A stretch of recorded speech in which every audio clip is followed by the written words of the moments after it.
A deposit of 100 million spirit stones? She might as well be asking Lin to fucking sell himself. What's wrong? Xianxia asked with a perplexed expression. Can you take a smaller deposit? I don't have that much free capital at the moment. And Lin rubbed his hands together with an apologetic expression. Xianxia's brows furrowed slightly. How much do you have? It's going to take a lot of money just to gather the rest of the ingredients. I only have 5 million spirit stones in my storage ring. And Lin admitted. Xianxia. Hehe. She turned to leave. Wait. Celestial Maiden Xianxia. Can we set the deposit matter aside for the moment? You know my reputation for reliability.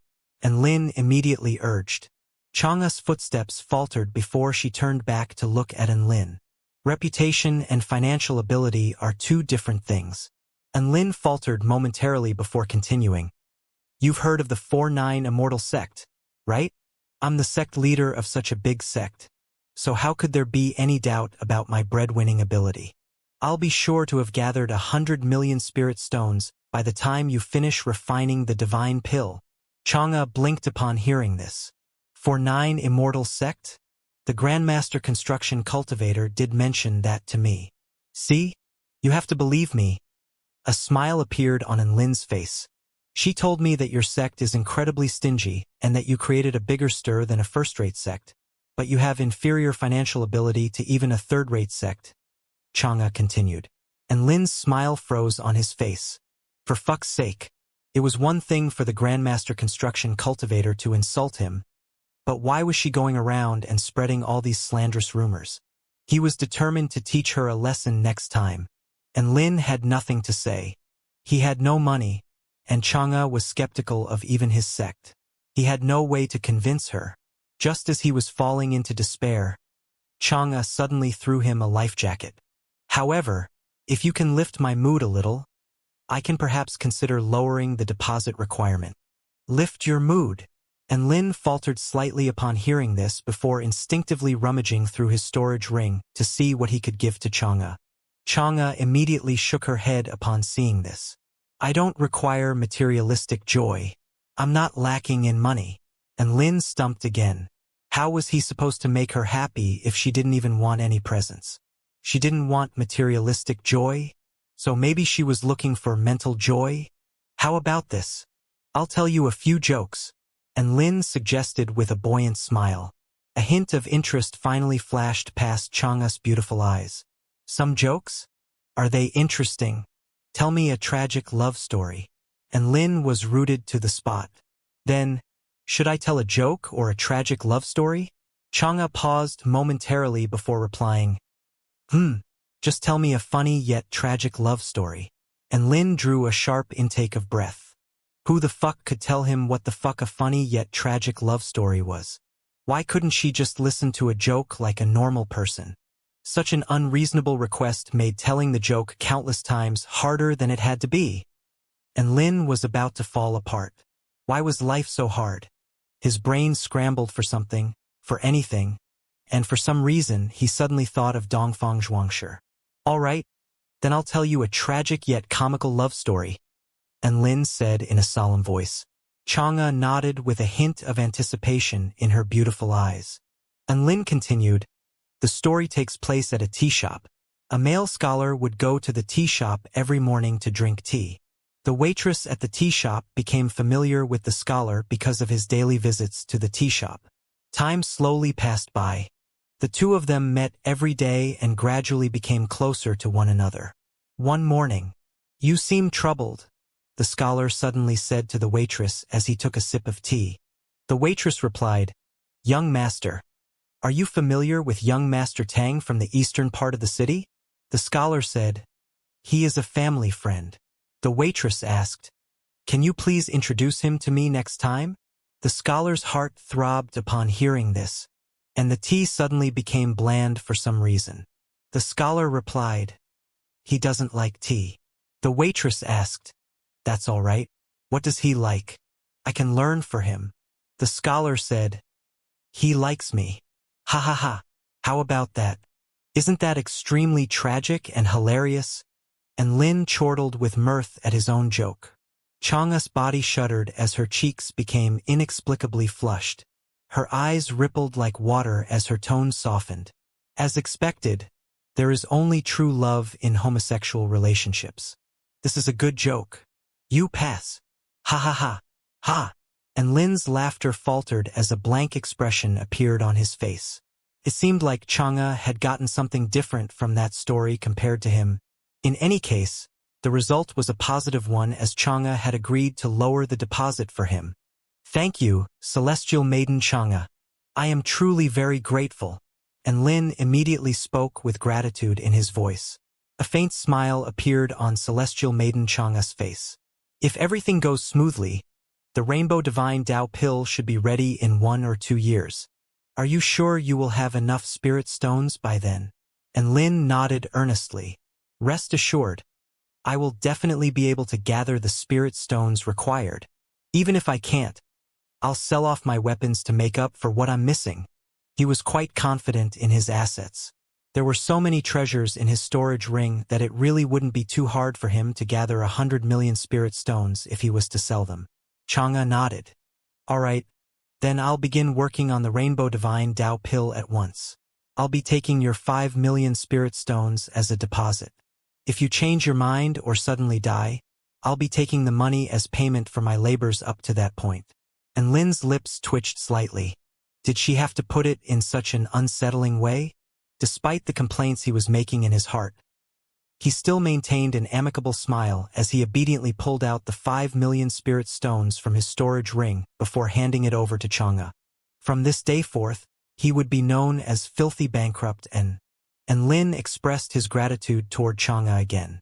This was quite a big favor she was doing for him, and the inherent trust she had in him was what sealed the deal in the end. After all, doing something like this was quite a risk. What would happen if he tried to commission another first-rate pill refinement master with a deposit of 5 million for a divine pill? They would definitely slap him across the face and tell him to piss off. Chang'e had also thrown another slap toward him, but she did so with a warm smile that said, I'll help you. What a kind celestial maiden. So gentle and warm. All right then, work hard and earn more money, and Lin. I'll be leaving now. Chang'e bade farewell to him. Farewell, Celestial Maiden Chang'e. And Lin bade farewell to Celestial Maiden Chang'e before returning to the United University of Cultivation. He was now going to initiate his project to earn money. This was a big project, so he had to do some thorough planning. Night fell as the moon and stars appeared in the sky. And Lin leaned against the windowsill and asked in a quiet voice, Xiao Hong, how do I earn more money? Xiao Hong yawned before replying in her sweet voice. The glorious sun is everything this world needs. Why focus so intently on earning money? I don't need money, so of course I don't know how to earn money. And Lin, well, that was a waste of time. Xiao Hong was a freak who could sit around and sunbathe all day without a care in the world and still progress in her cultivation base. She clearly walked a path that was parallel to his. Shui Zhantian suddenly became excited upon hearing this. Master, come with me, and we'll crush the sky beneath our feet. There will be boundless treasures available to us for the taking then. And Lin rolled his eyes. He could ignore this nut job as well. Who should he go to for advice? His eyes suddenly lit up. Xiaolan was a safe bet.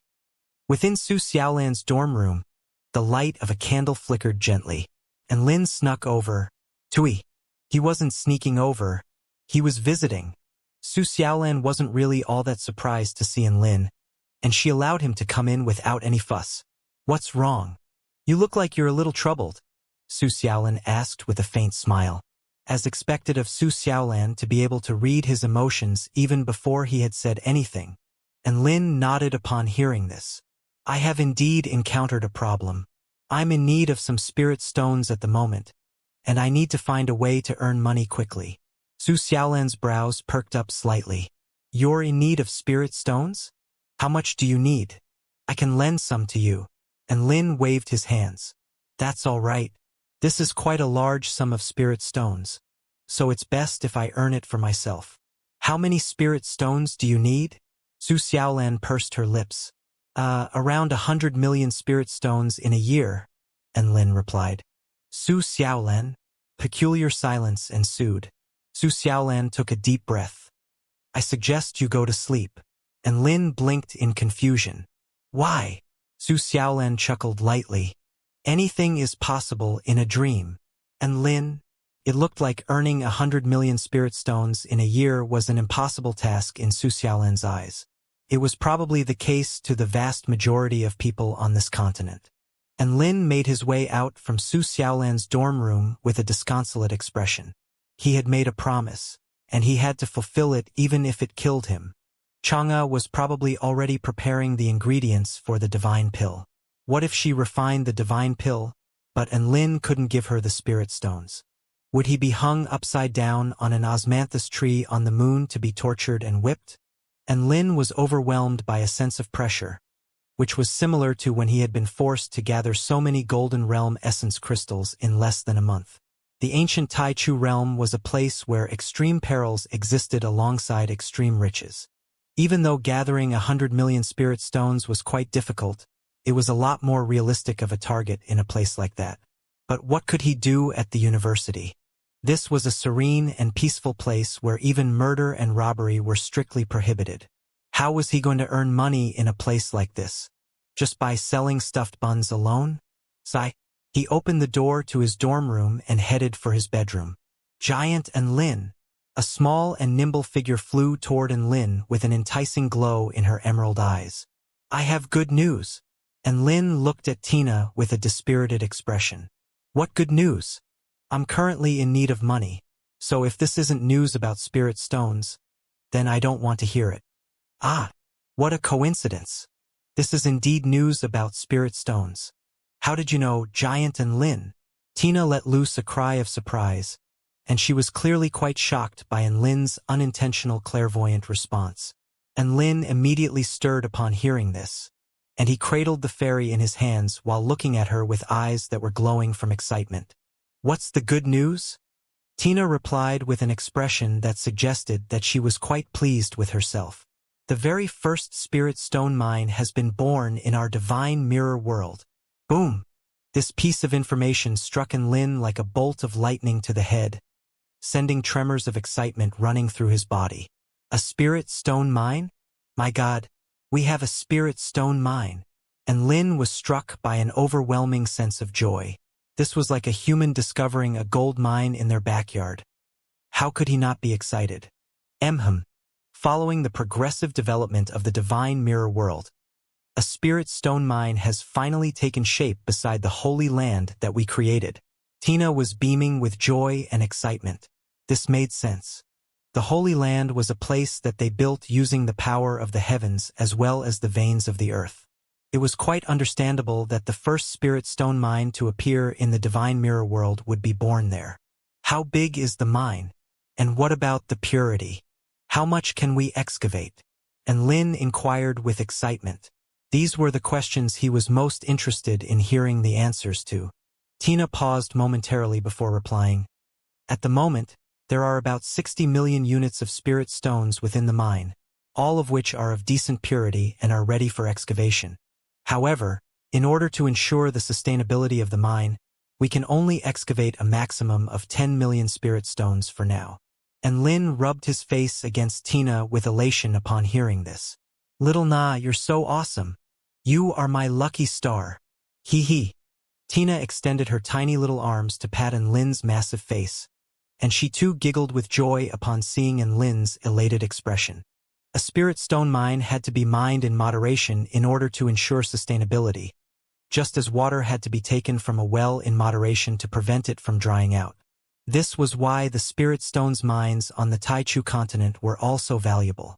Excessive mining would result in the eventual decline and collapse of these mines, so there had to be a limit on how much mining took place.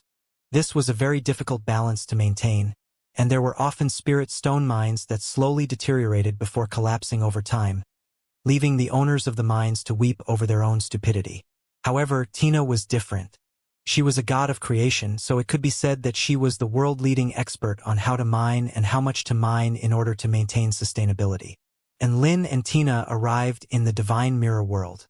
They flew through the air to arrive above the spirit stone mine to find that it was enshrouded by a dense white mist of vital energy. The mountain was like a coiled dragon twisting over the landscape. The spirit stone mine was like the dragon's spine, glowing with a translucent green light and emanating extremely rich energy. The spirit stone mine was created by heaven and earth, but it is also limited by heaven and earth. Once it takes shape, it is very difficult for its area to expand. However, it would be a lot easier for it to materialize the spirit stones taken from it than when it was creating them from scratch. And Lin stroked his chin before nodding.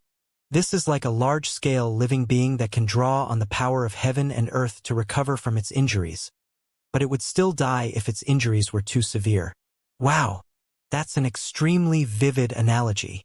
Tina praised with a dainty smile. How long is the recovery period going to be? And Lin asked. A golden light flashed past Tina's eyes as she made the calculations in an instant. Taking into consideration the time acceleration, it's going to take about 3 years in our world for it to completely recover, Tina replied. And Lin heaved a forlorn sigh upon hearing this. It looked like it was impossible for him to reach his target solely by relying on the spirit stone mine. However, the fact that he was able to collect 10 million spirit stones here had already instilled within him great confidence and hope. Hopefully, a couple more spirit stone mines could come into existence in the divine mirror world within the next year.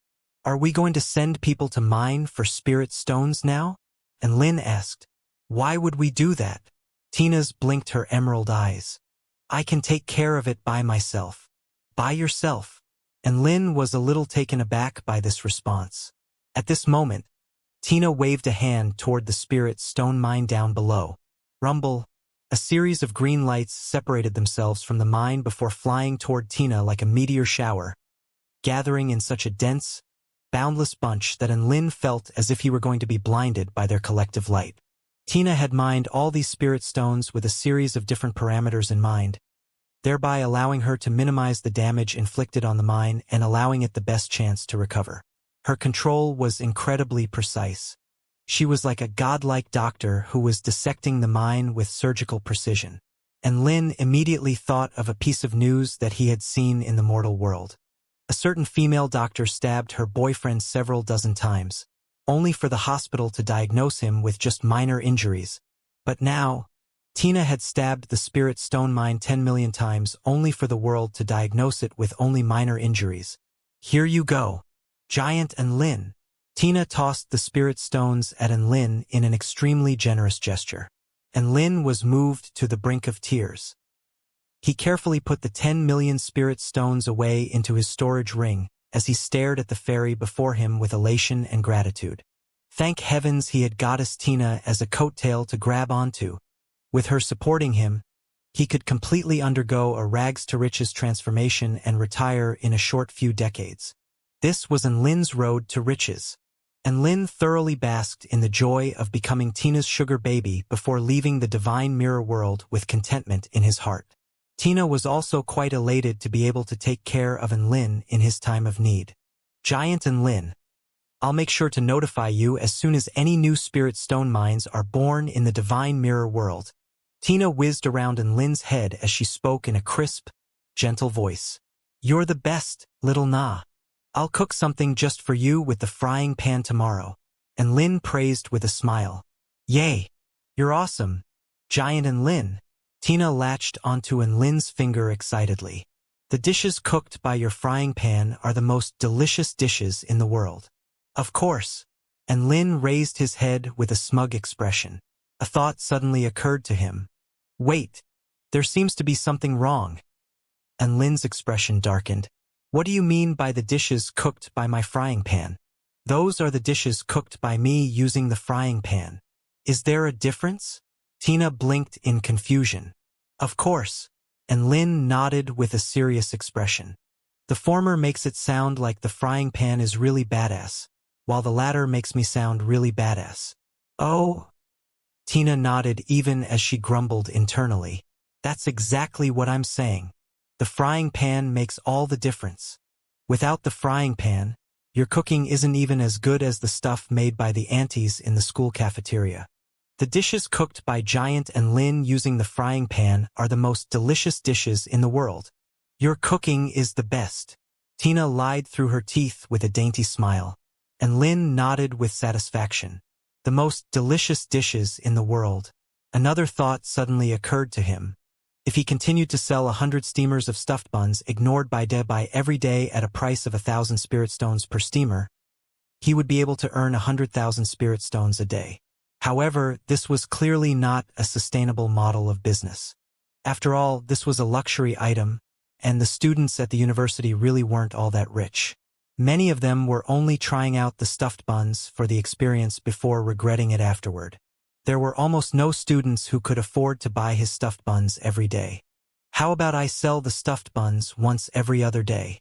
That would create demand excessive to supply. And then, maybe I can cook some specialty dishes on the days in between? A thoughtful expression appeared on Lin's face. This was a good idea, but it was going to be quite difficult to cook specialty dishes that were worth more than 100,000 spirit stones per dish. Even with the frying pan, that night, a frying pan feast was organized again, and Lin even invited Xiaolan over to brainstorm some ideas. Xiaolan paused to consider his proposal for a moment before replying. The chef god of the heavenly court has to be able to provide something other than just purely delicious dishes in order to justify astronomical prices. The dishes must also contain extremely pure energy and can help the consumer recover from injuries or attain enlightenment in order to progress their cultivation base. You're saying my current dishes are too one-dimensional? And Lin asked. Xiaolan nodded. That's right. Do you remember that cola chicken you cooked for me? When I opened the lid on the dish, the projection of a phoenix soared into the air.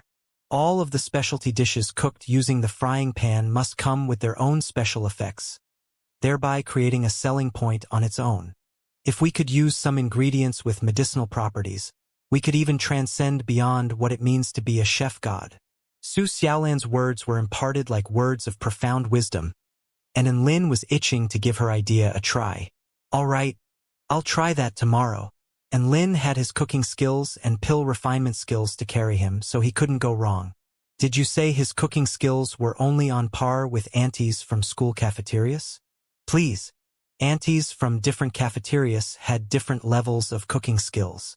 Most of them just threw ingredients together before cooking it carelessly and praying to God that it was edible. But this was the top university in the Kingdom of the 9 States, the United University of Cultivation. The aunties who cooked in the cafeteria of a prestigious school like this were surely the prodigy chefs among all the cafeteria-dwelling aunties. One had to realize that Shen Yuanchang, Su Qinyun, and Su Xiaolan had extremely lavish upbringings, and even they couldn't find anything to complain about the food here. It could already be considered quite a feat if Lin's cooking skills were comparable to that of the cafeteria aunties here. Of course, they were still quite a distance away from the chef god level. However, the frying pan changed everything. Its flavor enhancement effect was nothing to be scoffed at, and it made a world of difference to the flavor of whatever he was cooking. The food of the gods was not made to fill stomachs, but instead, they were purely for enjoyment. Not only did Lin's dishes have to be delicious, but they also had to appeal to all the senses and even satisfy the consumer's consciousness. Only then could he be worthy of the title of chef god.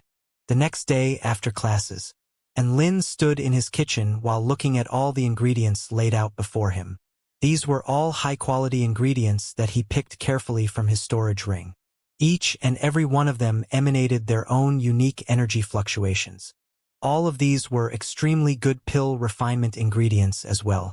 As for condiments, there was nothing to worry about in that department. He had all types of condiments from all over the entire continent and even from the divine mirror world. He directed his focus to his sea of vital energy, where the white vermilion bird was circling the sky aimlessly. Little bird, I need your help. The vermilion bird looked up into the sky. Are you refining pills again? No. Learn to cook with me. You'll be responsible for using the flames. The vermilion bird. You want the mighty vermilion bird to act as your assistant chef? What kind of joke is this? And Lin continued. You can play with the 7 flames however you like. The vermilion bird immediately let loose a cry of excitement as it flew toward Enlin's consciousness. The projection of the white vermilion bird flashed past Enlin's eyes, and he spread his hands open as 7 different, vibrant flames appeared in the air. The utilization of flames was quite an important segment of cooking. The current Enlin could be considered as invincible in the art of flame control. Chop, chop, chop. Slice, slice, slice. Dice, dice, dice. The sound of cooking erupted from within his kitchen. Within the core region of the heavenly court, a woman in a plain Taoist robe stared at the cherry blossom forest nearby and breathed in the aromatic scent of the cherry blossom wafting through the air. The white clouds in the sky were suddenly disturbed as a man in a white robe flew toward her atop a black brick. This was quite a nice piece of scenery, but it had been completely ruined by the unsightly black brick. But for some reason, an irrepressible smile lit up her beautiful features at the sight of the man standing atop the black brick, and she stood up to greet him. Enlin descended before her. "Human piggy bank, are you keen or what?" he asked with a buoyant grin. Lin Junjun glared at Enlin. "You can leave right now if you're going to call me a human piggy bank." All right. Celestial maiden tea on you. Are you mentally prepared?" Enlin placed a sealed dish on the table before her. Lin Junjun crossed her arms and puffed out her chest. "What do I have to mentally prepare myself for? Your self-proclaimed #1 cooking in the kingdom of the 9 states that transcends even beyond the chef god level? Do you think I'll just believe everything you tell me?" And Lin was not offended by her skepticism. Instead, he rubbed his hands together nervously. He extended a hand forward to pull off the lid on the dish. "Then let the truth speak for itself." And Lin lifted the lid on the dish. Golden light shot forth from the dish in all directions. "Ah, it's so bright." Lin Junjun covered her eyes with her hand as an expression of shock appeared on her face. However, there was more to come. After the lid was lifted, a series of phenomena occurred. A bright, round moon suddenly hung in the air as the energy of true Een surged forth. The voice of an angel suddenly burst into an entrancing song from the moon. Woof! A white, flying dog suddenly flew toward the moon in the sky before chomping away at the moon. After the entire moon had been eaten, the dog seemed to have attained enlightenment as it folded its knees before it and closed its eyes as it rose into the sky. In the end, the white light glowing from its ascension descended from the sky to fall onto the dish below, which was now glowing with a delectable light. This was such an overwhelming visual experience. Both Lin Junjun and Enlin had been completely dumbstruck. A rich aroma wafted forth from the dish, which consisted of delicious, smooth dog meat at the center with golden fried eggs underneath it. All manners of side dishes accompanied the meat and rice, creating a scene akin to a flourishing moon palace. And Lin swallowed involuntarily as he was struck by a powerful impulse to eat the dish himself. Fuck! How could he allow such a heavenly dish to be eaten by someone else? He should just take everything for himself and leave nothing for Lin Junjun. And Lin's body shuddered as this thought crossed his mind. This dish was messing with his mind. And Lin, is this really for me? Lin Junjun reached for the dish on the table with a dazed expression, forgetting to even grab her chopsticks in her hurry to taste the dish. The dish was simply irresistible. Slap! And Lin slapped her delicate hand away. Use your chopsticks. Lin Junjun came to her senses, and a blush appeared on her face as she impatiently picked up her chopsticks. And Lin, what is this dish called? The moon-eating heavenly dog. Badass. Lin Junjun picked up a slice of meat, which was glowing with the light of the moon, before biting down upon it. Her sensual moans instantly erupted within the room. Ah, this feeling. To think such delicious food could possibly exist. I can't take it anymore. Give it to me. I want it. Don't. It's all mine. Her suggestive moans continued to erupt throughout the entire room. Outside the room, the celestial Thearchus' footsteps faltered upon hearing the commotion from within the room, and he drew a sharp intake of breath as his body began to tremble from rage. Soon, the moon-eating heavenly dog was erased from the face of this world by the 2 hungry dogs, and Lin Junjun. who were looking at each other as they panted heavily. Lin Junjun's cheeks were flushed bright red, and she suddenly burst into hearty laughter. Ha ha ha! You have eggs stuck on your nose. She pointed at Lin's nose as she chortled with mirth. And Lin was chuckling himself. What are you laughing at? You have a vegetable leaf stuck on your teeth. Ah! Lin Junjun pulled out a small mirror to examine her teeth, only to find that they were as pristine and spotless as ever. Where? And Lin had already eaten that piece of egg from his nose and washed his face in that split second. It's gone now. Lin Junjun faltered momentarily before turning to glower at him. You lied to me. She raised her delicate hand in preparation to hit him, and Lin immediately retreated a couple of steps and raised his hands in surrender. Calm down. At least I wasn't lying to you when I told you my dish would be super delicious. Right? Lin Junjun harumphed light. I can't deny that. Your moon-eating heavenly dog is indeed the most delicious dish I've ever tasted, and it's flawless in all aspects. On top of that, it possesses the power of the moon, which can nurture the consumer's body and meridians, thereby progressing their cultivation base in small increments. She paused momentarily before continuing. All right, I'll agree to promote your dishes among my acquaintances in the heavenly court. But you have to guarantee this level of quality. And Lin was quite excited to hear this. Then I'll leave it to you, Celestial Maiden Tianyu. By the way, how much are you planning to charge per dish? Tianyu asked. And Lin paused momentarily before replying, 100,000 spirit stones. Tianyu, you sure dare to dream. A faint smile appeared on Lin's face. I'm only selling one dish per day, and I'd be raising the prices in the future. All right, then I'll reserve the first 2 dishes. The dishes for tomorrow and the day after tomorrow are both mine. Lin Junjun's eyes glowed with excitement as she came to an instant decision. And Lin. Soon, news began to spread throughout the heavenly court. A new chef god had been born in the heavenly court. To refer to his cooking skills as extraordinary was a vast understatement. The Celestial the Arch was silent upon eating his cooking, and Tianyu was brought to tears upon tasting his dish. Apparently, this chef god only cooked 1 dish per day and charged an astronomical price of 100,000 spirit stones per dish. This price was already comparable to the prices of the signature dishes cooked by the incumbent chef god of the heavenly court, Hu Jiaohao. This news instantly created a massive stir across the entire heavenly court. No one would believe that a previously unheard-of chef would offer such astronomical prices as soon as they came onto the market. However, what came as a shock to everyone was that the cooking skills of this new chef god had received the official endorsement of the Celestial the Arch himself. This was quite a piece of startling news. They could ignore the random news they heard from unreliable sources, but could they ignore the endorsement of the Celestial the Arch? The Celestial the Arch wasn't going to scam people. Thus, countless foodie immortals waited in anticipation of the rise of this new star in the culinary world. 100,000 spirit stones was a little expensive, but if 10 people grouped together to eat, it would only be 10,000 spirit stones each to taste these so-called heavenly dishes. There were many immortals who were willing to take a risk like this. One day, following the conclusion of the Heavenly Court parliamentary meeting, all the immortals present began discussing the topic of this new chef god again. Hey, I heard that this new chef god is Lin from the United University of Cultivation. My god, the same Lin who pummeled Emperor Ziwei. Shoo, don't say stuff like that in the Heavenly Court. Do you want to die? Hee.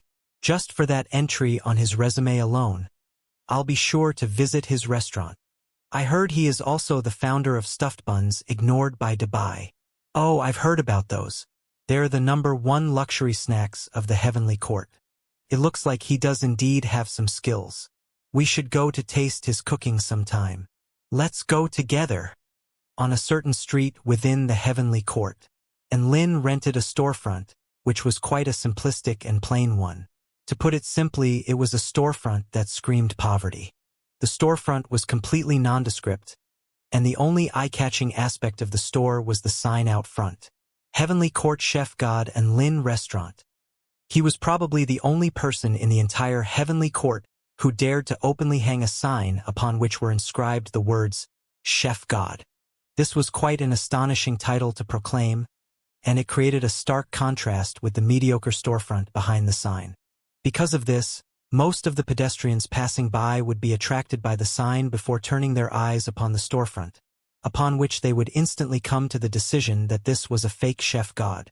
However, this widespread opinion soon changed as a piece of news began to spread. Many of the immortals passing by were now turning their eyes upon the nondescript storefront with curiosity, befuddlement, and a sense of yearning, and Lin sat in the store the entire time, yawning from boredom. As for his classes, he had already asked Su Xiaolan to apply to break for him, and his excuse was quite an honest one. Student Lin has no interest in cultivating and is now cooking to start up his own restaurant. Their homeroom teacher, Sword Immortal Ling Xiao, almost sustained internal injuries upon seeing this excuse. Couldn't he have at least invented a more plausible excuse as a gesture of respect to his homeroom teacher? However, what was unbeknown to Sword Immortal Ling Xiao was that Su Xiaolan was telling the truth. As the sun was about to sink beneath the horizon, 8 figures suddenly appeared outside Heavenly Court Chef God and Lin restaurant, and Lin's eyes immediately lit up. His long-awaited prey had finally arrived. 8 immortals stood outside the storefront and hesitated momentarily before walking into the restaurant. Among them were 7 men and 1 woman, with a handsome, graceful man standing at the forefront of the group, and Lin's eyes lit up once again. This was a close acquaintance of his. Long time no see, and Lin. A smile as gentle as a spring breeze appeared on the man's face, and Lin immediately stood up before bowing. Long time no see, Senior Lu Dongbin. He then turned to the other 7 immortals before extending another salute. Junior and Lin pays his respects to the 8 immortal seniors. That's right, all the immortals gathered here were extremely renowned immortals in the heavenly court. Han Zhongli, Zhang Guilao, Han Xianxia, Iron Cane Li, Lu Dongbin, Celestial Maiden He, Lan Saihe, Chao Guojiu were all immortals that Lin had heard about for a long time. There were references made about all of them in the stories and films of the mortal world, as well as the textbooks of the university. These 8 people were all very interesting immortals. Why are you being so rigid and formal, Lin? Celestial Maiden He wore an enticing smile as she made her way toward Lin. I heard you've been awarded the title of the second chef god of the heavenly court by the Celestial the Arch. We're all good friends with one another, and we're here to visit and see what all the fuss is about. Lin had once saved Celestial Maiden He's life in the ancient Tai Chu realm, so Celestial Maiden He was quite warm and affectionate toward him. Then you've all come at the right time. Lin chuckled. I don't mean to brag, but this is going to be the most delicious food you've eaten in your entire lives. Also, you've come here when the prices are at their lowest. I'm going to be increasing the prices after a while, so you've definitely all lucked out. Gasp. All 8 immortals instantly drew a collective sharp intake of breath. Even Lu Dongbin's lips were twitching involuntarily. Was he really that confident? He was essentially promising them the best meal of their lives. And 10,000 spirit stones per dish was already a fucking astronomical price. He was still going to raise the prices? They were here as patrons to his new business, but they were the ones who had lucked out. Celestial Maiden He had been worrying for nothing. Judging from Lin's display of absolute confidence, it looked like they didn't even need to pay patronage to his restaurant. In any case, they were already here, so they were going to enjoy a meal here anyway. They had enough financial ability for one trial meal at the very least. Furthermore, this restaurant had received the backing of the Celestial the Arch, so the food here wouldn't be too bad. Lin, what dishes are you able to make here? The premier foodie among the 8 immortals, Iron Cane Li, couldn't help but ask. Here you go, senior. This is our menu from which you can choose any dish. Lin handed a golden menu to Iron Cane Li. Iron Li took a look, and his eyes widened in astonishment. There were over 100 dishes on the menu, and all of them had scary names. There were all sorts of dishes like moon-eating heavenly dog, sun-eating heavenly dog, Chang'e pursuing the moon, Hoi shooting the sun. The 8 immortals were initially amazed by all these names before they slowly came to a realization as their expressions darkened. Lu Dongbin inquired with a perplexed expression, "Why are the names of all these dishes have the words sun and moon? What did Enlin have against the sun and the moon? Haha, these names are hilarious." Celestial maiden, his lithe and graceful body trembled with mirth. Zhang Guilao asked in a more mature manner, "Is there some special meaning behind your naming convention, Enlin?" Enlin clasped his hands behind his back and raised his head with a profound look on his face. "I named these dishes so as I am an unmatched legend who grasps the sun and moon in my hands while I pluck the stars from the sky." All 8 immortals shuddered upon hearing this as they all drew another collective sharp intake of breath. What the fuck? Did this guy have a flexing addiction? Hihi. What a great thoughtful name. Celestial maiden, he faltered momentarily before praising him again.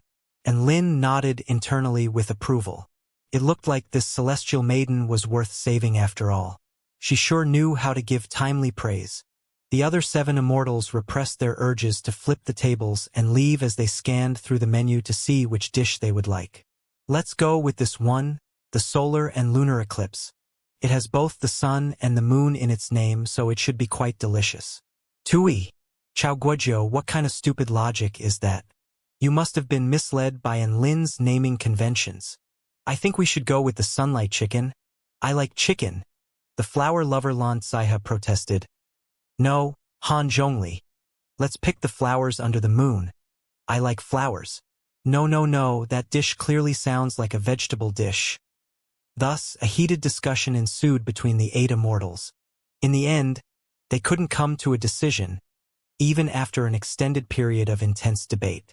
They had to resort to drawing lots to decide who would have the final say on the matter. This appeared to be quite a rehearsed procedure for them, suggesting that this was not the first time they had been forced to resort to this. In the end, Celestial Maiden, he was tasked with making the final decision. She turned to Enlin with an enticing smile.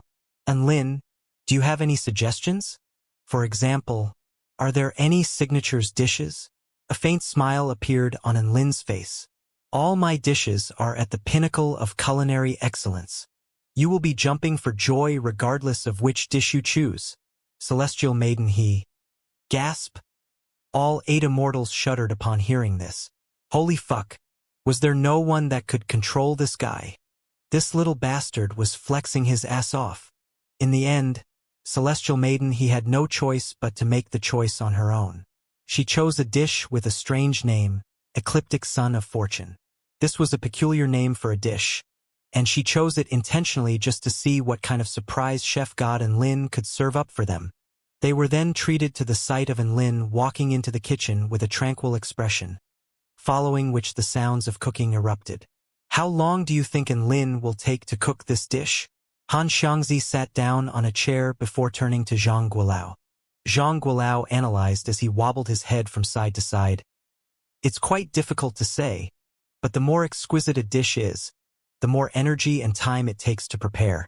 It's said that Chef God Hu Jiahao requires half a day just to cook some of his simpler dishes and half a month to cook dishes from his signature range. And Lin's dishes are comparable in price to Hu Jiahao's signature dishes, so he would probably take quite a few hours at the very least to produce a dish." Lu Dongbin nodded in agreement. This also explains why Enlin can only cook one dish in a day. After all, it would be too energy-consuming and time-consuming to cook more than that. There wouldn't even be enough time for him to prepare 2 in a day. He internally praised himself for his quick-wittedness as he analyzed. And then Enlin came out in an hour. Enlin re-emerged from the kitchen with a smile on his face. "The food is ready. Lu Dongbin. Comment all the other immortals. This quick." Zhang Guilao's eyes widened, and the hand that was stroking his snowy white beard almost ripped the entire beard off. "And Lin's efficiency sure is astounding." Celestial Maiden, he exclaimed in amazement. "How can this be any good? I feel like his cooking is even faster than mine." Lan Saiha pursed his lips in skepticism, and Lin maintained a smile despite this. "You'll know whether it tastes good once you eat it." He slowly took the lid off the dish as he spoke.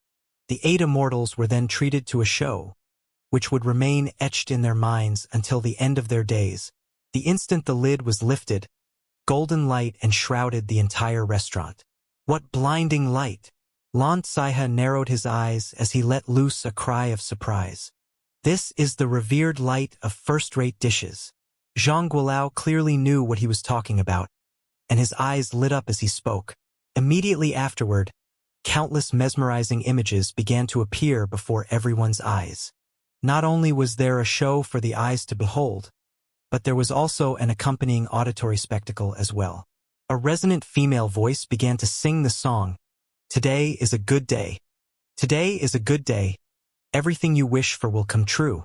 Today is a good day." I opened my door and was welcomed by the spring breeze.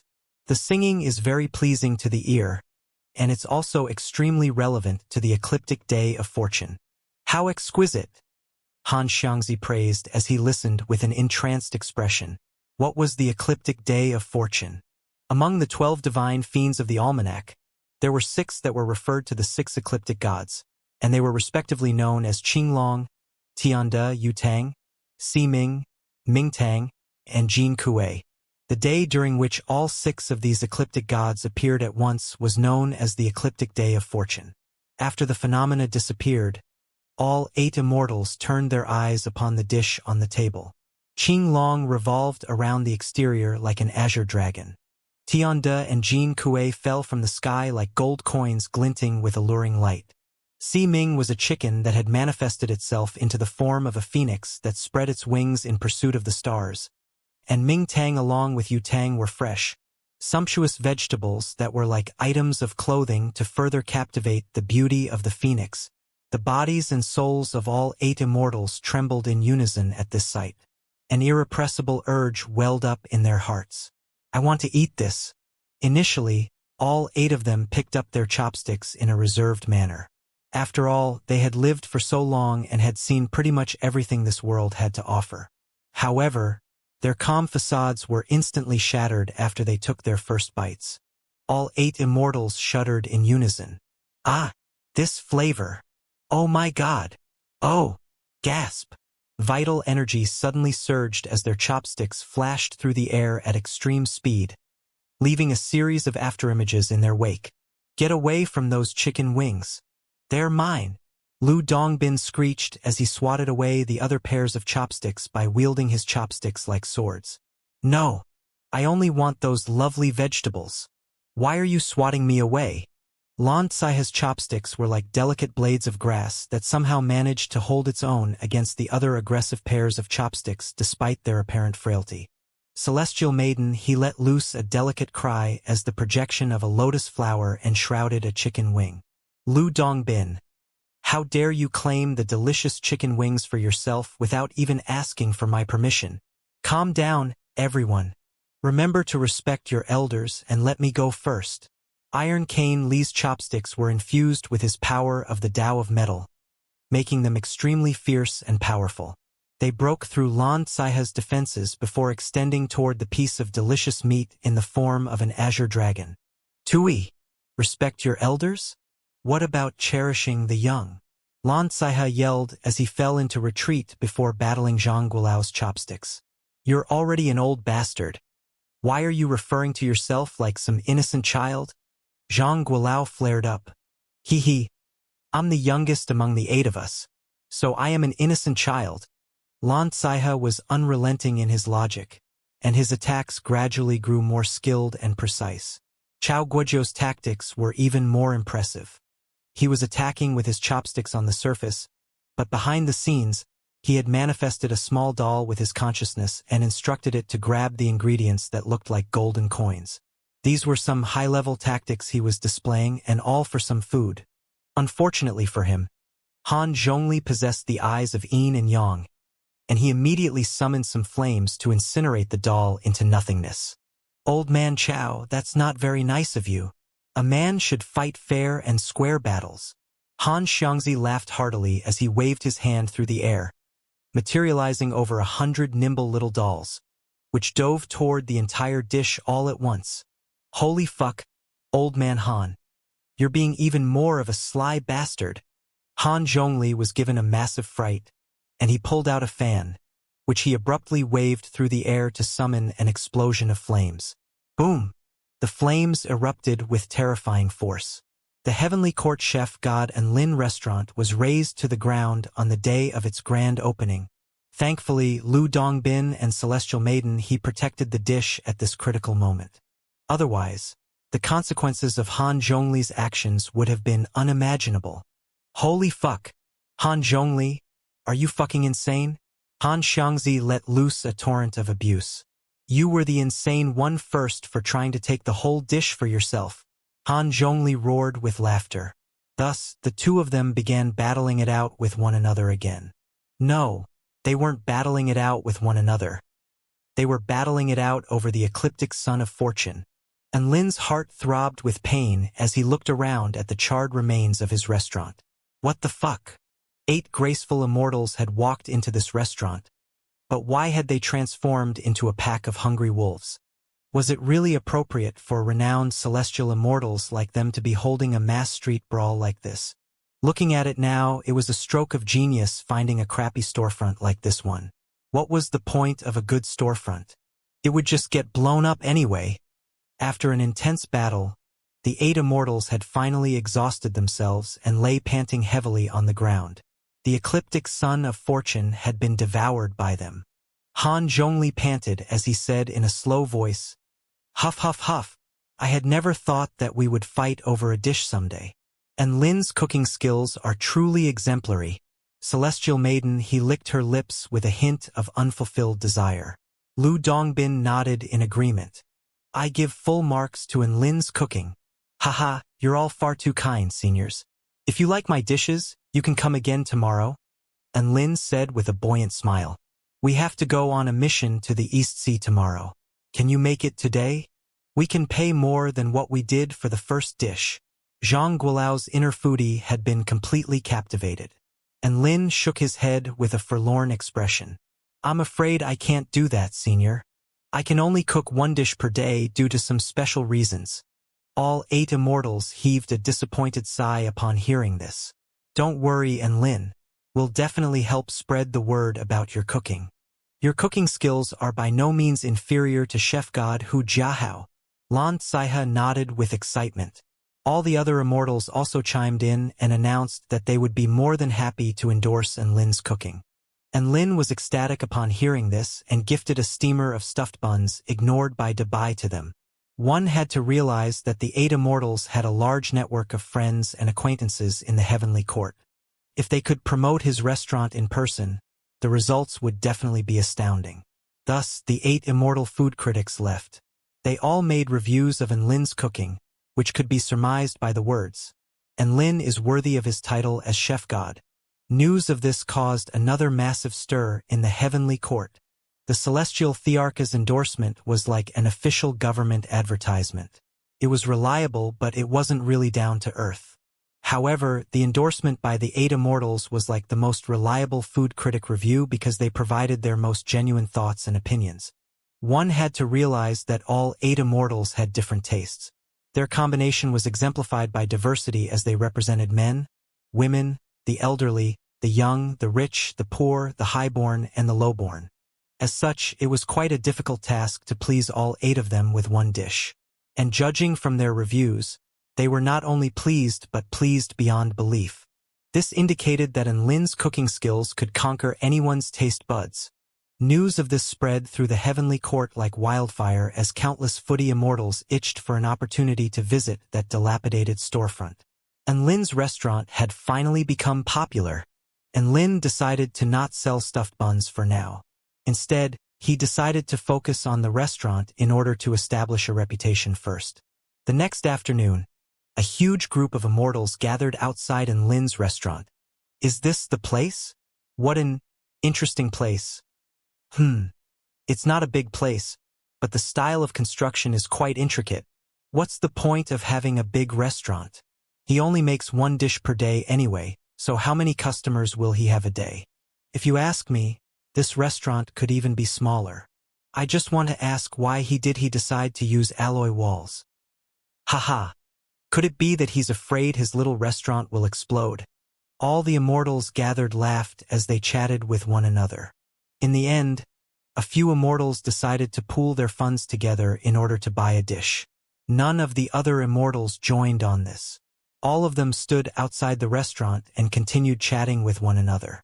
They didn't enter the restaurant either. After all, it would be a bit weird if all of them crowded into the restaurant and did nothing but spectate. All of these immortals were simply waiting to see the expressions on the faces of the immortals who had just pooled their money to buy a dish. This was the most exciting part for all the spectators. The restaurant was initially quite peaceful. All the immortals that had entered the restaurant were probably waiting for the food to arrive. However, a burst of scintillating revered light burst through the windows and the gaps around the door, and everything changed. The silent atmosphere was instantly shattered as violent surges and explosions of energy erupted. All the spectating immortals outside the restaurant stared at each other in befuddlement. At this moment, an impossibly alluring scent wafted out from within the restaurant. This was an incredibly irresistible scent, and it told them the entire story behind what was going on in the restaurant. All the immortals swallowed involuntarily as their stomachs grumbled. They were all struck by the near irrepressible urge to charge into the restaurant and feast on the dish inside. Not long after that, the immortals inside the restaurant made their way out from within. All of their faces were strangely flushed, and an immense sense of satisfaction could be gleaned from their expressions. The spectating immortals immediately asked, "How was it? How was the dish? The taste?" "It was so.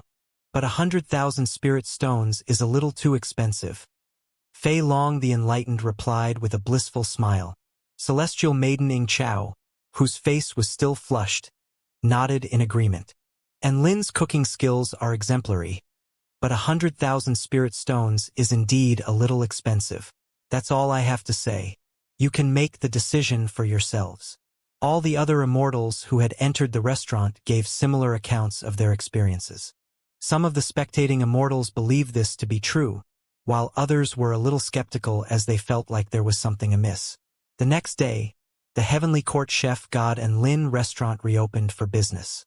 Another large group of immortals arrived. Some of the immortals that were skeptical from yesterday arrived again, upon which they discovered something quite odd. "What the fuck? Celestial Maiden Ing Chao, Fei Long the Enlightened, why are you both here again? Didn't you say 100,000 spirit stones was too expensive, so it wasn't worth the money?" One of the immortals gathered let loose a cry of surprise. A blush appeared on Celestial Maiden Ing Chao's face. "We're just worried that Lin's restaurant is going to close down due to insufficient patronage, so we decided to help him out as paying customers." The immortal's lips twitched upon hearing this. Who would believe such a shitty lie? All the other immortals also came to a sudden realization. The dish they had eaten yesterday had clearly been overwhelmingly delicious, and they had only given those lackluster reviews in order to discourage other immortals from fighting with them for this limited resource. If this were just a normal restaurant with delicious food, they would be more than happy to recommend it within one another. However, what if that restaurant only cooked one dish a day and the people leaving the reviews wanted to take that dish for themselves? Only an idiot would recommend that restaurant to everyone. The immortals gathered instantly erupted in a frenzy as they flooded toward Lin's restaurant. That's right, after that bizarre sequence of events, the curiosity of the immortals had been massively piqued, leading to a new wave of popularity to the restaurant. And Lin looked up at the wave of immortals hurtling toward his restaurant, and he was given quite a fright. It had only been 3 days, and his restaurant was already this popular? This was crazy. Thus, his tiny restaurant was stacked with immortals in the blink of an eye. And Lin, "Give me a Xianxia pursuing the moon. Piss off. I came here first. Give me a thinking of you night and sun. 1 inch and Lin, it's me. Do you remember me? I'm Celestial Maiden Ing Chao. I'm an old customer of yours. Customers like me should take priority. Big brother and Lin. I'm calling you Big Brother, so you have to look after me. And Lin, I am the Moon Elder One. You better hurry up and cook me a dish, or I'll sever all of your future relationships." And Lin. Thus, all the immortals announced the dishes of their desires and tried to convince Lin to cook for them through all manners of tactics, placing him under a vast amount of pressure. And Lin was forced to propose a more fair course of action. Please calm down and listen to me, seniors. As you all know, my restaurant can only produce one dish a day due to special circumstances, so I won't be able to satisfy all your requests at once. How about this? I'll hold an auction with a base price of 100,000 spirit stones, going up in bids of 10,000 spirit stone increments. The highest bidder will get the dish, so there's no need for all this conflict. What do you all think? Boom! Everyone instantly fell into a stunned silence upon hearing this. 100,000 spirit stones was already an astronomical price, and he was still trying to plunder more fucking money? 111,000 spirit stones. Celestial Maiden Ing Chao immediately cast the first bid. Gasp! All the immortals drew sharp intakes of breath.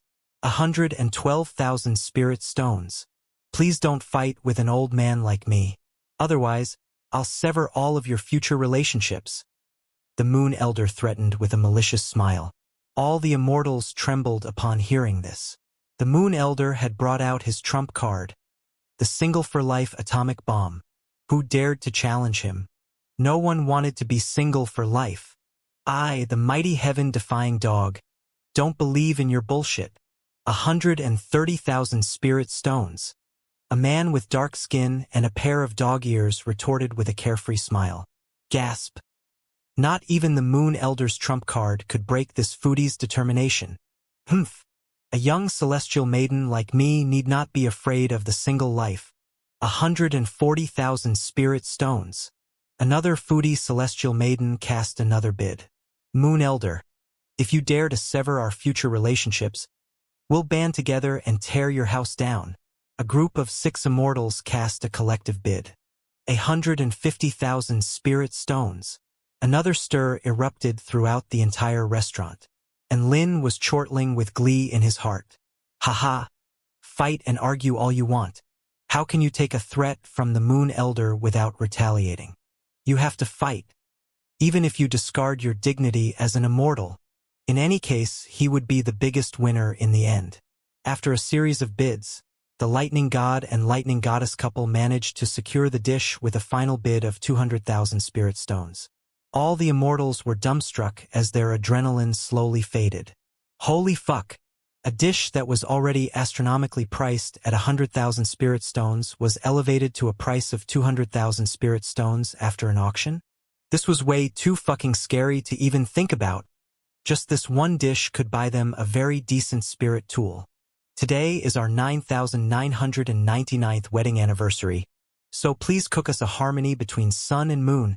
And Lin, the lightning god, instructed with a buoyant smile. 1 inch no problem. Congratulations on your long and harmonious marriage, and the dish you ordered will be ready shortly. And Lin put away the 200,000 spirit stones gleefully before turning to enter the kitchen. Not long after that, the harmony between sun and moon was ready.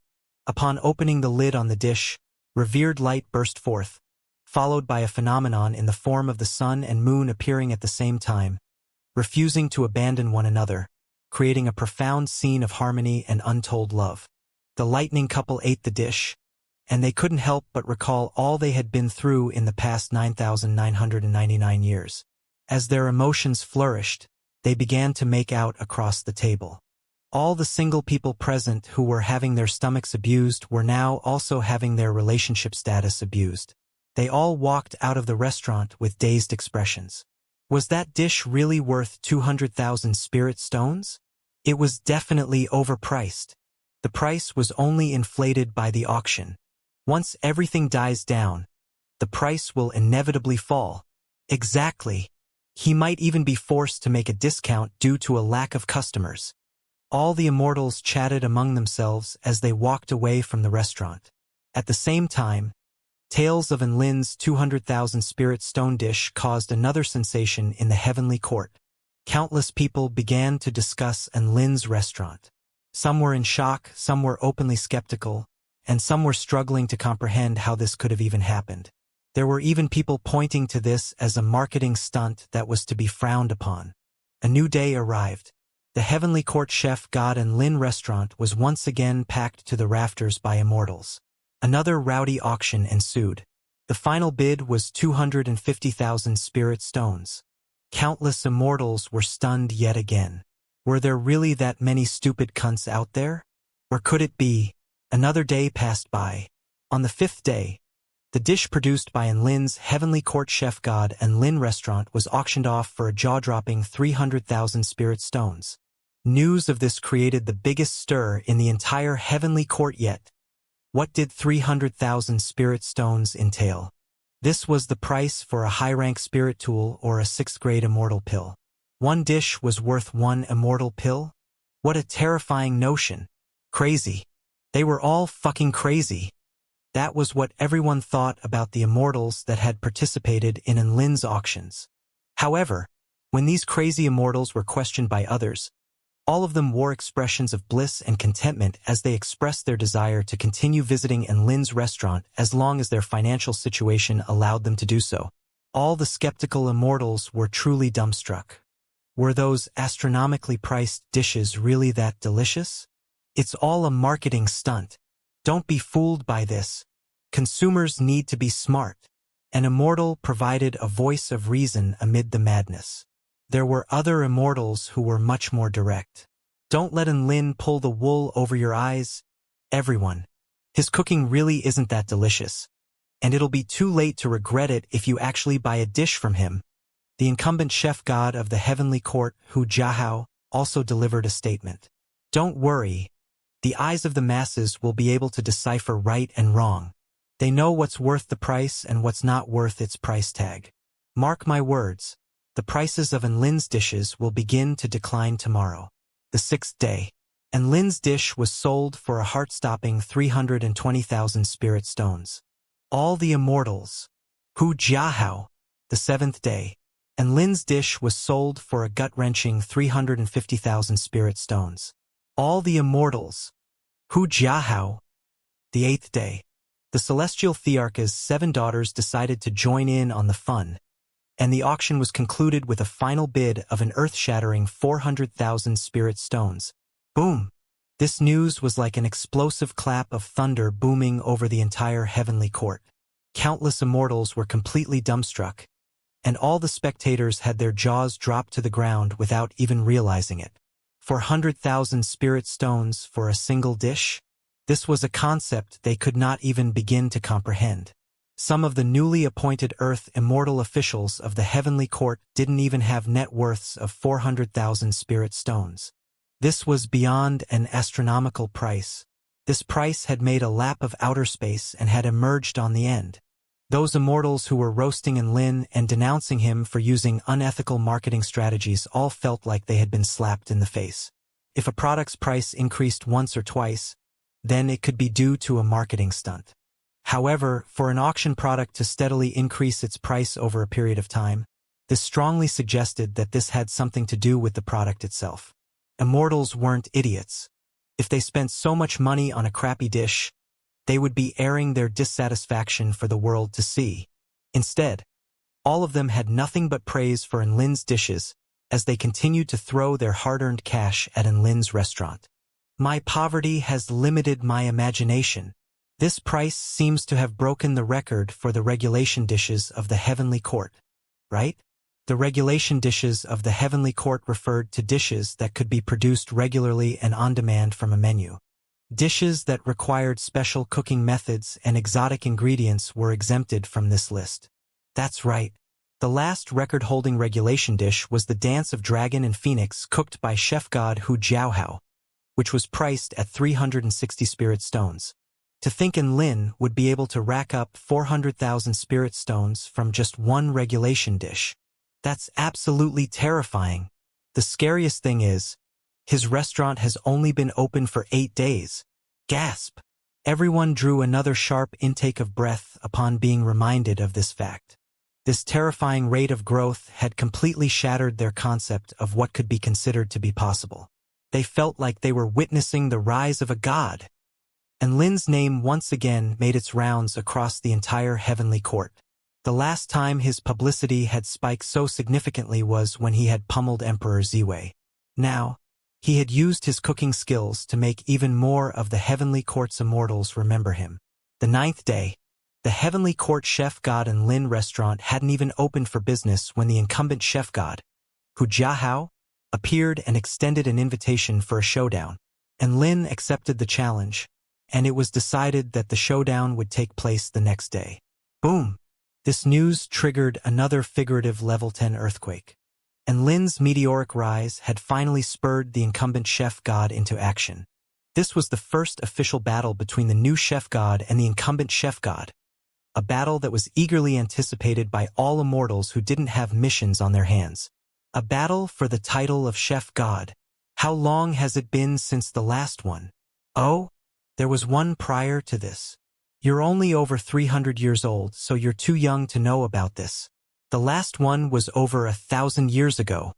The heavenly court immortals discussed with excitement and animation as they turned their scorching eyes upon the shabby little restaurant.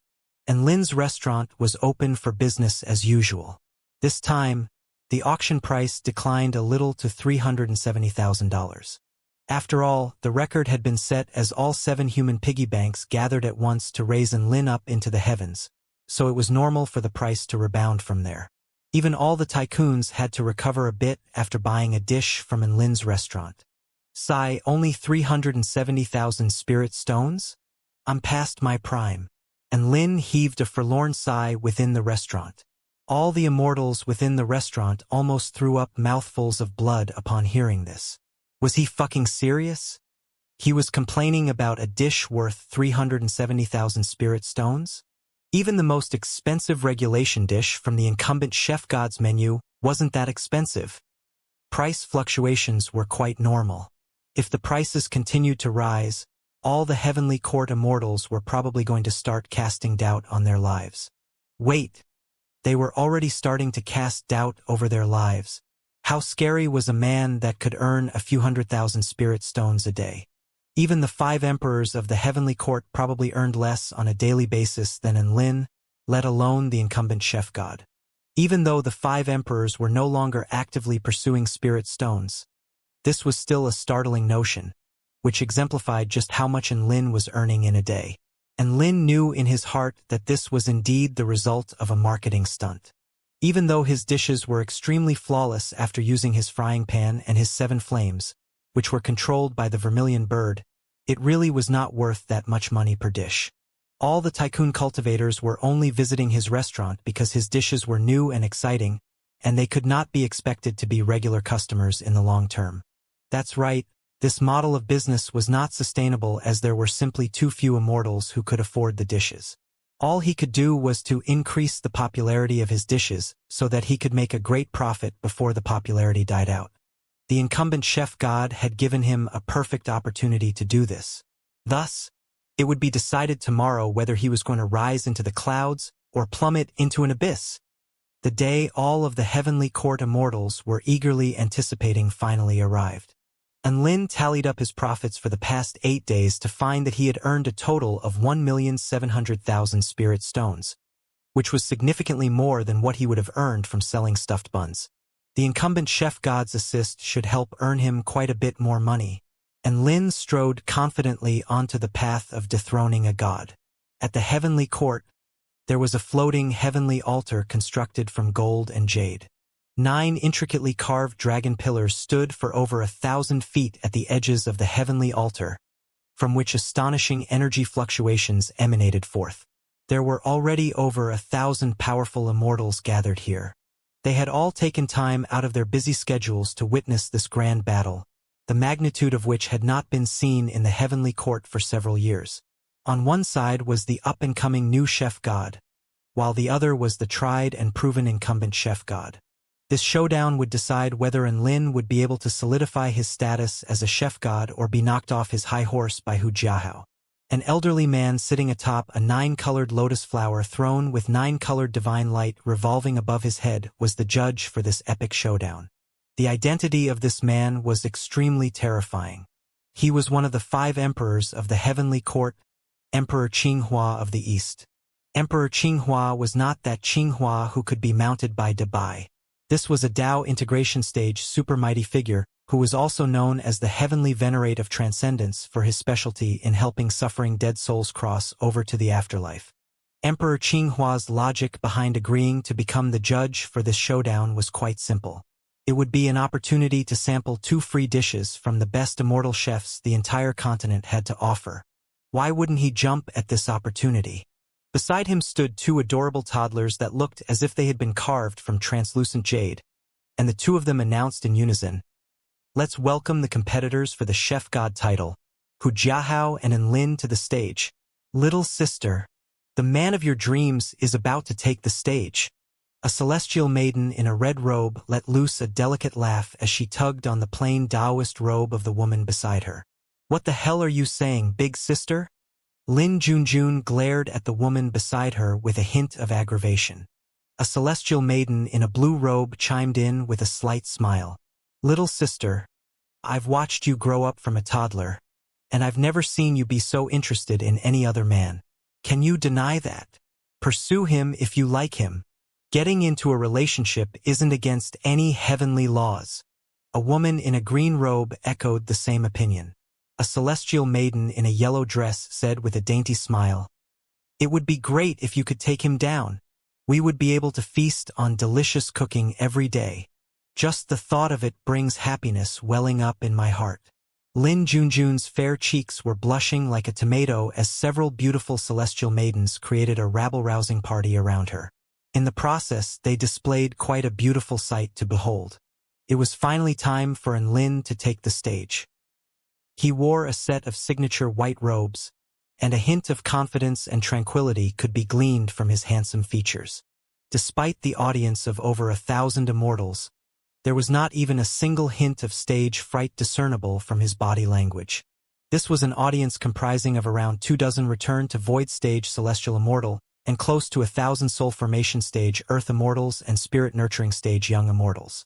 This would be an absolutely terrifying lineup in the eyes of an ordinary cultivator, so much so that they might even be too nervous to walk. However, in Enlin's eyes, this could only be considered a decent lineup. After all, he was displaying his cooking skills in person, so only an audience like this was worthy of the spectacular show they were about to witness. Emperor Qinghua stroked his beard with approval at the sight of Enlin's composure. It appears that Enlin is quite confident. Enlin extended a respectful salute toward the emperor. Junior Enlin pays his respects to Emperor Qinghua. "Good, good, good.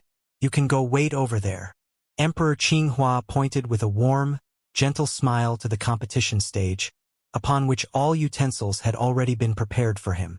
Chef God Hu Jiahao had also arrived at the competition.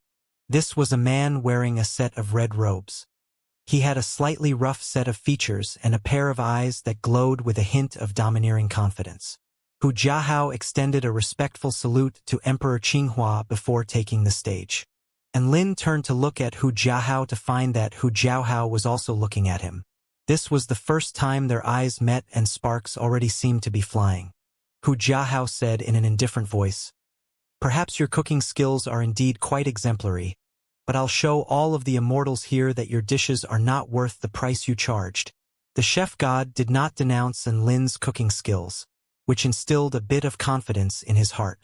Enlin was obviously not going to back down, and he replied with a slight smile, "Then I'll show you that my dishes are worth any price they get elevated to pass this day." His words were immediately met with a burst of startled gasps. Arrogance. Arrogance to the point of impudence. Such arrogant words struck shock into the hearts of each and every one of the audience members present. Some of the immortals were disdainful toward Enlin's open display of arrogance and provocation. However, others wore admiring expressions upon seeing this. As a new chef on the market, Enlin shouldn't say things like this no matter how good his cooking skills are. He's already showing everyone the extent of his arrogance now. Imagine what he would be like in the future. I don't think he has done anything wrong. A young person should be full of spirit and drive like this. That's right. People who talk the talk but can't walk the walk are stupid cunts. But people who can do both are charismatic. Besides, perhaps his cooking skills really are as exemplary as he proclaims. All the immortals were engaged in heated discussions with one another, and all of them subscribed to different opinions. At this moment, the two adorable infants beside Emperor Qinghua flew over to Enlin and Hu Jiahao, and they each waved a hand to reveal the ingredients and condiments for this competition. The condiments were quite simple: oil, salt, soy sauce, and vinegar. As for the ingredients, these were even simpler: 1 cabbage, 1 eggplant, 1 heavenly court free-range chicken, 1 piece of pork, a few eggs, and some spring onions as well as garlic. The two infants announced in unison, "Competitors must make a dish of their choices from the available ingredients laid out before them. Whoever cooks the most delicious and high-quality dish will be adjudged the winner. And this will be decided by Emperor Qinghua. The final explanation for the judgment will also be provided by Emperor Qinghua." And Lin nodded upon hearing this. The judging criteria were not only limited to the taste of the dish but also the quality of the dish. This would be a test of the chef's ability to transform ordinary ingredients into a miraculous dish. After all these ingredients were quite mundane, so the key would lie in how they were cooked. At that moment, Enlin and Hu Jiahao both fell into deep thought. They had only one opportunity, so they wanted to do the best they could by taking the time and formulating a plan first. Ever since Enlin had obtained the frying pan, he had been practicing his cooking skills every day. After all, he couldn't just waste the flavor enhancement effects, and as a result, he was now kind of a jack of all trades in all types of cuisines. He had also tried to cook dishes using such simple ingredients before, like the cola chicken he had once made for Xiaolin. But that was not going to be enough. He needed something more spectacular, and Lin and Hu Jiahao were still rooted to the spot in deep thought. All the spectators were getting quite restless again as more discussions erupted. "I've had Enlin's cooking before, and it's absolutely the most delicious cooking in this world. Enlin will be sure to win this competition. Hee. Don't be too confident in case you have to swallow your words. Hu Jiahao has been the incumbent chef god for several thousand years. How could he lose to a new kid? Maybe Enlin has some special ingredients or cooking techniques he uses to enhance the flavor of his dishes. However, with all these mundane ingredients, Hu Jiahao's vast experience and extremely refined cooking skills would probably carry him to victory in the end." All the immortals were discussing among themselves, as were the young immortals. The golden infant boy beside Emperor Qinghua sidled up to the jade infant girl. "Xiao Yu, who do you think is going to win?" "Big brother Enlin for sure. His cooking is really delicious," the jade girl replied. The golden boy was taken aback by her quick and firm response. "Why? Big brother Enlin is so handsome. Just looking at him would make his cooking more delicious to eat," the jade girl replied in a crisp, adorable voice. The golden boy. What a pure and innocent response. Just as they were talking, another collective cry of surprise rang out from the audience stands. Everyone turned toward the competition platform to find that Hu Jiahao had made the first move. "It's here. That is the signature pan of the chef god. The flying god green and yellow pan. Its exterior is as beautiful as jade and is constructed from divine rank green and yellow jade. Not only does it offer a completely non-stick surface, but it is also extremely heat-resistant and can enhance the flavor of any dish cooked by using it." All the other immortals also let loose cries of surprise. Just looking at Chef God's artistic masterpiece of a pan was quite a visual spectacle on its own. Perhaps it was because he was inspired by something. A figurative light bulb suddenly lit up over Enlin's head, and he too decided on what dish he was going to cook. That dish had something to do with the newest member of his big family. "Look, Enlin is springing into action too. Let me see what type of pan he's going to use." 1 second later, countless immortals' eyes bulged in disbelief. Some even rubbed their eyes before looking again, only to draw another sharp intake of incredulous breath. Am I seeing this right? Is that a frying pan? And it's a completely mundane pitch-black frying pan? A certain retarded superfan retorted. Mundane? No, I think it's extremely unique. Unique? Unique in how ugly it is. That's right. Everyone was either disappointed, disdainful, or shocked at the sight of Enlin's frying pan. Enlin didn't take notice of their reactions as a confident smile appeared on his face. "You mere mortals. Let me show you the might of the frying pan."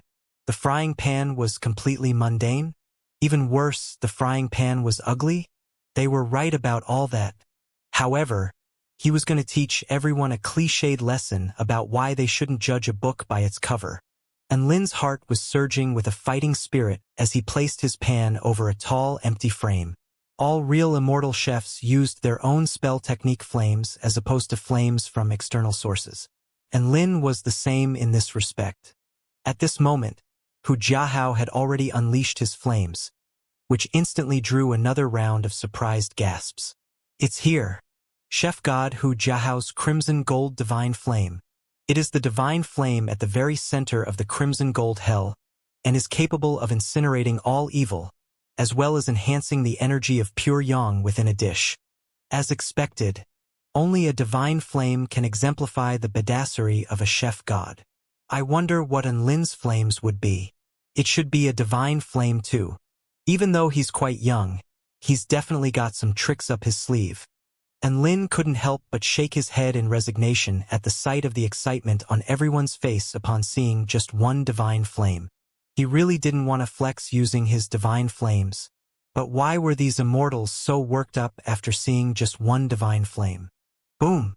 One holy flame and 6 divine flames appeared all at once, from which boundless divine might and holy might erupted forth, instantly and drastically elevating the temperatures around the entire venue and almost blinding all the spectators present. Am I seeing this right? 7 divine flames? No, it's 6 divine flames and 1 holy flame. Holy fuck, that's way too scary. Even Chef God Hu Jiahao's hands jolted in fright upon seeing this, and his own flames almost exploded as a result. What the fuck? Was there a place where they were giving out divine flames for free? How the fuck did he have so many? This time, a hint of astonishment appeared on even Emperor Qinghua's face, and Lin's expression remained the same as he waved a hand through the air. The different flames fell under the pan like obedient fairies, where they joyfully danced with one another. And the vermilion bird was controlling the flames elatedly while heating up the pan to prepare the cooking that was to follow. Hu Jiahao was a man of vast experience, and he soon managed to calm his emotions. This wasn't a competition to see who had the most flames. This was a competition to see who could cook the best dish. He pulled out a kitchen knife before setting to work on the ingredients before him. The movement of the knife was like clouds and mist, ethereal and untraceable. However, it contained hints of sharpness. Each and every one of his movements was extremely rehearsed and pleasing to the eye. And Lin also pulled out a kitchen knife. No, it was a sword. That's right, under the shocked eyes of all the spectating immortals. He pulled out an inky black long sword before cutting up the ingredients before him. And Lin wasn't intentionally throwing the match, it was just that he was used to using a sword. His swordsmanship was simply far better than his saber skills, and besides, he had been using the evil-slaying sword to cook every day for the past 1 or 2 years. It could be said that his culinary sword technique was not inferior to the chef god's knife technique. Evil-slaying sword. God knows the pains I've suffered. And Lin knew the reasoning behind all this, but the other immortals were oblivious to this, and they erupted once again. Holy fuck! This An Lin is way too arrogant. He's using a sword to cook. This is an insult. A blatant insult. That's going too far. Perhaps he's used to cooking with a sword? Bullshit. Who the fuck uses a sword to cook? And he's using an immortal tool as a kitchen knife as well? This is both an insult to Chef God Hu Jiahao and an insult to his immortal tool. That's true. No one would do this unless their brain had been fried. Ha ha ha. Little sister. Your An Lin is absolutely hilarious. He's so funny and weird in all aspects. The eldest among Lin Junjun's 7 sisters doubled over with laughter. Is this the pinnacle of sword techniques? The celestial maiden in the blue dress had her eyes wide open in shock. Except he's using it in a cooking competition, Lin Junjun added expressionlessly. This was simply far too bizarre, and it gave her a strong sense of contradiction. Was this really a battle between chef gods? However, the spectating immortals soon began to change their minds. Even though he was using a sword, his technique really wasn't bad. In fact, it was marvelous to watch it. What an exemplary swordsmanship! Such accuracy and precision are comparable to the knife skills of the chef god. However, the chef god is superior in the aspect of combining the intent realms of knife skills and cooking skills. After all, his vast amount of experience is an insurmountable advantage. And Lin's flame control is what I'm really shocked about. Maybe you can't see it, but the more I look at it, the more stunned I am by just how ridiculously exceptional his flame control skills are. Both of them have their strong traits, so it really is quite difficult to predict the result until the last moment. That's right. No one could predict what the result of this contest would be, as both of the competitors displayed two sets of unique but extremely exceptional skills. Even the spectators with the keenest eyes wouldn't be able to say for sure just who would be crowned champion in the end. Hu Jiahao had used all the ingredients, including cabbage, eggplant, heavenly court free-range chicken, pork, eggs, spring onion, and garlic. All the ingredients tumbled through the air at blinding speed, creating a marvelous spectacle to behold. About an hour later, the pork was an alluring reddish-brown and the chicken was a succulent gold. The full-bodied scent of char-grilled meat wafted through the air. Countless immortals wore expressions of entrancement on their faces, and many of them looked at the dish that was slowly taking shape as drool flowed unnoticed from the corners of their lips. This scent was simply far too alluring. Many of the fence-sitting immortals immediately began pledging their support for the chef god. Chef god waved a hand through the air, and the crimson gold divine flames created a hollow ball that encapsulated the dish in the pan. Everyone knew that this was to lock in the flavor as well as to keep the freshness of the dish. That way, the consumer would be able to taste the most delicious version of the dish when they took the lid off it. And Lin had also entered the final stages of his cooking. He had sealed his food away right from the very beginning, so not a single hint of its scent managed to waft out. It was exactly because of this that no one knew just how good his dish would taste, as they had no olfactory stimulus to give them any indications in advance. Boom! The crimson gold divine flames carried the dish onto a pristine serving tray. Hu Jiahao waved his hand again, and the dish was instantly sealed, thereby indicating its completion. Another burst of cheers erupted forth from the spectating immortals. Setting aside what the dish tasted like, just the spectacle of the chef god's cooking was something to marvel at. Hu Jiahao nodded to all the spectating immortals with a tranquil smile. Anyone would feel good after being cheered on by a crowd like this. Boom!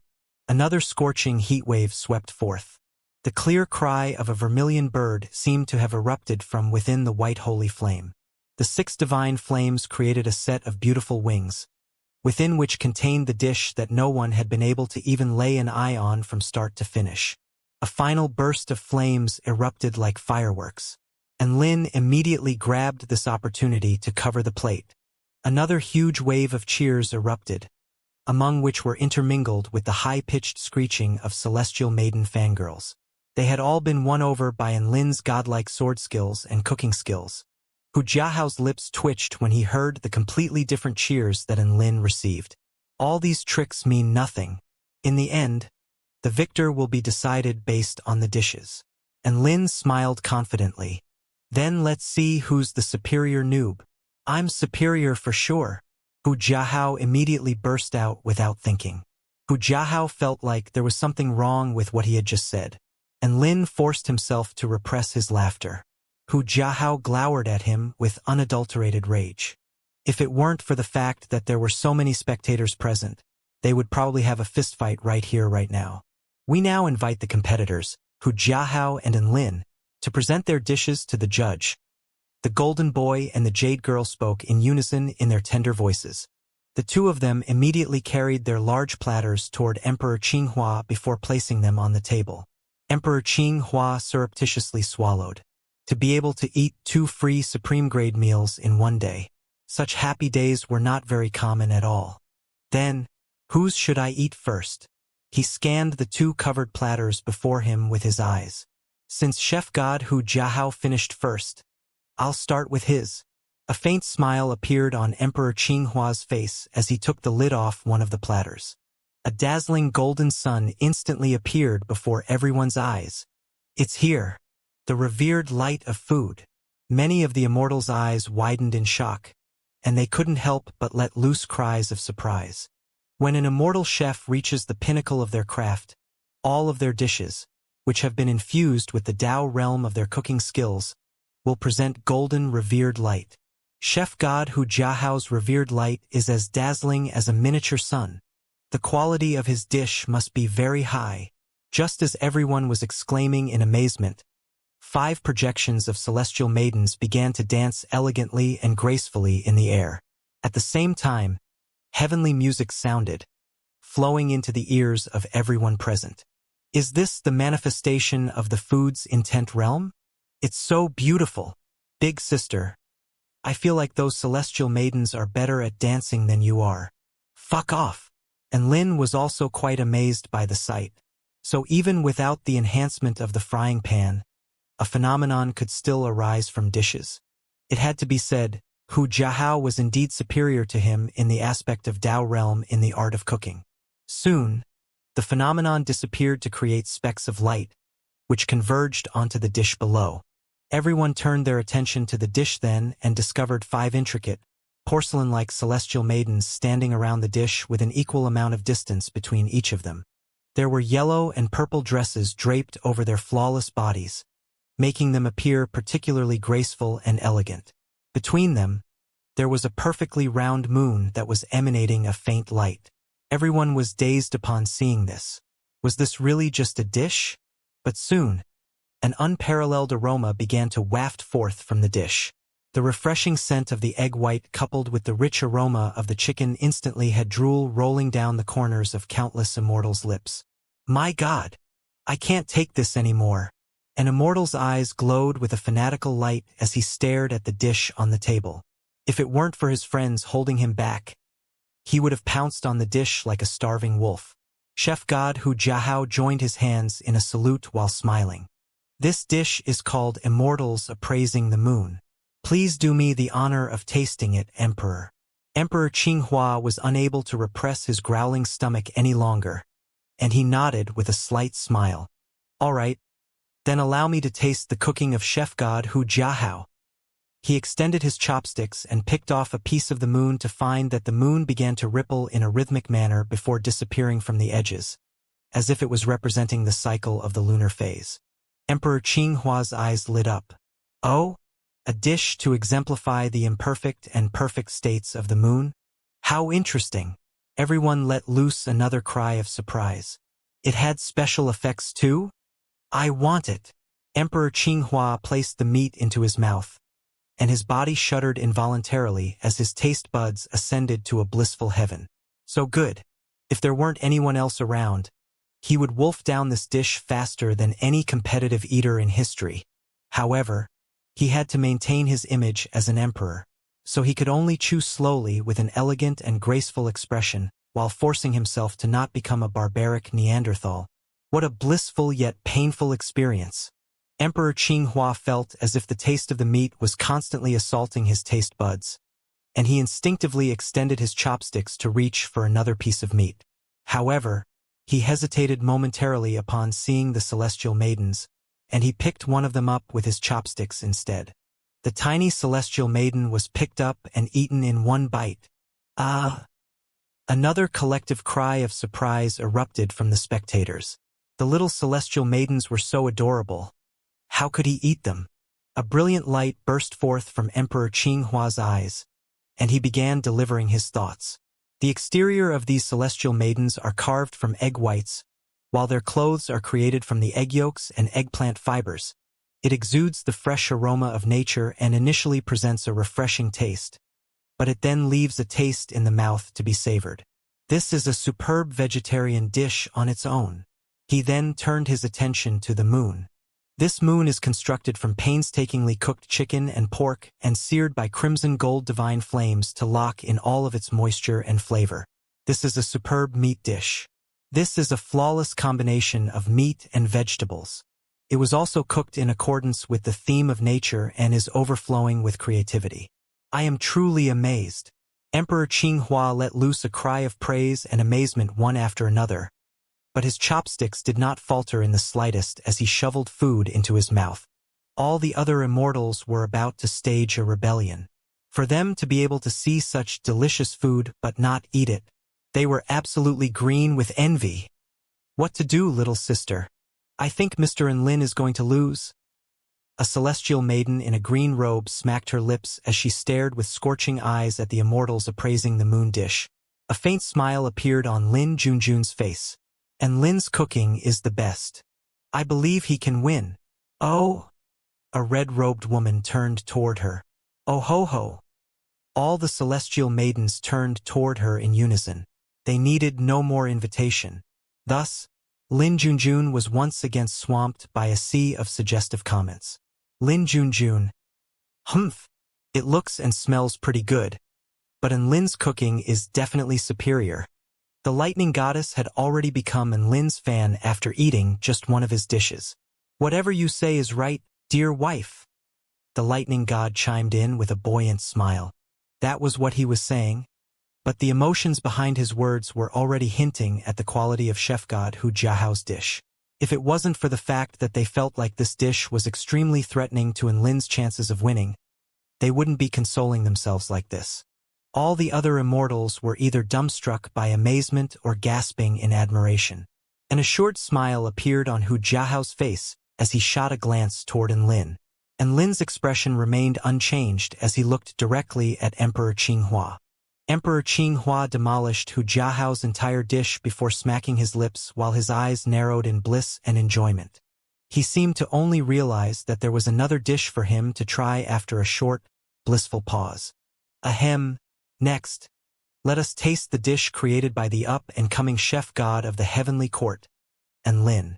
He chuckled with anticipation before lifting the lid off Enlin's platter.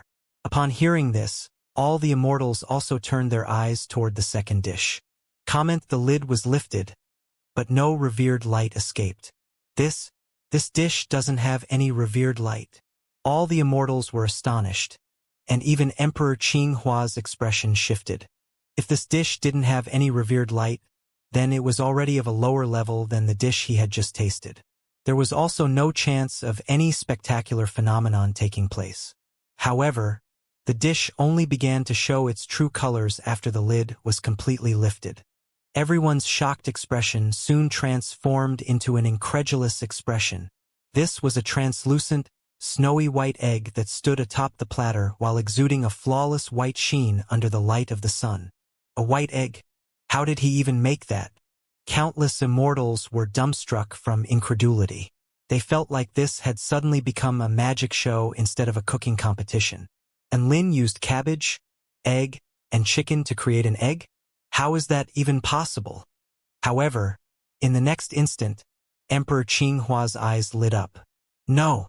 This white eggshell was constructed using eggshells and cabbage extract. Crack. The pristine, translucent eggshell suddenly began to crack open. A refreshing aura filled with vitality burst forth as a boundless golden light erupted from the crack like a miniature sun. All the immortals waited with bated breath, as if they were bearing witness to a miracle. Boom! The top half of the eggshell suddenly exploded open, immediately following which a crisp, sweet-sounding cry erupted. A golden flaming phoenix broke through the shattered eggshell before soaring into the sky. It circled in the air while flapping its scorching, dazzling wings as it looked around with its beautiful eyes, which were filled with innocence and vitality. All the immortals were dumbstruck. Did he just create a living phoenix? What the actual fuck? How could this possibly be real? It made no sense whatsoever. However, all this was being presented right before their eyes. A slight smile appeared on Enlin's face. He had spent a lot of effort in creating this phoenix. The power of the mutant blood phoenix in his body contributed significantly to the process, and of course, the flaming vermilion bird's help was another vital cog. This was the life of the mutant blood phoenix. The phoenix danced over the heavens, and its cries were like the most heavenly music. Everyone was instantly intrigued by this miraculous scene. The phoenix grew bigger and bigger, and at the height of its powers, it was as hot as the sun, obscuring the entire sky as well as the true sun with its incredibly huge body. However, just as there was a cycle in the heavenly Tao, there was also a cycle in life and death. Fireworks were always most dazzling at their peak, but what followed would be a slow decline before it fizzled out from existence. The phoenix's body began to slowly shrink, and its flames also began to dim. It began to cry with anguish as it resisted, as if it were the embodiment of all the unyielding spirit of all those who pursued Tao. It struggled with all its might, not wanting to resign itself to a fate of death. However, this world was a cruel one, and the phoenix could only slowly waste away as it struggled. In the end, it disappeared into a pile of ember. All the heavenly court immortals felt as if their heartstrings had been violently tugged on as they witnessed the phoenix's birth, rise, and fall before its eventual death. In particular, the cry of grief and indignation the phoenix had let loose right before its death was like a heavy blow to all their hearts. Weren't all phoenixes on the path of pursuing Tao? After reaching their peak, they would all fall into an inevitable decline before being wasted away by the cruel passing of time. Tears welled up in the eyes of many immortals, and some celestial maidens had even been driven to the point of inconsolable sobs. Hu Jiahao's eyes widened as his body swayed unsteadily. He had lost. He had completely and utterly lost in a competition of intent realms in the Tao of cooking. All first-rate immortal chefs aimed to please all five senses and the consciousness of each consumer with their dishes. However, most of them presented lavish and beautiful phenomena that would evoke joy in the onlookers to enhance the flavor of their food by first enhancing the consumer's mood. But who could imagine that just the intent realm of a dish would bring immortals to tears? This was definitely the only dish of its kind in existence. This wasn't even a competition on the same fucking level anymore. Just a simple display of intent realm was no match for an intent realm that had been infused with the observation of one's pursuit of Tao. This was like comparing a crude, slapstick comedy film to a cinematic masterpiece. There was simply no competition. Celestial Maiden Ning Chao had tears flowing uncontrollably down her face. And Lin's dish is so moving. Is that really just a dish? I feel like I've just seen my entire life. Woof! The heaven-defying dog muttered to itself as tears flowed down its face. This is the unforgiving power of time. It is the ultimate equalizer, the effects of which no one can escape from. This dish is so sad. The Moon Elder shook his head as countless emotions welled up in his heart. Just as all the immortals were lamenting the passing of the phoenix, Emperor Qinghua looked into the eggshell to discover a chicken spreading its wings to try and take flight. Sigh. A flightless phoenix is no superior to a chicken. It was also at this moment that a flame suddenly began to burn within the chicken. This is. Heavenly Emperor Qinghua's pupils contracted drastically as his calm and collected facade finally collapsed. Countless immortals also turned their eyes toward the chicken. That very same chicken who appeared to be burning with the flame of a new life. The heavenly Tao was unforgiving and cruel, but it still managed to retain a shred of vitality. The phoenix had fallen amid a grief-stricken cry, but its vitality remained. Good, good, good. Emperor Qinghua praised with unadulterated approval and admiration on his face. Just this tiny little final detail added another layer to the intent realm of the dish, thereby elevating it to a higher level. An irresistibly alluring scent wafted forth, sending drool rolling down the corners of countless immortals' mouths again. I call this dish Life of the Phoenix. Please do me the honor of tasting it, Emperor Qinghua. And Lin offered with a smile. Ha. Then don't mind if I do. Emperor Qinghua eagerly picked up his chopsticks. He tore off a piece of chicken with his chopsticks before placing it into his mouth, upon which an explosion of flavors instantly erupted. Emperor Qinghua's entire body trembled as his face reddened from a peculiar flush. So good. So stimulating. It really was too delicious. The skin was crispy and delicious, and even the interior was juicy and flavorful. It was indescribably good. Such delicious meat was absolutely unheard of. And to think this was just a chicken. All the spectating immortals had never wanted so much to taste something for themselves. They stared at Emperor Qinghua, who was happily chomping away, and their envy spiraled into outer space. They gritted their teeth with frustration and indignation, but there was nothing they could do. They all desperately wanted to taste the dish for themselves. After Emperor Qinghua had finished the chicken, he discovered that there was a miniature phoenix constructed from flames at its center. It seemed to be imbued with the freedom of nature, and after its body was consumed, it soared into the sky and disappeared from this world. Most roast chickens are cooked from the outside, but Chef God and Lin's roast chicken has been roasted simultaneously from the interior and the exterior, with that flaming phoenix presumably being the second source of cooking flames. This is the first time I have witnessed such a cooking method, and it must have required astonishing levels of flame controls to achieve.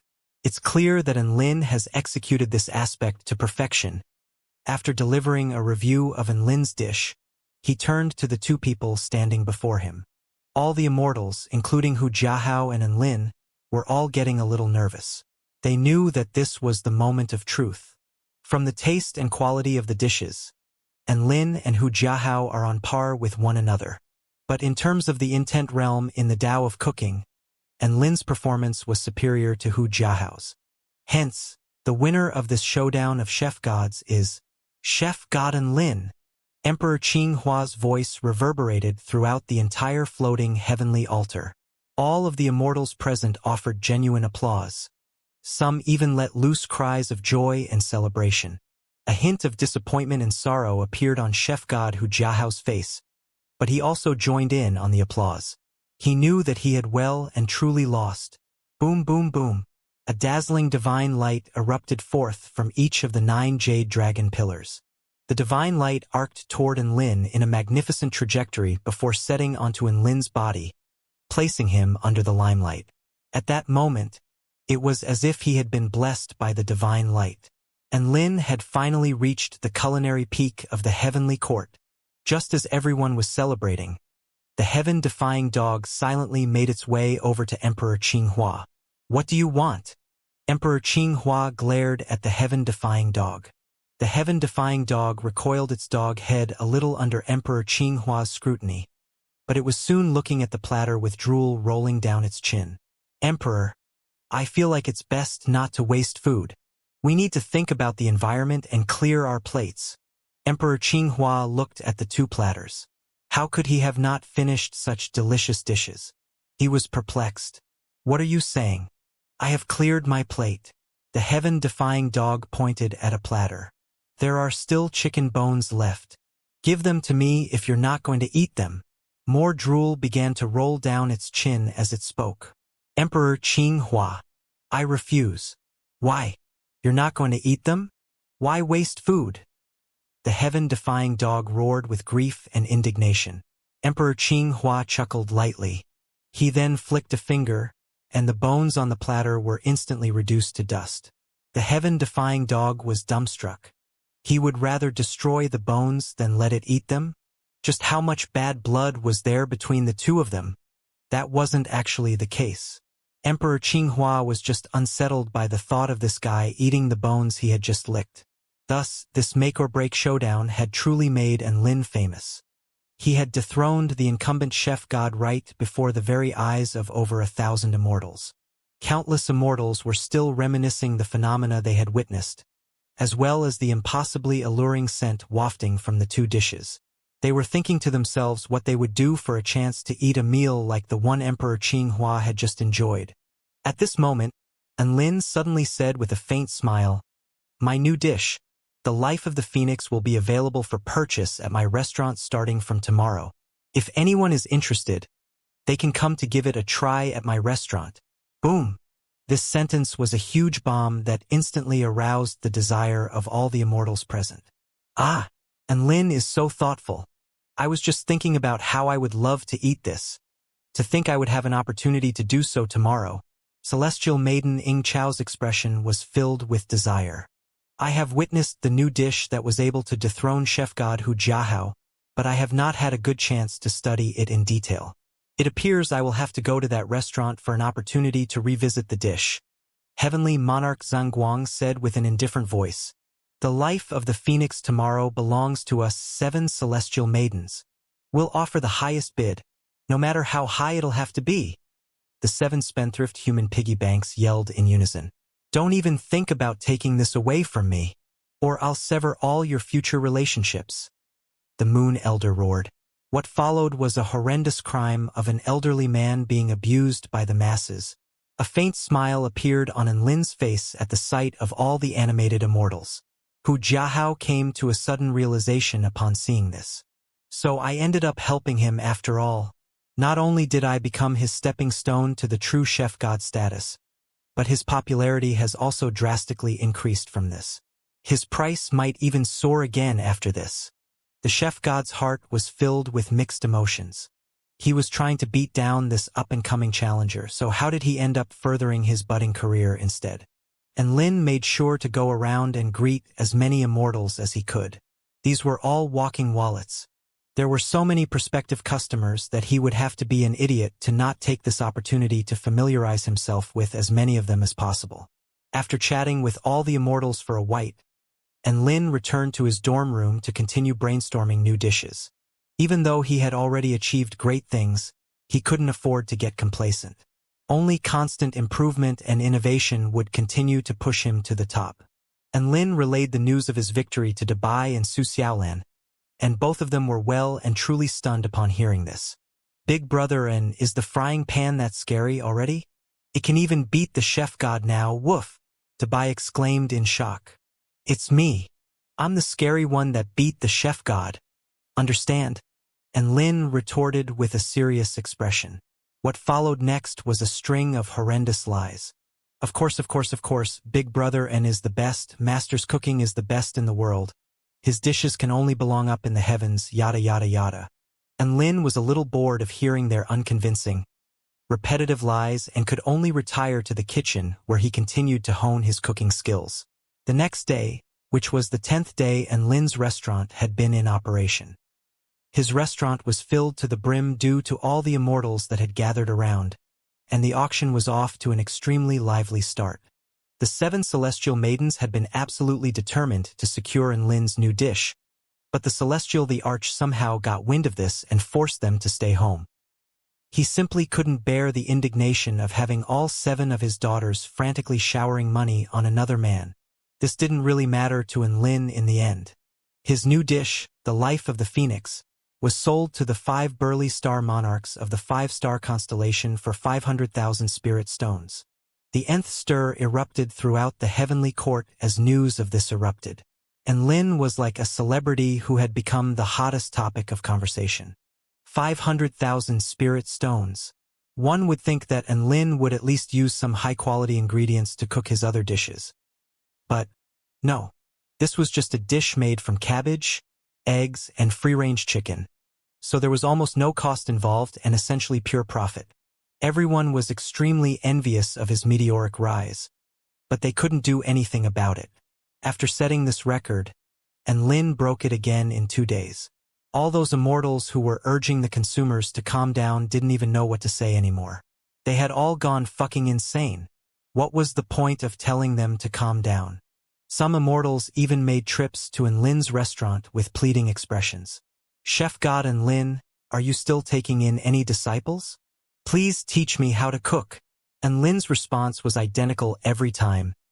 "My cooking skills are a family secret that I cannot pass on." Another day passed, and his new wave of popularity declined slightly, resulting in a final bid of only 420,000 spirit stones.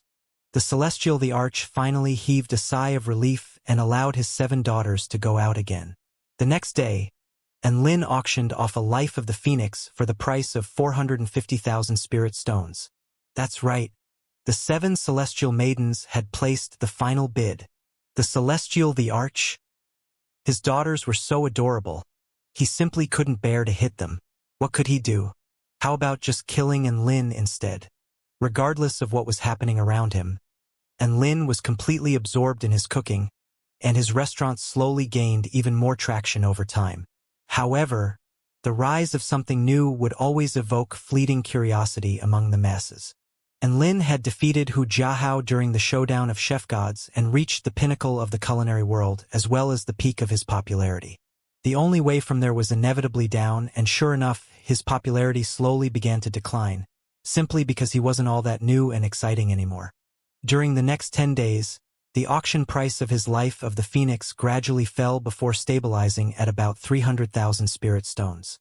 Some immortals gradually grew bored with the Life of the Phoenix trend and set their sights on other dishes. This didn't really matter all that much to Enlin. It was just going to mean slightly higher costs. Occasionally, there would be days on which no tycoons showed up and the final auction price would settle at just over 100,000 or 200,000 spirit stones. Even so, it was still better than selling stuffed buns. All students of the United University of Cultivation missed Enlin's stuffed buns, ignored by Day Bai so much that they all signed a petition for Enlin to come back and sell stuffed buns. Sometimes, when Enlin was in a good mood, he would go back to school and sell some stuffed buns, all of which were basically instantly swept away by buyers in the blink of an eye. Before he knew it, a month had passed. It had been a month since he commissioned Xianxia to refine the divine pills for him. Enlin tallied up the money he had earned through cooking. It wasn't a lot. Only 6 million. It was a pitiful amount. If any other immortal heard what Enlin was saying, they would all be itching for a chance to beat him up. Immortals could work their whole lives and not earn that much money. But this guy was saying that 6 million spirit stones a month was a lackluster result? He deserved to be pummeled for that logic. However, the cultivating world was actually identical to the mortal world in that this was a place where wealth allocation was extremely skewed. The resources owned by first-rate mighty figures and normal cultivators were on completely different levels. His target of 100 million spirit stone appeared to be impossible to achieve in a normal person's eyes, but this was really just a small target for him. He was just being honest, so why would his words incur outrage? At the same time, Enlin had only earned 6 million spirit stones in a month, and he felt like he was an absolute failure. At this rate, he was not going to be able to complete his target of 100 million in a year. The popularity of his new chef god title was slowly dwindling, so his profits might even decline from month to month from here onward. What could he do? Enlin was struck by a sense of urgency. However, earning quick money required opportunities. He was unable to think of a way to earn more money for now. Could he commit murder and robbery? This was the fastest wealth accumulation tactic known to Enlin at this point in time. But there was a vital flaw in this, in that he had no enemies. He thought to himself for a moment before contacting Lu Qianhuan via voice transmission talisman. Yo, what's up, Enlin? Lu Qianhuan's cheerful voice soon sounded from the other side of the line. Ahem. I just wanted to see how sect was developing. Are there any antagonistic sects that have picked fights with us? Enlin asked with an eager expression. TSK. Our 4-9 Immortal sect is filled with mighty figures and is renowned across the entire continent for being a sect blessed by the heavens. We're not even afraid of the Heavenly Sword sect. Who would try and pick fights with us? Such stupid cunts couldn't possibly exist in this world. Then have you heard of any powerful evil sects rearing their heads lately? Haven't you heard? The Heavenly Court is currently in the process of cleaning up the entire kingdom of the 9 states. There are 1 or 2 small sects that have made recent appearances on the continent, but all of the large evil sects are hiding away. Some of them have even sent their disciples abroad to do good deeds as a gesture of repentance in the hope of being spared in this crackdown. In any case, the kingdom of the 9 states is a land of peace and serenity for now. Enlin looked up at the sky and heaved a forlorn sigh. Was it this hard just to find an antagonist nowadays? He had no choice but to resort to cooking for money. In reality, cooking for money had an unexpected perk, and that was that it could help him complete his system mission. That's right, God of War Heaven Blasting Cannon mission had seen some progress.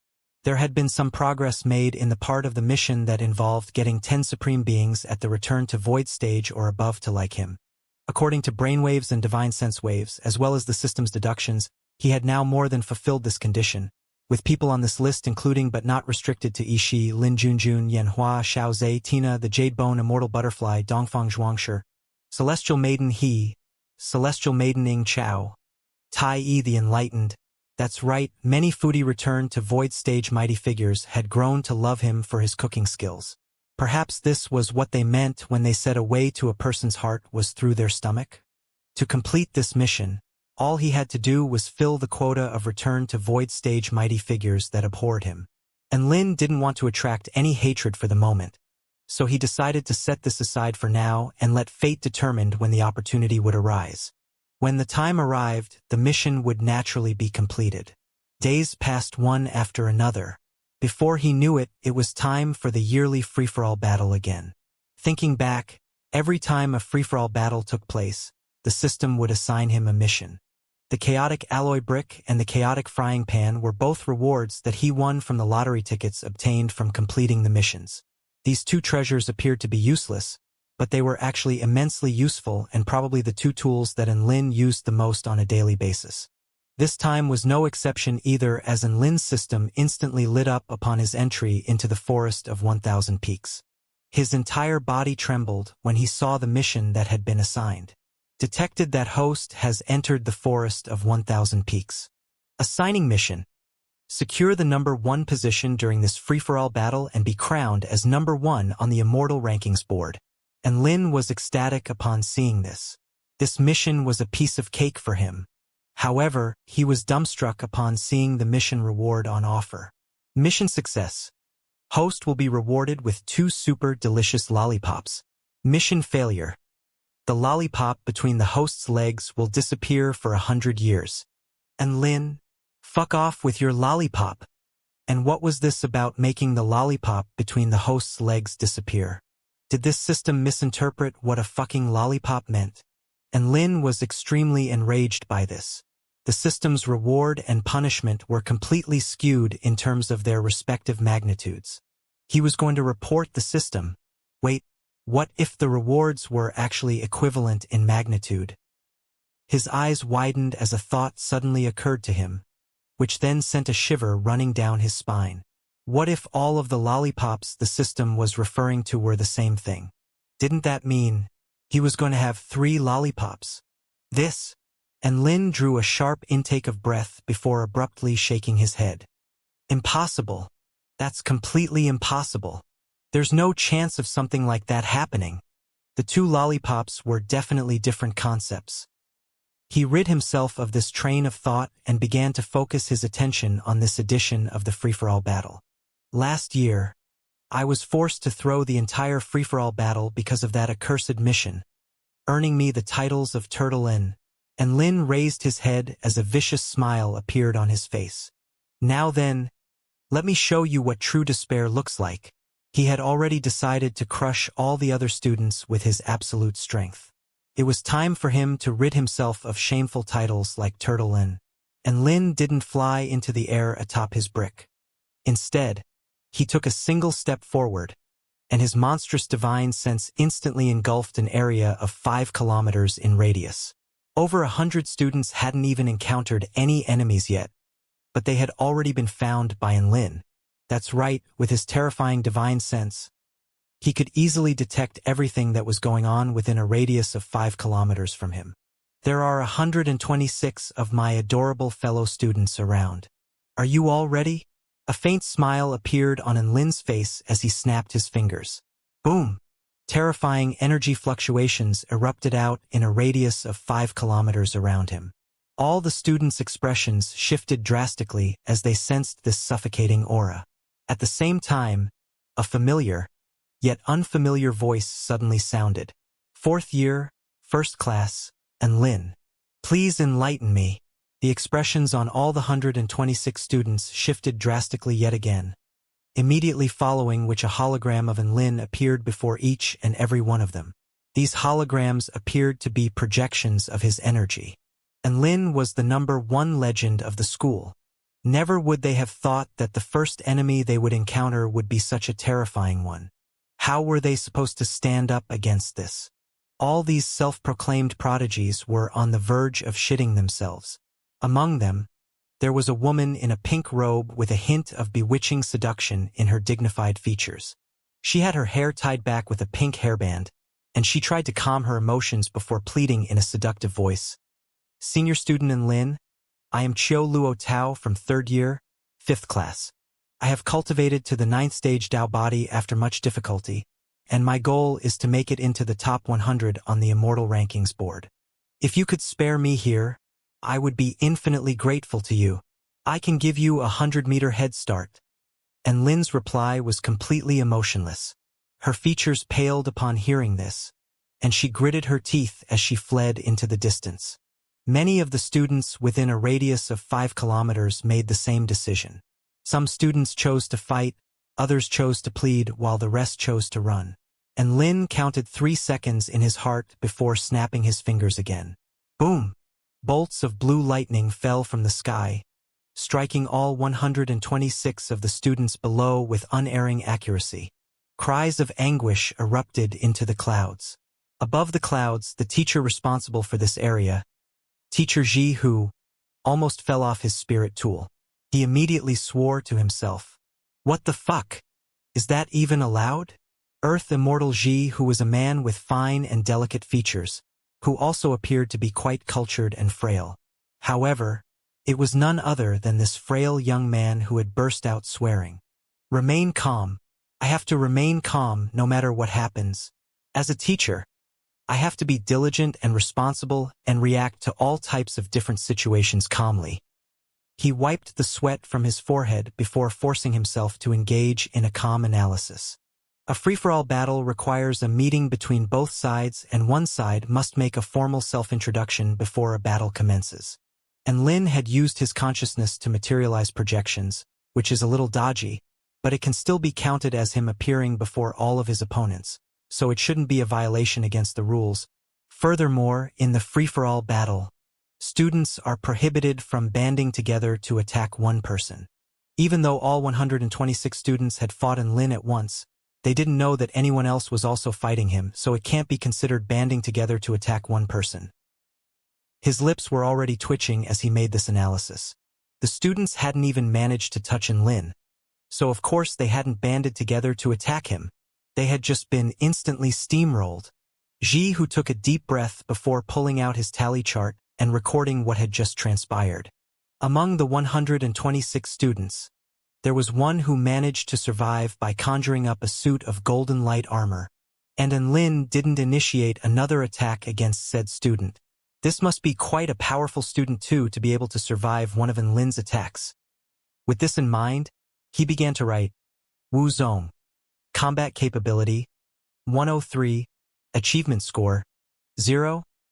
I don't even know how to evaluate Lin. Just that one attack of mass destruction is something far beyond what I am even capable of. Should I just approximate some values for now? Ji, who scratched his head frantically. He was both confused and frustrated, but in the end he still wrote something down. And Lin, combat capability, 2000, achievement score, 1850. He then began recording the names of the students that had been eliminated.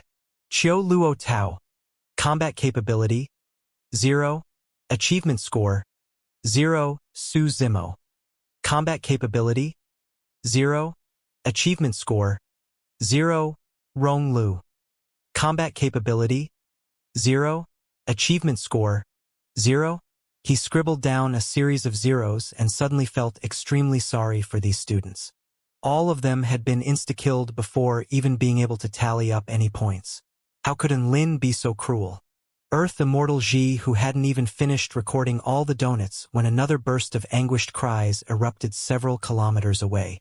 His divine sense had been unleashed the whole time, and he had been observing everything constantly. Therefore, he immediately figured out what was going on, and his hands began to tremble involuntarily. Again, what the fuck? I haven't even finished recording the first batch of donuts yet, and now you've sent another 100 my way? Ji, who drew a sharp intake of breath before silently pulling out his voice transmission talisman. Hello, Earth Immortal Ji, who? What do you need? Vice Principal Yu Hua's leisurely voice sounded. Ji, who took a deep breath. I want to report someone using hacks during the free-for-all battle. Vice Principal Yu Hua. On the White Stone Plaza, a flash of golden light erupted. The first batch of 125 eliminated students appeared at the same time, and all of them were lying on the ground in extremely miserable states. Huh? Aren't you Wang Puda from 3rd year, 1st class? How did you get eliminated so early with your power? A student whose face was charred black and had hair that had been zapped to resemble a porcupine's spines exclaimed in shock. Cough, cough. Don't remind me. My luck was absolutely terrible. I encountered senior student Lin, so of course I was going to be eliminated. The brawny Wang Puda lamented. Huh? You too? I was also eliminated by God and... The student with the pitch-black face exclaimed in surprise. The two of them stared at each other's charred face, and a peculiar silence ensued. Wah! How could senior student and Lin be so mean to girls? A female student applied ointment over her face as she sobbed about her tragic experience. Soon, all of the students discovered a pattern. Why did everyone look like they had been blasted by lightning? Huh? You were done in by An Lin. Holy fuck! You were also screwed by An Lin. Did we all suffer the same fate? And we all got eliminated at the same time? Could it be? All the students stared at each with incredulity. 10,000 mythological beasts stampeded over their hearts as a thought occurred to all of them. Did senior student and Lin drop a large-scale attack on all of them? 125 students had been eliminated all at once, and all of them encountered An Lin at the same time. This meant that they didn't even get a chance to face their idol in a one-on-one battle before they were defeated. The despair, the shame, the crushing humiliation. Wah! How could An Lin do this? I feel so useless. One of the more mentally frail female students immediately broke down in tears. Many of the other students were beginning to doubt the purpose of their lives. Even though they could be considered as prodigies in their own right, they still couldn't help but wonder why there was such a large disparity between them.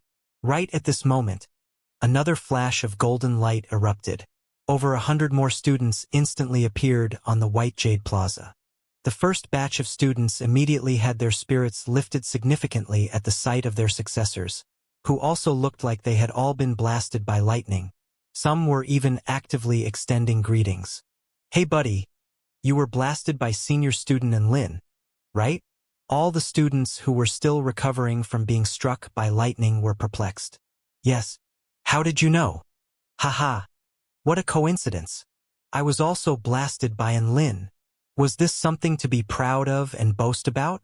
They soon discovered that this really was a point most of the students on the plaza had in common, as 99% of the students had been blasted into elimination by An Lin. They were all comrades in arms. The students who had been eliminated due to a series of other reasons stared at this big, harmonious family. They suddenly felt extremely ostracized and left out. In the southeastern region of the Forest of 1,000 Peaks, this place had become an infernal pit for all of the students. A student who had barely survived being struck by a bolt of lightning using the golden light armor he had conjured up yelled as he ran, warning everyone to leave this area as soon as possible in case they fell prey to the nightmarish An Lin. Many of the students scoffed at his warning, and they soon arrived on the White Jade Plaza to join this growing family. There were 1 or 2 10th-stage Dao Body students who managed to survive a bolt of lightning, and they immediately frantically ran for their lives without engaging in any battles. Their first priority was to get out of this southeastern area first. Thus, news of how An Lin dominated the entire southeastern region of the Forest of 1,000 Peaks as a bloodthirsty demon slowly spread out. Ji, whose attempt to report An Lin to Vice Principal Yu Hua, had been rebuked. Yu Hua explained that An Lin was also a student of the United University of Cultivation, and he was abusing these students with his own ability, so what right did they have to accuse him of using hacks? If An Lin were to hear this, he would definitely be extremely pleased with Vice Principal Yu Hua, and maybe even gift him a steamer of stuffed buns ignored by Dabai. But Principal, this has severely impacted the balance and fairness of the trial. Ji Hu argued with grief and indignation. Vice Principal Yu Hua chuckled indifferently. Good. Let's give each and every one of these arrogant students a wake-up call and show them just how cruel the world of cultivation really is. When they're students of the university, there will be teachers as well as me to be there to save them. But once they graduate and enter society, they could pay for any arrogance or complacency with their lives. Let's leave it at that. I'll have to trouble you to keep recording. Vice Principal Yu Hua ended the voice transmission talisman with this rather philosophical message.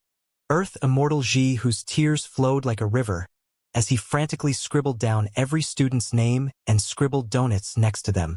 He only wished that he had grown a few more hands. In the southeastern region of the Forest of 1,000 Peaks, lightning continued to crash down from the sky. The anguished cries of students erupted relentlessly. Holy fuck!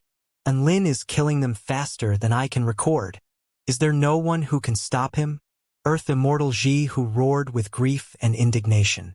Before everyone knew it, several thousand students had gathered at the White Jade Plaza. A strong, acrid scent akin to burned toast wafted through the air.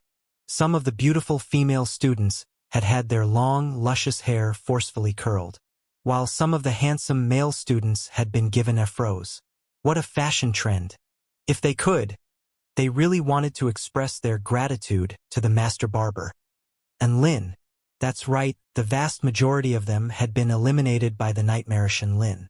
All of the students huddled together in groups as they tearfully exchanged tragic tales of being struck by lightning. Wah! It was so scary. Didn't you guys say senior student Lin turned into a coward during free-for-all battles? Why did he blast me with lightning on sight? A first-year female student felt like she had been scammed as she sobbed with indignation. A male student shook his head and lamented, "Sigh, there's too much of a power gap.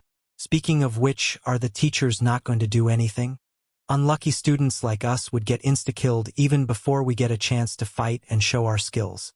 How are they going to evaluate our true strength?" All the students were complaining, and some of them had even developed trauma because of Enlin. In reality, the teachers in the Forest of 1,000 Peaks weren't just sitting around idly. Over a dozen teachers had contacted Vice Principal Yu Hua via voice transmissions to report Enlin for using hacks. They even suggested that they should just award him the first place by default. Yu Hua naturally refused all these pleas. Were they kidding? How could he bear to put an end to such an interesting free-for-all battle? He hadn't seen such an interesting free-for-all battle for countless years. Walking Nightmare Enlin continued toward the northern part of the Forest of 1,000 Peaks, bringing with him boundless lightning wherever he went. Countless students were eliminated amid a sea of anguished yells, leaving a ghastly trail of blood and destruction in Enlin's wake. Celestial Immortal Ming Yuan shook his head and let loose a forlorn sigh as he cast his eyes over the area that he was responsible for. You can't blame anyone for this. This is fate. Will Enlin's might forever crush you or provide you with impetus and ambition to work harder and strive further? Perhaps, in the distant future, some of these students would think back and be grateful to this nightmarish figure. Celestial Immortal Ming Yuan looked up into the sky. His eyes seemed to glaze over, but at the same time, they were piercingly clear as well, as if he could see through the flow of time and glean the truth within. As for why he wasn't making any records, fuck that. Just give them all donuts. The beautiful Earth Immortal Yuing, whose beautiful long legs were sheathed in black pantyhose, sat on her flying book as she made records at blinding speed. Holy fuck. And Lin, are you here to test my observation skills and speed of writing? I can't even chop vegetables as fast as you're picking off these students. Earth Immortal Yuing grumbled as she recorded the statistics. Making records of over 100 people at once was an extremely stimulating workload. I thought you were already using hacks during your first trial, but it looks like that was only the beginning. Meanwhile, Enlin was going along on his merry way as he enjoyed a hacked life. He had already lost count of how many students he had eliminated, but was pretty much just dropping lightning in 5-kilometer radius blocks. Anyone who could survive one of his attacks would be allowed to scurry away while he himself would continue onward to his next conquest. In the southeastern region of the Forest of 1,000 Peaks, one of the most outstanding talents among the fifth-year students, Tang Shimin, was still wandering around aimlessly. He desperately needed to engage in some battles to score some points.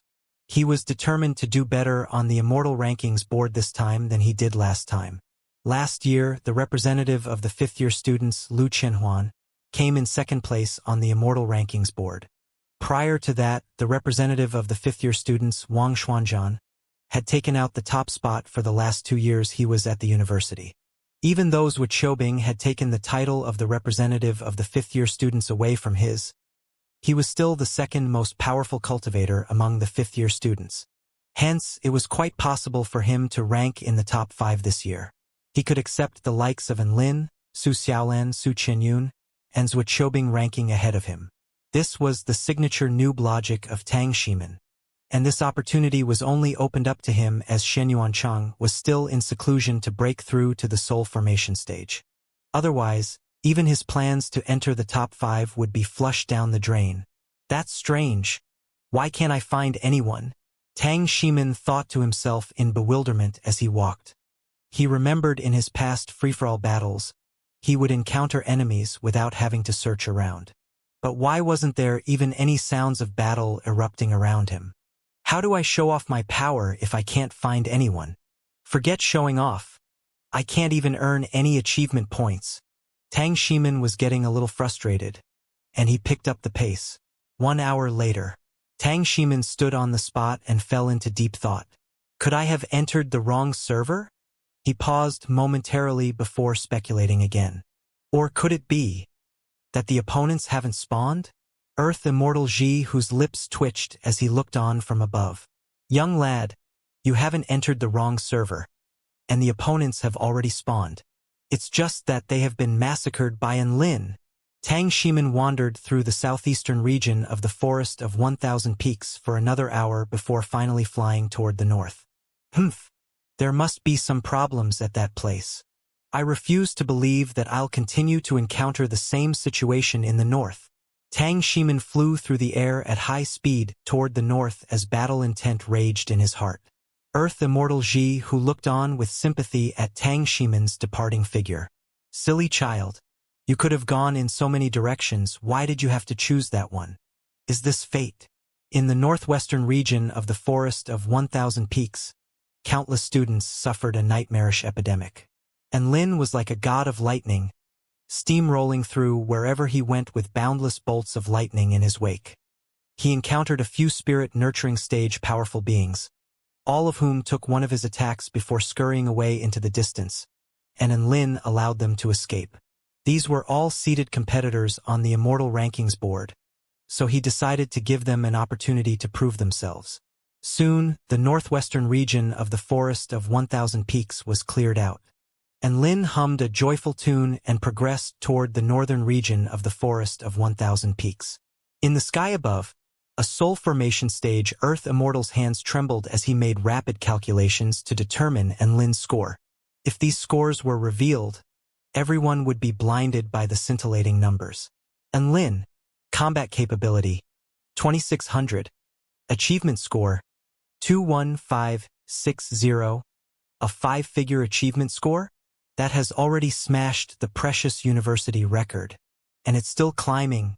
It would be fine if he were just powerful, but the power of his consciousness is also defying the natural order. In a trial like this, he is a walking hack. He could encapsulate all the students who were within a certain range with his consciousness and exterminate all of them at once. A god of slaughter. He's a fucking god of slaughter. Cold sweat poured down from that teacher's forehead. He realized that this was going to be a completely different trial from all the previous editions of the free-for-all battle. Soon, Tang Shimin arrived in the area where Enlin was at earlier. A flash of befuddlement appeared on his face. Why are there no people in this damn place? This is way too weird. Am I dreaming? Tang Shimin became more and more panicked as he searched. There should have been battles erupting left, right, and center at this point, but he couldn't even find a single person. This was way too bizarre. Teacher, I have a question. Where are all the people? There must be something wrong. Why is there no one here? Aren't there supposed to be 50,000 students spread all over the Forest of 1,000 Peaks? Tang Shimin roared up at the sky. However, there was no response. The teacher would love to answer him, but they were prohibited from giving any assistance to students during the trial. There were no people around as they were all outside. Tang Shimin sighed with a resigned expression. I don't believe this. It's impossible for all the students to have simply disappeared. He paused for a moment before setting off for the northern area of the Forest of 1,000 Peaks. The teacher stared after Tang Shimin with a sympathetic expression. Silly child. You could have gone for the other directions. Why did you have to choose that one? Tang Shimin felt like he was in a ghost forest. He had not seen a single student in all his time here, and it was becoming quite unsettling. Is this really the venue for the free-for-all battle? Tang Shimin flew on his sword with tightly furrowed brows. He felt like he had entered a fake trial. On the white stone plaza, all the students gathered, of which there were already more than 10,000, were already protesting loudly. We strongly insist that the teachers turn on the crystal screens. That's right. But we refuse to look at anyone else aside from the abhorrent senior student and Lin. We'll only watch God and we want to see him slaughter everyone. Turn on the crystal screen. The cries of the students built to a crescendo over time. The first-year students, who had just experienced their first-ever free-for-all battles, were the loudest of the bunch. They had entered the trial with boundless expectations and battle intent, only to be swept out by a bolt of lightning from Enlin. This was the worst trial experience they could have dreamed of. As such, they were extremely curious about just what this legendary figure was doing. The collective voices of over 10,000 students placed immense pressure on the teacher responsible for operating the crystal screens. He had no choice but to relay the situation to Vice Principal Yuhua. What was surprising to him was that the principal agreed without needing any convincing. Furthermore, he also made a request to throw in as many close-up shots of Enlin's victims being mercilessly crushed as possible. The teacher's lips twitched slightly. Was this principal a freak? Thus, at the behest of countless students, the crystal screen was switched on in advance. They saw the white-robed man that they had been dying to see. He appeared extremely elegant and harmless, but many students were already gritting their teeth in resentment. That was him, their collective nightmare. And Lin flew through the air atop his brick over the northern region of the forest of 1,000 peaks at high speed. His handsome features remained expressionless, as if he were a mighty god looking down upon the ants of the world. He then snapped his fingers toward the sky. Over 100 bolts of devastating lightning fell from the sky. On the crystal screen, over 100 different images appeared at once. Some of the students howled in agony, some were running for their lives, while the rest were trying to keep the lightning at bay with all their strengths. However, the lightning was much more terrifying than they had anticipated, and it pierced through all obstructions before charring them black. Thump, thump, thump. One student after another fell to the ground with smoke rising from their bodies, and their eyes rolled over into the backs of their heads. All of the students on the plaza who wanted to criticize Enlin had completely forgotten how to speak upon seeing this, and they all began to tremble involuntarily. They were all reminded of the horror of being eradicated by Enlin's lightning. This was an especially vivid recollection, as if it only happened not too long ago. Enlin was like a fiend celestial, bringing slaughter and annihilation wherever he went. None of the students could offer any resistance, and they fell to a snap from Enlin's fingers. Terrifying. This is way too terrifying. Senior student Enlin, I was wrong about you. I didn't think you were such a cruel and merciless person. Wah, Godin, how could you treat your adorable fans like this? I have post-traumatic stress disorder toward fingersnapping now. Don't you guys dare to ever snap your fingers in front of me again. Right at this moment, an image suddenly came into focus. Look, there's a person who wasn't destroyed by the lightning. A student let loose a cry of surprise. Everyone turned to see a man, whose body was slightly charred black, charging quickly toward Enlin before slicing Enlin in half with a blindingly fast strike of his sword. He won. Well, he did, but only against a projection of senior student Enlin's consciousness. Enlin left. Has he acknowledged the strength of the senior student that has defeated him? I remember that guy. He is Chen from the 3rd year, 2nd class, and also an entrant on the Immortal rankings board last year. Everyone looked up at the image of the powerful being who was panting heavily with a confident smile on his face, and they all fell into silence. That man struck such a scintillating figure. They were complaining about Enlin's transformation into a nightmarish figure and about how he was too cruel in what he was doing. But they didn't pause to think why everything had turned out like this.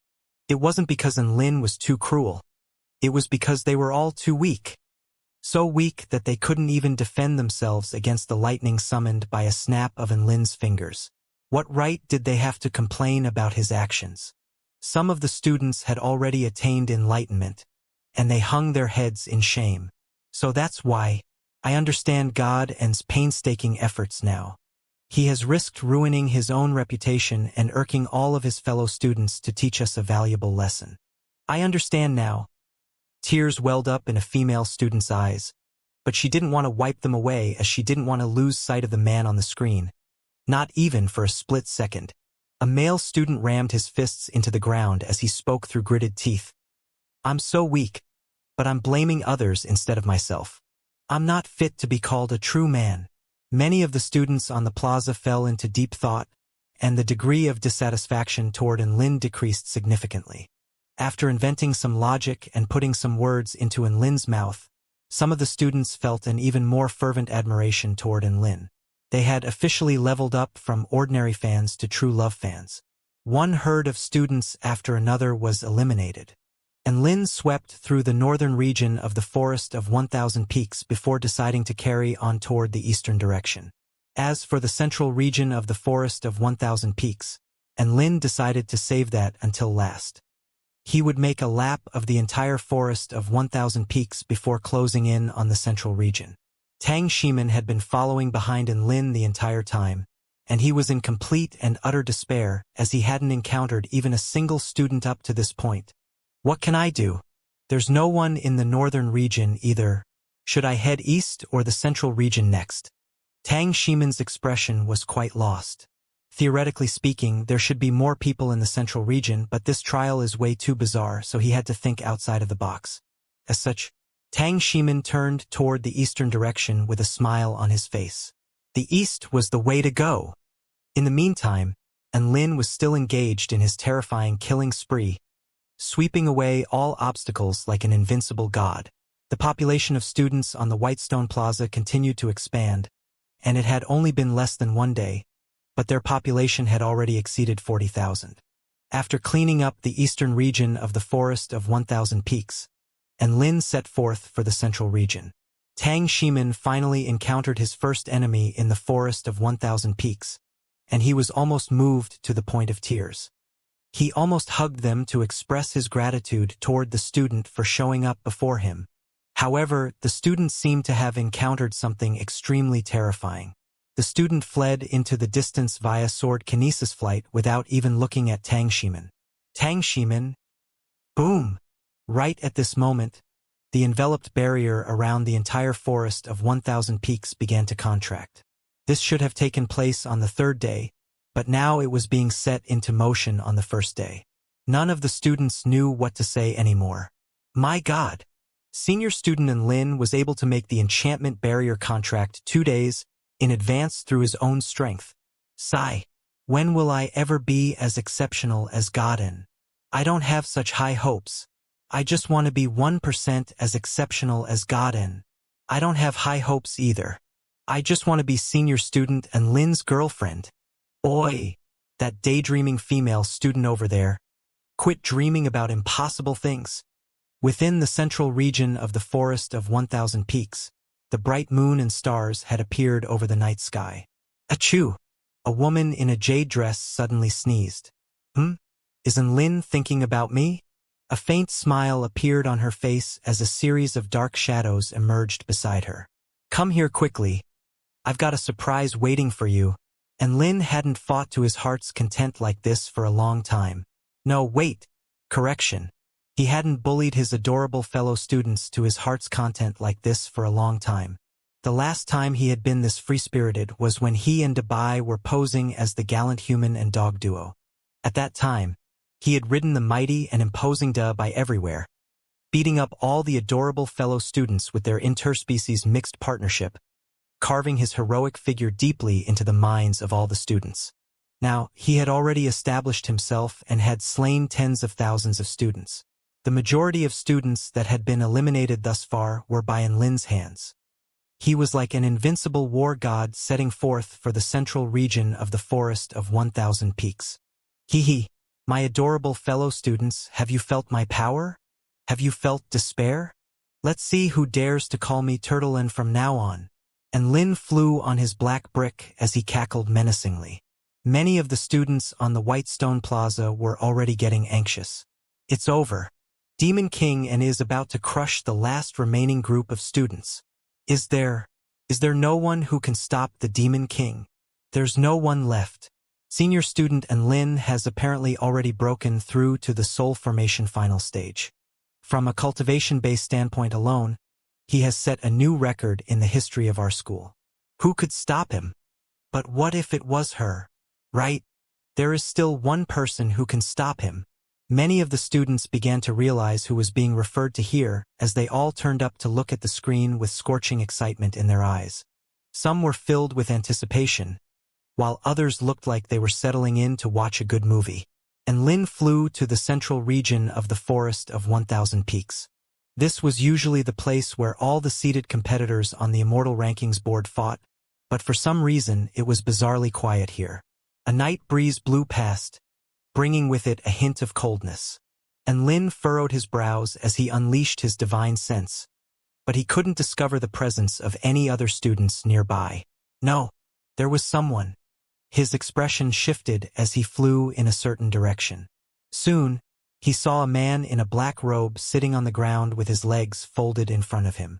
The man's aura was concealed, and he seemed to be building up to something. He suddenly opened his eyes as an undisguised battle intent appeared on his handsome face. "I've been waiting for you for a long time. Senior student and Lin. First year, first class, Xianxia. Please enlighten me." And Lin quickly recalled who this was. This was the top dog among the freshmen, and apparently he was a rare prodigy from the Great Tang imperial family of the Baihua state. However, and Lin had no idea what his forte was.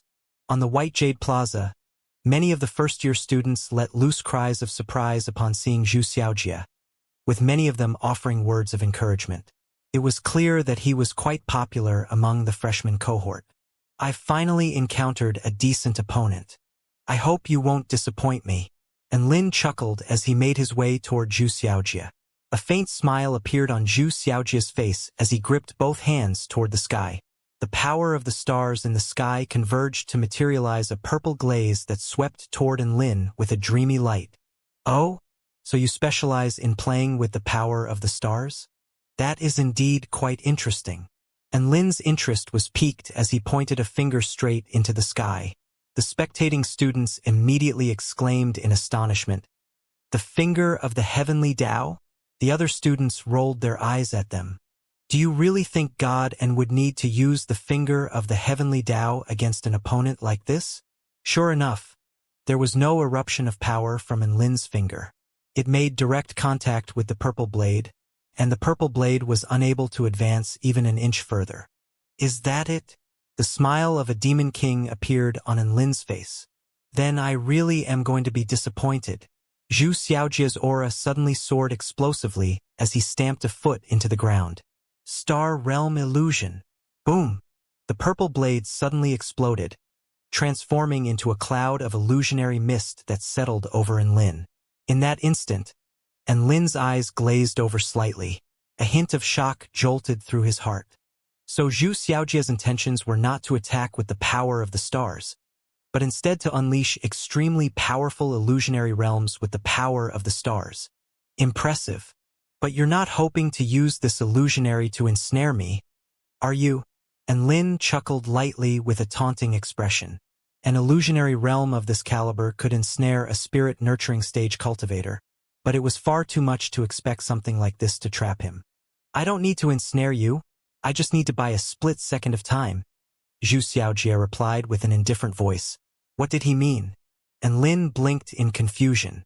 Right at this moment, two extremely powerful sword projections tore through the illusionary mist, tearing an inky black fissure of over 1,000 feet in length in the ground below. The two sword projections consisted of one black and one white, cooperating together extremely harmoniously like two enraged dragons, blocking off all avenues of escape available to Lin. And Lin's expression shifted in astonishment. What the hell is going on? Have you all gone insane? He didn't dare to get careless, and he extended both hands in different directions to defend himself against the two sword projections. Clang! A sharp screeching sound erupted as the sword projections made contact with his palms. The resulting tornado of sword intent instantly pulverized the ground within a radius of several hundred meters from him. Two figures appeared from the shadows. One of them was a man with frosty, handsome features, while the other was a dainty, enchanting woman in a green dress. Many of the students on the White Jade Plaza let loose cries of surprise upon seeing these two. They are the third-year students Yao Mingxi and Yao Xiao. My God! They're the most powerful sibling combination among the third-year students. Yao Xiao is at the spirit-nurturing intermediate stage, and Yao Mingxi has reached the spirit-nurturing final stage. I heard they have a combination sword technique that can defeat even soul formation stage powerful beings. All third-year students stared intently at the two people on the screen, as if they were participating in the battle themselves. Say, don't you guys find it strange that they're allowed to band together as a team? Strange, my ass. And Lin is a demon king. How are they going to beat him if they don't team up?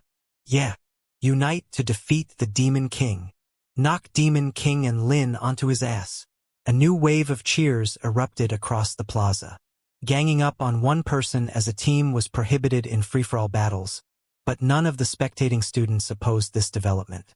Within the forest of 1,000 peaks, and Lin yelled up at the sky, "Teacher, I want to report these people for breaking the rules. Aren't they supposed to fight me one-on-one?" Earth Immortal Tsongqing, who was responsible for supervising the central region of the Forest of 1,000 Peaks, remained silent as a smile appeared on his face.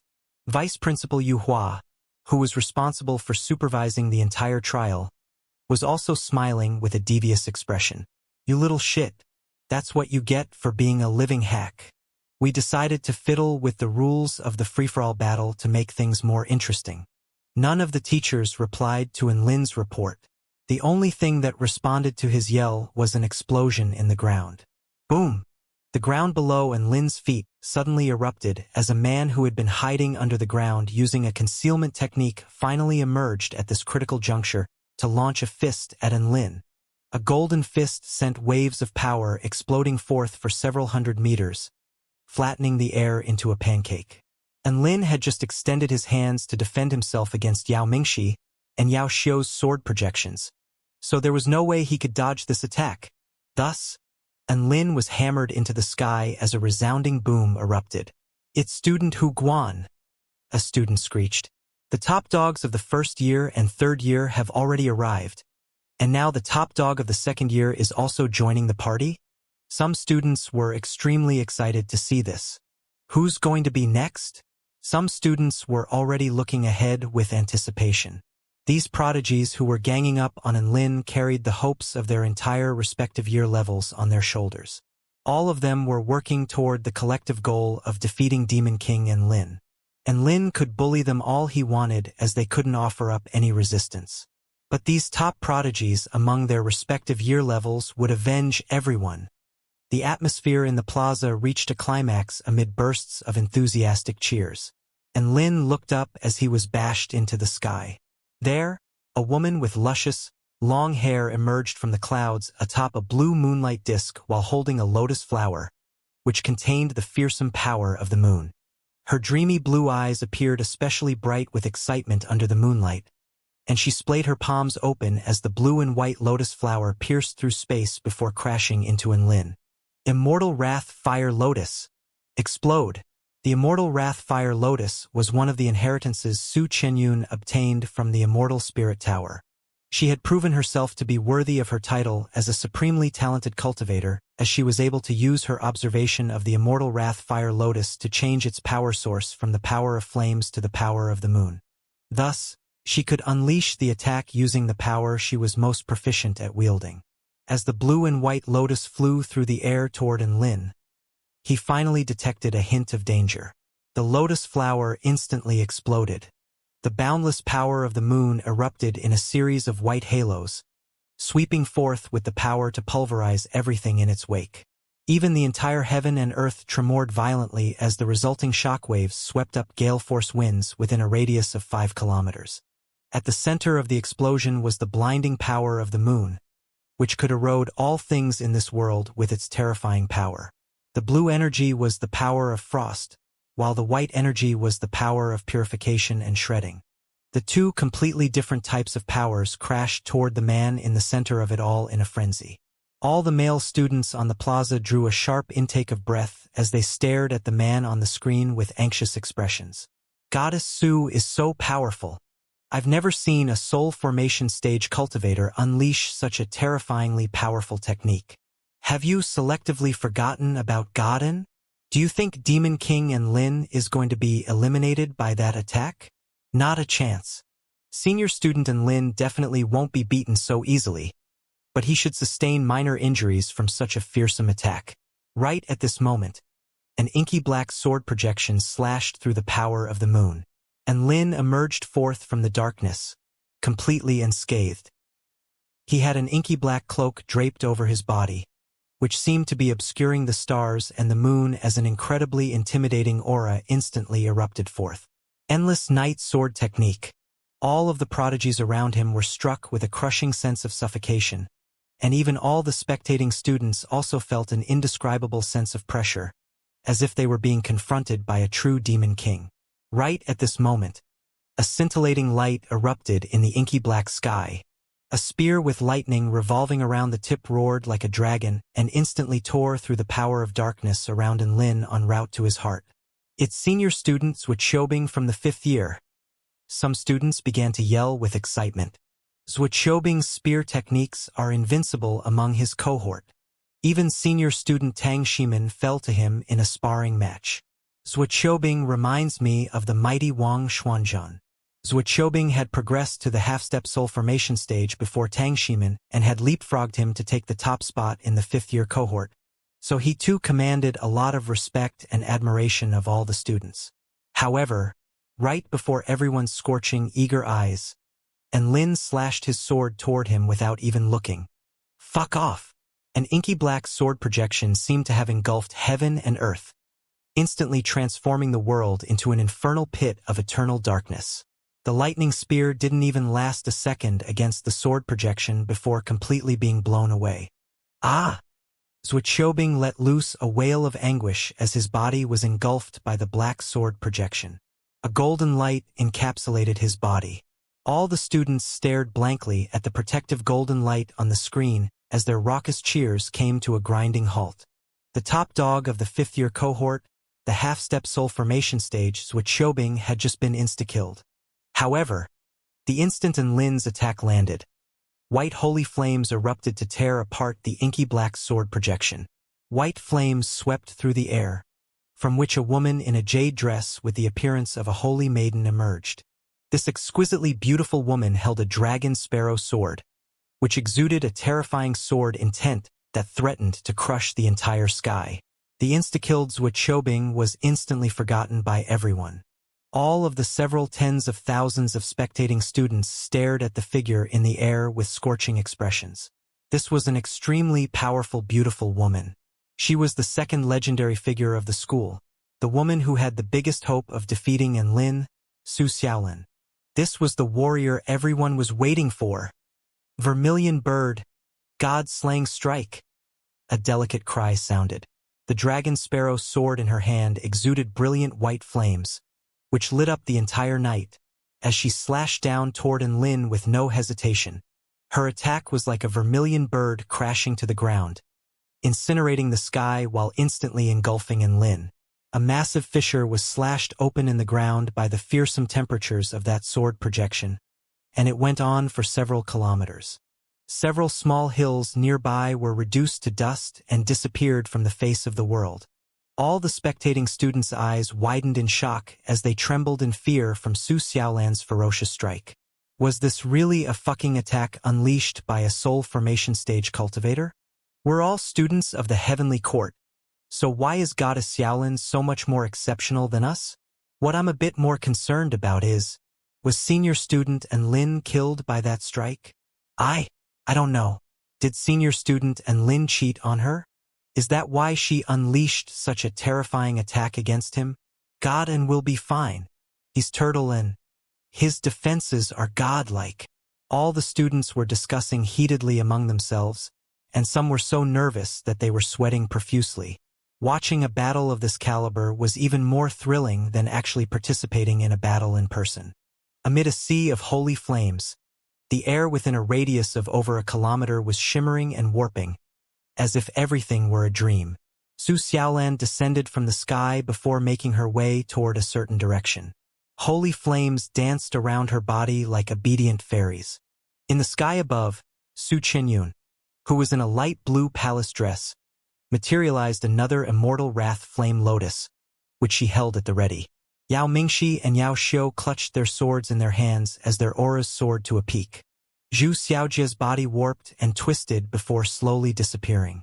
In that instant, tangible killing intent hung in the air, all of which was directed toward a single person. Stop playing dead, and Lin, hurry up and fight or surrender. Su Xiaolan's words flowed toward a spot on the ground, like a refreshing stream through the sea of flames. Boom! A black aura exploded forth in a corkscrew, instantly dispelling the holy flames in that area to reveal a slightly disheveled man. His clothes were in tatters, and his hair was slightly singed, but a faint smile lingered on his face. Xiaolan, that's not very nice of you to use a finishing technique from the get-go. A vibrant smile appeared on Su Xiaolan's face. How do you know that was a finishing technique? That was just a minor spell technique. And Lin's eyelids twitched. Sorry, but I have my eyes set on the #1 spot of the Immortal rankings board. I have to win this battle. Su Xiaolan's expression was filled with resolve and battle intent as she extended her sword before her. That's great. I've always wanted to see this sort of determination from you. Otherwise, this battle would be no fun at all. The two of them faced off against one another, and their auras soared into the clouds. What terrifying might! Yao Xiu let loose a delicate cry as her body trembled. Yao Mingxi was also staring at An Lin with a scorching light in his eyes. This is the man we are chasing after. What a mighty and intimidating figure. Somewhere further away, a man in a white robe stuck his head out and stared up at the battle taking place in the distance as he trembled uncontrollably. I can accept there being very few students left, but why is there a group of people ganging up on An Lin at once? This isn't right. This violates the rules. But the teachers aren't stopping them. Bizarre, everything it's too bizarre here. This man was none other than Tang Shimin, who had just arrived at the central region of the Forest of 1,000 Peaks. He looked up at the sky with a disconsolate expression. I knew it. I'm participating in a fake trial. The highly anticipated clash between Su Xiaolan and An Lin was finally about to take place.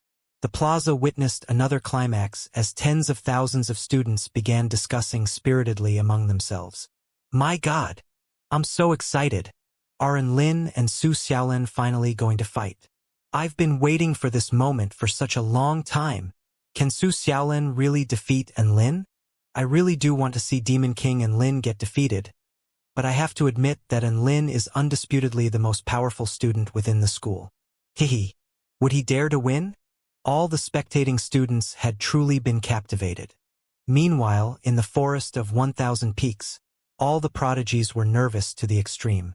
Holy flames burst forth from Su Xiaolan's body again, materializing a vermilion bird in the air, which enshrouded her body. At the same time, her eyes turned golden in color as a terrifying dragon might erupted forth. It was also at this moment that the misty light of stars suddenly fell and enshrouded An Lin's body. Thump, thump, thump. Several chains of water flashed through the light of the stars toward An Lin, each of them moving at extremely fast speed. Su Xiaolan knew An Lin could manipulate lightning, so she didn't use chains of lightning. An Lin's eyes were glazed over for a split second again as the light of the stars fell upon him. But he soon came to his senses. White streams of wind began to revolve around his long sword as wings of wind spread open on his back, instantly elevating his speed to a scarcely believable level, allowing him to barely evade the chains of water before hurtling toward a certain direction. Don't think that I don't know where you are just because you've hidden yourself in the darkness. An Lin's eyes turned snowy white as he activated his divine inspection technique and aimed his sword toward what seemed like thin air. The sword slashed through the air with extreme sharpness, creating spatial cracks in its wake as a plume of blood exploded forth. Zhu Xiaojia's defensive was punctured, and he threw up a large mouthful of blood. A golden defensive barrier also appeared in that instant to prevent An Lin from unleashing any further attacks. The top dog of the first-year cohort had also been insta-killed by the Demon King. At this moment, Su Xiaolan's chains of water flew toward Enlin again and bound his body. The 4 divine flames erupted from Enlin's body, instantly evaporating all the chains of water. "I was waiting for you to do that." A smug smile appeared on Su Xiaolan's lips as the vermilion bird around her body suddenly let loose a sharp cry, as if it was commanding all flames in the world to heed its call. The 4 divine flames unleashed by Enlin suddenly escaped his control and erupted. Boom! The 4 flames exploded, engulfing the ground in a radius of over a kilometer. The divine flames had only just erupted when Su Qinyun tossed her immortal wrath fire lotus down toward Enlin. At the same time, Su Xiaolan made some hand seals, and the white flaming vermilion bird also flew toward Enlin. The immortal wrath fire lotus exploded, as did the holy flame vermilion bird. Heaven and earth tremored violently as the explosion of flames sent shockwaves surging through the air, covering a radius of 10 kilometers.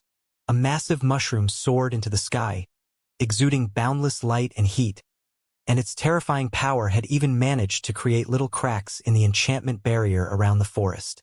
Even Tang Shimin, who was spectating from afar, was swept to the ground by the shockwaves. Hu Guan, who had used his earth concealment technique and was about to launch a sneak attack, was also swept up in the terrifying explosion as the golden defensive barrier appeared around his body. Thus, the top dog in the second-year cohort was eliminated. All the second-year students were all extremely embarrassed to see Hu Guan exit the stage in such a comical manner. Speechless, some had even slapped their palms to their faces. So humiliating, it would have been fine if the hope of their entire cohort had fallen in battle, but who would have thought he would be inexplicably blasted into elimination? Say, even Hu Guan, who was hiding underground, was eliminated by that explosion. Surely Enlin can't handle such a terrifying attack head-on? A student suddenly asked. Many of the other students also subscribed to this view. After all, the visual impact of that explosion had been far too astonishing. They really couldn't fathom just what kind of power could help Enlin keep an attack like that at bay. The flames slowly dissipated. A gargantuan crater was revealed to everyone. Everyone's eyes widened. At the center of the crater was a man with his robes in tatters, but he still stood tall and proud. His eyes were bright as a battle intent raged within them. There were hints that his skin was charred by the flames. However, all of those minor injuries were healed at an alarming rate by his powerful regenerative abilities. He recovered just like that. Everyone's eyes widened with incredulity. As expected of God, and to be completely fine after taking such a fearsome attack. Is this the true power of senior student Enlin? The legends were all true. He's so cool. So what if he blasted me with lightning? He can blast me 1,000 times if he wants. I'm supporting him. Some of the female first-year students had been completely won over as they stared at the confident man on the screen with scorching lights in their eyes. Hey!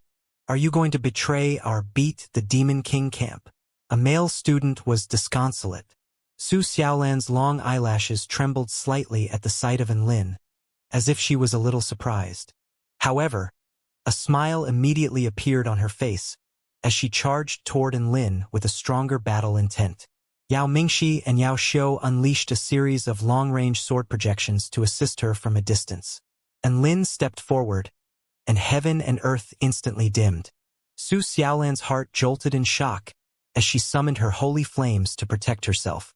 Immediately after, she was greeted by the anguished cries of Yao Mingxi and Yao Xiu. When the light returned to heaven and earth, the sibling duo had collapsed to the ground with severe injuries before being ejected from the trial. Yao Mingxi and Yao Xiu, eliminated, and Lin's evil-slaying sword was stained with blood as he turned to the woman in the blue palace dress. Su Qinyun's body trembled, having clearly been intimidated by Enlin's regal aura. Demon King Enlin wanted to take care of Su Qinyun first, but Su Xiaolan refused to let him have his way as a series of holy flame sword projections swept toward him, each of which was imbued with an extremely terrifying might. Enlin had sparred with Su Xiaolan in the past, but this was the first time they had ever had a serious match like this. He didn't dare to get careless, and he immediately unleashed his endless night sword technique, slashing through the holy flames with one devastating sword strike after another. The resulting shockwaves from their clashes transformed the area within a radius of several kilometers from them into a dead no-man's land where vicious winds roared and the earth melted below their feet. Even the surrounding mountains were not exempted from this man-made disaster, as some of them were razed to the ground, while others had massive chunks gouged out of them. All the students stared intently with wide eyes at the screen, too nervous to even blink. Holy Mother of God! Is this really a battle between soul formation stage cultivators? I feel like I can sense the terrifying power even through the screen. My uncle has recently broken through to the return to void stage, but even his attacks are nowhere near as fearsome as these. Earth Immortal Xianxia, who was supervising the final area of the Forest of 1,000 Peaks, was starting to sweat profusely. Principal, the Forest of 1,000 Peaks is about to be razed to the ground. Is it really all right to let them continue? Vice Principal Yu Hua took a deep breath and gritted his teeth to steel himself. It's all right. It was not all right. His heart was bleeding. But this was a normal trial scenario, so he couldn't just stop the students now, could he?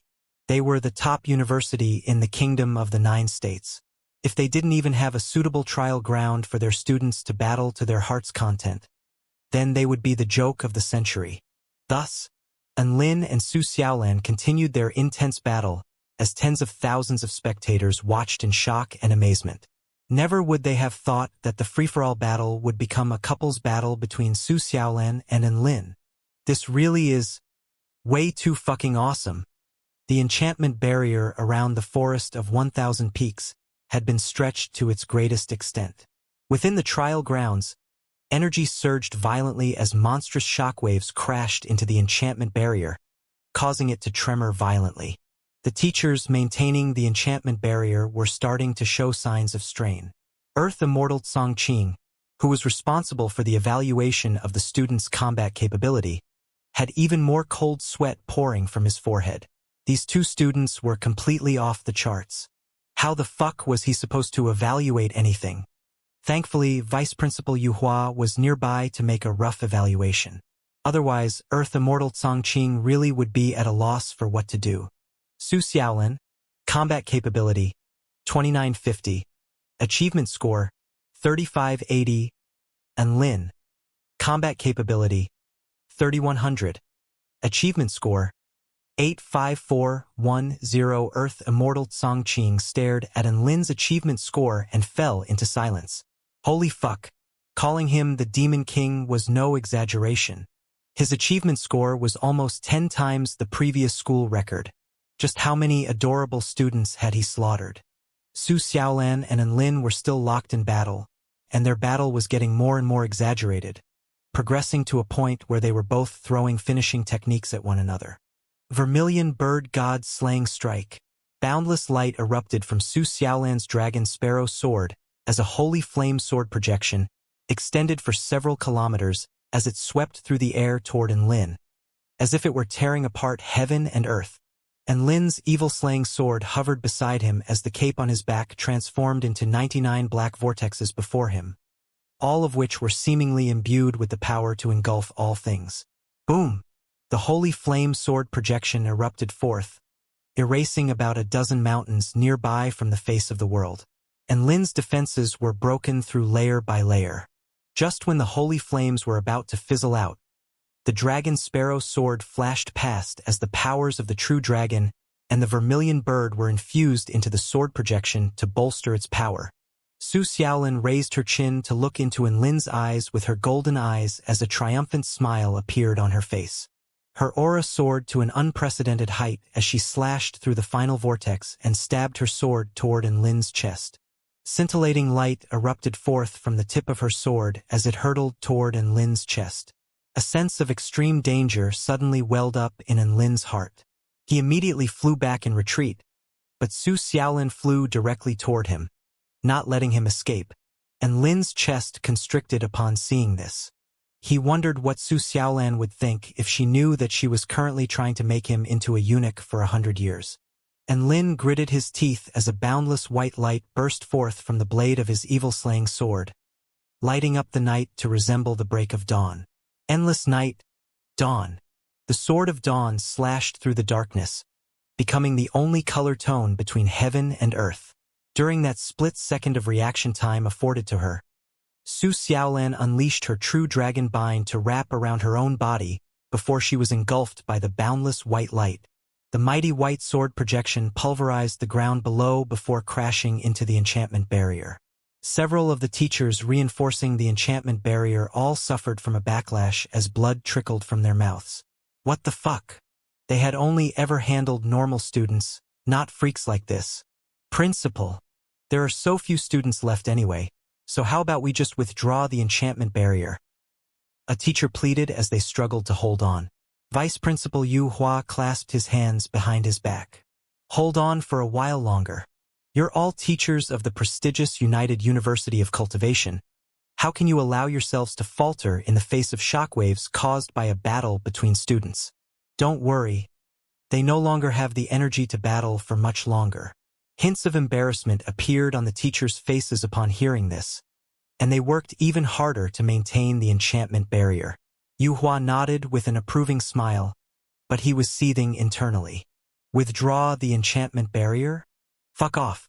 If they were to withdraw the enchantment barrier now, the entire forest of 1,000 peaks would be razed to the ground by these two. If that were to happen, where should they hold the next free-for-all battle? On the main battlefield, Su Xiaolan was struck by An Lin's sword strike, resulting in a huge gash that stained her jade dress crimson, but she still stood firmly on the spot. An Lin's heart throbbed with pain at the sight of Su Xiaolan's injuries. Su Xiaolan raised her sword as her aura erupted. Again. An Lin's hands trembled as his heart was filled with self-blame. What had he done? He had injured Su Xiaolan? No. He couldn't continue to hurt Xiaolan anymore. So what if he became a eunuch for 100 years? Su Xiaolan faltered slightly at the sight of the dejected An Lin. But Su Qinyun thought this was an opportunity to strike, as she hurled another Immortal Wrath Fire Lotus toward An Lin. Boom! The Immortal Wrath Fire Lotus exploded. An Lin didn't even try to evade the attack. A huge crater appeared in the ground, within which lay a man with a suicidal expression. Su Qinyun stared at the disconsolate man at the bottom of the crater, and her lips parted in astonishment. Have I blasted student An Lin into a mental disability patient? An Lin rolled his eyes.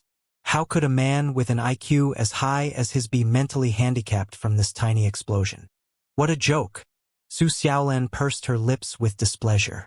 An Lin, have you forgotten that you promised me to treat this trial seriously and not throw everything away like last time? Do you think I would be happy if you gave up? An Lin finally recalled the tears in Su Xiaolan's eyes in the aftermath of the last free-for-all battle. Was he going to make Su Xiaolan cry again? It made sense. He couldn't bear to hurt Su Xiaolan. But would Su Xiaolan be able to stand watching him get abused until he was forcefully eliminated? An Lin took a deep breath before standing up again. His aura and sword intent soared into the heavens as he said, Xiaolan, I won't be holding back. A smile finally appeared on Su Xiaolan's face after seeing An Lin's reignited battle intent. If you go easy again, you can go and kneel on the lava jackfruit when we go back as punishment. An Lin's legs throbbed at the very mention of this, and he became even more serious. Golden lightning exploded in the sky, lighting up the night. Be careful, Xiaolan. Devastating golden void lightning crackled around An Lin's sword, and the space around it began to crack open as if it was unable to handle such destructive might.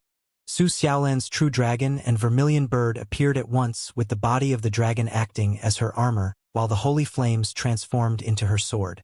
She took to the skies with the vermilion bird underfoot, and her jade dress fluttered around her, making her appear as if she were a proud and dignified holy maiden. You better be on your guard too. The two of them attacked at the same time. These were their final attacks. In that instant, the only thing remaining between heaven and earth was the clash between the boundless holy flames and the explosive lightning. Boom! The earth-shattering clash caused the space around it to crumble. Monstrous power exploded forth, crashing with terrifying force into the enchantment barrier. Crack, Cracks began to appear on the blue barrier before the whole thing shattered.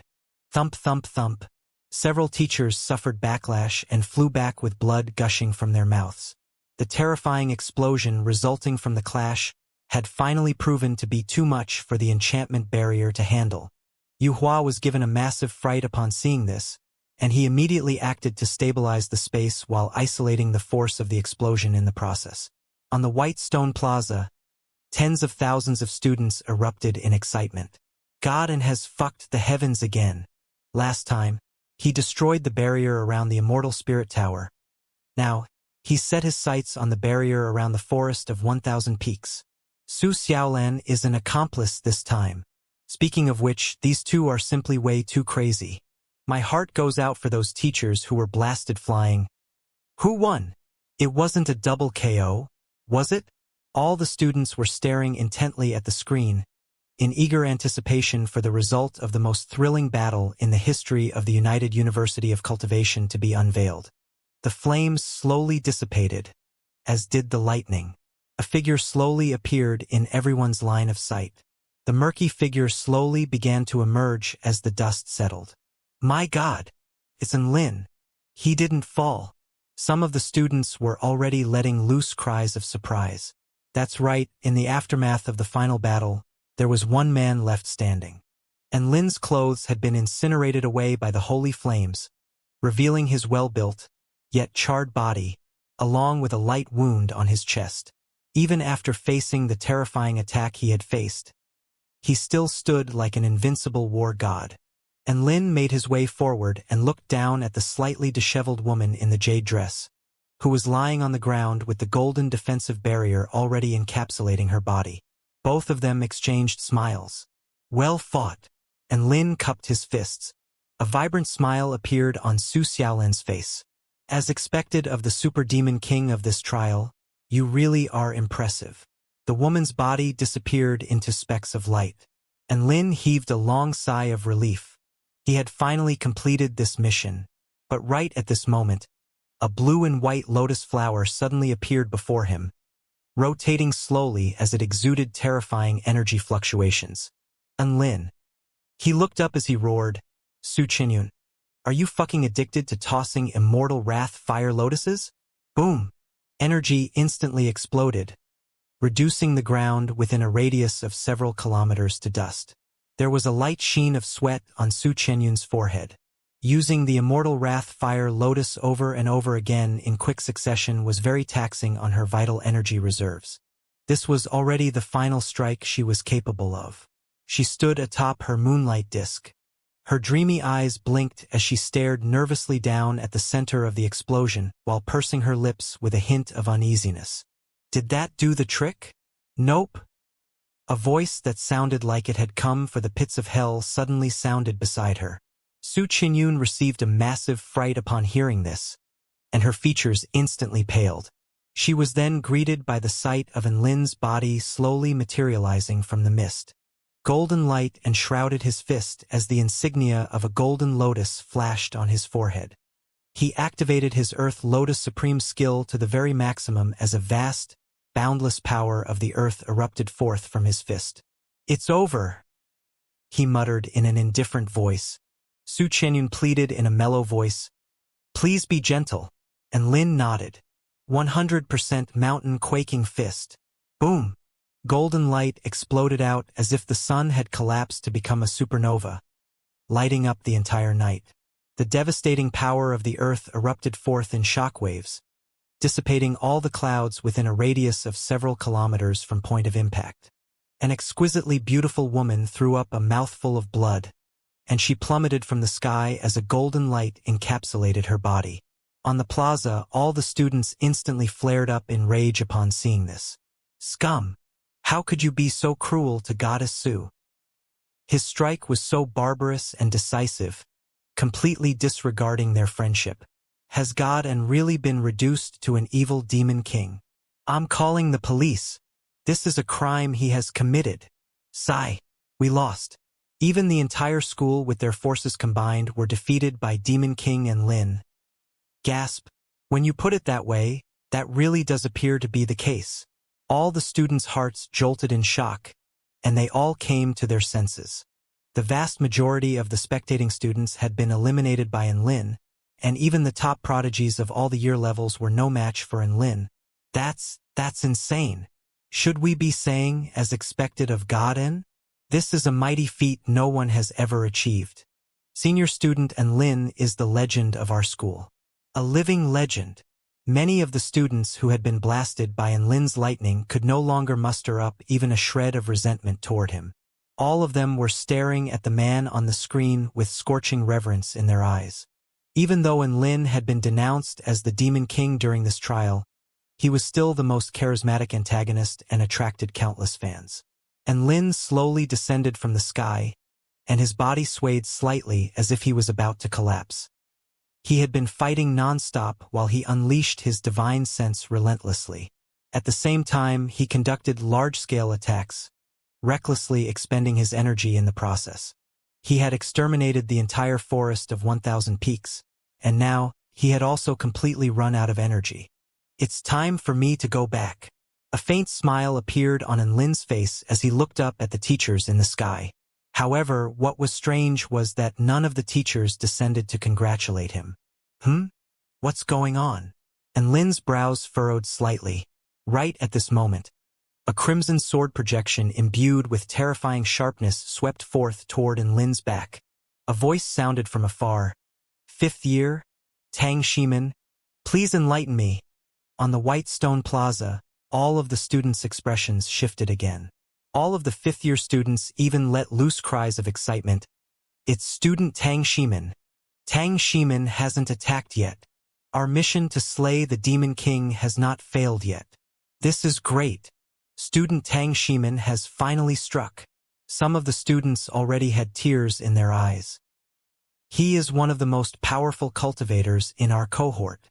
Enlin is already completely exhausted, so we might just be able to win this time." Some of the students clenched their fists tightly as they stared excitedly at the powerful crimson sword projection on the screen. That crimson sword projection had given every student hope, as if it were the red sun of dawn, piercing through the night and bestowing light upon the world. Tang Shimin had been charging this sword technique for a long time, and it was the most powerful strike he had ever unleashed up to this day. The crimson sword projection tore through the ground below, and the space before it trembled as it flashed past in a dazzling trajectory. Enlin turned with a hint of surprise on his face before extending a hand before him. Boom! The crimson sword projection exploded, and a sharp screeching sound erupted as a boundless sword intent burst forth, pulverizing the earth within a radius of several hundred meters. Tang Shimin's eyes widened in astonishment and incredulity. How could this be? That was my full power strike, but it was stopped by a bare hand. The crimson sword projection had made contact with Enlin's hand, upon which a rainbow divine light flashed. The projection wasn't even able to slice open the skin on his palm. A black sword projection rained down and tore apart Tang Shimin's body as blood splattered through the air in a tragic, yet artistic display. The golden defensive barrier encapsulated the dumbstruck Tang Shimin. On the White Jade Plaza, tens of thousands of excited students felt like they had just had a bucket of cold water poured over their heads as all of them fell into an awkward silence. Their final hope had been insta-killed, and Lin felt like he should say something as a gesture of respect, so he put on a genuine smile and delivered words of praise. "Well done, senior student Tang. You are the last one to be eliminated. Tang Shimin. Well done, my ass. My fucking figure's red 0 kills. 1 death." Tears welled up in Tang Shimin's eyes as this sad notion sprang to mind. Wasn't he going to get himself into the top 5 of the Immortal rankings board? Why did things end like this? Tang Shimin's body slowly dissipated into specks of golden light amid his boundless sorrow and indignation. In the sky above, Earth Immortal Chongqing nodded with satisfaction. Tang Shimin only unleashed 1 strike, but the sword intent within that strike was quite profound and the attack was quite powerful. He is a contender for the top 10. Tang Shimin, combat capability, 680. Achievement score, 0. Enlin, combat capability, 3400. Achievement score, 86510. Vice Principal Yu, Hua stared at the two sets of figures and nodded silently. There was simply no comparison. Comment Celestial Immortal Yu Hua descended before Enlin. He teleported Enlin together with him to the White Stone Plaza and raised Enlin's arm into the air before announcing in a loud voice. I hereby announce that the winner of this free-for-all battle is Enlin. Nearly 50,000 students stared up at that proud, insurmountable figure and remained silent for several seconds. Enlin looked down speechlessly at all of the students. Had he been too cruel in culling them like that? Had all of his fans abandoned him as a result? Don't leave me hanging like this. However, just when he was starting to feel a little depressed, someone started clapping, and it triggered an instantaneous chain reaction as the sound of applause erupted like thunder. Raucous cheers erupted from tens of thousands of students at once, creating a tsunami of clapping sound, which rang out across the entire heaven and earth, with some students even resorting to screeching to express their emotions. Immediately afterward, one person began yelling something, which triggered another domino effect. In the end, almost all of the 50,000 students were yelling in unison. Congratulations, Demon King and Lin. Congratulations, Demon King and Lin. Congratulations, Demon King and Lin. And Lin stared blankly down at the countless students screaming his name with passion and enthusiasm. Some of the students were still slightly charred, having clearly recently been struck by lightning, but genuine smiles lit up all of their faces. And Lin couldn't help but smile in response as he sincerely cupped his fists to all the students present. Thank you. These students really were adorable. The free-for-all battle drew to a conclusion, and Lin was the undisputed leader on the Immortal rankings board. Su Xiaolan was the undisputed silver medalist. Both of them were basically walking hacks who had both smashed any past records that might have stood in the school. As for the third place, the Immortal Wrathfire Lotus Dispenser, Su Qianyun, took that honor. Her Immortal Wrathfire Lotus wasn't really all that effective against Enlin, but if any other soul formation stage cultivators were to cop something like that without formulating a special defense in advance, they would definitely be reduced to ashes and dust, even if they were soul formation final stage cultivators. Fourth place was the top dog among the fifth-year students, Zhuoqiubing. As for the fifth place, there was a bit of controversy involved. Yao Mingxi and Tang Ximin were both good choices for this spot. Yao Mingxi's combat capability wasn't as high as Tang Ximin's, but his achievement score left Tang Ximin in the dust. After all, Tang Ximin's achievement score was 0. Even a newborn infant could have achieved that. After much consideration, the teachers finally decided to award the 5th place and the 6th place to Yao Mingxi and Tang Ximin respectively. That's right, Tang Ximin had missed out on his dream by an agonizingly tiny margin. Even a small dream of making it into the top 5 on the Immortal rankings board was out of his reach. Tang Ximin cried himself to the point of blacking out in the toilet. Most importantly, he finally found out why he encountered 0 enemies. It was because he had been following Enlin the whole time. Enlin was clearing out the map, and he was following Enlin everywhere. What a coincidence! Could this be fate? Fate, my ass! Tang Ximin was ready to explode from rage. He latched onto Enlin's sleeve and howled with anger, demanding that Enlin compensate him for sabotaging his quest for a top 5 spot. Enlin's expression darkened. What was he supposed to do? How could he know Tang Ximin was following him around the entire time? Even though he had done nothing wrong, he was still feeling quite sympathetic toward Tang Ximin, who was heartbroken at not being able to fulfill even such a simple wish prior to graduation. Enlin considered to himself for a moment before saying, "How about this? Senior student Tang, I'll give you a present as reparation." Tang Ximin's eyes lit up. What present? He could still remember the last free-for-all battle, where Enlin had given Chang'e's mooncakes to Lu Qianhuan and the others. He was super envious back then. Now that Enlin was offering a present to him, he was getting a little excited. Enlin reached into his pocket before pulling out an intricate object. This object was absolutely flawless and glowed with an alluring light under the sun. There were wrinkles-like pattern around it, as if they were the petals of a flower. Beneath it was a pristine, white stick that allowed a hand to grasp onto it. It was the perfect combination of aesthetic excellence and refined simplicity. That's right, it was a lollipop. This was a product from the system, so it was definitely of superb quality.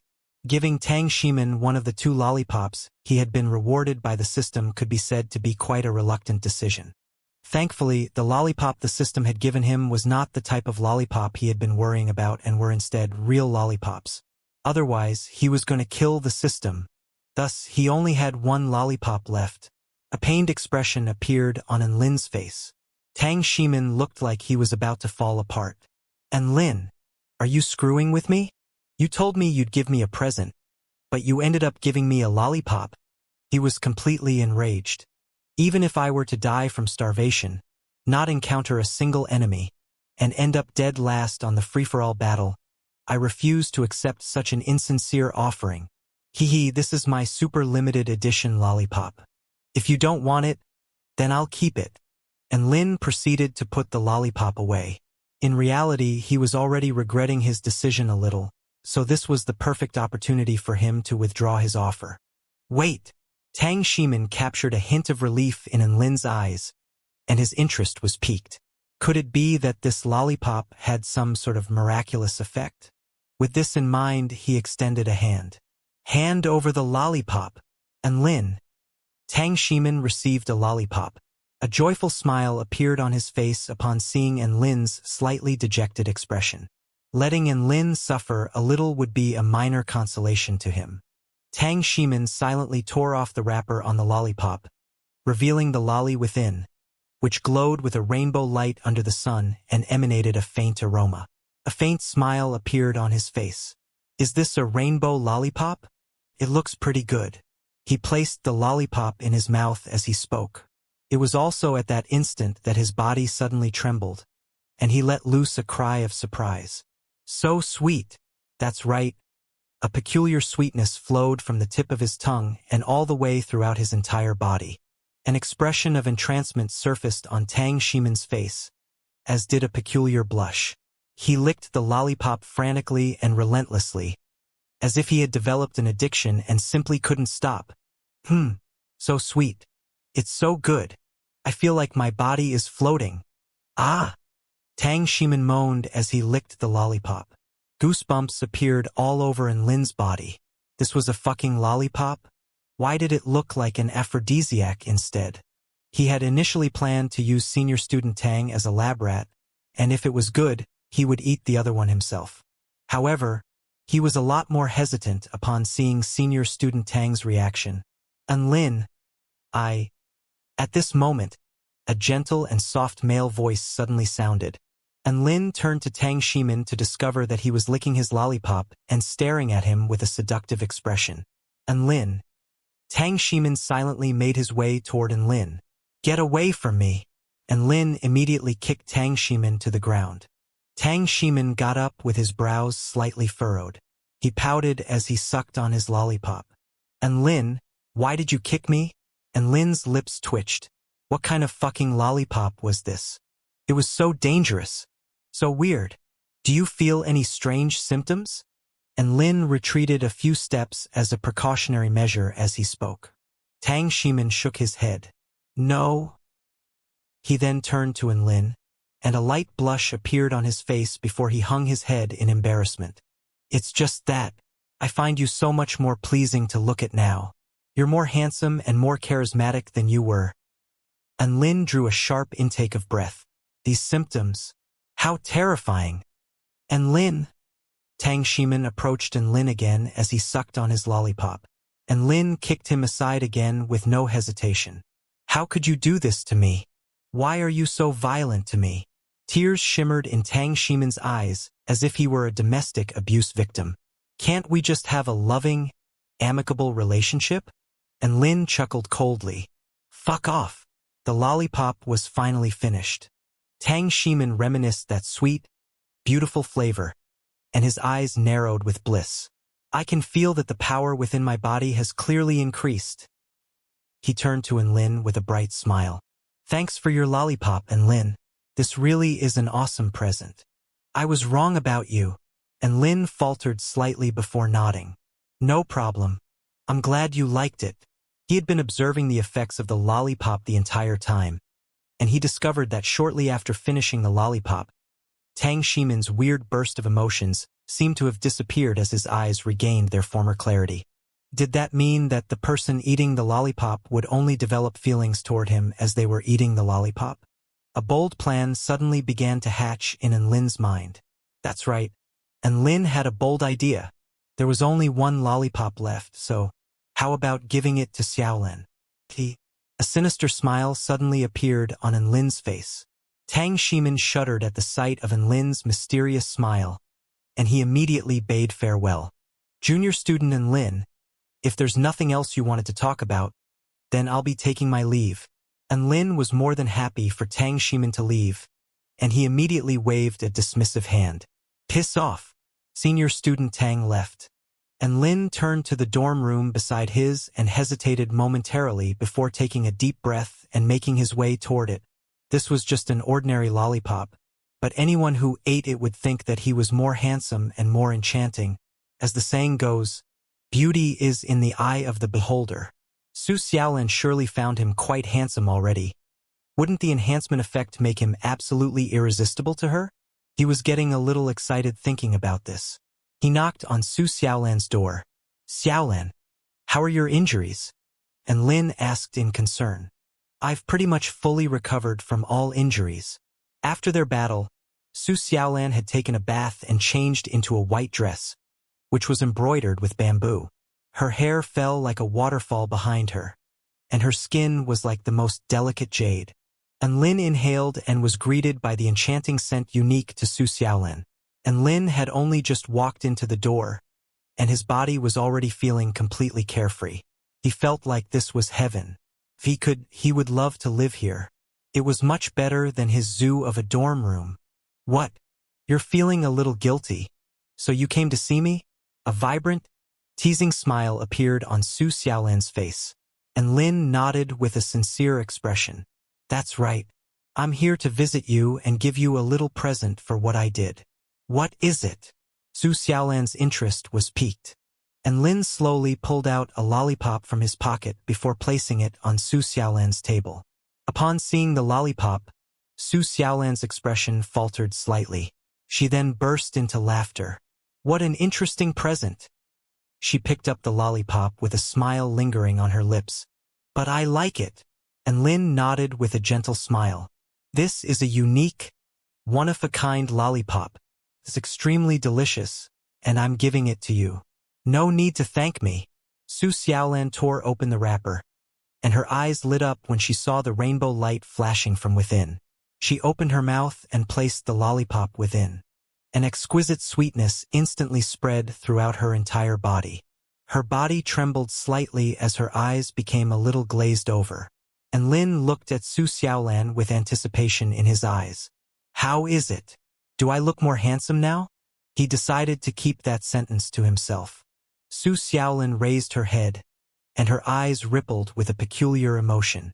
A hint of blush appeared on her face as she stared at Enlin and nodded lightly. It's delicious. Enlin, you have some too. She pulled the rainbow lollipop out from her mouth, seemingly following some internal conflict. There were still delectable, translucent liquid on the surface of the lollipop.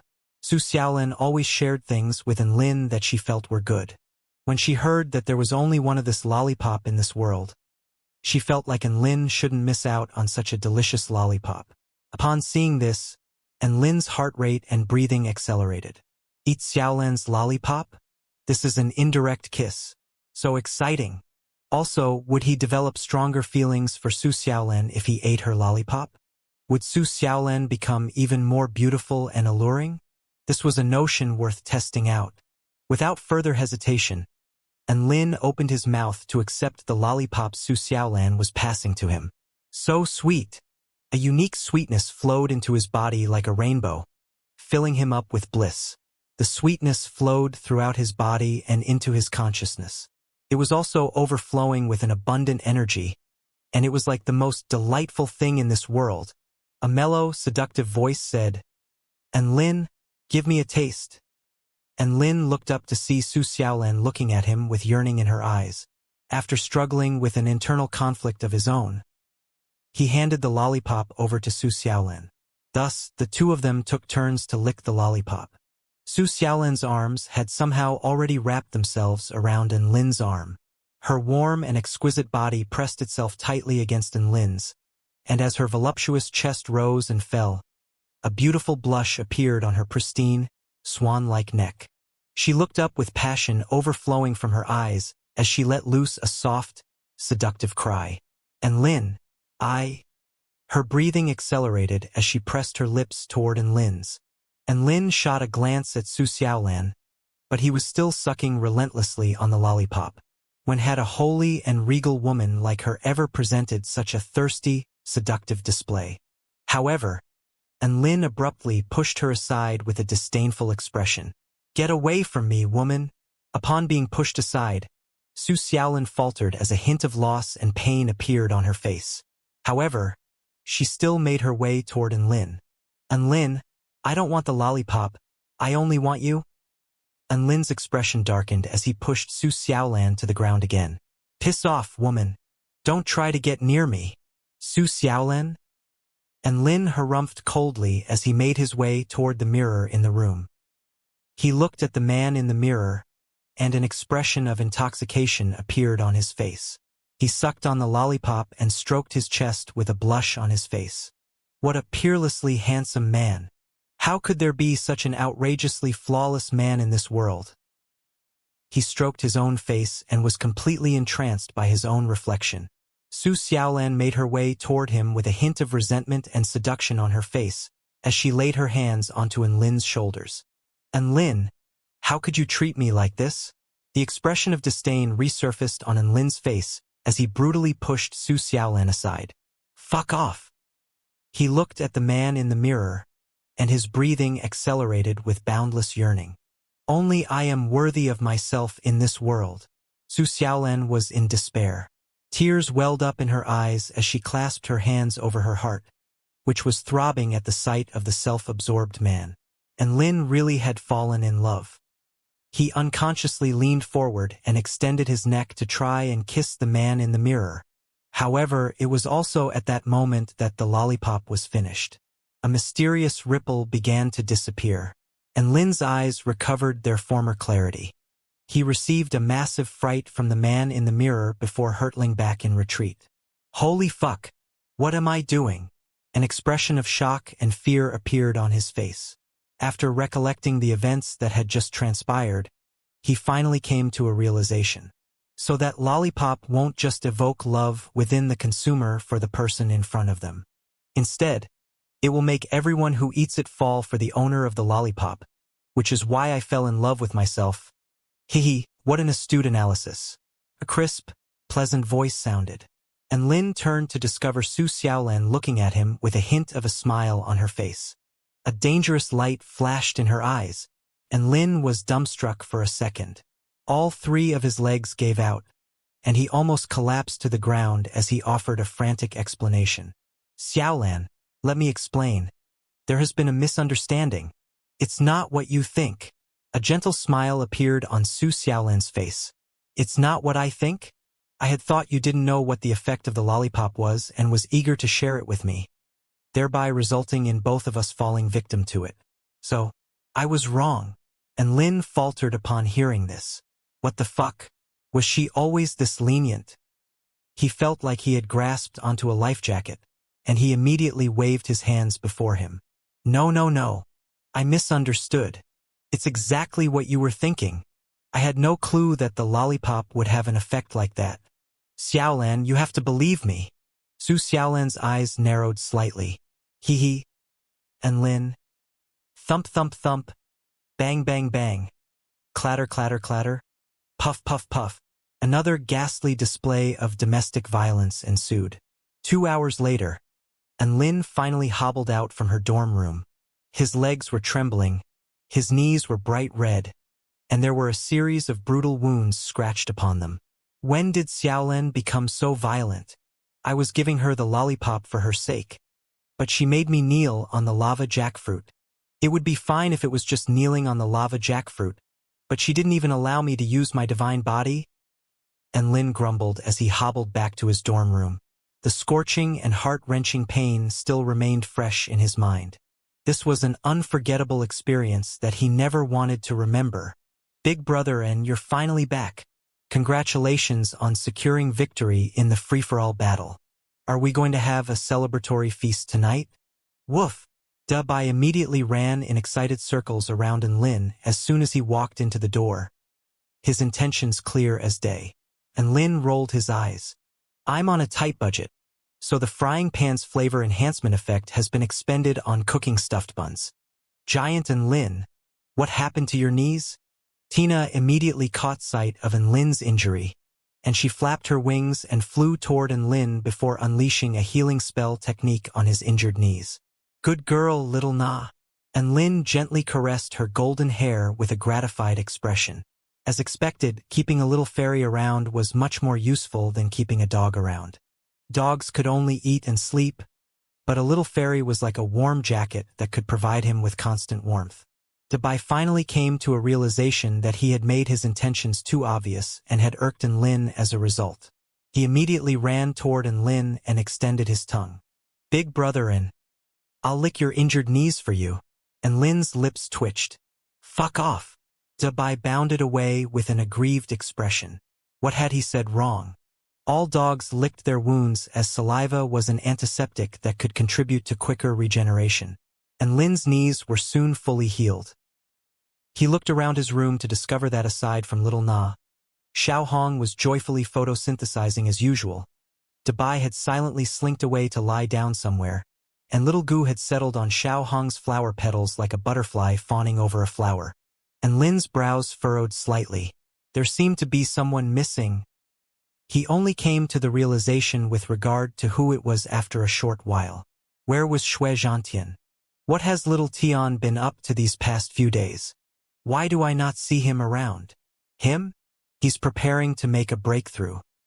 He was at one of the university's mountains to observe his own Tao, Tina replied, and Lin's interest was immediately piqued upon hearing this. Which mountain? Let's go visit him. Even though he had always adopted a hands-free approach when it came to looking after his beast pets, he had to support his beast pet during a breakthrough. Thus, and Lin rode on Dubai as they flew toward a certain mountain with Xiao Hong, little Na, and little Gu in tow. That mountain was the tallest peak at the United University of Cultivation. It was like a sharp sword stabbing straight through the clouds, and its peak was the closest place to the sky. A furry white ball lay on the summit, having folded his intricate wings away, and was staring blankly up at the mountain with his big round eyes. Little Tian, I heard you're about to make a breakthrough. And Lin settled beside Xianxia. At the sight of his soft, furry body, he immediately wanted to snuggle up with him, but he didn't know what kind of state Xianxia was in at the moment, so he repressed the urge to do so in order to not throw Xianxia off. Xianxia's eyes were a little downcast as he replied in a slow voice, Don't make such a big fuss, master. This is just a breakthrough. It's not like I can break the sky. And Lin was a little perplexed. He felt like Xianxia was a little dejected. Shouldn't Xianxia's reply be something like a bold cry of, I'll break through, then break the sky? And Lin turned toward the other beast pets with curiosity in his eyes. Has something bad happened to little Tian recently? Dubai, Xiao Hong, and Tina shook their heads with oblivious expressions. Little Tian has just been looking up at the sky on the summit of this mountain recently, barely talking to anyone. Perhaps he has entered a special mental state right before he's about to make his breakthrough. Xiao Hong speculated in her sweet voice. Dubai had a different opinion on this matter. Little Lang didn't exhibit any mood changes like this when he made his breakthrough, so why should little Tian be any different? I think he has developed mental demons. Tina made a lap around Xianxia before extending a tiny finger, which she laid onto his white, furry head. He's very healthy, and there are no abnormalities within his body. And Lin nodded. If that was the case, then this was either a pre-breakthrough complex, or he had encountered some sort of mental block. It would be fine if it was just the former, but the latter could lead to mental demons or instability of one's Tao heart, which might in turn even lead to him perishing during this divine tribulation. and Lin felt like he had to intervene now and see if there was something he could help with. He knelt down beside Xianxia and inquired in a gentle voice, "Little Tian, is there something bothering you?" Xianxia shook his head silently. "Master, I don't really feel like talking at the moment. I just want some peace and quiet." And Lin was heartbroken upon hearing this. "You used to talk in idioms. Just what kind of harrowing experience could have reduced you to an uncultured person of such vulgarity?" Xianxia. All the beast pets. What the fuck? Wasn't he supposed to help Xianxia make his breakthrough? Why was he focusing on stupid things like this? Sigh. Xianxia looked up into the sky and let loose a forlorn sigh. "Master, you should return to your abode. You will be powerless to help me as these are problems only I can resolve." And Lin was ecstatic. "Little Tian, congratulations on recovering your status as an educated snow soul beast." Xianxia, are you insisting on staying? I'm going to stay by your side and watch you break through. And Lin replied firmly. Upon hearing this, Xianxia's heartstrings were finally tugged, and he decided to open up. "All right, master. Then I'll tell you my concerns." And Lin nodded encouragingly as he prompted in a kind voice, "You can tell me anything. I'll definitely help you with any issues you may have." Xianxia paused momentarily before speaking. Progression to the return to void stage requires the need for a golden void lightning tribulation transcendence. Everyone nodded in response. "I've discovered a massive problem with that." Xianxia looked up into the sky with indignation and rage. "During the trial tribulation, why is it that heavens are allowed to attack me, but I can only take it in silence? Why is it that the heavens can hit me, but I can't retaliate? Why? I refuse to let that happen. I cannot live with such indignation and humiliation." Tears of rage welled up in Xianxia's eyes as he spoke. And Lin, all the beast pets. He had finally discovered what the root cause of the issue was. However, and Lin didn't know how to resolve the issue. What the fuck was this feeling? He was aggrieved from being attacked by the heavens without being able to retaliate. Was he supposed to fuck the heavens during his tribulation transcendence instead? And Lin was quite depressed. He had guaranteed Xianxia that he would be able to resolve his problems. But how was he supposed to help with something like this? What a difficult proposition. Xianxia heaved a forlorn sigh upon seeing Lin's expression. "See? I told you that you would be powerless to help me, master. This is the heavens. The heavens can do whatever it wants and no one can retaliate.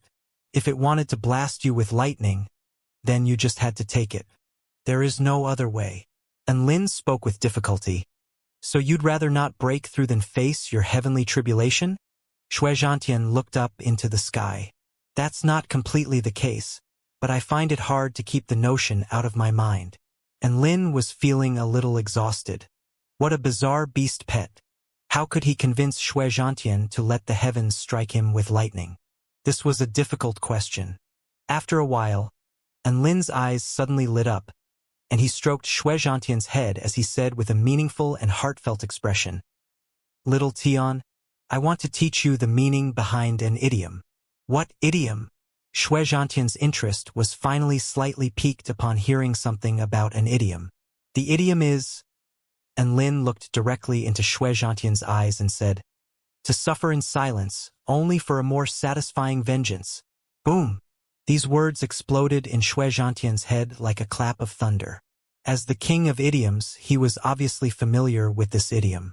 And Lin was telling him to endure humiliation for the greater good. Think about it. You can't retaliate now, but you'll be able to avenge yourself when you're powerful enough. And Lin continued, "You have to suffer humiliation at the hands of the heavens now, as only by doing so can you become stronger and truly have a chance at slashing the sky in the future." Xianxia's body trembled, having clearly already been impacted by Lin's words. And Lin tried to hammer the idea home as he said, "Isn't there a saying, 10 years is not too long to wait for vengeance? You, Xianxia, are destined to slash the heavens, so you shouldn't let the heavens hinder your progress." And Lin's words were extremely impassioned and full of battle intent. It had to be said that Xianxia had also summoned up his resolve, but he was still a little conflicted. But I want instant gratification when I take vengeance. And Lin, I just can't swallow this. It will be a traumatic experience for me if I just get blasted by lightning like an idiot with no means for retaliation. Xianxia looked up and took a deep breath. Even if I can make the heavens pay a tiny price, it would be enough. It would at least prove that I can defy the natural order and resist against the heavens. And Lin could see the ferocious battle intent burning in Xianxia's eyes. He knew that Xianxia was serious. To make the heavens pay a price. A thought suddenly occurred to Lin as a smile appeared on his face. Little Tian, you want the heavens to pay a price? I can help you with that. Xianxia raised his head with incredulity. Even his voice was trembling with shock as he asked, Master, you have a way to achieve this? Did you know that there are some secrets revolving around trial tribulation? And Lin asked with a mysterious expression. Master, please stop trying to build suspense. Xianxia's big, round eyes were extremely wide and rippling with blue light as he flapped his intricate wings with excitement in a particularly adorable display. And Lin smiled. You already know that the son of Emperor Deng, Laden, died from tribulation lightning and that I was the one who killed him. At that time, I blocked countless bolts of tribulation lightning, and the power of the lightning increased as it was unable to strike the person it was aiming for. Do you know why that happened? Xianxia faltered for several seconds before replying with excitement on his face. The heavens, it was angry, and Lin clapped his hands together with a nod. That's right. The tribulation lightning had been obstructed, so the heavens were enraged, which was why the lightning tribulation grew even more powerful. We were obstructing the heavens from doing what it wanted to do. Xianxia became even more excited as he clapped his wings together elatedly. So that's why. We enraged the heavens. Haha. Just the thought of it is awesome. How satisfying is it to piss the heavens off? That's exactly the logic. And Lin nodded with a smile. Furthermore, when we obstruct the lightning tribulation, the lightning will grow more powerful, which means that the heavens have to expend more energy. According to the law of conservation of energy, even the heavens won't have infinite energy.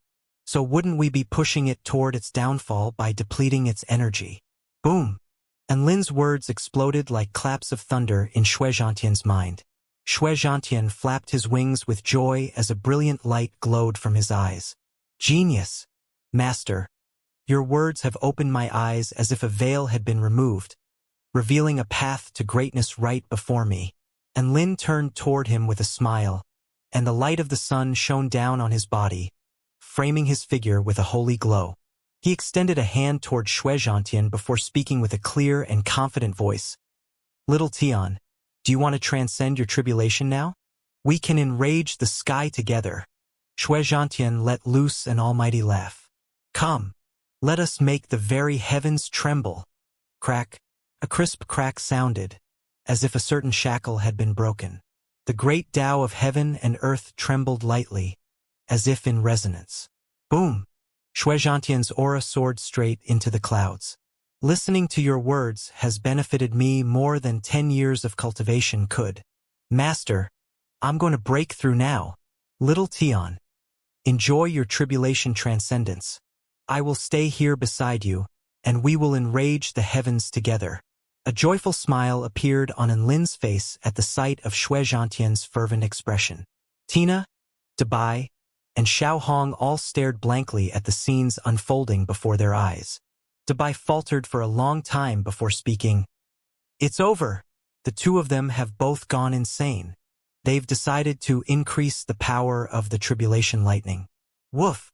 Tina's face was also filled with incredulity. Isn't a tribulation transcendence from the soul formation stage to the return to void stage extremely dangerous? I've heard that over 90% of cultivators at the soul formation pinnacle stage die in the face of their golden void lightning tribulations. How could they try to increase its difficulty? That's why they're insane. Xiao Hong chimed in her sweet voice. Let's get far away from here. Playing with insane people is extremely dangerous. As expected of Big Sister Hong, she could always hit the nail on the head. Those were Tina and Abai's thoughts exactly.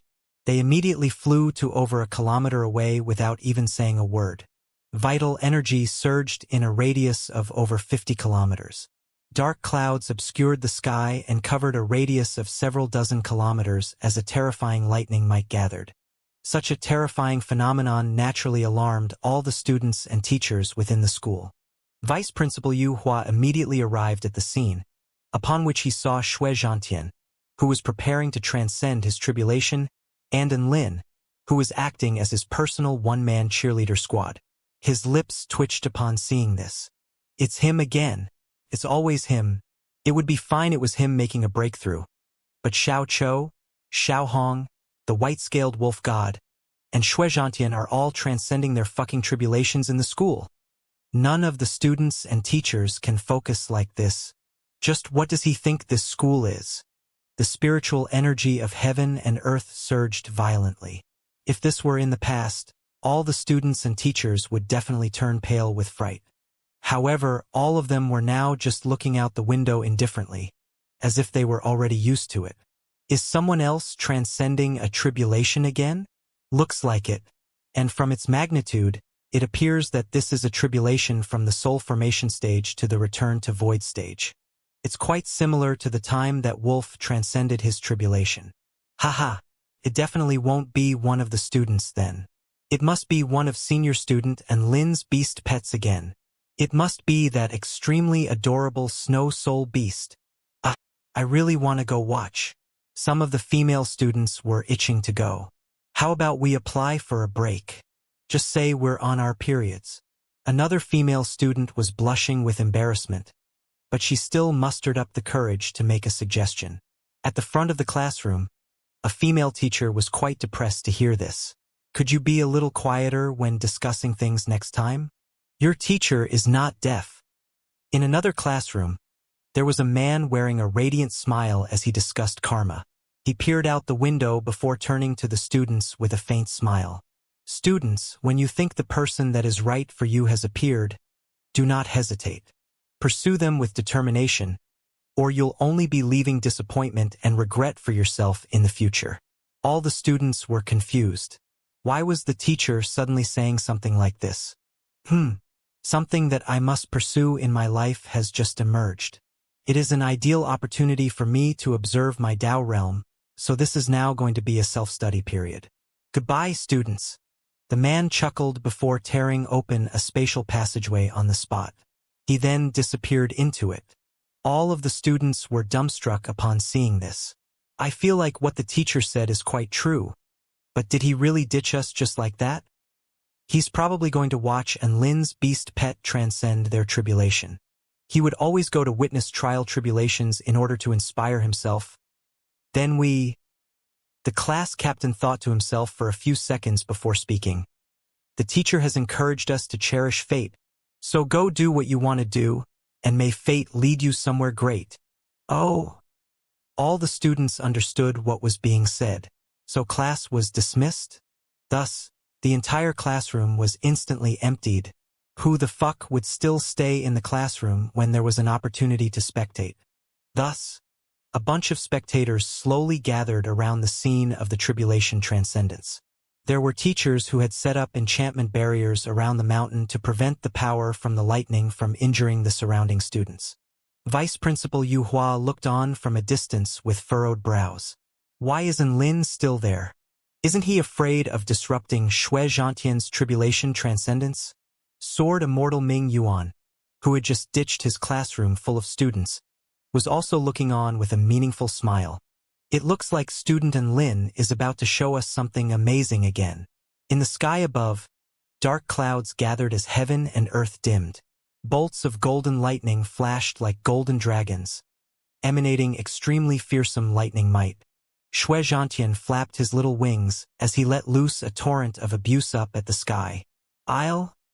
Lin stood beside him with a joyful expression, while all the other students and teachers were dumbstruck. Hurling some abuse at the sky prior to tribulation transcendence? Was this some kind of ritual? Boom, boom, boom. It was as if the sky had heard the abuse being hurled at it, the golden lightning began to surge even more violently. Tribulation Transcendence to the Soul Formation stage consisted of 49 bolts of Tribulation Lightning, but Return to Void stage Tribulation Transcendence consisted of 81 bolts of Golden Void Lightning, so the levels of difficulty were completely different. Even the most outstanding prodigies stood very little chance of surviving this terrifying barrage. Sword Immortal Ming Yuan's eyes lit up upon seeing the insolent Shui Zhantian. This was the first time he had seen such a bold Tribulation Transcendence. Boom! A bolt of golden lightning flashed through the air before landing on Shui Zhantian's body.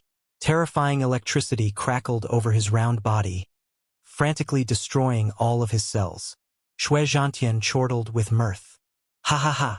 That was weak as shit. Your grandpa, Shui Zhantian, can take 10,000 more of those without breaking a sweat. He then started pointing up the sky and hurling another torrent of abuse. Are all of Student and Lin's beast pets so special? 10,000 mythological beasts stampeded over Vice Principal Yu Hua's heart as he listened to the absolutely filthy tirade being delivered. Sword Immortal Ming Yuan pulled out a photographic crystal and snapped pictures like mad. Shui Zhantian is now hurling the second round of verbal abuse. Are the heavens going to be enraged? Will the Tribulation Lightning make drastic jumps in power as a result? Boom! The second bolt of Tribulation Lightning fell, but unfortunately, it was only slightly more powerful than the previous one as it followed a natural pattern of progression. This was a little disappointing to Sword Immortal Ming Yuan. A disdainful smile appeared on Shui Zhantian's face as he continued to shovel filth into the sky. A beauty with her long legs sheathed in black pantyhose gasped with shock as she sat on her huge book. This snow soul beast is so adorable. But why does it have such a filthy mouth? I think it adds to his appeal, Teacher Yuing. A female student listened with relish as she looked on with a dainty smile. Earth Immortal Yuing stared speechlessly at that female student with concern welling up in her heart. Shui Zhantian's insult vocabulary was simply astounding, to the extent that there was no repeat of any particular insult. Wasn't this setting a bad example for all these adorable, spectating students? What if they began insulting each other like this as a form of interaction? That would simply be unimaginable. Bolts of divine lightning continued to fall, and Shui Zhantian was like an unyielding fucker of the heavens. Not only was he unleashing all sorts of defensive spell techniques, but he was also continuing to hurl verbal abuse. It didn't matter whether it was doing anything, it was still extremely satisfying. The golden void lightning became more and more powerful.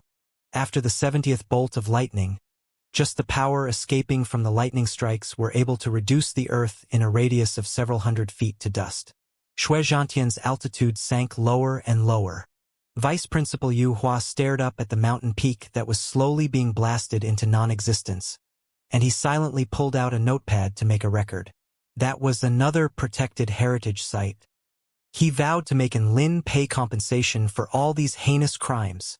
Shui Zhantian's entire body was covered in a protective barrier of ice and snow, which could effectively blunt the power of the Tribulation Lightning. On top of that, he possessed quite a powerful physical body, so he wasn't really even injured after taking more than 70 bolts of lightning. Slowly, Shui Zhantian grew exhausted from hurling abuse. He turned to look at the man beside him with profound anticipation in his eyes. The 80th bolt of divine lightning tore through space like a golden divine sword, crashing down toward Shui Zhantian at extreme speed. At this moment, a man suddenly positioned himself in front of Shui Zhantian before spreading his arms. Boom! Golden lightning exploded and surged through his body before instantly being gobbled up by Kiran, who was inside his sea of vital energy. Countless spectators' eyes widened in incredulity upon seeing this. Why would he do that? Vice Principal Yu Hua also drew a sharp intake of breath. Actively interfering with a heavenly tribulation would make it even more fearsome. It was exactly because of this that most people transcending tribulations required guardians to prevent any disruptions from taking place. However, Lin was now actively disrupting his own beast pet's tribulation transcendence. Was he trying to murder his own beast pet? All the students and teachers stared at Lin and Shui Zhantian with astonishment. The sky really did seem to have been enraged as a deep rumbling of thunder erupted. In the end, several extremely powerful bolts of golden void lightning merged as one to create a single bolt of lightning, which exuded an extremely terrifying lightning might. Golden light completely pierced through the dark clouds, turning the entire world golden. The space in the sky above began to crack open, revealing inky black rifts, as if the sky were about to shatter. To everyone's surprise, Xianxia was not critical nor resentful toward Lin in the slightest. Instead, he chortled gleefully as an unprecedented excitement burst forth from his eyes. Ha ha ha, the heavens sure do look angry. Come, today will be remembered as the day I slashed the sky. Following his almighty roar, his previously flawed Tao heart was suddenly perfected. Is he insane? Why would he be so happy? Some of the students were befuddled. The teachers were completely perplexed as well. This is the most suicidal tribulation transcendence I have ever seen. It was also at this moment that a pillar of powerful white light burst forth from Xianxia's body before soaring straight into the sky, clashing with the golden lightning. Xianxia chose to take the initiative and attack the golden void lightning in the sky. The golden void lightning seemed to have been further enraged as it began to compress itself to the extreme before falling from the sky, slicing through Xianxia's white pillar of energy as if it were made from melted butter, and massive inky black rifts of chaos appeared in its wake. Xianxia was not fearful in the slightest, and he chortled even more loudly as he rose up to meet the lightning. At that moment, Lin felt as if he was looking at the protagonist of a cultivating story defying the natural order. He chortled directly in the face of the heavens in an extremely arrogant and domineering display. Of course, to see that, one had to first ignore the fact that he was a super adorable ball of fur. The terrifying lightning might send jolts of shock running through the hearts of the teachers and students. That bolt of lightning had already transcended beyond the return to void stage. Xianxia didn't know whether he could survive this bolt of lightning, but why did that matter? He had already enraged the sky and was no longer the party who had to be struck without being able to offer up any resistance. Even if he were to die like this, he would die with the widest smile on his face. However, Lin extended a finger into the air at this moment. Lightning manipulation technique. He could easily control his own tribulation lightning. However, helping others to control their tribulation lightning was quite difficult. In Lu Qianhuan's case, he was only able to manipulate the direction the bolts of lightning were going in. Now, he wanted to try and slow the tribulation lightning down a little for Xianxia. That's right. Slowing the golden void lightning down would prevent the full power of the lightning from entering Xianxia's body all at once, thereby working to minimize his risk of death. Lin had become stronger since Lu Qianhuan's tribulation transcendence, so perhaps he would be able to achieve this through the use of his lightning manipulation technique. Slow down, slow down. Lightning flashed from his fingertips, and he tried to slow the bolt of tribulation lightning down with all his might. Boom! His sea of vital energy suddenly surged as the fully clothed Kiran also opened his eyes and pointed a finger up at the sky, as if he were lord of all lightning. Whoosh! Invisible energy fluctuations engulfed heaven and earth. The bolt of golden void lightning suddenly slowed down to a crawl. This scene had all of the spectators dumbstruck again. They could even see the finer details of this dazzling bolt of lightning now. Earth Immortal Ewing muttered to herself, "Are my eyes playing tricks on me? Why do I feel like it's suddenly moving in slow motion?" A student whose mouth gaped open in shock put her concerns to rest. "Your eyes are fine, teacher. Otherwise, the divine lightning would have already crashed into that adorable snow soul beast as we speak." Xianxia turned to Lin with a grateful expression. As expected, following Master was the right way to go. His decision back then had been the best decision he had ever made in his entire life. Xianxia continued to fly toward that terrifying bolt of divine lightning. Boundless golden lightning exploded forth like a ball of exploding electricity, creating terrifying explosions that erased everything within a radius of several hundred meters. Xianxia's snowy white fur had been charred black by the golden void lightning, and he now resembled a ball of charcoal. All of the spectators' hearts throbbed with disappointment. His adorable looks were gone. "Ah!"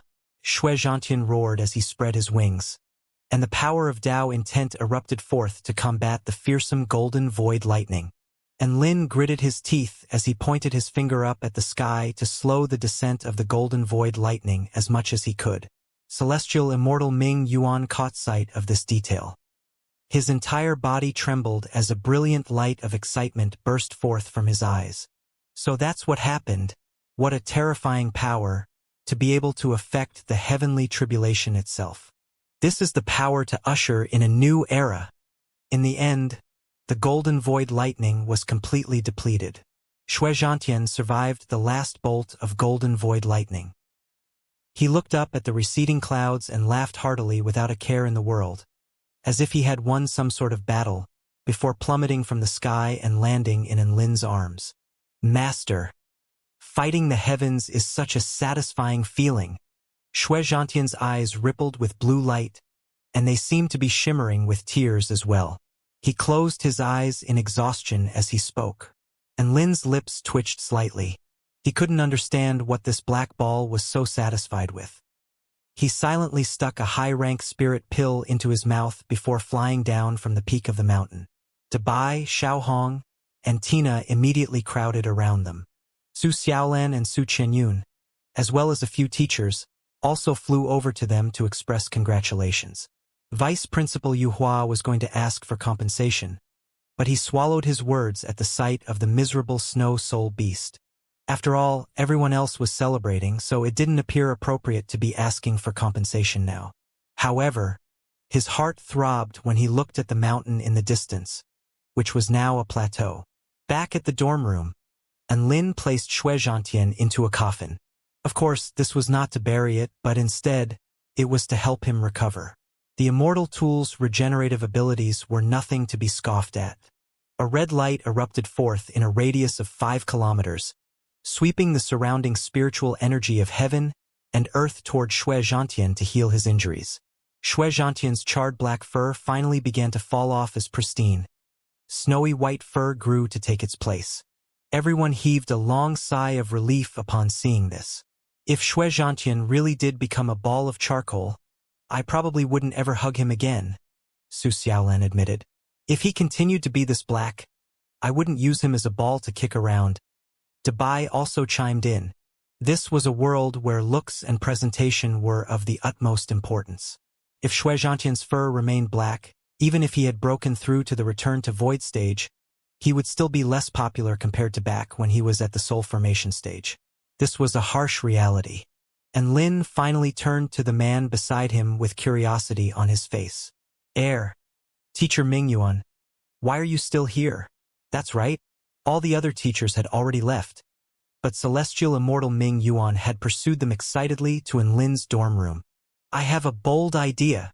Celestial Immortal Ming Yuan stared at Lin with rapt attention. And Lin was a little unsettled by the intensity of his stare. Please calm down, teacher. The law spares no one. Celestial Immortal Ming Yuan continued with a speechless expression. You're misunderstanding me. I witnessed the entire process of Xianxia's trial tribulation, and I think your power should not be wasted. We can use your power to take the whole human race to new heights, and the kingdom of the 9 states can usher in a new era of cultivation. And Lin blinked. I'm listening. You know that over 90% of soul formation stage cultivators will die during their transcendence tribulations as they are unable to handle the power of the golden void lightning. However, you have the power to slow the golden void lightning down. The speed at which the golden void lightning falls can be the difference between life and death. You could use your power to bring about a new age of cultivation. Celestial Immortal Ming Yuan became more and more excited as he spoke. And Lin faltered upon hearing this. He felt like this was quite plausible. It wasn't that he was a huge fan of helping others, but this could be a massive money-earning opportunity. Was tribulation transcendence terrifying? It was very terrifying. Just a slight mistake, and it would result in death for the cultivator involved. So why did so many cultivators still insist on pursuing such a dangerous activity? This could be attributed to their determination in the pursuit of Tao. What was cultivation? Some wanted immortality, some wanted power, and some were even just curious about what lay at the end of the path of cultivation. There were countless excuses for people to cultivate, but the one constant was that everyone wanted to continue to progress. After reaching the soul formation pinnacle stage, one further step could result in annihilation, but it could also result in transcendence to a higher level of being, much more power, vastly broader horizons, and a lifespan that could be as long as in the millions. There was almost no one that could resist such temptation. Then what if Lin had a type of power that could greatly improve the chances of one successfully transcending their tribulation? Countless beings at the soul formation pinnacle stage would go crazy. After all, how would you cultivate when you were dead? If there was something that could vastly elevate the probability for a successful tribulation transcendence, then this was the best thing in the world. A smile appeared on Lin's face. Teacher Ming Yuan, thank you for alerting me to this. I think this is a very plausible idea. An elated smile appeared on celestial immortal Ming Yuan's face. I have a feeling that our human race, no, the entire continent is going to face a massive epidemic sometime in the future. So if Mr. Lin could strengthen the continent in preparation for what is to come, it would undoubtedly be a much appreciated endeavor. And Lin nodded in response. Of course, everyone owes a duty of care to this world. I will be sure to do my part for it. Ha ha ha. Student Lin, I was right to have placed my trust in you. Celestial immortal Ming Yuan looked at the man before him with a gratified expression, clearly extremely happy with Lin's attitude. Ha ha ha. You're far too kind, Teacher Ming Yuan. This is something that should simply be expected of me. And Lin joined his hands in salute. Time is of the essence. I have to find the Celestial the Arch to discuss this idea. So I'll be taking my leave now. Great! Celestial immortal Ming Yuan nodded with elation as he passed his photographic crystal to Lin. The complete footage of Shui Zhantian's trial tribulation is stored in there. I hope it will be of assistance to you. And Lin gleefully accepted the photographic crystal and expressed his gratitude again. Then, I'll be going now, teacher. Go! Fight for the new era of cultivation. Celestial immortal Ming Yuan waved with a gratified smile. He looked on as Lin impatiently flew into the distance and let loose a content sigh. Who would have thought student Lin would be so eager to set things into motion? He is the lucky star of the entire continent, in the core region of the heavenly court. And Lin arrived at the palace where the Celestial the Arch dwelled daily. A celestial maiden in a red dress came out to greet him. Mr. And Lin, why did you go to sell stuffed buns again yesterday? My sisters and I miss your cooking very much. The celestial maiden asked with a vibrant smile and a seductive demeanor, but also a cold sense of pride. And Lin waved his hands as a hint of fear welled up in his heart. Celestial maiden Xianxia, I don't mean to be rude, but please don't come again. You haven't seen how the Celestial the Arch was looking at me when you and your sisters decided to band together and come to my restaurant. He looked like he wanted to tear me to shreds with his bare hands. I still have nightmares about it to this day. That's right, the Celestial maiden in the red dress was the eldest among the 7 human piggy banks.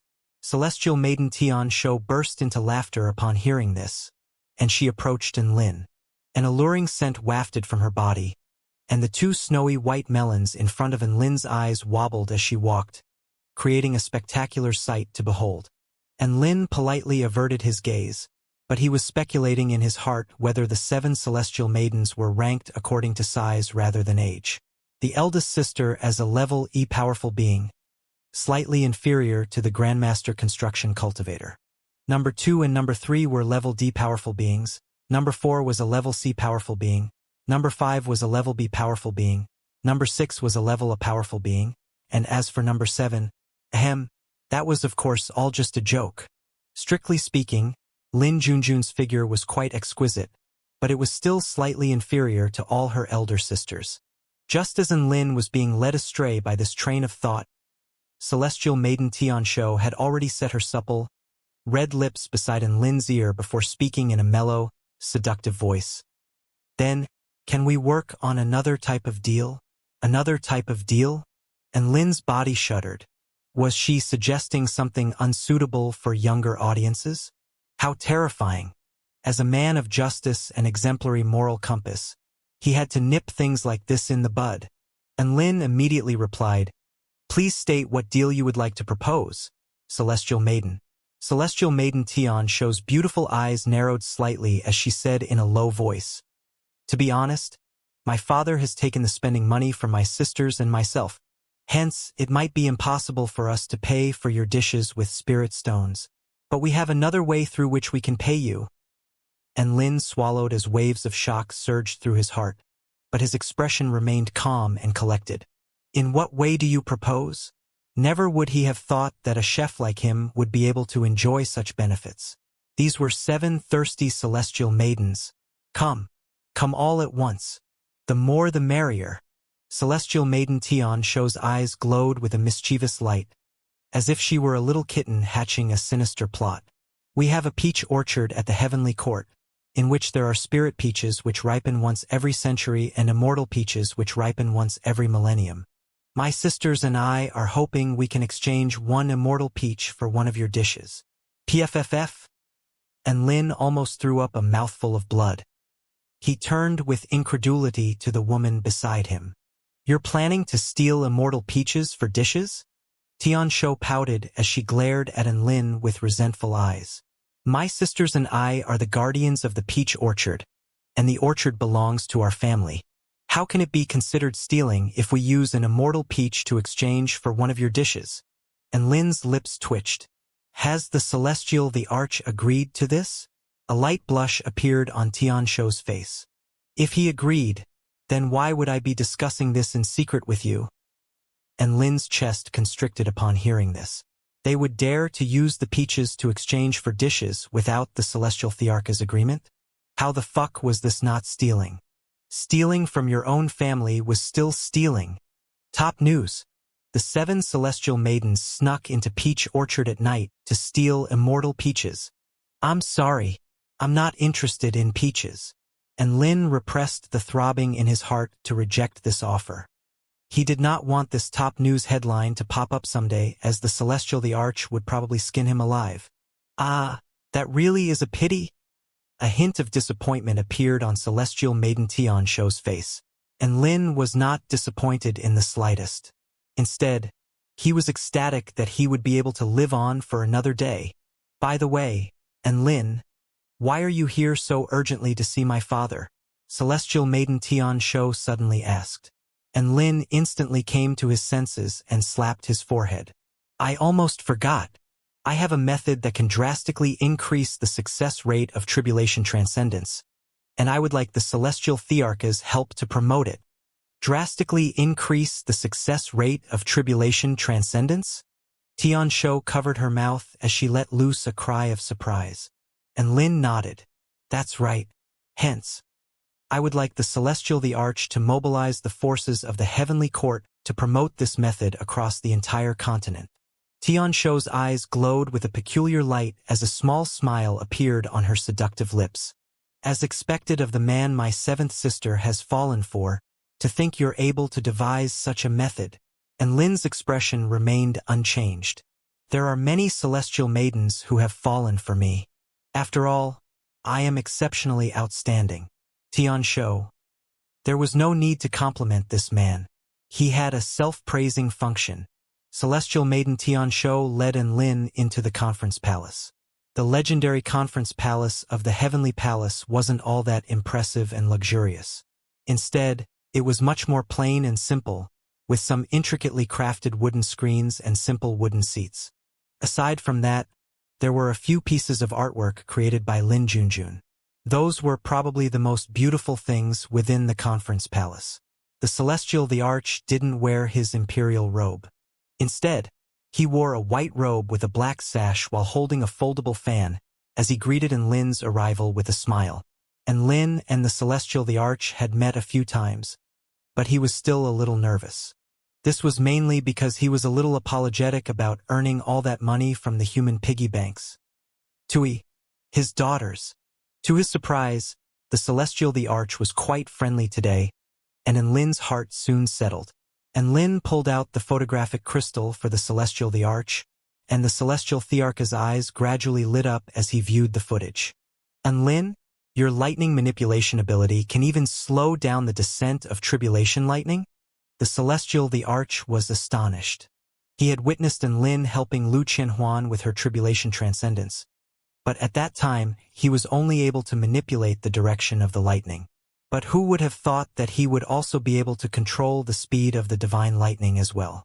That's right, I do indeed have that ability. And Lin nodded. This is fantastic. You are the lucky star of this world. The Celestial the Arch laughed heartily. A sudden influx of large quantities of violent energy could quite easily overwhelm a cultivator. But if the violent energy entered their bodies at a curtailed rate, then they would be able to digest it slowly. And Lin paused for a moment before continuing. However, I require some compensation from other cultivators for helping them transcend their tribulations. The Celestial the Arch nodded with a smile. That's quite reasonable. We can't expect you to do things for everyone for nothing in return. And Lin was a little surprised at how reasonable the Celestial the Arch was being. He hesitated again before continuing. I would like you to use the power of the Heavenly Court to advertise my ability to the entire continent. And I'm going to charge 1,000,000 spirit stones per person. The Celestial the Arch took a deep breath upon hearing this. 1,000,000 spirit stones per person? This was quite a hefty price. What if there are some soul formation stage cultivators that don't have that much money? The Celestial the Arch asked. One had to realize that there were even some return to void stage cultivators that didn't have 1,000,000 spirit stones. It would be quite difficult for soul formation stage cultivators to fork out so much money. And Lin shrugged. If they don't have that much money, then they'll just have to start saving. In the vast majority of cases, cultivators are only poor because they couldn't resist spending their money. They buy pills, immortal fruits, weapons. It would just be spirit stones if they leave them in their storage rings. Only by spending them on assets can the value of the spirit stones truly be exemplified. If a cultivator at the pinnacle of the soul formation stage work hard and save up, 1,000,000 spirit stones is not an unrealistic target. Even if they can't save that much, they can still borrow money. Spirit stones can be saved up again. But you only have one life, isn't that right? The Celestial the Arch was convinced upon hearing this. Then how are you going to guarantee your success rate? The Celestial the Arch asked.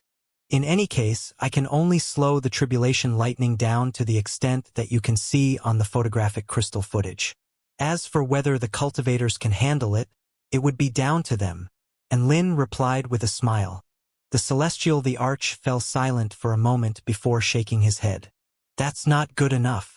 Even with the Heavenly Court's endorsement, your power is still not enough to attract other cultivators.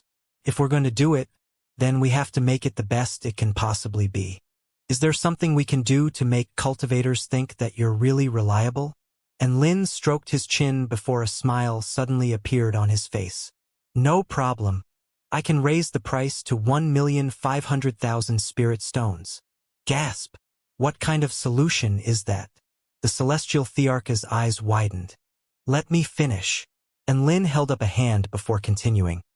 I can give them a guarantee for a successful tribulation transcendence, and will return the 1,500,000 spirit stones to a person of their choice if the tribulation transcendence fails. How about that? The Celestial the Arch faltered for a second before slapping his folded fan into his palm. That's genius. Celestial Maiden Tianshou was a little perplexed. Isn't raising the price going to make fewer people willing to employ Lin's services? And that guarantee to return all the spirit stones upon failure. Isn't that a bad deal for Lin, no matter how you think about it? A smile appeared on the Celestial Thearch's face. Let me explain this to you. Lin's markup in price is only to encompass the successful tribulation transcendence guarantee. Doesn't it make his service feel a lot more reliable and instill confidence in others when we offer a money-back guarantee? However, his actual ability has not changed, nor has the rate of success. As for your concern that a failed tribulation transcendence would result in losses for Lin, think about it this way. Just the money-back guarantee alone would attract a huge number of cultivators. We would earn much more from those that succeed in their tribulation transcendence with the money-back guarantee in place than if we were to go without a money-back guarantee and have a smaller client base as a result. Following the Celestial Thearch's explanation, Celestial Maiden Xianxia finally understood. This was actually just a psychological trick. Did a money-back guarantee make the whole thing more trustworthy? No. In reality, Lin's skill level hadn't changed, nor had the success rate. All he was doing now was to earn money from successful tribulation transcendences. He could also use this as a promotional tactic to attract a large number of soul formation stage cultivators. In comparison with just charging 10 soul formation stage cultivators, they could attract maybe 100 soul formation stage cultivators with this marketing tactic, which would result in much higher earnings, even if the success rate was only 50%. This was undoubtedly an extremely clever move. Celestial Maiden Xianxia's eyes lit up as she beamed at Lin. Mr. Lin, you're so smart. A faint smile appeared on Lin's face. I am indeed. You sure are honest and frank, Lin. The Celestial the Arch chuckled. Next, we have to discuss the Heavenly Court's share. I'm not asking for much. I'll only be taking 10% of your earnings. Lin's eyes widened. You want compensation as well? This was something that could benefit the entire world. Was the Celestial the Arch taking it upon himself to save the world? Then shouldn't he just be silently giving instead of receiving? Hee. The Celestial the Arch chuckled lightly. Don't you remember what I said to you? You can't expect people to do something for you for nothing in return. This is quite a reasonable notion, and I recall you were quite approving of my words. Lin's lips twitched slightly. Fuck. No wonder the Celestial the Arch was so willing to support him. This was a trap. The Heavenly Court has to promote your service and provide endorsement as well. This is going to require a lot of labor, time, and money, as well as incurring risk to the reputation of the Heavenly Court.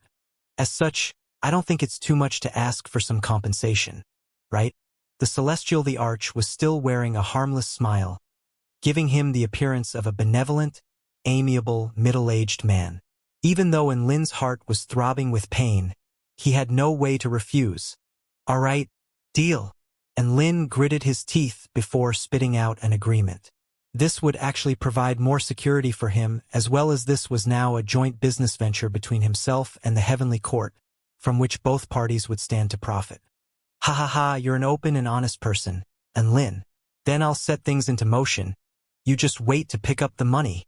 The Celestial the Arch was feeling quite elated. Lin pursed his lips. He had to expend energy to control the tribulation lightning. Meanwhile, the job of spreading the news was a much easier task. Once a reputation was built up, they wouldn't even have to put any more effort into promotion. The Heavenly Court was the one truly waiting to pick up money. A day later, an official announcement came from the Heavenly Court. The announcement was quite simple and short, but it spread through the entire continent like wildfire and created an astonishing stir. There was a cultivator in the Heavenly Court by the name of Lin who could control divine lightning and increase the success rate of tribulation transcendence. This was such a ridiculous notion, but it was given credibility because of the Heavenly Court's seal of approval as well as the footage from a photographic crystal. This was undoubtedly a landmark event across the entire continent. And if this was true, then a new era of cultivation would be ushered in where all of the races drastically increased in overall strength. Generally speaking, it would take on average of about 100 years or so for a new return to void stage mighty figure to be born in the Kingdom of the Nine States. However, there were vastly more powerful beings at the return to void pinnacle stage. If there was a way to increase the success rate of tribulation transcendence, then the population of the return to void stage mighty figures would swelter to an extremely terrifying extent. Regardless of whether you were an individual or a powerful entity, this was an earth-shattering piece of news that could tip the entire continent on its head. In the Western Paradise, golden light was seemingly omnipresent as rainbow clouds of fortune floated in the sky. There was a bodhisattva sitting on a lotus flower. White flames manifested from the divine light of wisdom enshrouding her body, and she was smiling as she appraised the little monk before her. This bodhisattva was the Holy Trinity of the West, the Mahastamaprapta Bodhisattva, who was at the same rank as Amitabha and Guan Yin Bodhisattva. She had reached the pinnacle in the Tao of light and wisdom. Heaven and earth resonated with her wherever she went, and she had the power to purify all evil. Qingji, you have traveled the entirety of the myriad Buddha mountain and secured the holy Bodhi heart. You are now ready to break through to the return to void stage, so why not take this opportunity to meet an old friend? The Mahastamaprapta Bodhisattva asked in her clear, ethereal voice. The man before her put his palms together before bowing respectfully. I would be happy to go at Master's behest. Never would Qingji have thought that the Enlin he had once competed against on the same stage would possess the power to completely tip the entire continent on its head. Even he would require Enlin's help for his own breakthrough. Sigh 1,500,000 spirit stones. He was now well and truly bankrupt. No. He had also borrowed 1,000,000 spirit stones from his master, so he was not only bankrupt, but he was also knee-deep in debt too, on the black floating continent where the Dark Wing tribe was situated. Hey, have you guys heard? That human, Enlin, has the power to increase the success rate of tribulation transcendence. Gasp! As expected of someone even the monarchs are extremely wary of. How terrifying! I'm so overwhelmed by grief. Why did we have to become the enemies of the human race? It would be so good if we were allies. I've been stuck at the soul formation pinnacle stage for over 1,000 years because I'm scared of dying. I want to get Enlin's help so badly. Wah. Similar conversations were not just taking place among the Dark Wing tribe, but also among the Blood tribe, the True Demon tribe, the Snow Maidens, the West Sea monsters, and all forces who opposed the Heavenly Court. All of them were feeling extremely distraught. They were about to tear their hairs out from their roots. Why would such a freak appear in the Heavenly Court? This wasn't fair and it didn't make sense. As for allies to the Heavenly Court, they were all ecstatic. Many powerful beings at the soul formation pinnacle stage were already borrowing money from everywhere in preparation to head for the Heavenly Court. Money could be earned again in the future, but they only had one life, and they were going to give themselves the best chance at survival. None of them wanted to pass up this opportunity to increase the success rate of their tribulation transcendence. Even if their tribulation transcendences did fail, all the spirit stones would be returned to their rightful owners, so the question really was, why not? It had to be said that Enlin's money-back guarantee had convinced almost all cultivators who were close to or ready for tribulation transcendence. Enlin's name was now well and truly known throughout the entire continent. Many first-rate mighty figures also began to turn their attention to the Heavenly Court. The last time everyone across the continent spoke fervently of his name was when he founded the 4-9 Immortal sect as the sect leader. This time, the effect was even crazier, especially among those in the soul formation stage circles. Many of the soul formation stage cultivators who were close to tribulation transcendence were close to begging on their knees for Enlin to help them out. Enlin arrived at a vast Tao plaza. This Tao plaza was a round, floating stone altar surrounded by blue sky and white clouds. Iridescent light streaked through the air, and vital energy was extremely rich here. This was the exclusive Tribulation Transcendence Tao Plaza for Immortals of the Heavenly Court, the Heaven-Defying Tao Plaza. The Heaven-Defying Tao Plaza was constructed from extremely sturdy material, which could withstand the strikes of golden void lightning. As such, this was the location all of the living beings from around the world came for Enlin's help to transcend their tribulation. Enlin already had a rough plan of how much he was expecting to earn. This year, there were at least a dozen or so cultivators that had only just reached the soul formation pinnacle stage and were ready for tribulation transcendences. There were also many who were too scared to take the step forward and had remained at the soul formation pinnacle stage for many, many years. So there should be much more than just a dozen or so gathered here today. As a conservative estimate, there were maybe around 60 or 70 cultivators in this world that were ready for tribulation transcendences. Discounting those who opposed the Heavenly Court, those who were too stingy, and those who were too proud and arrogant to accept help, there should be about 30 to 40 left. If each and every one of them paid him 1,500,000 spirit stones, that was going to be a massive fortune. Of course, there were also hidden riches to be earned. For example, reputation as well as being able to make friends with a few dozen new return to void stage mighty figures.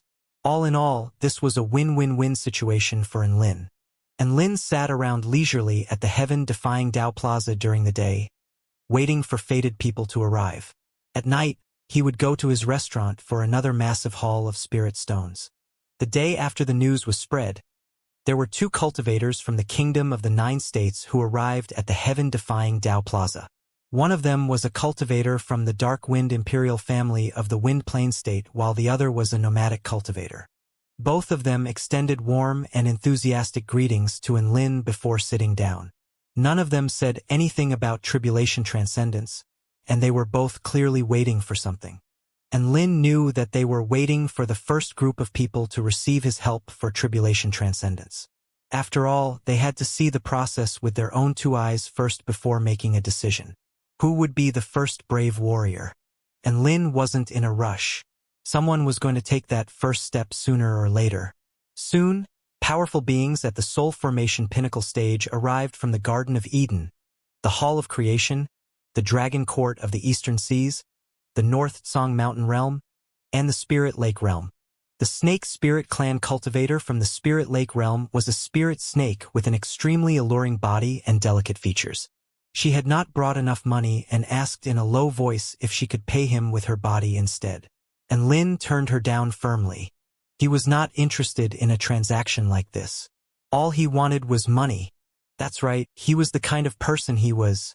5 days later, there were over 20 cultivators at the Soul Formation Pinnacle stage who had gathered at the heaven-defying Dao Plaza. However, all of them were as cowardly as everyone else, and no one wanted to volunteer as a tribute. Oh, right, and there were also over 100 family members and friends who stood and watched from afar with worrisome expressions. And Lin was a little exasperated. Was tribulation transcendence really that terrifying? Amitba, benefactor and Lin, long time no see. At this moment, a monk with a set of finely chiseled features descended from the sky atop a cloud of fortune. An elated expression appeared on Lin's face. Mr. Qingji, long time no see. I didn't think your cultivation base would progress this quickly. I encountered some miraculous opportunities. Qingji put his palms together and replied in a tranquil voice. What opportunities? And Lin was a little curious. For Qingji to progress from the half-step soul formation stage to the soul formation pinnacle stage in 2 years most likely made him the most improved cultivator from all of the prodigies gathered at the last Tao Exchange Conference of the 4 Powers. Of course, this was discounting Lin. Qingji closed his clear eyes and bowed slightly. Buddha said not to disclose this information, and Lin's lips twitched with a speechless expression. Buddha can say whatever he wants, but you don't have to listen. Qingji. Before Qingji could say anything, Lin continued, Mr. Qingji, are you here for your tribulation transcendence as well? Qingji nodded. That's right. Do I need to line up? There are already so many people here. And Lin waved his hands. You're my friend, so you take priority. You can go first. Qingji was a little hesitant. Is that okay? Of course it is. I'm the boss here. And Lin slapped a hand to his chest in response. Amitba. Then I must thank you, benefactor and Lin. Qingji was not one to argue, and he put his palms together before nodding with gratitude. All of the spectating powerful beings at the soul formation pinnacle stage. The same thought welled up in all their minds. Was this the legendary Friendslayer? Thus, Qingji became the first lab rat, Tui, the first tribulation transcender. 26 powerful beings at the soul formation pinnacle stage stared up at Qingji with a hint of reverence in their eyes, as if they were looking at a brave warrior walking to his execution platform. Benefactor and Lin, why do I feel like everyone is looking at me weirdly? Qingji looked around at all the spectators with a perplexed expression. Maybe they're jealous, and Lin replied. Forgive me for my sins. Qingji was a little apologetic. Soon, Qingji sat down at the center of the heaven-defying Dao Plaza. Vital energy surged in a radius of over 50 kilometers as soon as he sat down, and Lin clicked his tongue in wonder. How long had he been repressing this for him to be able to immediately break through after sitting down? In the sky above, dark clouds began to gather as golden void lightning crackled. Boom! Golden divine lightning descended from the sky, crashing onto Qing Ji's bald head, resulting in an explosion of golden electricity. Qing Ji sat with his legs folded before him and his palms together as a layer of golden Buddhist light encapsulated his body, like an indestructible diamond barrier that allowed him to take the first bolt of lightning completely unscathed. All the spectating powerful beings let loose a collective cry of surprise. Such powerful defensive abilities. In contrast, Lin's eyes narrowed slightly. The more powerful the cultivator undertaking the tribulation transcendence was, the more powerful their tribulation lightning would be. This was why so many exceptional prodigies in history had fallen during this process. As bolts of the powerful golden void lightning crashed down one after another, Qing Ji's golden barrier of Buddhist light finally showed signs of cracking open. When the 78th bolt of divine lightning fell, the barrier had already been completely shattered. After the 79th bolt of divine lightning, Qing Ji's bald head had become charred black. All of the soul formation stage powerful beings stared at Qing Ji with anxious expressions. They knew that there were still 2 bolts of divine lightning left, but it was quite clear that Qing Ji was already at his limits. Right at this moment, the 80th bolt of golden void lightning broke through the clouds and fell from the sky. The bolt of golden divine lightning fell like a celestial sword, piercing through the air and coloring heaven and earth golden in its slow descent. Wait, there seemed to be something wrong. Slow descent? All of the spectating soul formation stage cultivators all faltered upon seeing that bolt of divine lightning. They then all turned in unison to look at Lin to discover that lightning was crackling at his fingertips as he looked up with a grave expression at the falling bolt of golden lightning. My God, Mr. Lin really does have the power to manipulate tribulation lightning? I would never have believed that there would be such an extraordinary man in this world if I didn't see it with my own 2 eyes. To be able to manipulate even tribulation lightning. I don't even know what to say anymore. Even though all of these cultivators at the soul formation pinnacle stage were already mentally prepared, they were still deeply shocked by the scenes unfolding before their eyes. Even Qing Ji had turned toward Lin with gratitude in his eyes. At this moment, the golden bolt of lightning had slowly but surely reached Qing Ji. Qing Ji let loose an almighty roar and used up every defensive method available to him as a golden light surged explosively and the sound of Buddhist mantras erupted, making the space around him ripple like water. A scintillating energy explosion ensued, and Qing Ji finally managed to emerge on the other side, having successfully endured the 80th bolt of divine lightning. The final bolt of golden void lightning fell. It tore through the sky with its terrifying might, but it traveled at a snail's pace due to being impeded by Lin's lightning manipulation technique. Rumble, golden lightning exploded and the golden light lit up the entire world. Qing Ji let loose another almighty roar and managed to fend off the final bolt of lightning. He was already looking extremely disheveled, but his eyes were glowing with excitement. His aura had also expanded to become much more vast than what it was earlier, and a smile lingered on his face. This was clearly a successful breakthrough. In the sky above, the lightning clouds and cracking electricity finally dissipated. On the heaven-defying Dao Plaza, all of the living beings present applauded the birth of a new return to Void Stage mighty figure, but their applause was also for themselves. That's right. After witnessing Lin's technique, they realized that their respective tribulation transcendences were now in the bag. Qing Ji swallowed an immortal pill to fortify his cultivation base before making his way over to Lin and bowing politely. Thank you, benefactor Lin. Without you, this small monk may well have perished during that lightning tribulation. Lin waved his hands with a smile. There's no need to thank me, Mr. Qing Ji. Your body is already quite powerful and has endured most of the tribulation lightning for you. Besides, this is all just something I should be doing. After exchanging some more polite words, all of the other powerful beings at the soul formation pinnacle stage were already unable to repress themselves as they flooded toward Lin, fighting to give him their money. Lin accepted their money with a joyful smile. 1,500,000 spirit stones per person. Tens of kilometers away, atop a certain cloud. The Celestial the Arch looked down at this scene with a gratified expression. And Lin has not disappointed me. His lightning manipulation has integrated the great Tao of heaven and earth. Only a cultivator of exceptional talent can obtain something like this after an extraordinary opportunity.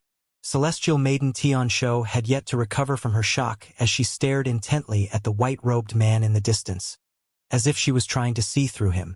In Xianxia's eyes, it was simply extraordinary that the divine bolts of lightning, which were imbued with the paramount might of the heavens, could be controlled by a cultivator. That was simply unimaginable to her.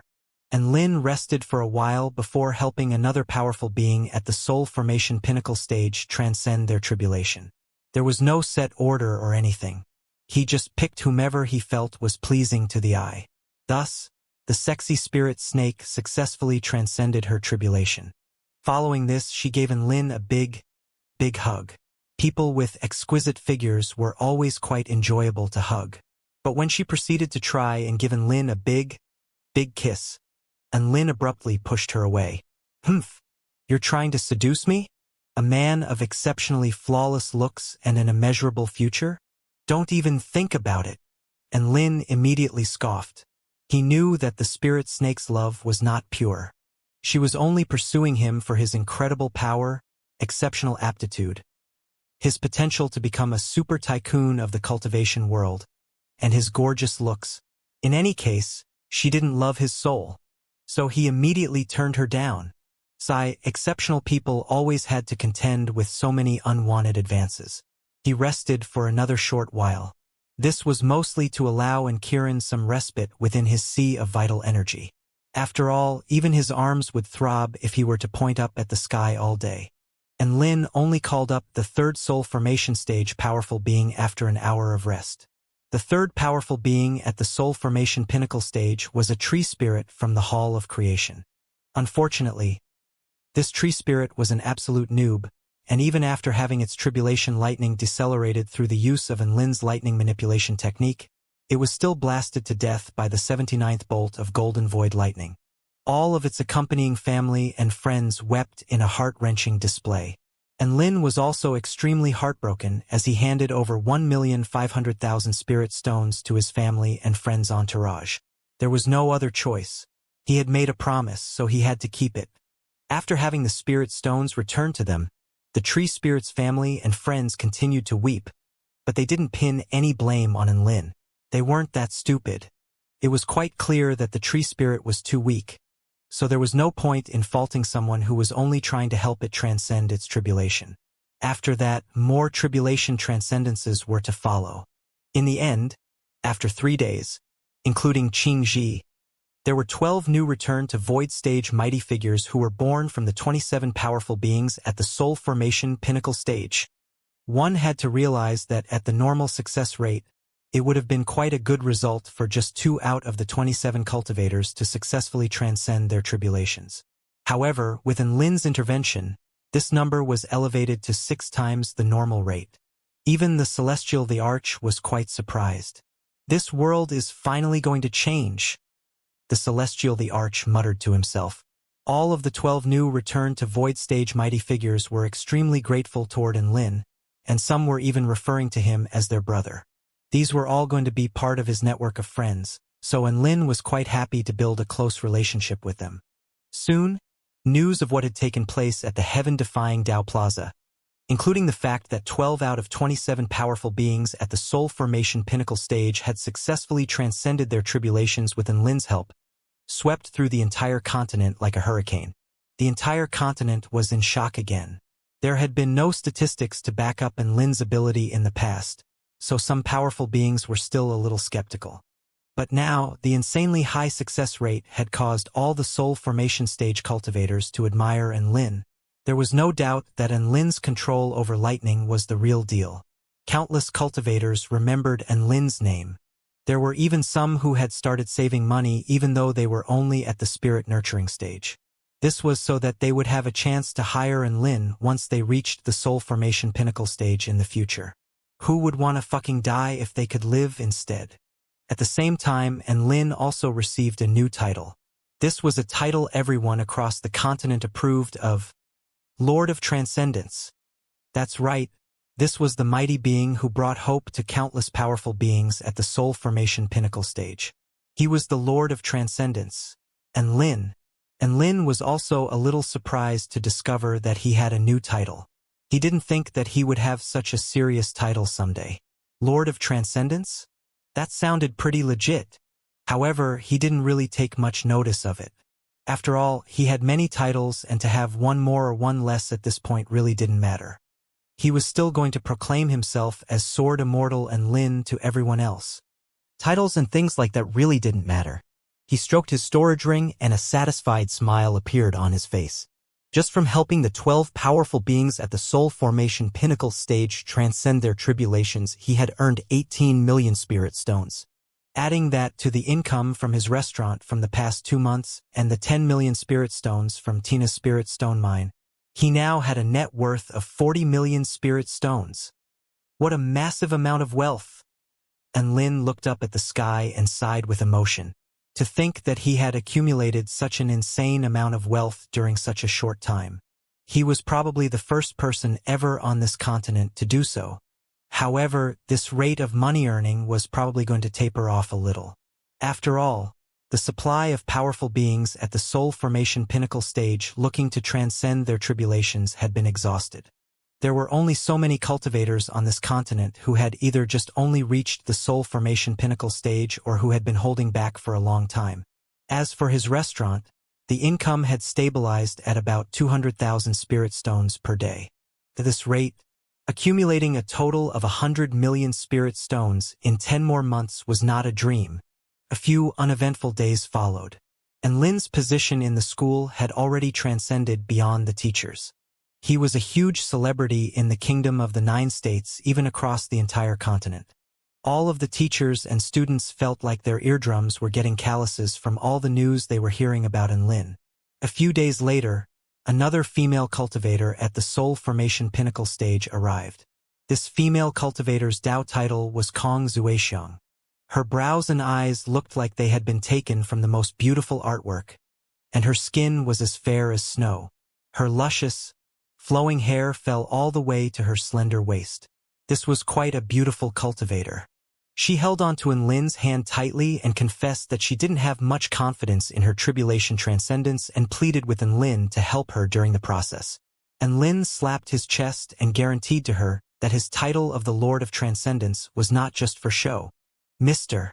Lin, I believe in you, and I'll try to also have more belief in myself, Kong Zuexiang said with a determined expression. But her features were a little pale. Don't worry, Kong Zuexiang. Leave it to me. And Lin responded with a confident expression. And then, she was blasted to death by the golden void lightning. In fact, she hadn't even lasted 70 bolts before her death, creating a record low for Lin's clients. And Lin stared at the charred remains of the woman before him and fell into a long silence. He suddenly felt like he had 1,500,000 hot potatoes in his storage ring. Prior to attempting her tribulation transcendence, she had told Lin with a smile that she had sold everything of value to gather the spirit stones, so she had no way back. She was an itinerant cultivator with no family or friends, just herself and the long winding path of pursuing Tao. However, she had reached the end of that road. She had fallen to the tribulation lightning and left not a trace in this world. And Lin, I don't know who I can give these spirit stones to, so I'll give them all to you. Thank you for trying so hard for me even during the final moments of my life. It's just a pity that I'm not strong enough. Kong Zuexiang smiled at Lin as blood trickled from her mouth. The golden void lightning fell extremely slowly, but her consciousness was quickly collapsing along with her Tao foundation. And Lin used every power he could, including the origin energy of the netherworld, but he was still unable to help her withstand her lightning tribulation. Failure in tribulation transcendence was an extremely commonplace thing. However, Kong Zuexiang's eyes were so lonely, as if she were wandering somewhere outside of this world. It was like she knew that she would die, but she still chose to attempt her tribulation transcendence without any hesitation. The stubbornness and fire in her eyes refused to be snuffed out even after her death. She had tried so hard, but the reality was too cruel. In the end, she could only leave this world with regret. And Lin silently picked up her body in his arms and descended to the ground below, where he buried her body before placing some flowers at her grave. To think that there was no one around to even help her with her burial following a failed tribulation transcendence. This was also a first for Lin. He could only throw in this final, free service. A light breeze swept over the mountain, bringing with it a flurry of white flower petals and hints of light floral aroma. The environment here was very beautiful. This was a lush, scenic mountain. It was beautiful but also a bit lonely, which was quite a fitting grave for Kong Zuexiang. And Lin silently carved her Dao title onto a gravestone before closing his eyes and taking a deep breath. Farewell, Kong Zuexiang. He bowed to the grave as he spoke before turning to fly back to the heavenly court. And Lin silently refined a pink storage ring, which Kong Zuexiang had told him contained all of her money. Sure enough, there were 1,500,000 spirit stones inside. They were organized neatly, and they emanated powerful energy fluctuations. There are 2 books here as well. His eyebrows perked up as he picked up one of the books, upon which was inscribed the title Air Tempering True Technique. And Lin flicked through the book with curiosity to find that this was a cultivation method invented by Kong Zuexiang, which was suitable for female cultivators with agile movement techniques. This was quite a high-quality cultivation method and could be used by the 4-9 Immortal sect. So she has left some traces of herself in this world after all. Perhaps her cultivation method will flourish and prosper with the help of the 4-9 Immortal sect. You could even be considered one of the founders of the 4-9 Immortal sect if that was to happen. A faint smile appeared on Lin's face as he carefully put the cultivation method away. He then picked up the other book to find that it had a light yellow cover without any title inscribed upon it, making it appear quite plain and simple. And Lin's interest was piqued. Could this be some sort of extremely advanced mystic technique? He flicked open the first page and was instantly rooted to the spot. Tai Chu Epic Year 8581, 5th month, 20th day. I finally broke through to spirit nurturing stage. I'm so happy. From now on, I'm going to be recording details of my life from now on. Tai Chu Epic Year 8581, 5th month, 21st day. Today, I cultivated at the West Crane Mountain. Tai Chu Epic Year 8581, 5th month, 22nd day. Today, I cultivated at the West Crane Mountain. Tai Chu Epic Year 8582, 3rd month, 6th day. Today, I cultivated at the West Crane Mountain. I left out many days. I was too absorbed in cultivation. I've even missed out on my birthday. My birthday is the 1st day of the 2nd month, and I wish myself a happy 30th birthday. I've told myself that I would record my life here, so I won't forget from now on. Tai Chu Epic Year 8582, 3rd month, 7th day. Today, I cultivated at the West Crane Mountain. About 10,000 characters later. Tai Chu Epic Year 8583, 6th month, 8th day. I successfully reached Spirit Nurturing Intermediate stage. I feel like my aptitude is decent. I reward myself with a day out. The salt and pepper roast duck at Long Men City is quite good, as are the osmanthus cakes from the West Street. Tai Chu Epic Year 8583, 6th month, 9th day. There were 2 foolish male cultivators who wanted to rob and rape me, so I killed them. There really are stupid people everywhere in this world. This world is a cruel one to me. I have no more family. My friends have betrayed me, and even my master is unwilling to keep me around. But none of that matters. All I can do now is to continue cultivating until I can take revenge. This world holds no meaning to me anymore. And Lin looked at all the entries on the diary to find that the content was quite mundane and boring. They were details of her boring, daily cultivation life. There were no miraculous opportunities, only a woman meditating day by day. But for some reason, Lin's interest was piqued. Perhaps it was because she had mentioned vengeance? This was like a hanging plot thread that attracted Lin to uncover the backstory. And Lin didn't continue to read it. Instead, he silently put the diary away. He was a man with integrity and moral principle. How could he read through someone's diary in broad daylight? These types of things should be done at night. Taichu Epic Year 8586, 12th month, 8th day. Today, I decided to gather some experience at the Baihua State. I saw a huge plantation of daffodils, which was like a beautiful sea of yellow. It really was quite beautiful. I remember my little sister loved daffodils when she was alive. If only she were by my side. It would be so great if we could enjoy this beautiful scenery together. Candlelight swayed in the darkness, and Lin's heart throbbed as he read this part on his bed. He felt like he could already see a woman standing before a sea of daffodil flowers with tears streaming down her face. After reading so much of the diary, Lin had already pieced together how Kong Zuexiang's younger sister had died. She had been killed by Duan Yong from the Xianxia sect. Duan Yong was a core disciple of a sect of justice, and when he was on a mission, he discovered Kong Zuexiang's uncle, who had ties with a demonic sect. Hence, he slew her uncle along with his entire family. Kong Zuexiang's uncle had indeed been serving a demonic sect, but the rest of his family were innocent. However, Duan Yong still slew all 28 members of his family in cold blood. Kong Zuexiang's younger sister was quite beautiful, just as she was, and she had been raped before being slain by Duan Yong. Kong Zuexiang had only discovered all this from the residual spiritual information that her younger sister had left on her ring prior to her death. She returned to her sect like a madwoman and implored her master to deliver justice for her. However, the Xianxia sect was a huge sect in the area, and a small sect like them was not able to hold them accountable for anything, especially when there was insufficient evidence. The spiritual information left on the ring had disappeared, and Kong Zuexiang couldn't bring out any more evidence. No one believed her, just as no one believed that a core disciple from a sect of justice would do something as putrid as this.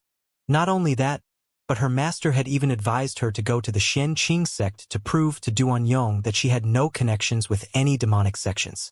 She had to bow her head to a monster who had slain her entire family and raped her sister? At that moment, Kong Zuexiang completely gave up hope in this world. No one would believe her and no one would help her. Meanwhile, Duan Yong, how had committed such heinous crimes, was still living his grand lifestyle with no one to hold him accountable. Kong Zuexiang gave up on her sect and left by herself. She had not lost her sense of reason and immediately traveled to the Xianxia sect for a suicidal confrontation. Instead, she was quite calm. She knew that there would be no point in doing something like that. Hence, she chose to swallow her hatred and cultivate as hard as she could. She would slaughter Duan Yong once she was powerful enough. Thankfully, her aptitude was quite good, and her cultivation base continued to climb at a quick rate. However, life in the real world was not the same as in novels. The antagonists were not going to sit still and do nothing. They would not wait to have vengeance exacted against them. Duan Yong had decent aptitude too, and his cultivation base also progressed quickly. Kong Zuexiang had finally reached the spirit nurturing stage, but Duan Yong was already at the spirit nurturing pinnacle stage. When Kong Zuexiang reached the spirit nurturing pinnacle stage, Duan Yong was already a soul formation stage powerful being and had become an elder of the Xianxia sect. The more powerful Duan Yong became, the more terrifying the forces he gathered. However, Kong Zuexiang could only chase after him alone. The gap was not closing. Instead, it was constantly expanding over time. From her diary, Lin found out that Kong Zuexiang was actually a little foodie. Her only hobby aside from cultivation was to eat all types of delicious foods and critique them in her diary. However, when she realized that the gap between herself and Duan Yong was widening, she relinquished everything and cultivated like mad. Even this tiny little hobby had been discarded. It was as if she had completely disconnected herself from this world. Finally, Kong Zuexiang progressed to the soul formation stage. At that time, Duan Yong was only at the soul formation intermediate stage. She knew that this was her final chance. Duan Yong's aptitude was comparable to hers, so she had to pay a heavy price to catch up to him. Otherwise, she was always going to be a step behind him. Thus, she began taking pills and using all types of mystic techniques like mad in order to improve her speed of progression. However, doing so would damage her Dao foundation and make her cultivation base unstable. However, Kong Zuixiang had already gone insane. She could no longer delay any further. She had to grab onto this opportunity to get stronger at all costs, all just for a chance to kill Duanyong. In the end, Duanyong and Kong Zuixiang both reached the soul formation pinnacle stage. At the border of the Bai Hua state, Kong Zuixiang found a chance to ambush Duanyong, who was alone at the time. She had thought that she would be able to at least take Duanyong down with her, but she underestimated the countless trump cards Duanyong possessed. After finding out who Kong Zuixiang was, Duanyong chortled with zero repentance as he admitted to his own crimes. "That's right. I killed your entire family. Your little sister sure was delectable. I still can't forget her flavor to this very day. I really regret killing her and not saving her for later. What are you going to do? I am an elder of the Xianxia sect. You're just an itinerant cultivator with no proof. Who is going to believe you? Ha ha ha. God is smiling down on me. You're even more beautiful than your sister. And you've brought yourself to my doorstep. Don't mind if I do." Kong Zuixiang was seeing red. She fought with her life against Duanyong, but she was still unable to defeat him. She began to retreat. There wasn't too much of a disparity between their strengths, so Duanyong wasn't able to catch her. That day, she had written in her diary with tears of blood flowing from her eyes. And Lin could tell because there were still droplets of dried blood on the yellowed, wrinkled pages of the diary. Kong Zuixiang was not going to give up until she had exacted her revenge. She was just planning a new assassination attempt when some news began to spread. Duanyong had reached the return to void stage and was now the sect leader of the Xianxia sect. Due to his progression to the return to void stage, the Xianxia sect had now become a first-rate sect within the Baihua state and was now something far beyond her reach. Kong Zuixiang was in despair upon hearing this. "Why? I worked so hard all my life. Will I be unable to kill that monster? Is God not going to give me a chance?" Back when both of them were at the soul formation stage, she had a chance of killing Duanyong. But how was she supposed to fight against the massive gulf that stood between the soul formation stage and the return to void stage? With the current state of her body, she probably had 100% chance of dying in a tribulation transcendence. Screw it. If this were what God had planned for her, she would go to the Xianxia sect on the day of the sect leader's inauguration and tell her story with her life.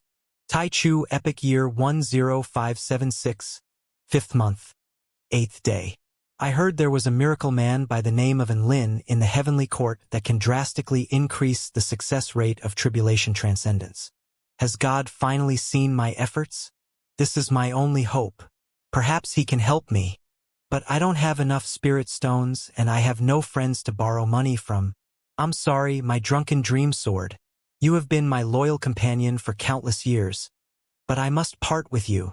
Tai Chu Epic Year 10576, 5th month, 12th day. Today is the day I go to see Enlin. Speaking of which, all of his legendary feats are really astonishing. He's only so young, but he's already insanely powerful. I wish I had his aptitude. An exceptional talent like him should be able to help me transcend my tribulation. Right? I haven't interacted with anyone for a long time. I hope he won't dislike an introverted woman like me. Wish me luck. That was the final entry in the diary. Empty pages were all that followed. And Lin closed the diary as the image of her beautiful, yet frail features surfaced in his mind.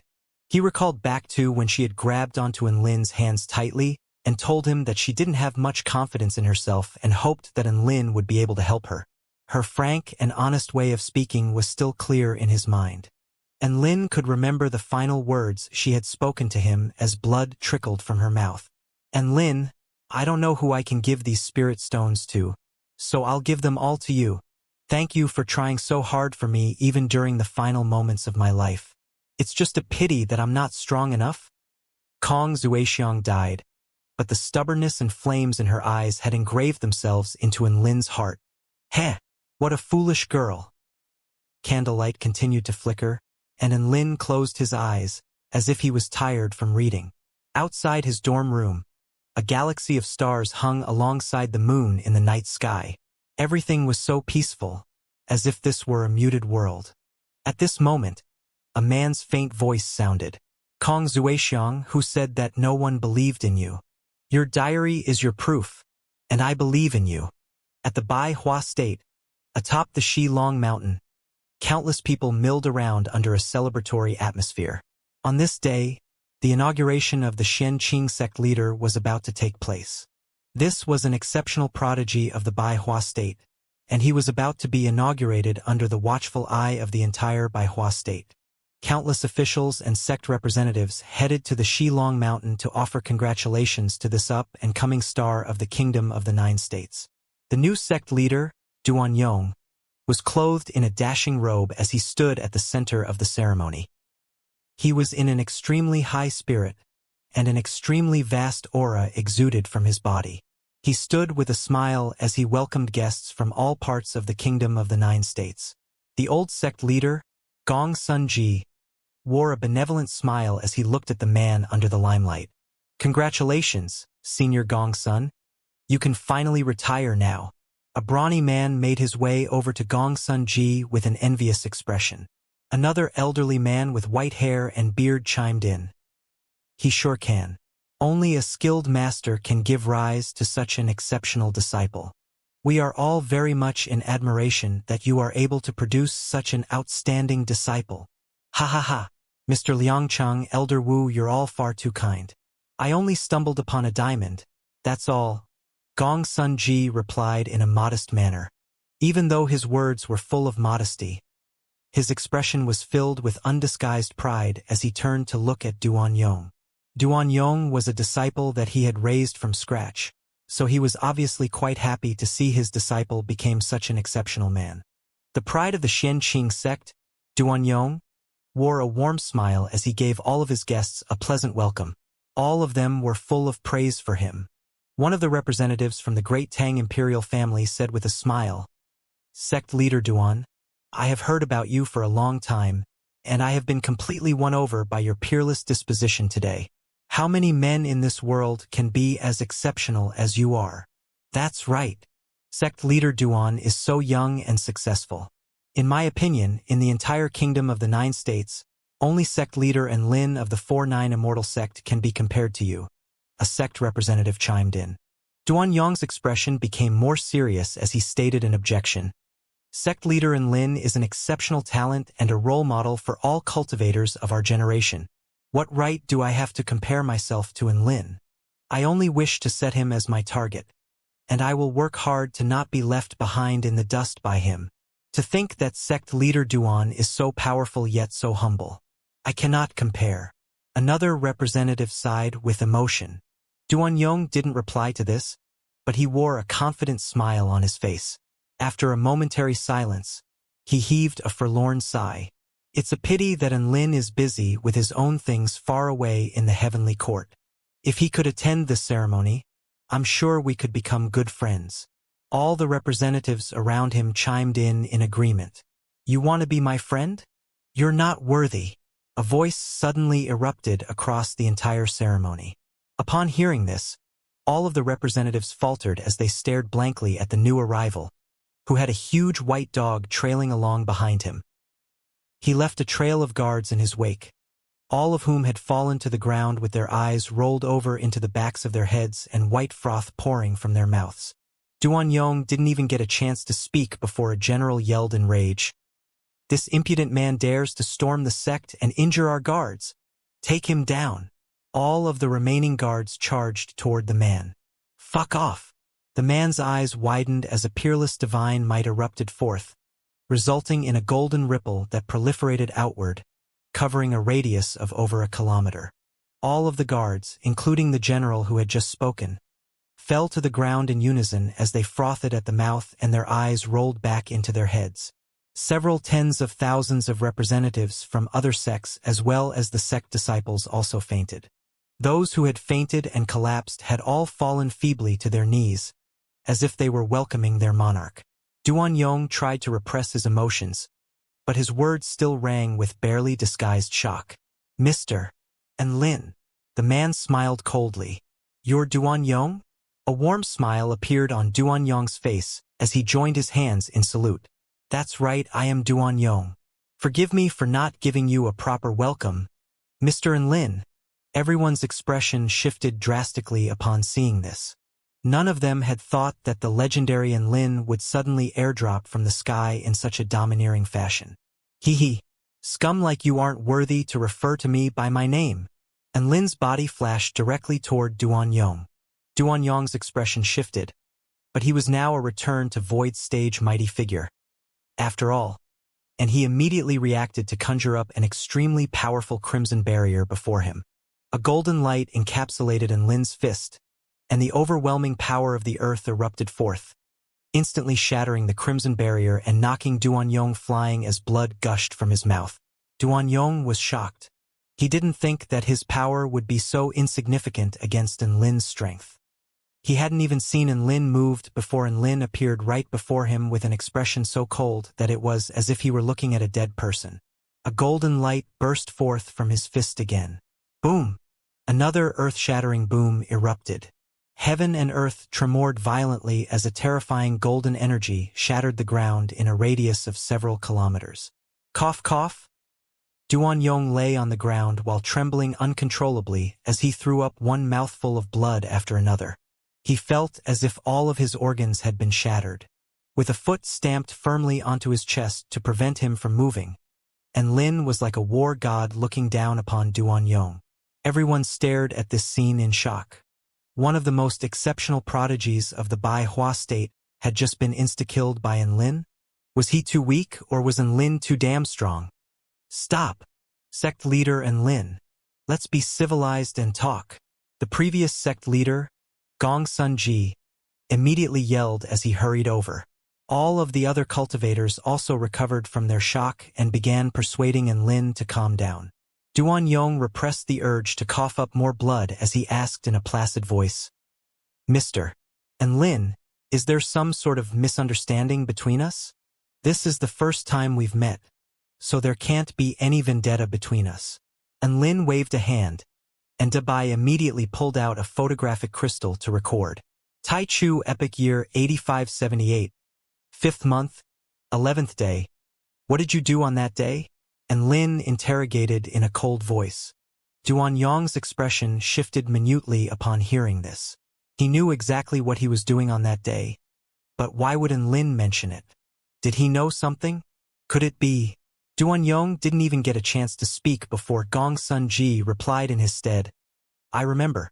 During that period, my disciple was out scouring out and killing the evil cultivators of the Bai Hua state. Then did you know that he slaughtered an innocent family of 28 just because one of their family members had ties with a demonic sect? And do you know that he raped a female cultivator by the name of Kong Zueli to death? Enlin interrogated. The entire place instantly burst into an uproar. Duan Yong immediately roared out a denial. That's baseless slander. Do you have evidence, Enlin? All you're doing now is throwing dirt on me through claims with no proof. I can swear an oath that I did no such thing that day. Enlin pulled out the vermilion bird mirror from his pocket. Vermilion bird mirror. Is Duan Yong telling the truth? The vermilion bird mirror gave a concise reply. They're all lies. Enlin looked up at all the cultivators before making an announcement. Did you all hear that? I'm here to return justice to those 28 innocent souls. I'm here to show what a filthy animal this hypocritical man is. All of the cultivators' expressions finally shifted as they turned toward Duan Yong. Duan Yong was still rejecting his claims with an expression of grief and indignation. Mr. Enlin, I have not done anything to wrong you, so why would you set me up like this? That object clearly belongs to you, so you can easily make it say whatever you want. That's right. Our Xianxia sect is a sect of justice. My disciple has been lauded as an evil-slaying hero by the masses all his life. How could he have done something like that? Gong Sun Ji also refuted in a loud voice. Enlin put away his vermilion bird mirror. The vermilion bird mirror is a vermilion bird origin treasure that possesses its own independent, sentient will and does not have a habit of telling lies. You can verify this with the vermilion bird sect if you would like. Besides, and Lin narrowed his eyes and chuckled coldly as he looked down at Duanyong, who was still under his foot. Fuck your sect of justice. You think you're worthy of that title with scum like this as your sect leader? I'm not here to hold a debate. I'm here to tell you all the truth. Then send this piece of shit to hell. Black sword projections swept past as blood exploded forth. All 4 of Duanyong's limbs were amputated by Enlin amid a series of blood-curdling cries. That's all. Arms and legs flew into the sky as blood rained down. Countless bystanders stared blankly at these incredible scenes unfolding before their eyes. How dare you? Release my disciple at once. Gong Sun Ji had finally snapped, and he roared as he pounced toward Enlin. A golden light encapsulated Enlin's left fist, and the insignia of the Golden Lotus appeared on his forehead as he activated his Earth Lotus Supreme skill. Just one punch was enough to knock Gong Sun Ji, who was at the soul formation pinnacle stage, into the distance with severe injuries. Duanyong, if you can admit in a loud voice what you did all those years ago, I can consider sparing your life. And Lin glared down at the man under his foot. A bitter smile appeared on Duanyong's face. How can I admit to something that I haven't done? Oh, and Lin nodded as another black projection swept through the air. Duanyong let loose another blood-curdling cry as his dick flew into the air. Gasp.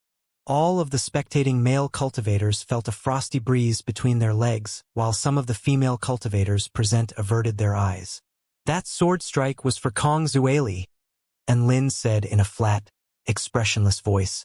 Duanyong's body trembled with pain, and his features were extremely pale as blood flowed from the new wound on his lower body.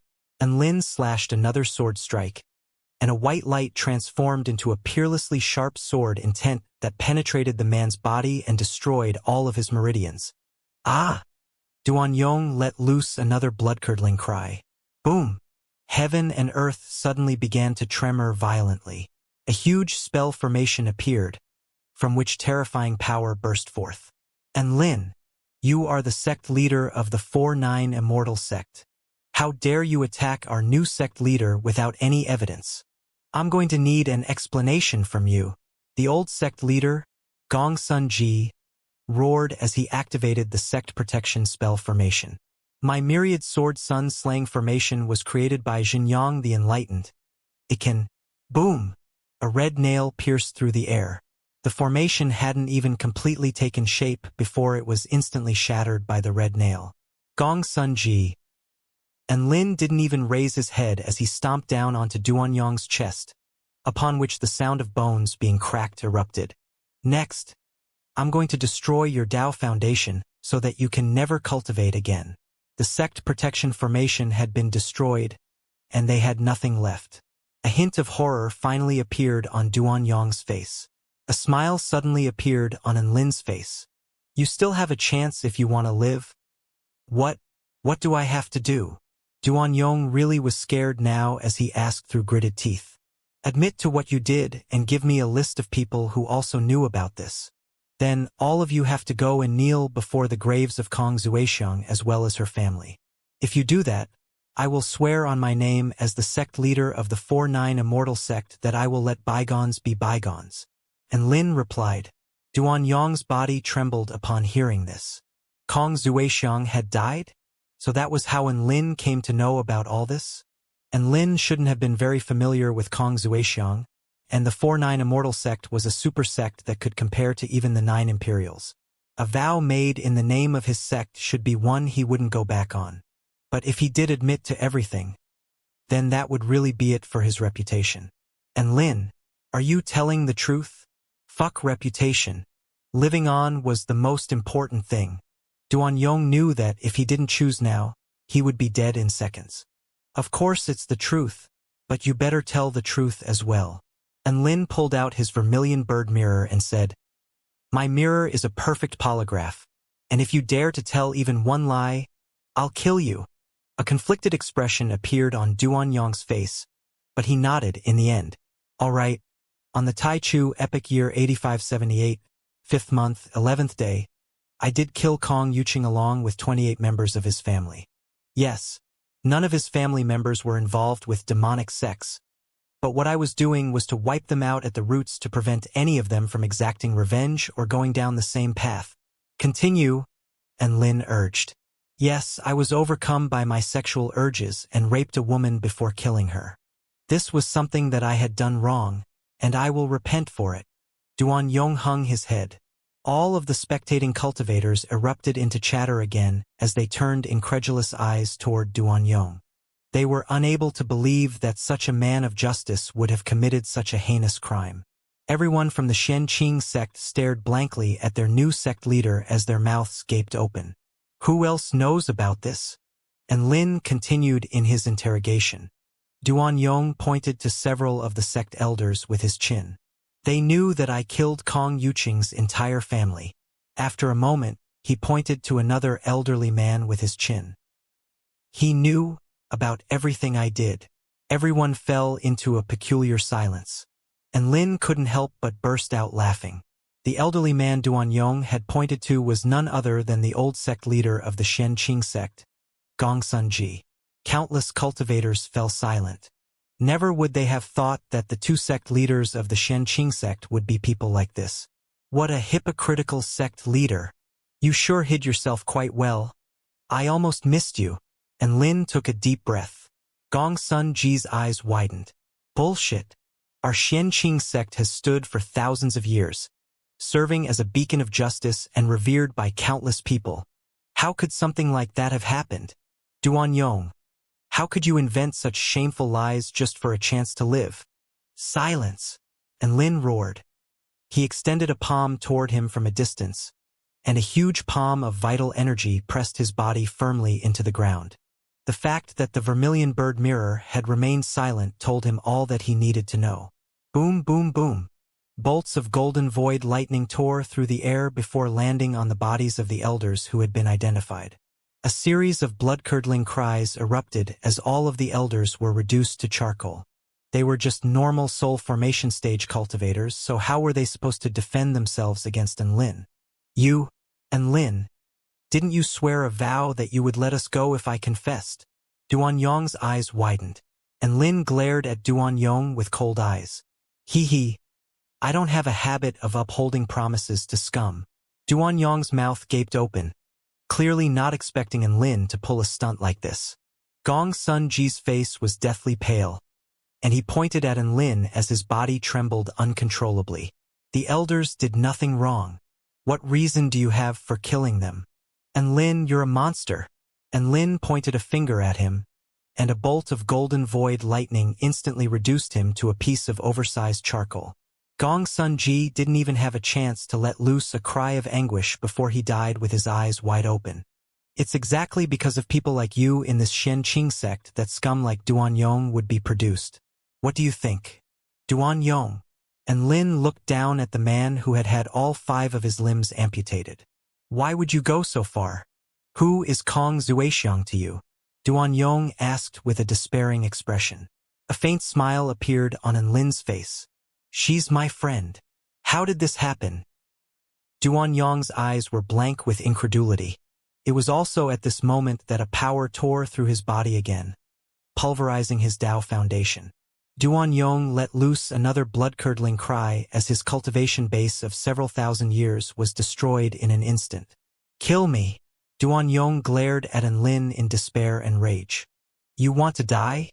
Sorry. It would be too lenient an end for you to just die after the heinous crime you committed. And Lin pressed a hand to his head. What are you doing?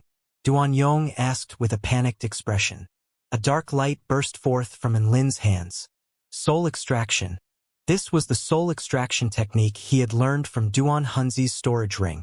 Duan Yong's eyes glazed over, and his vitality quickly receded as his semi-transparent soul was extracted from his body. For divine flames then appeared at the same time, scorching the struggling soul in the air. Indescribably terrifying pain caused Duan Yong to screech in agony.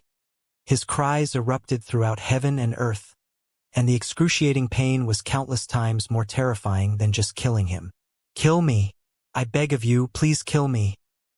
Duan Yong wept as he pleaded, and Lin wasn't about to let him off the hook that easily, and he continued to scorch him with his divine flames. Among the countless spectating cultivators, some had paled from fear, while others were clapping for joy. Finally, the new sect leader of the Xianxia sect had his soul incinerated into dust in front of the countless spectators at his own inauguration. Everyone fell deathly silent, and Lin closed his eyes and heaved a long sigh. He turned to everyone present with an indifferent expression. What happened today is a judgment delivered by the 49 Immortal sect. If any of you have any objections, you are free to come to the 49 Immortal sect to find me. Farewell. He left via dog kinesis flight as he spoke, leaving a scene of destruction and disarray below him. No one dared to stop him. All of them looked up silently as the white-robed man disappeared into the clouds. This powerful and legendary figure would remain deeply engraved into their minds for the rest of their days. At the top of the massive, translucent tree at the opposite shore realm, a woman sat on a tree branch with her flowing, black hair spilling down to her slender waist like an inky black waterfall. Her disposition was as soft and gentle as the moon, and she supported her chin on one hand as she held a newspaper in the other.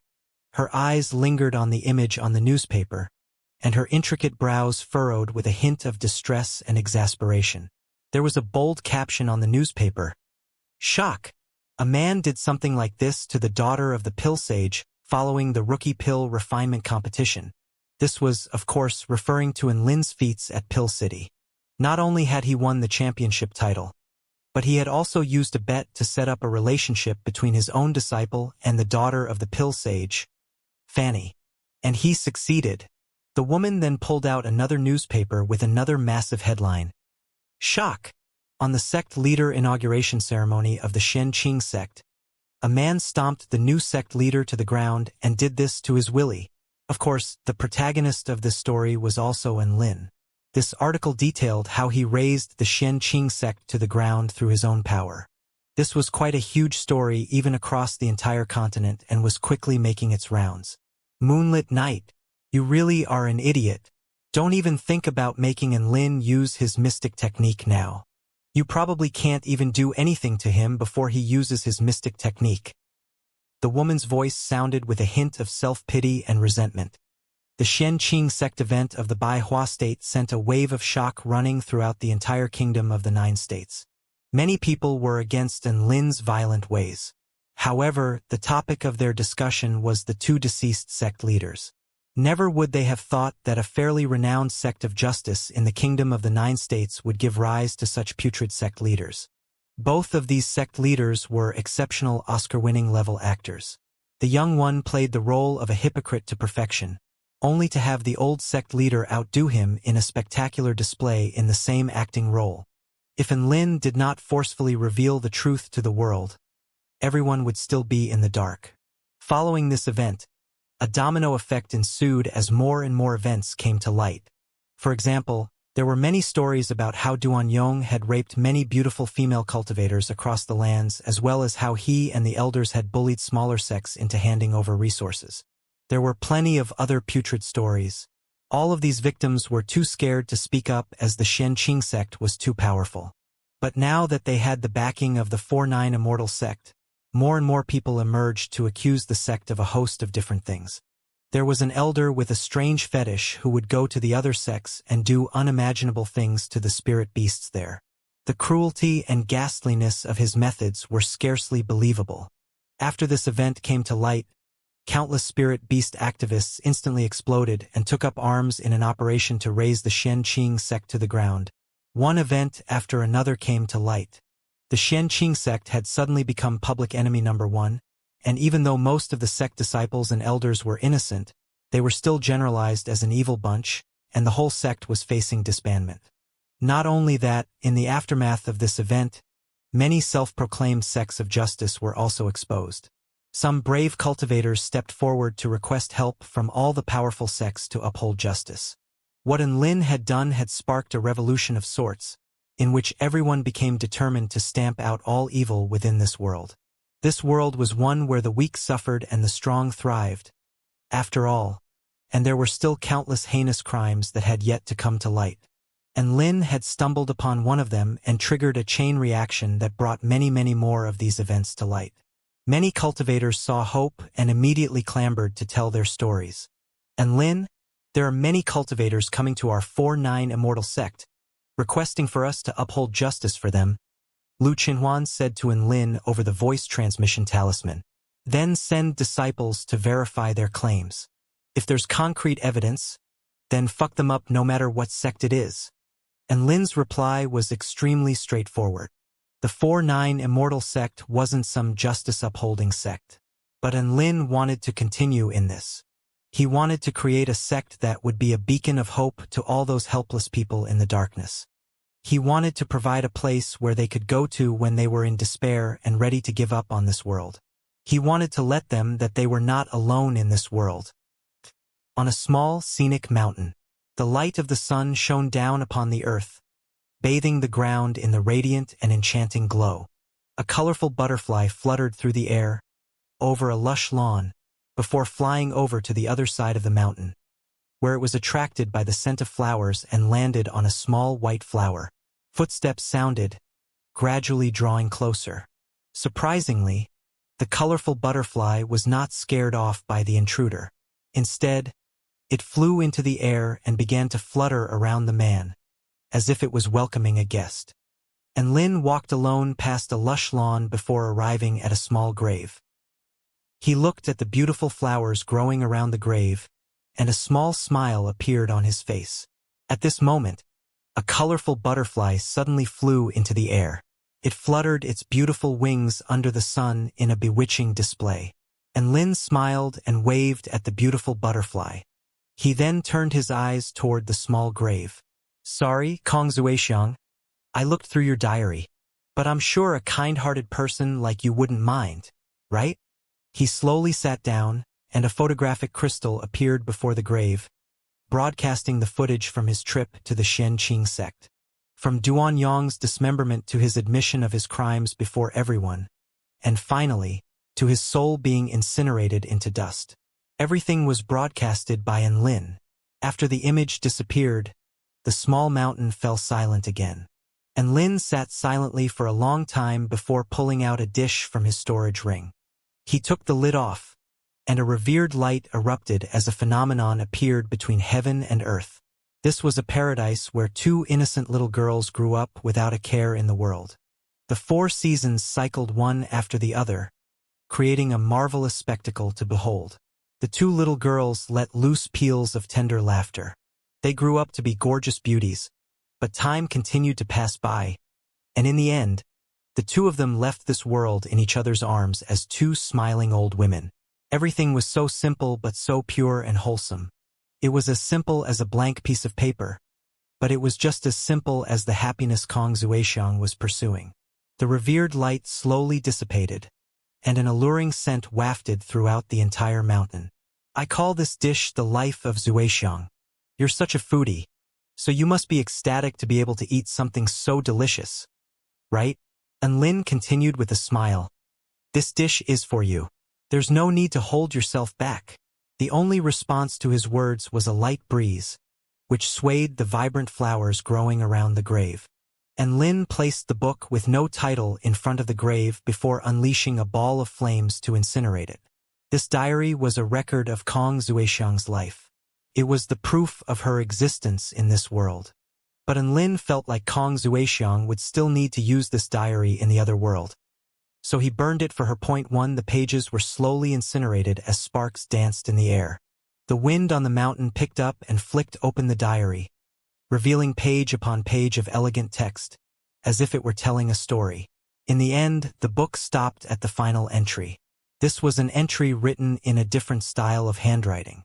Tai Chu Epic Year 10576, 5th month, 16th day. Your friend, Lin, has exacted revenge for you. I hope you live a happy life on the other side. Farewell, Kong Zuexiang. The end. And Lin returned to the university to continue his money-making career. He would still go to some classes, but most of them were focused on pill refinement, spell techniques, and Dao realm classes.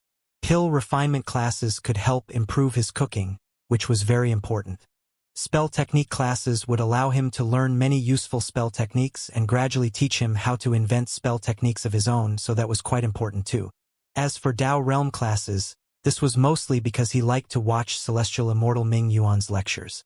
Celestial Immortal Ming Yuan always talked about abstract things animatedly and with vigor. Those 3 types of classes basically comprised all the classes that Lin had to attend. As for the others, he would ditch as many of them as possible. Since he was already this powerful, there was no need for him to attend those classes. It was a busy, yet uneventful life. Before he knew it, a month had passed. During that time, another 2 powerful beings at the soul formation pinnacle stage came to transcend their tribulations. One of them succeeded while the other one failed. That wasn't the important point though. The point was that he discovered a strange object at the center of the tribulation transcendence grounds, an object that he had never seen before. The light of the sunset peered down through the clouds. The clouds looked as if they had been scorched with a hint of red intermingled with the color gold, creating an extremely vibrant spectacle. The heavenly court was also colored by this vibrant light, but on the heaven-defying Dao Plaza, there was an even more vibrant object on the ground. This was a crystal with 6 corners, glowing with golden and blue light. This crystal was about the size of a hand and shaped like a lotus flower. It contained a mysterious power that even Lin was unable to glean any information from it, and it seemed to possess the power of vitality and destruction. And Lin thought for a moment to himself before his eyes turned snowy white. Divine inspection technique. Soon, a string of information appeared in his mind. Enlightenment crystal of life and death. A crystal materialized from the residual Tao intent ascension of countless tribulation transcendences from cultivators at the soul formation pinnacle stage. This is an item of divine rank rarity. It can be worn to help its host observe the Tao of Yin, Yang, life, and death. As the item has very strict conditions for materialization and has a very low probability of materializing, it has already been 30,000 years since one was last born on this continent. And Lin was ecstatic. He didn't think that he would encounter this type of treasure. Most cultivators would find a place they liked to transcend their tribulations, and there were no groups who would transcend their tribulations one after the other at the same location. Even at the heaven-defying Dao Plaza, which was the designated tribulation transcendence venue for the heavenly court, there would be a gap of a few years between each tribulation transcender, so never had there been a situation where cultivators piled to one spot and transcended their tribulations one after the other. It was also due to this wave of cultivators transcending their tribulations that Lin was able to obtain this enlightenment crystal of life and death. Not taking into account other matters, just the fact that this item had a divine rank rarity made it a priceless object. He eagerly refined the enlightenment crystal of life and death before wearing it on his own body. As soon as he wore the object, it began to resonate with his body. Rich life energy instantly swept through his entire body. Not only did he develop a deeper understanding of the Tao of life, but even his vitality had also received a boost. This was a wearable hack. Ding dong. Right at this moment, the system suddenly flashed. And Lin's heart jolted in shock, and he immediately opened the system to find that the cultivation method tab was flashing. He eagerly opened the tab to find a new mission. Detected that host has just refined an enlightenment crystal of life and death and has the chance to observe the Tao of Yin, Yang, life and death. Now assigning the following Yang-type cultivation method. Enter the southern heavenly wing nation and use an engulfment spell technique to absorb the essential power of Yang from the sun tree. The specific method to do so would be to find the guardian of the sun tree, then engulf their energy through mouth-to-mouth contact. Mission success. Receive stage 1 of the Yang God cultivation method. Mission failure. Host's IQ will drop 100 points. Time limit for completing the mission: 1 month. Note: Yin and Yang type cultivation methods are extremely rare, so this mission cannot be rejected. And Lin's eyes widened upon seeing this mission, and he stood rooted to the spot. Even though he was supposed to be happy that a yin-yang cultivation method had finally popped up, but why the fuck was it asking him to kiss the guardian of the sun tree? What about his moral principle? Last time, the system had made him kiss the zombie goddess. This time, he had to fucking kiss some guardian of some sun tree. Even more unbelievable was the fact that he could have rejected the mission involving the zombie goddess last time. The exact words were, "The God cultivation method is extremely rare and powerful. Please value this opportunity." Now, it had become, Yin and Yang type cultivation methods are extremely rare. So this mission cannot be rejected. Fuck off. He had to fucking lose 100 IQ points if he failed this mission. He was a super genius with an IQ of over 160, but if he failed, he would be reduced to a fucking person with a mental disability. That was fucking terrifying just to think about, and Lin felt immense pressure on his shoulders. He paused for a moment before returning to his dorm room. The 1-month period was already ticking down. Within a dorm room.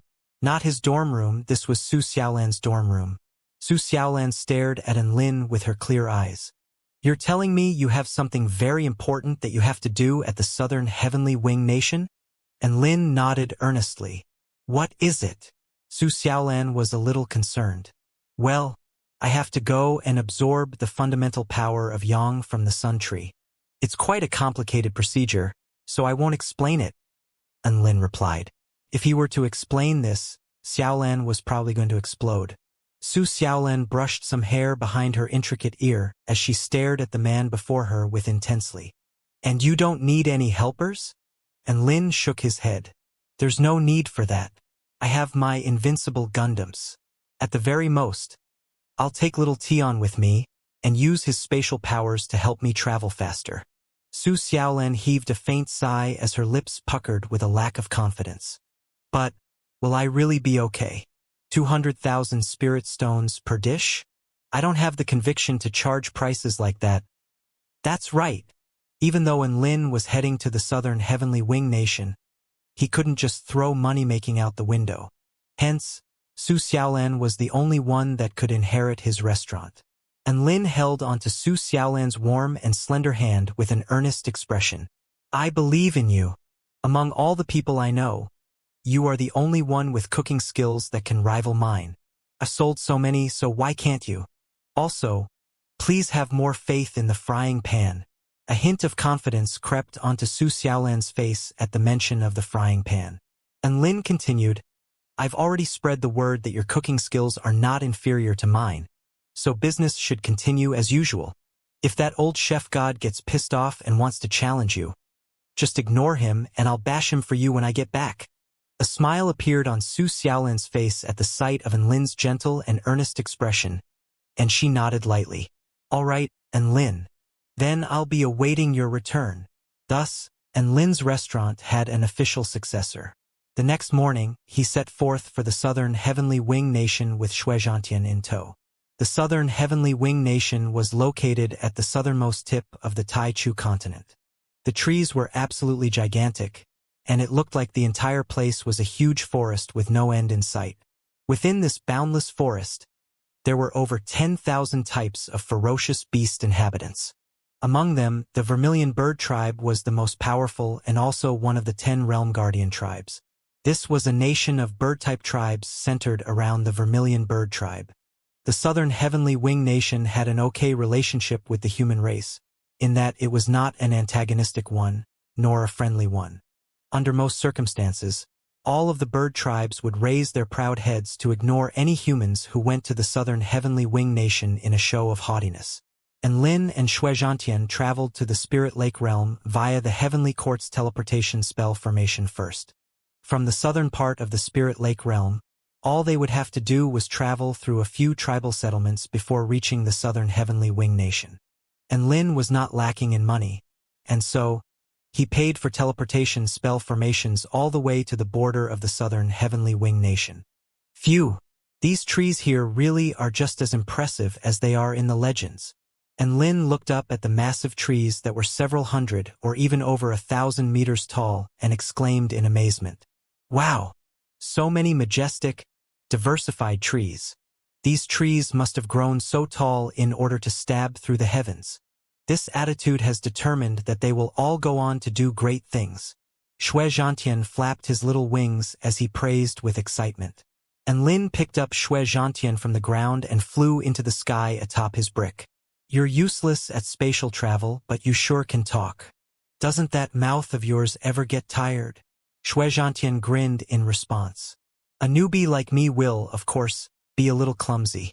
But given time, I will master my craft for sure. And Lin pursed his lips upon hearing this. He had heard this very same sentence quite a few times already. On the way here, Xianxia was like a driver with road rage as he traveled through space. Whenever he saw a turbulent or an uneven patch of space, he would try to go right through it rather than around it, resulting in the two of them almost getting shredded within the chaotic spatial turbulence. And Lin had even given Xianxia a beating after the event. After being beaten, Xianxia was even more dispirited.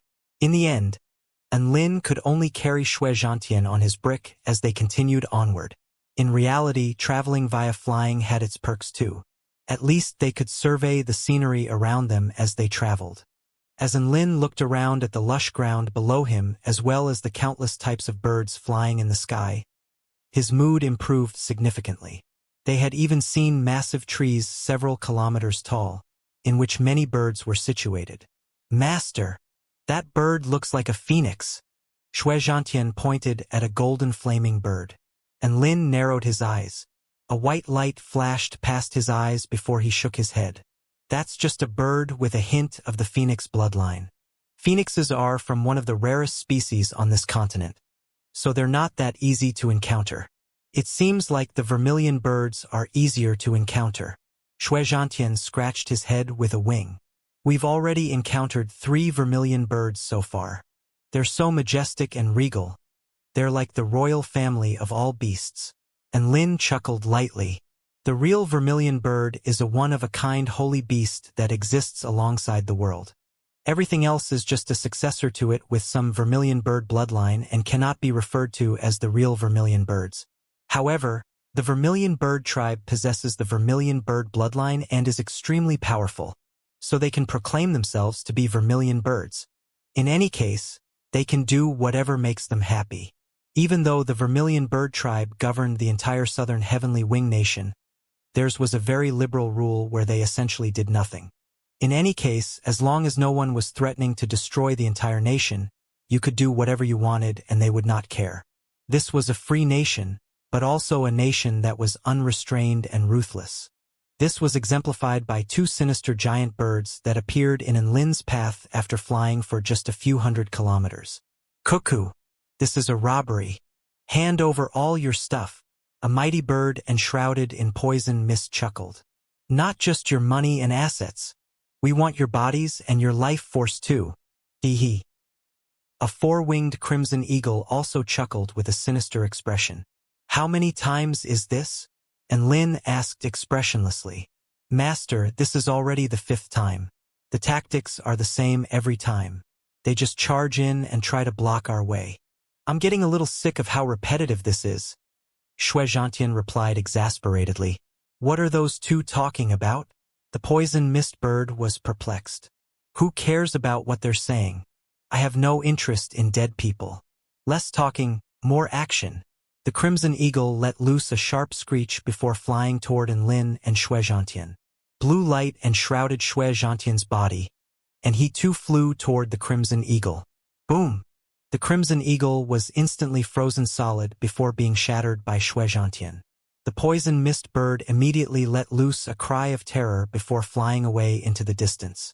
However, Xianxia was not about to let it get away as its round body shot through the air like a cannonball, instantly pulverizing the huge bird.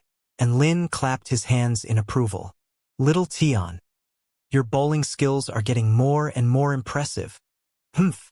2 pieces of soul formation initial stage trash wanted to rob me? What impudence! Xianxia scoffed with a disdainful expression. There's a reason why the southern heavenly wing nation is a first-rate power on the continent but has such a small population. And Lin refined the 2 birds' storage rings, and his expression shifted minutely. These 2 guys have some good stuff. I have a feeling they got all of this stuff through robbery. How much do they have? Xianxia asked with excitement on his face. There are a total of 450,000 spirit stones, 2 spirit tools, 3 spirit fruits, and a bunch of other stuff. and Lin tallied up the items before tossing the 3 spirit fruits toward Xianxia. Long live master! Xianxia yelled elatedly before chomping down on the spirit fruits happily. And Lin stroked his chin in deep thought. We've only been in the southern Heavenly Wing Nation for a day, but we've already encountered 5 different groups of robbers, obtaining over 1,000,000 spirit stones in the process. I have a bold idea. Xianxia raised his wings high in the air to express approval. Master, I think whatever you're thinking is plausible. Let's do what we came here to do first. Then we can rectify this unsavory culture of the southern Heavenly Wing Nation. And Lin chuckled as he discovered a new path to riches. It had to be said that there really were business opportunities everywhere in life. 2 hours later, a gargantuan tree appeared before Lin and Xianxia. This tree was over 100,000 feet tall, and its massive tree trunk extended straight through the clouds, around which white clouds and mist swirled. The gigantic canopy of the tree fanned outward, obscuring the entire sky. On top of the canopy, countless branches and leaves crisscrossed over one another and fused with the soil, as well as substances secreted by the tree to form a huge continent. A smile appeared on Lin's face. We're finally here. This is one of the most renowned cities within the southern Heavenly Wing Nation, Hongfeng City. Hongfeng City was a large city in the northern region of the southern Heavenly Wing Nation. From a land area standpoint, it was significantly larger than even the holy tree of the Vermilion bird sect. And Lin flew atop his brick toward the city, and he could see birds of all colors flying over Hongfeng City. Some of them were migrating in groups while others were traveling alone. All of them spread their beautiful wings, making the sky an extremely colorful place. A series of crisp cries converged to form the most moving music, which was ethereal and extremely pleasing to the ear. TSK, TSK, TSK. All the birds here look so energetic. A blue sparrow flew past Lin with its chest held high in an extremely arrogant display. In reality, most of the living beings here were all extremely arrogant and free-spirited. There were no other creatures that could make them bow their proud heads. And Lin and Xianxia walked along the streets of Hongfeng City. What are these noobs flexing for? All of them think they're top shit. Even a spirit-nurturing stage spirit beast dared to look down on me. It's lucky it isn't dead now. Xianxia gritted his teeth in rage. If it wasn't for Lin holding him back, he would have already rammed all of these birds to death. All right, you're not the only one being looked down on, Lin said as he consoled him with a smile. No foreigner who visits the southern Heavenly Wing Nation is respected by the birds here. I don't know what they have to feel good about. Where does their sense of superiority come from? They have wings and so do I. They have fur and I do as well. Xianxia was extremely displeased. At this moment, a huge owl flew past and looked down at Xianxia with a disdainful expression before bursting into laughter. Heh, little midget. And Lin? Fuck you. Xianxia's aura instantly exploded, and he was just about to ram into the giant owl, but he was plucked back by Lin. Master, why didn't you let me attack? I was going to teach that cocky owl a lesson. Xianxia struggled as he roared. Restrain yourself. We're cultured people who advocate for peace. Understood. And Lin hugged Xianxia's soft, furry body before continuing onward. All of the buildings here were constructed from wood. Some were even just a bunch of branches tied together by vines to create a crude house. Many of them were circular houses with no roofs. That's right. They were actually just huge, crude bird nests. There were all manners of things placed above these bird nests. These things were placed there to be sold. Most of it consisted of great natural products that were formed from gathering the essence of heaven and earth. For example, there were spirit elixirs, medicines, and fruits. The southern Heavenly Wing Nation was probably the place across the entire continent where the most spirit fruits and immortal fruits were produced. They had many plants and many fruit trees, so they naturally had more exotic medicines and fruits as a result. The fruits were all quite ripe, juicy, and delicious, but that was not what Lin and Xianxia were here for. They walked past one house after another before coming to a strange little building with a revolving disc at the top. The entire building consisted of a tree trunk, and it was closed off. It would only open if one was to place a vital stone in the hole on the trunk. And Lin immediately tossed a vital stone into the hole. An entry fee of 10,000 spirit stones wasn't much for filthy rich and caw. Welcome to the Heavenly Knowledge House, my dear customer. A black crow that had its body merged into the darkness behind it spoke in an extremely hoarse voice as it opened its green eyes. The crow was about the same size as a human, and it sat upright on a wooden chair. The interior of the room was quite dim, with only 2 balls of yellow flames burning gently. "You are the all-knowing crow of the southern heavenly wing nation?" And Lin asked. The crow chuckled. "That's right. I am the all-knowing crow. As long as you give me enough money, there is nothing I can't find out for you." "Great." A joyful smile appeared on Lin's face. "I want all the information on the guardian of the sun tree." Gasp. The all-knowing crow drew a sharp intake of breath as its eyes widened. Even the green in its eyes darkened a few shades as it asked. "The guardian of the sun tree is the most mysterious being in our southern heavenly wing nation. Why would you want information on it?" "I'm curious. The more mysterious a being is, the more interested I am in it." And Lin replied with a smile. The all-knowing crow was a little stumped. "I have very little information on the guardian of the sun tree myself." Xianxia harumphed coldly with a disdainful expression. "And you call yourself the all-knowing crow? What a far-fetched name." Boom!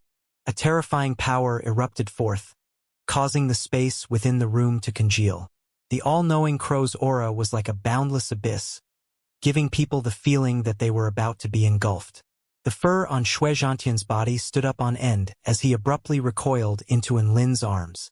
Never would he have thought that this ordinary-looking crow would be a mighty figure at the pinnacle of the return to void intermediate stage.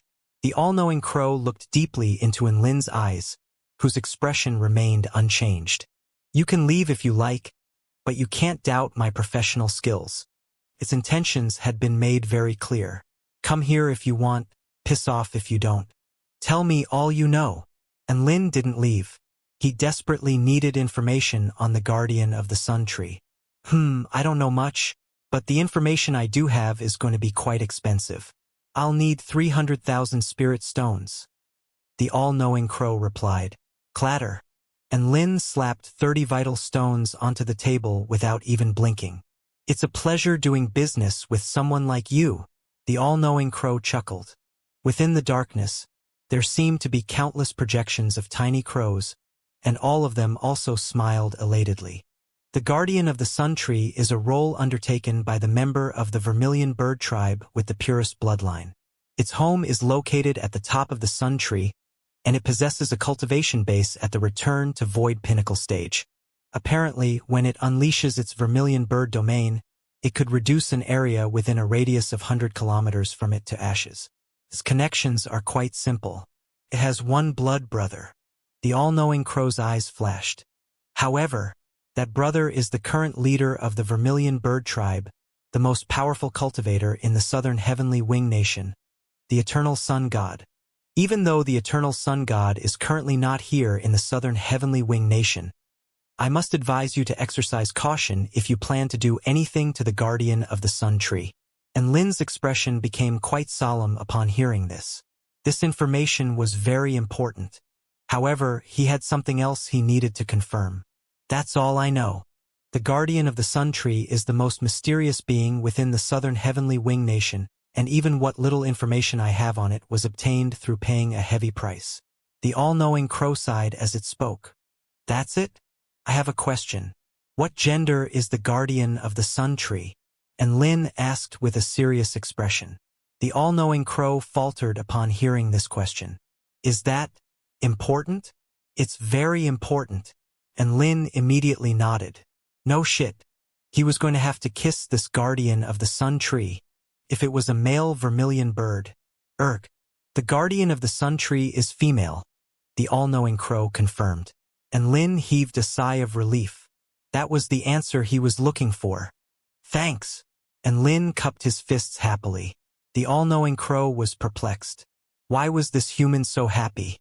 What exactly was he happy about? and Lin left the heavenly knowledge house with Xianxia in his arms. They were now going to the central region of the southern heavenly wing nation, the Sun Tree. The Sun Tree of the southern heavenly wing nation was the equivalent of the heavenly court to the kingdom of the 9 states. It was the place in this nation that transcended above all else. The Sun Tree was slightly inferior to the heavenly court in terms of overall strength, but it allegedly had 3 mythological beasts within its ranks, one of which was the eternal sun god mentioned as the brother of the guardian of the Sun Tree.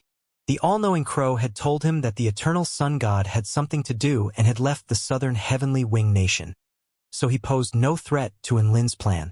If the eternal sun god were around, then the difficulty of his executing his plan would increase exponentially. If the eternal sun god had a little sister complex, then Lin wouldn't even have to go back to the heavenly court. In any case, thank God it wasn't here. The second mythological beast was the legendary Kuan-Peng. It was said that Kuan-Peng really enjoyed traveling to other places, so it probably wasn't in the southern heavenly wing nation either. The third mythological beast was the 9-colored divine vermilion bird. This was the most tree-bound one among the 3 mythological beasts, and apparently it very rarely left the Sun Tree. Many of the living beings within the southern heavenly wing nation regarded it as the second guardian of the Sun Tree. And Lin thought to himself for a moment and decided that the 9-colored divine vermilion bird was most likely the most dangerous factor to his mission. However, he was just going to kiss the guardian of the Sun Tree. The mythological beast shouldn't mind that, right? He thought about what was going to happen next as he flew atop his brick. How to approach the guardian of the Sun Tree was a problem. How to kiss a bird was also a problem. Not only did he have to overcome a practical barrier, but he also had to overcome a psychological barrier too. This was like asking you to kiss a chicken. Would you be able to do it? Even if he could, was he going to force a kiss upon it or slowly nurture a relationship before kissing it? If he was to nurture a relationship, was a month enough? If he was going to force a kiss upon it, what did he have to do to avoid being killed by the chicken? Or perhaps he should use another method? And Lin looked up into the sky and heaved a long sigh. He suddenly felt like this mission was so difficult. This was definitely an infernal-level difficulty. Don't think too much about it, Master. Everything will fall into place given time. Just let it be and go with the flow. Perhaps something will surprise you. Xianxia offered thoughtful words of consolation at the sight of Lin's concerned expression. Lin rubbed Xianxia's fur with a smile and a nod. Who would have thought that even little Tian would become so warm and thoughtful? This is great. An adorable, obedient smile appeared on Xianxia's face. He knew what Lin was going to do, and Lin had discussed with him how to kiss the guardian of the Sun Tree. As such, it had prepared a photographic crystal to record this historic moment. That's right. This was the key, as this was going to be his trump card against his master.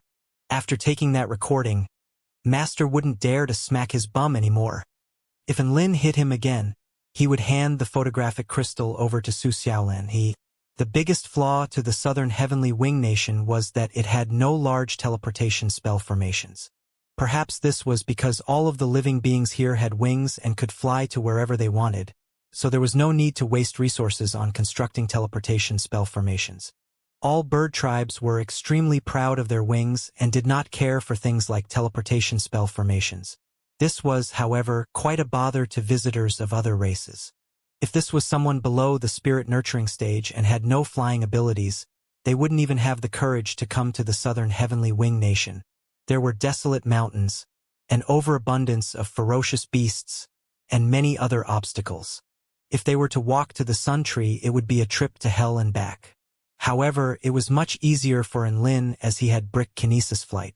A distance of several dozen kilometers really wasn't much. 2 days later, they passed through the endless forest and arrived at a boundless grassland. The grassland here stretched for as far as the eyes could see, extending all the way into the horizon line in the distance. The field of vision here was extremely broad, and the whole place was teeming with life energy. In a certain direction of the grassland, there was an extremely huge tree. I can finally see you, Sun Tree. A smile appeared on Lin's face. So big, so tall, so thick. Xianxia's eyes widened, and he forgot to even use idioms in his shock. The circumference of the sun tree's trunk was huge, probably around a few kilometers, and it extended straight into the sky, as if it were the bridge connecting heaven and earth. The canopy was split into several levels, with each level comprising a floating continent. The canopy at the bottom was the biggest, with a radius of around 50 kilometers. From there, the area of the canopies became smaller as one went up, as if this was a conical tree. Apparently, the sun tree is split into 9 levels of continents. Normal beings like us can only access the first 6 levels. We won't be able to reach the top 3 levels unless we have some sort of special identity. And Lin looked up at the sun tree with a scorching light in his eyes. Xianxia was quite excited. Master, we have to see the entirety of this sun tree. It's simply too beautiful. That's right, the sun tree was indeed very beautiful. The tree trunk was pretty ordinary, but the tree leaves were marvelously beautiful. The leaves on each of its levels were different in colors, making it appear as if it were a separate rainbow biosphere that was diverse and beautiful. The leaves on the lowest level were lime green, giving off a sense of teeming vitality. The second layer of leaves was light orange, glowing with a sheen similar to that of a beautiful jade. The third layer of leaves was golden, shining with a regal, dazzling light that would blind someone if they stared at them for too long. The fourth layer of leaves was crimson red, like a roaring sea of flames. The fifth layer of leaves was a deep blue, like the surging ocean. The sixth layer of leaves was a dark purple, like the ethereal purple light that could sometimes be witnessed in the night sky. The top 3 levels were obscured from view by white cloud and mist. A strong wind blew past, and all of the different colored leaves rippled and surged in a scene of magnificent beauty.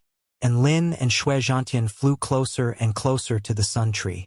The sun tree held an extremely holy position in the southern heavenly wing nation. It represented hope and life and could not be encroached upon by anyone. Flying is restricted in this area, so let's continue on foot. And Lin looked down at the huge white line carved into the ground before slowly descending. There was a flying restricted area around the sun tree. Apparently, about 2,000 years ago, 2 immortal beasts had stumbled into this restricted area during their battle, and they continued to battle oblivious to this fact.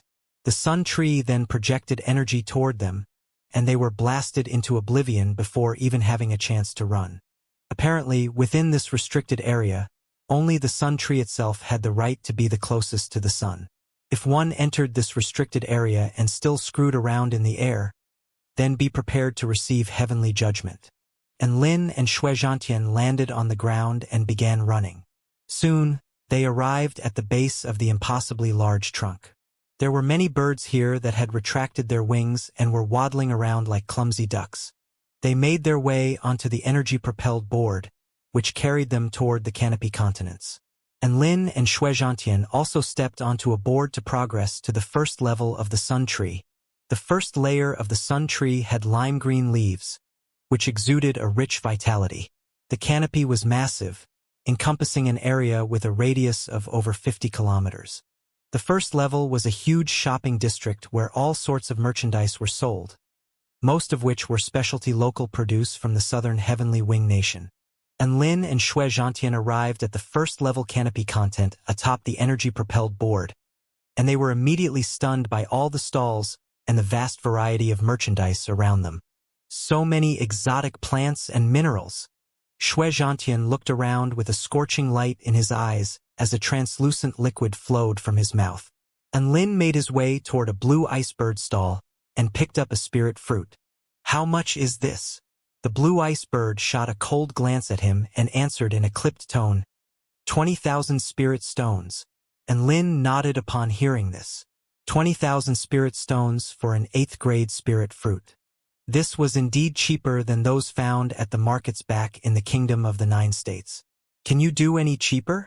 How about 18,000 spirit stones?" He wanted to try bartering. The blue icebird looked away into the sky. "Humph." And Lin, "Don't try to stop me, master. I'm going to ram it to death. You cocky bird. I'm going to make you cry tears of repentance."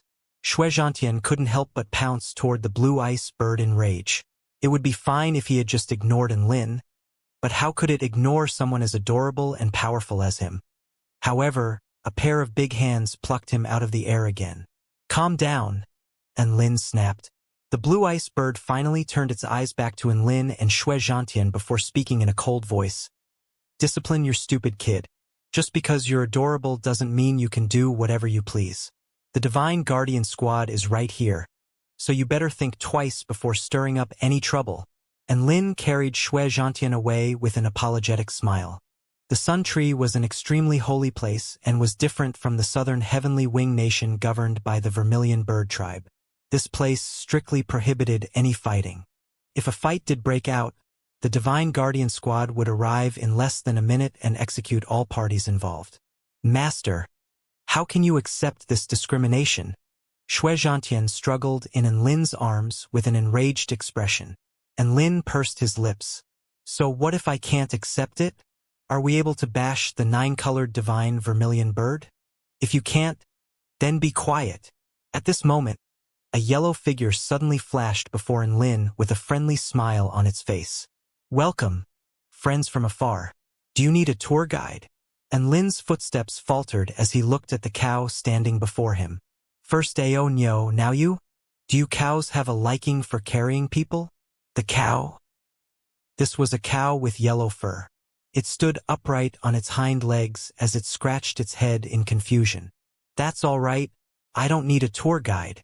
And Lin waved a hand dismissively. However, the yellow cow did not give up, and it pulled out a badge. Would you like to reconsider? Do you see this badge? I am a gold-tier tour guide. I am the pinnacle of the world tour guide industry.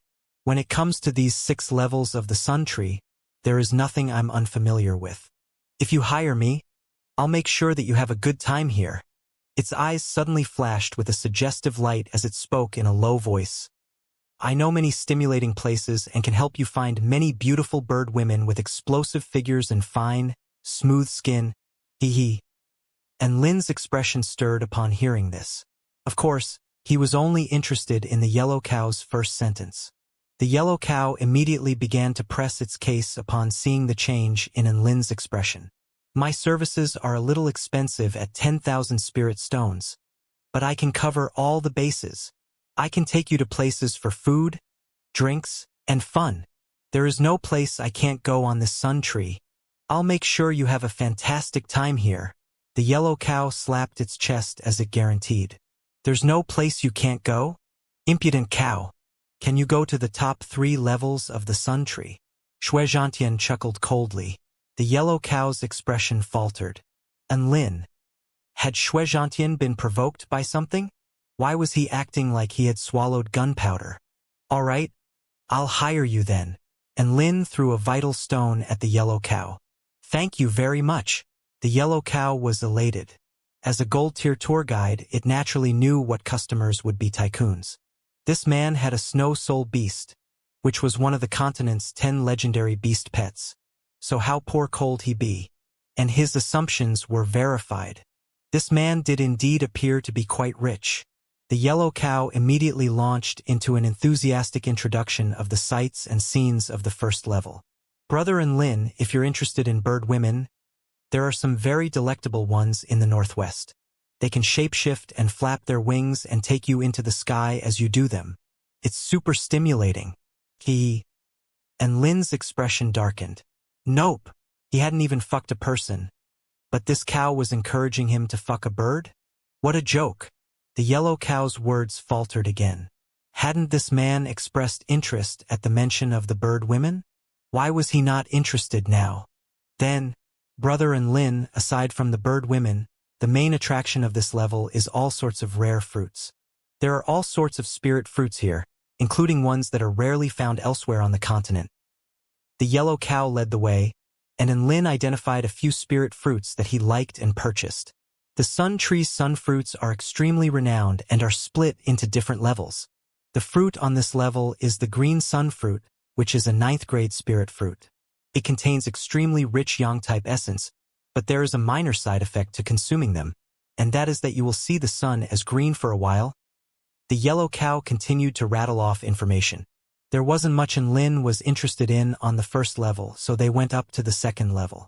The yellow cow led the way onto the energy-propelled boards that led to the second level. "There are so many birds lining up," Xianxia exclaimed. He saw over 100 huge birds of different sizes with their wings withdrawn, standing in line like obedient ducks. "Come with me." The yellow cow revealed a sly smile to Enlin and Xianxia before cutting right through the queue toward the front of the line. Enlin was a little uncertain, but he still followed along.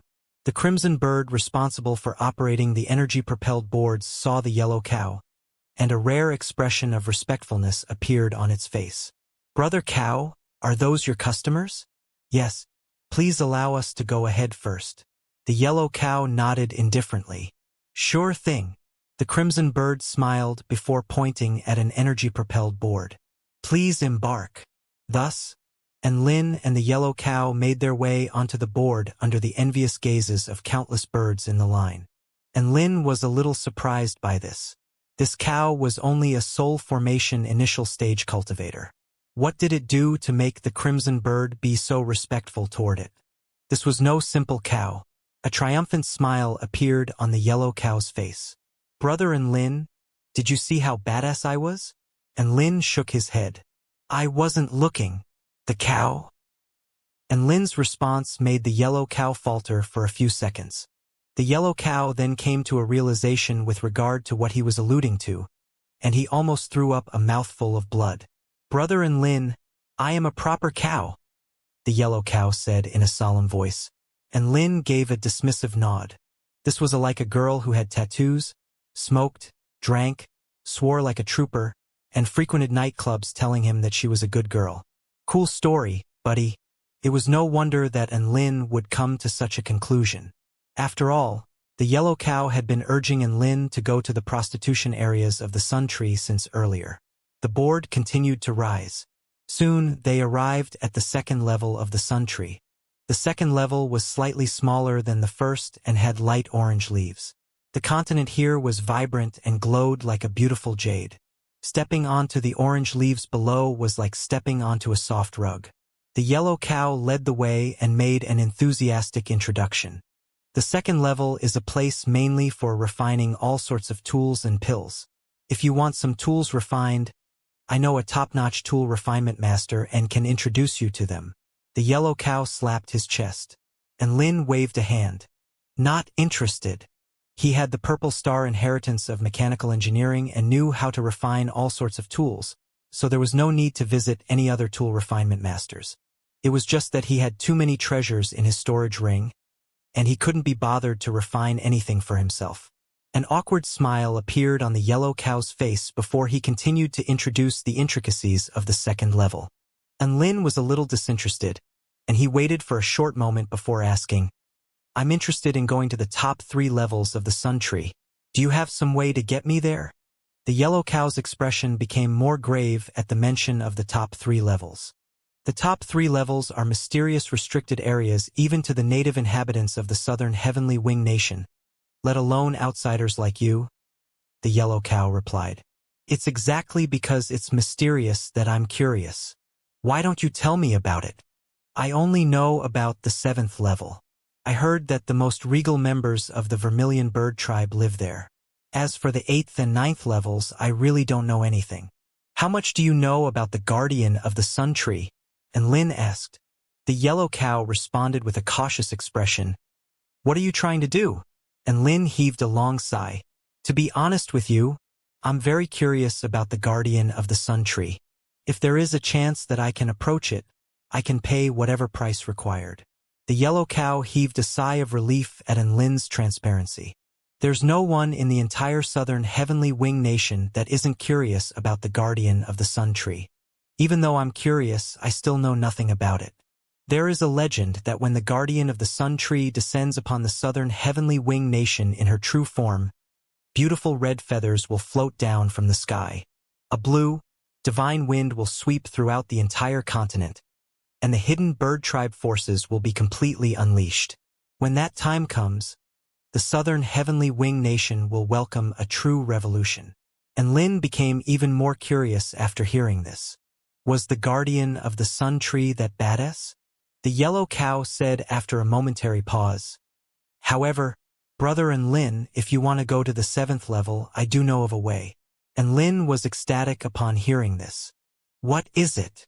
If you can fight at the Southern Heavenly Wing Nation Arena for a day and become the final champion, you will earn yourself a chance to enter the 7th level, the yellow cow replied. I'm good in a fight. Let's go. And Lin was brimming with confidence. Don't be rash. There is another point that you must know. The yellow cow's expression became solemn, and Lin turned toward him with confusion on his face. All arena battles are battles to the death, which means that one party must die before the other can be declared the victor. Furthermore, there are no cultivation-based restrictions. On a lucky day, many spirit-nurturing stage cultivators can become the champion. On unlucky days, there may even be some return to void stage mighty figures joining in on the battles. The yellow cow turned to look at Lin. I know you're very powerful, but what if you're down on your luck and encounter a return to void stage mighty figure? You have to realize that you can't withdraw after entry. And Lin's expression remained indifferent. How powerful was the most powerful return to void stage mighty figure that has appeared in the history of the arena? Return to void intermediate stage. The yellow cow replied in a heavy voice. That time, it was more of an abattoir than an arena. And Lin couldn't help but burst out laughing. The 6th level we go. The yellow cow was shocked by his response. Brother and Lin, are you sure you won't reconsider? There's no need to take such a big risk just for a chance to go to the 7th level. And Lin's footsteps faltered slightly as he turned his head to look at the yellow cow. An unparalleled aura erupted from his body as he sneered. Risk? The only risk is to all of the other competitors unlucky enough to face me. The yellow cow was stunned by his words, and he continued onward with a blank expression. He only muttered to himself after a long while, I've never seen such a natural flexor, and Lin had already made up his mind to go to the 6th level, and the yellow cow could only follow him. They passed through the dazzling, regal golden continent, the scorching, fiery, red continent, and the ocean-like blue continent to arrive at the mysterious purple continent. Is this the 6th level? And Lin looked around at his fairly monotonous and drab surroundings before setting his eyes on the massive arena in the distance. This arena was extremely huge and encompassed almost half of the entire purple continent's land area.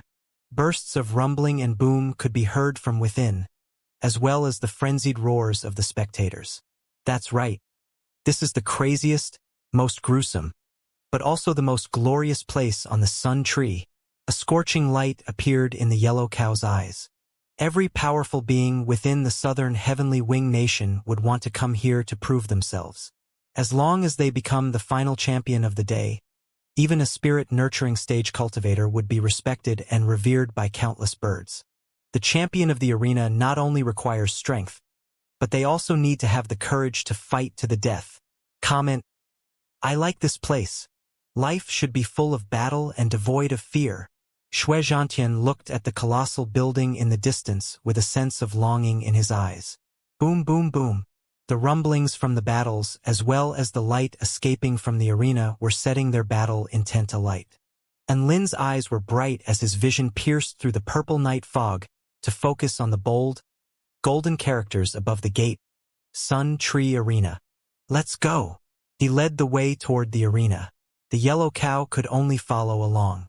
As a gold-tier tour guide, even if his customer wanted to commit suicide, he had to wait until his current customer was dead before looking for the next one. This was part of why he was considered a true professional in the industry. The Sun Tree Arena's gates were extremely magnificent, with 2 golden stone pillars over a kilometer tall each acting as the support. The interior was also extremely majestic and grandiose. In the application hall, there were statues of the 10 past Sun Tree War gods, and they stood with regal might. A series of birds with powerful auras walked around in the hall. Some of them were here to sign up, others were here to spectate. In battles of this level, the spectators were not just here for entertainment. There were many powerful beings who could attain enlightenment from witnessing the battles. Some of them sat in their seats and surveyed the battle, only to suddenly attain enlightenment and make a breakthrough. This wasn't even a rare occurrence here. The arena fighters weren't just clowns in everyone's eyes. They were true heroes who deserved admiration and respect. It was also exactly because of this that the arena champions had a chance to go to the legendary 7th level. The Yellow Cow's Gold Tier Tour Guide badge was quite useful here as well, and they managed to get fast-tracked to the front of the queue. A white Oriole looked at Lin with a smile. The battles today have already commenced, so we're no longer taking applications. If you would like to compete, you can sign up for tomorrow's battle. And Lin nodded nonchalantly upon hearing this. Then I'll sign up for tomorrow's battle. Master, this white Oriole is very polite. Much better than those birds outside. Xianxia sighed with emotion. The white Oriole had very good hearing and explained with a smile. Disguising my scorn and disdain toward you is a part of my profession. And Lin, Xianxia. What honesty and transparency.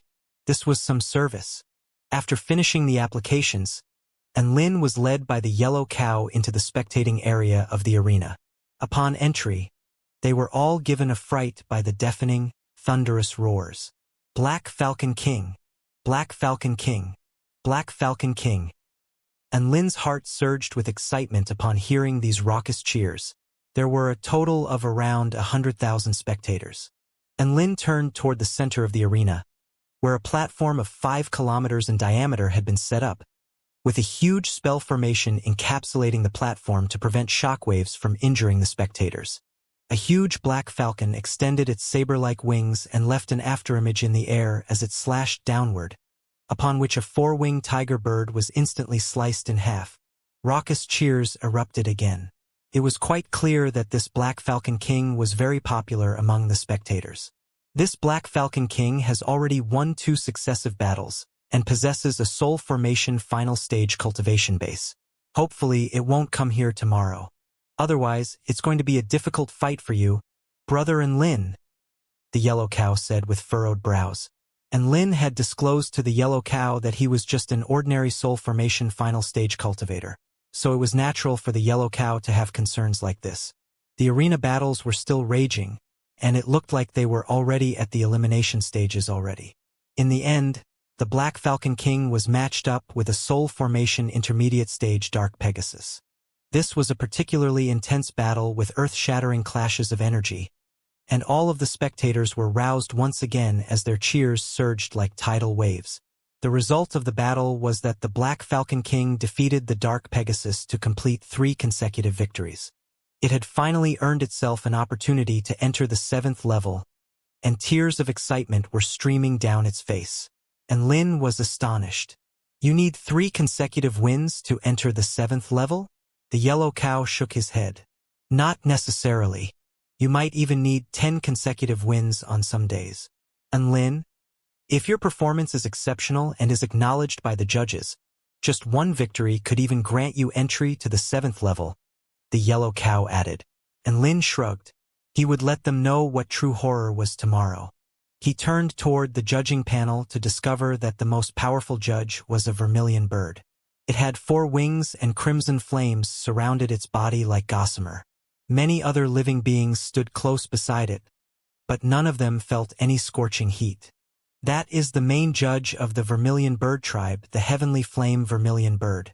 It is a mighty figure at the pinnacle of the return to void initial stage, the Yellow Cow explained. And Lin nodded lightly. The judge was decently powerful, so it should be able to identify his badassery.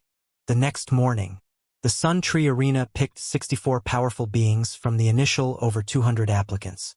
And Lin also successfully entered the competition, and what was about to commence was a series of brutal battles to the death. There was only one that could emerge from there alive, while the other 63 competitors were bound to die.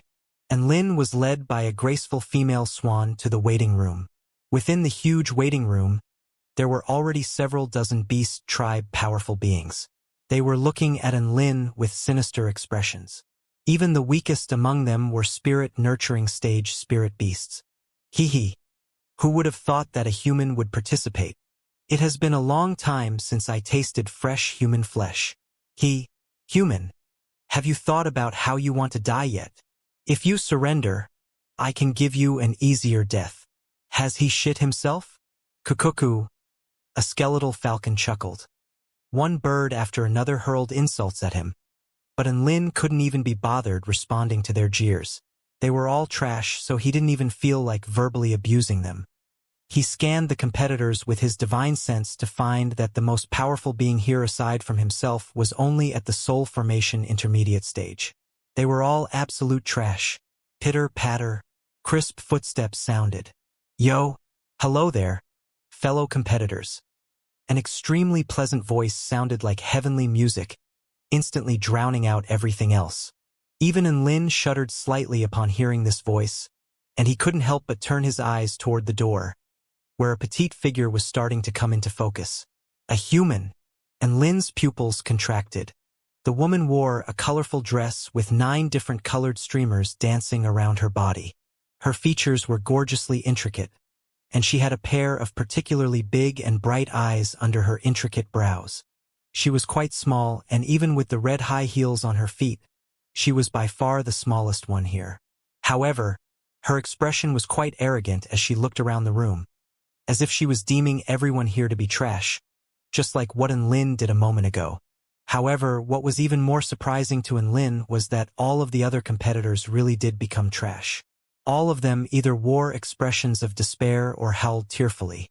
Save me, mother. Why is the vermilion bird princess here? I'm done. A huge bird hugged its wings to its head as it sobbed. Withdraw. I want to withdraw. Wah. Why do I have such lousy luck? Wah. Wah. Even the skeletal falcon had sprawled to the ground and soiled itself.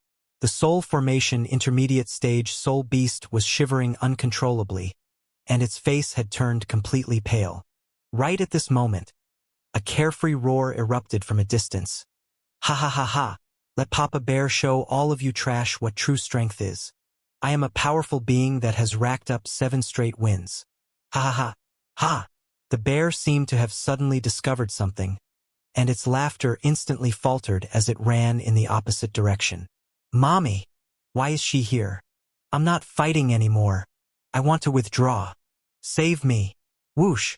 A red streamer instantly flew through the air and wrapped up the bear's mountainous body before tossing it right in front of Enlin. Boom. The ground tremored below. A vibrant smile appeared on the woman's face as she narrowed her big eyes and licked her lips with her little tongue. None of you are getting away today. Enlin stared at the woman in shock. This woman, who was referred to as the Vermilion Bird Princess, had somehow instilled within everyone the mindset that they were going to lose for sure. Except he was an arena newbie who didn't know what was going on. His divine sense told him that this woman's cultivation base was at the soul formation final stage. The bear lying at his feet was also at the soul formation final stage. In a battle of life and death, it should have some chance to win. Shouldn't it? Just as Enlin was pondering to himself with his brows furrowed, the crisp footsteps had sounded again. Pitter-patter. The woman made her way over to Enlin, and even though her features were quite pure and innocent, she insisted on putting on a seductive smile. Oh, what an exotic specimen. A human has come all the way to our arena. Enlin looked at the woman before him curiously. You're not a human? Me? The Vermilion Bird Princess chuckled as she blinked at Enlin. Take a guess. Enlin pursed his lips. What's there to guess? You'll be a dead person soon anyway. The Vermilion Bird Princess stood rooted to the spot, having been taken aback by Enlin's words. Enlin looked into her eyes directly. He had no intention of backing down. All of the other competitors chortled with mirth. Ha ha ha, what a funny man. What gives him the confidence to think that he will win? To be able to hear such a hilarious joke before I die. I must thank this human for his kindness and thoughtfulness. Sigh, what a cocky bastard. A series of insults reverberated through the air. A vibrant smile appeared on the Vermilion Bird Princess face. It has been a long time since I've met such a confident opponent. This is why I enter these battles. She suddenly extended a finger and laid it on Enlin's chin before speaking in a forceful voice. I look forward to battling with you. I hope you won't disappoint me. and Lin rolled his eyes. Her words were too cliché, to the extent that he couldn't even be bothered responding to them. However, the vermilion bird princess instantly flared up upon being ignored. A powerful aura erupted forth as she snapped, "Human, don't get cocky." Her aura really didn't do anything for Lin. A golden light flashed before his eyes as he unleashed his divine might technique. It would be rude to not respond in kind. Golden ripples instantly rippled outward, giving him the appearance of a paramount god looking down upon all those around him. Boom, boom, boom. All of the competitors either fell to the ground or collapsed to their knees. Some of them were frothing at the mouth. All of the ones that were still conscious looked up in shock at the man as the feeling of astonishment surged through their hearts. How could this be? How could this aura be coming from that human? And Lin was also a little surprised. The vermilion bird princess in front of him stood resolutely before him with two light dimples on her porcelain-like features. She was still smiling with no hint of fear on her face. A heavenly voice sounded again, "Human, you are indeed very interesting." And Lin also looked at the woman in front of him with a serious expression. "You're very interesting too. It appears that I have underestimated you." This woman was definitely no ordinary being. After all, she was able to remain completely unaffected by his divine might technique. Just as the two of them were still locked in a confrontation, a gate suddenly opened, and a wave of cheers swept into the waiting area. Next, we have competitors number 1 and number 33 to take the stage. A thunderous voice erupted across the arena, and Lin silently looked down at his number. 33. He walked toward the arena stage and was faced with a bird opponent. His opponent had sharp, scythe-like claws, a tiger's head, and a pair of bat wings. Competitor number 1 is the Linged demonic bat from the dark demonic cave of the southern heavenly wing nation, while competitor number 33 is Lin and One from the Kingdom of the Nine States. The MC announced some information about the fighters to the spectators. This announcement was instantly met with a wave of cheers. It had to be said that it was quite stimulating and thrilling to receive the enthusiastic cheers of so many spectators. How bizarre! To think that a human would compete in our arena. This is a core region of the southern heavenly wing nation. A mere human wants to battle all of our powerful beings? What a joke! I remember the last human was swallowed whole by that dragon falcon, right? Wait, that human's name is Lin En? Could he be Lin from the 4-9 Immortal sect? Haha. I know Lin is your idol, but forcefully recognizing everyone as Lin is a delusional disease that has to be cured. That's right. Shouldn't that Lin be at the heavenly court? Why would he come here to fool around at our arena? Furthermore, even if he were here, with his flexing tendencies, why wouldn't he use his real name? You're thinking too much. It's just a coincidence. Just as all of the spectators were discussing among themselves, the battle erupted. Howl! Human, I know you're very powerful, but you're going to die by my hands. The Linged demonic bat roared as it flew toward Lin like a wraith moving at extreme speed. Boom! Sharp black blades erupted from its body, creating a realm of powerful shredding force within a radius of 100 feet around it. It's the power of a domain. My God, that bat is a half-step soul formation stage powerful being. All of the spectators let loose cries of surprise upon seeing this. It was quite an exciting thing for a half-step soul formation stage powerful being to appear in the arena. The cheers from the crowd became even more enthusiastic, and some birds even began to chant the Linged demonic bat's name. Die! The Linged demonic bat was extremely fast, and its domain roared as its scythe-like claws tore through the air, creating a sharp screeching noise. In the face of the bat's full-force attack, Lin clenched a fist and extended it toward the Linged demonic bat. He didn't use any spell techniques, only the power of his divine body. The air before him instantly compressed and twisted with the force of his fist. The demonic bat's eyes widened. Its domain was crushed before it had a chance to react, and its body was then twisted and pulverized. Boom! An ear-splitting boom erupted. The earth shattered violently in that instant as the power of Lin's fist erupted forth. As for that half-step soul formation stage demonic bat, it had been reduced to dust already. Countless beasts stared at this incredible scene as their cheers came to a grinding halt. The battle hadn't even begun before it ended. This was extremely difficult for them to accept. My God! The Ling de demonic bat was insta-killed. What a terrifying punch! Even the ground that has been fortified by the spell formation was shattered by it. Right at this moment, the MC's voice sounded again. Lin En is the victor. All of the spectators finally came to their senses as raucous cheers erupted forth again. At this moment, they finally figured out that this Lin En was extremely powerful and was definitely a strong contender for the championship title. The Heavenly Flame Vermilion Bird judge looked deeply at An Lin before delivering a comment. Contestant Lin En's fist has reached the pinnacle of his power and has gone back to the basics. That one fist was launched with the power of his body alone, and to unleash the soul formation final stage power in an instant, it epitomized extreme power and speed. He is truly an exceptional fist immortal. All of the spectators erupted again upon hearing this. Some of them were even yelling Lin En's name, while others were chanting, Fist God Lin En, and Lin's lips twitched. Exceptional fist immortal, my fucking ass. That was only a casual punch. Even so, he didn't show any sign of dissatisfaction on his face. A faint smile appeared on his face, and he bowed to the enthusiastic audience before exiting the stage. Next up, we have competitors number 2 and number 34. Please give them a round of applause. The MC's voice had only just fallen when a young woman in a colorful dress and a pair of red high heels appeared before everyone. Her emergence immediately triggered the loudest wave of cheers yet. Many of the birds present were screeching as loudly as they could as terrifying sound waves erupted, sending tremors running through the entire foundation of the arena. This was a cheer of unprecedented enthusiasm. An extremely synchronized voice erupted into heavens. Sun Tree War God. Vermilion Bird Princess. The Vermilion Bird Princess was the Sun Tree War God? And Lin was dumbstruck. How was that possible?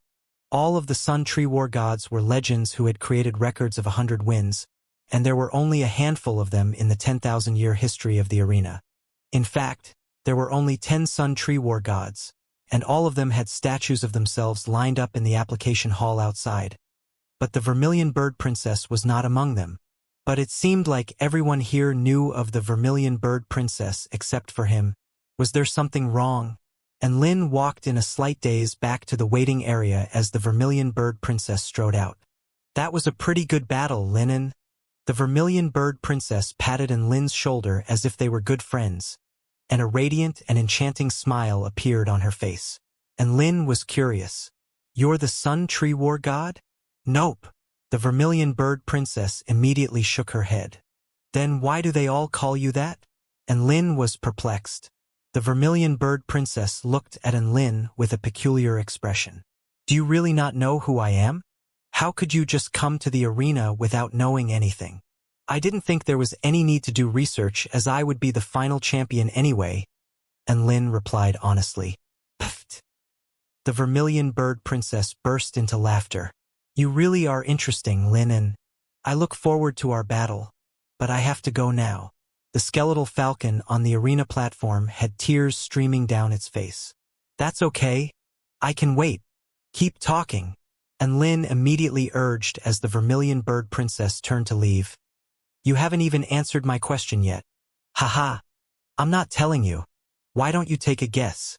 The Vermilion Bird Princess stuck her tongue out at him cheekily before walking onto the competition platform. And Lin was so angry. The MC's enthusiastic voice sounded. Competitor number 34, the Vermilion Bird Princess, has competed in a total of 99 battles at our arena and has 99 consecutive victories. This is going to be her 100th arena battle today, and if she wins, the Sun Tree is going to welcome its 11th war god. Let's give our most enthusiastic applause to the Vermilion Bird Princess. Everyone started cheering. Vermilion Bird Princess. Sun Tree War God. Invincible. Vermilion Bird Princess. And Lin. All right, the MC answered all of his questions. So this Vermilion Bird Princess was a war god-to-be who had 99 consecutive victories, which was pretty much 100 already. It wouldn't be a stretch to call her a war god, so it was no wonder that she was so popular. A faint smile appeared on her face. It was just a shame that her streak was going to be broken here, falling at the final hurdle after 99 consecutive victories. Was this fate? The Vermilion Bird Princess quickly calmed herself down before extending an enthusiastic greeting to all of the spectators present. Long time no see. Did you all miss me? Do you look forward to my fight? I love you all, moi one. A vibrant smile appeared on her face as she yelled to the audience of 100,000, giving her the appearance of an energetic young woman. On the arena, the audience's cheers continued as if they would never tire, and Lin stared speechlessly at the scenes unfolding before his eyes. What the fuck? Why did this Vermilion Bird Princess remind him of a certain concert he had been to? Couldn't she have more of a menacing war god persona instead? The skeletal falcon was extremely crushed. Never would it have thought that the final battle of its life would pass with it acting as the green grass to the flower of the show. The MC didn't even need to make any introduction anymore. Soon, the judge announced the commencement of the battle. Vermilion Bird Princess, can you be a bit gentler? The skeletal falcon pleaded. A vibrant smile appeared on her face as she wagged a slim finger. It depends on your performance. And Lin's interest was piqued. He wanted to see just how powerful this Vermilion Bird Princess was. The skeletal falcon was a spirit beast at the spirit nurturing pinnacle stage, so the Vermilion Bird Princess should be able to insta-kill it, and Lin would be able to gauge her strength the moment she attacked. Roar! The skeletal falcon let loose a high-pitched roar as it opened its mouth to reveal rows of sharp wind blades. Each of these wind blades was enough to slice through iron and steel.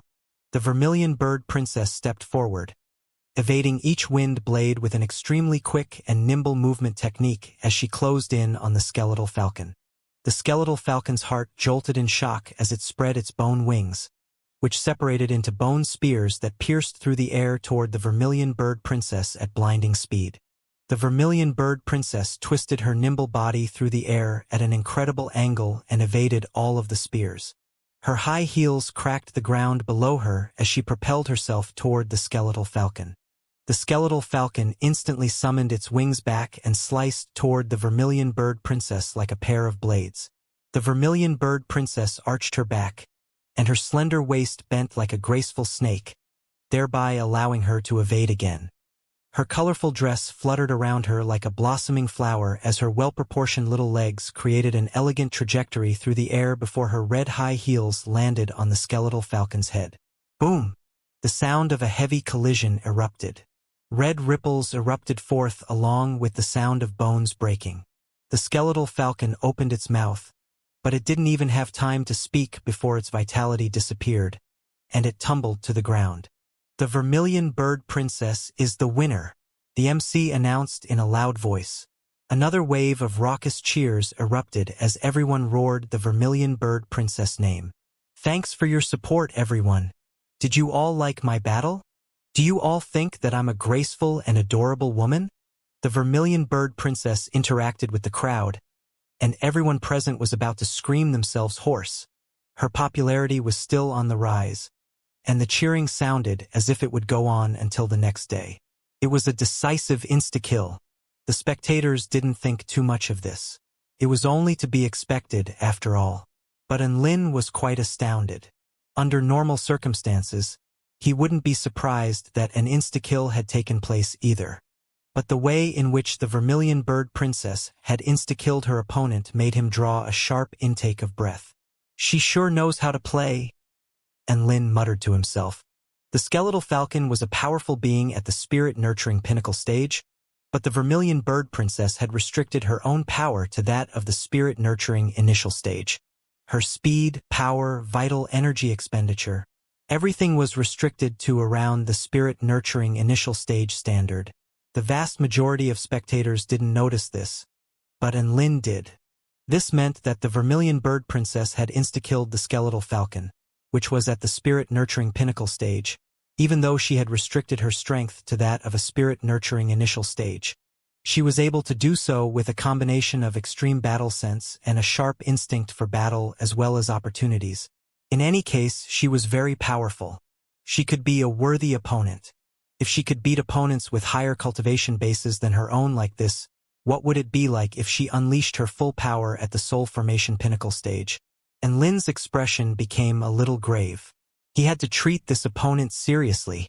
After interacting with the audience, the Vermilion Bird Princess returned to the waiting area. She turned a taunting smile toward Lin. How about it? Do you regret coming here after seeing my battle? Are you shivering in fear? You only defeated a spirit beast at the spirit nurturing pinnacle stage. What's there to show off about? A disdainful expression appeared on Lin's face. You really didn't understand what had happened? The Vermilion Bird Princess asked. Understand what? And Lin pretended to be stupid. The Vermilion Bird Princess pursed her lips and stalked off to the side without responding to Lin. A hint of loneliness from being too powerful appeared on her face. And Lin chuckled coldly in his heart. He would show her what true strength was in their showdown and give her a big surprise. The elimination competition was still progressing under a red-hot atmosphere. Soon, there were only 32 competitors left among the original 64. This time, Lin was pitted against a flying python. This flying python was even weaker than the demonic bat.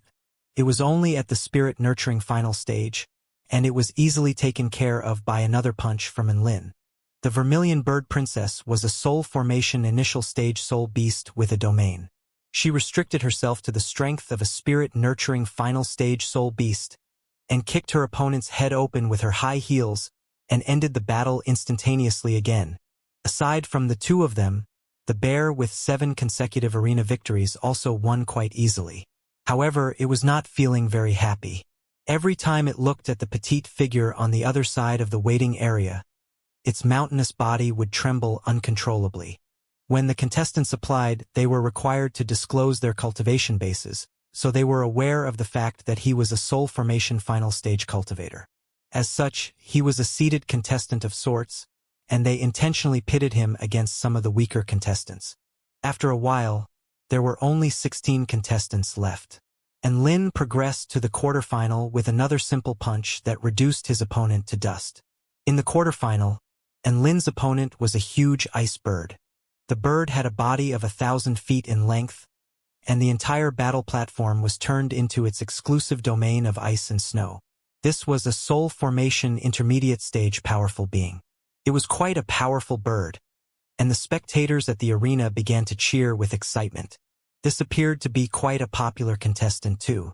However, just as everyone thought an intense battle would ensue, Lin launched another monotonous punch. The power behind his fist twisted the air before it and instantly tore apart the domain of snow and ice before landing on the giant ice bird's body. Boom! Energy exploded, and the defensive spell formation around the platform tremored violently. The huge bird let loose a cry of anguish as its body was pulverized, leaving a rain of white blood. It's here. Fist God Lin N's unstoppable fist.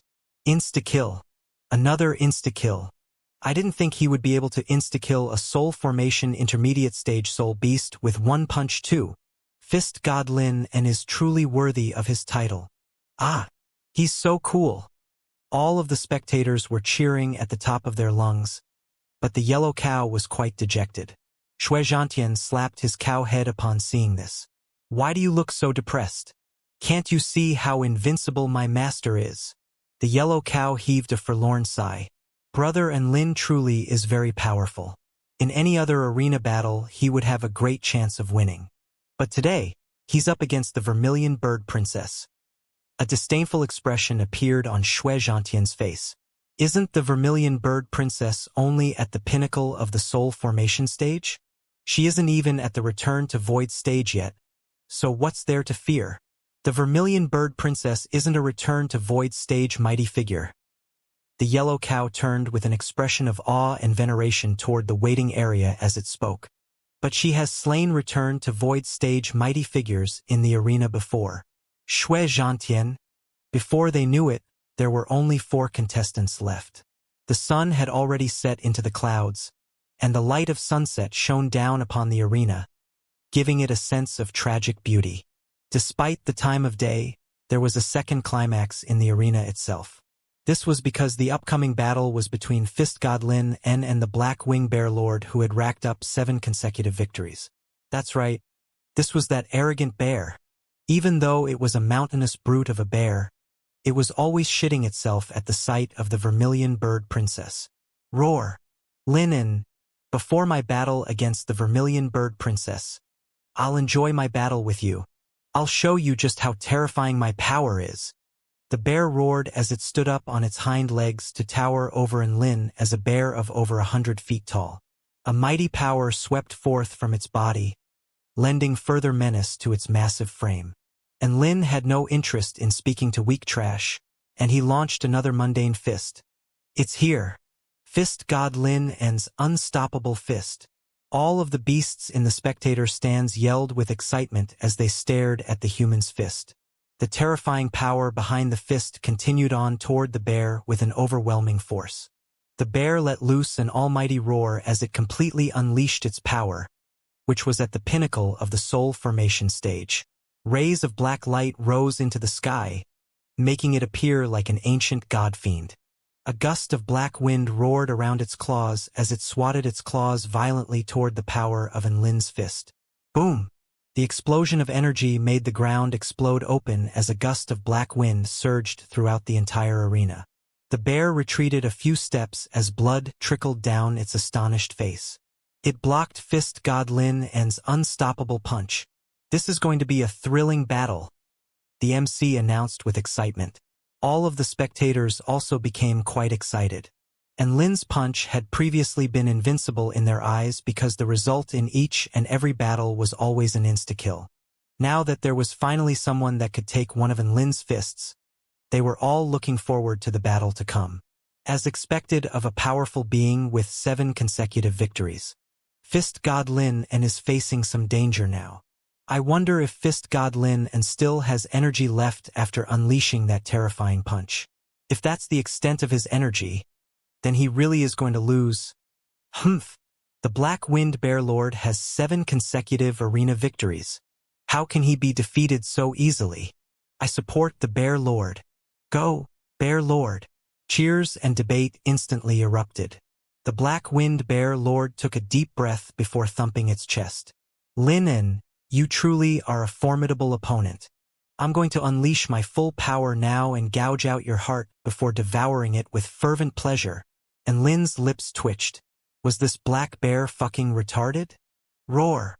The Black Wind Bear Lord roared as its massive body instantly broke through the sound barrier. At the same time, an extremely powerful ball of black energy began to converge between its palms. Bear Lord Wine Strike. The bear paws abruptly descended upon Lin as a hurricane erupted within a radius of over a kilometer from him. Even though the ground had been fortified by a spell formation, the hurricane still managed to create a huge indentation on the ground, and Lin looked up at the massive palm before heaving a light sigh. The insignia of a golden lotus appeared on his forehead as a glowing, golden fist imbued with the power of the earth erupted forth.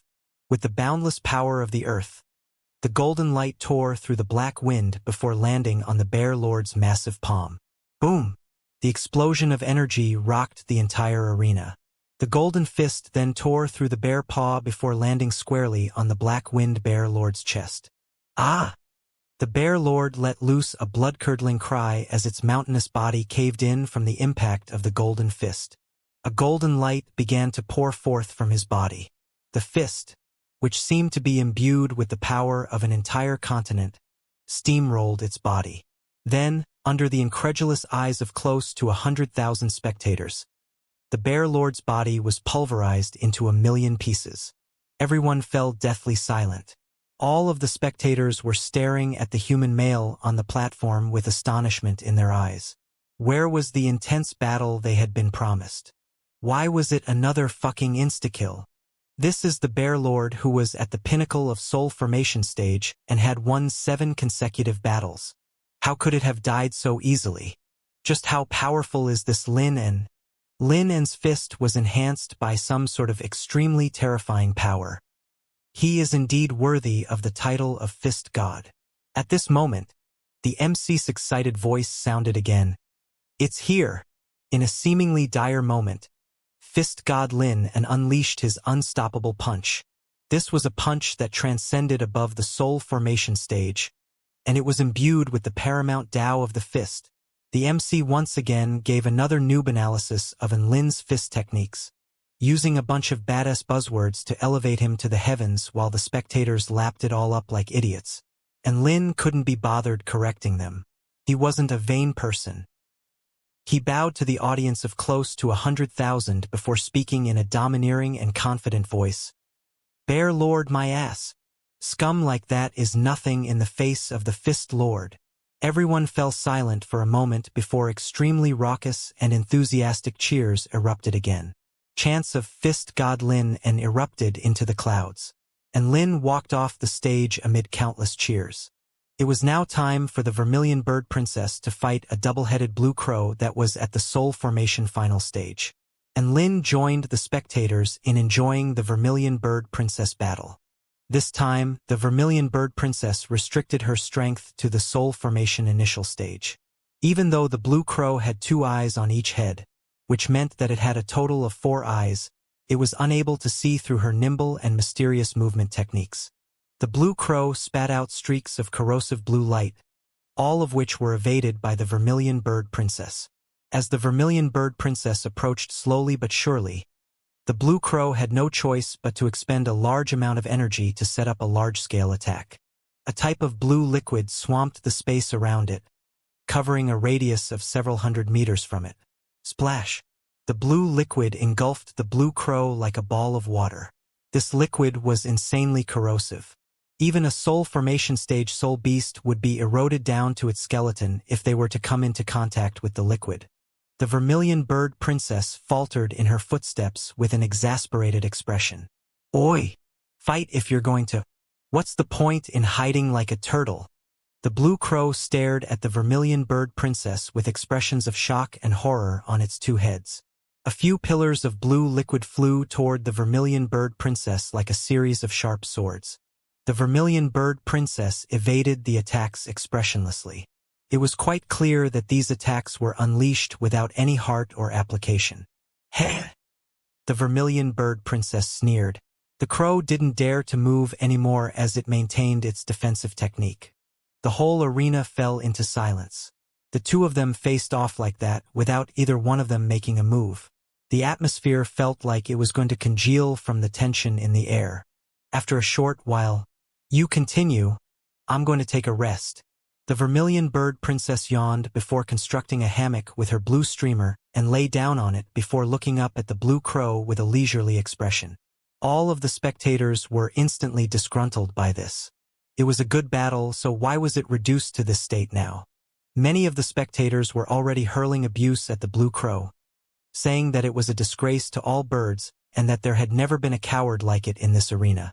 As for why no one verbally abused the Vermilion Bird Princess, well, she was so adorable, so of course everyone chose to forgive her. The blue crow was extremely depressed. Fuck off. You aren't the ones on this battlefield, so you can talk all the shit you like. If it actually chose to charge in recklessly, it was gonna fucking die. It hadn't given up hope. It wanted to win. The blue crow was not on the defensive like this because it was a coward. In order to try and strike her down, it was trying to find an opening in the Vermilion Bird Princess defenses. A direct confrontation was impossible. It could only take her by surprise for a chance at victory and cut short her terrifying record of 99 consecutive victories. If it could kill the Vermilion Bird Princess, its reputation would soar to be the equivalent of a Sun Tree War God's reputation. Perhaps it would even be able to further advance its Tao realm to progress to the Return to Void stage. It would then go to the Heavenly Court to find that Lin in person and become the immortal beast revered by all. That's right. This dire situation was only the first part of its glorious plan. Are you tired, stupid blue crow? The Vermilion Bird Princess asked. A sly smile appeared on the Vermilion Bird Princess's face as she lay in her blue hammock. She stretched lazily upon receiving no response from the blue crow. and her curvaceous body unfurled itself as she swung her well-proportioned, beautiful legs, upon which her red high heels left the ground. The blue crow's eyes immediately focused on this detail. This was a great opportunity. The vermilion bird princess appeared to be quite lax and her body had left the ground, so there was nothing to support her and help her change direction. This was the perfect opportunity to strike. The blue crow was filled with excitement, and it was just about to attack when it suddenly experienced a cool sensation at the back of its neck. What was that? Tried to turn to look behind it. Crack, splat. The two heads of the blue crow tumbled heavily to the ground and blood shot forth like a geyser. Upon landing on the ground, there were expressions of shock and horror on the two heads. It had woken up from its dream, only to be faced with the cruel reality. It hadn't even had the chance to strike. Close to 100,000 spectators stared at this scene with their mouths wide open in shock. They saw a sharp saber-like blue streamer extending into the blue crow's domain. Right when the blue crow had its eyes completely focused on the vermilion bird princess, the blue streamer had shot forth from below the ground at blinding speed. What just happened? It's the hammock.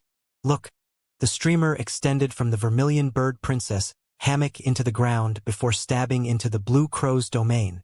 What an ingenious move! The creativity, imagination, and timing were all exemplary. The vermilion bird princess had used a display of frustration and laziness to attract the blue crow's attention before striking right when the blue crow revealed a chink in its armor. What a spectacular combination!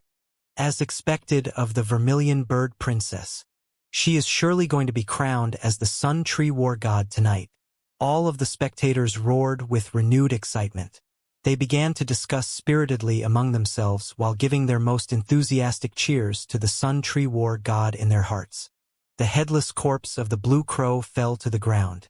The vermilion bird princess stood under the limelight with a vibrant smile.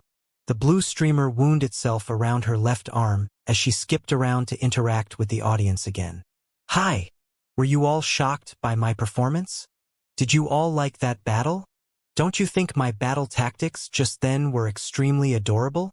The light of the setting sun shone down on her face, and her smile was bright and pure. For some reason, her smile was not out of place in this gruesome arena. Hee. Do you all like the vermilion bird princess? If you do, then shower me with praise.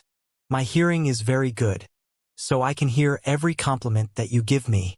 Hi, friends in the West. Where is your applause? And Lin silently massaged his brows at the sight of the energetic young woman. What an adorable girl. He had been bewitched, to be honest, and Lin would be able to slay a ferocious-looking beast with ease and with no hesitation. But he felt like he would be unable to slay such an adorable young woman. Perhaps it was because some things were too beautiful to be destroyed. This was a world where looks were extremely important, after all. A person who wanted to destroy all beautiful things was just a freak. Any normal person would want to protect and nurture it. And Lin calmed himself down, and his expression gradually became more determined. Even though he was still unwilling to fight her, the fact remained that there could only be one survivor today. Therefore, he would have to be cruel for once. After all, he was going to be the champion of this arena.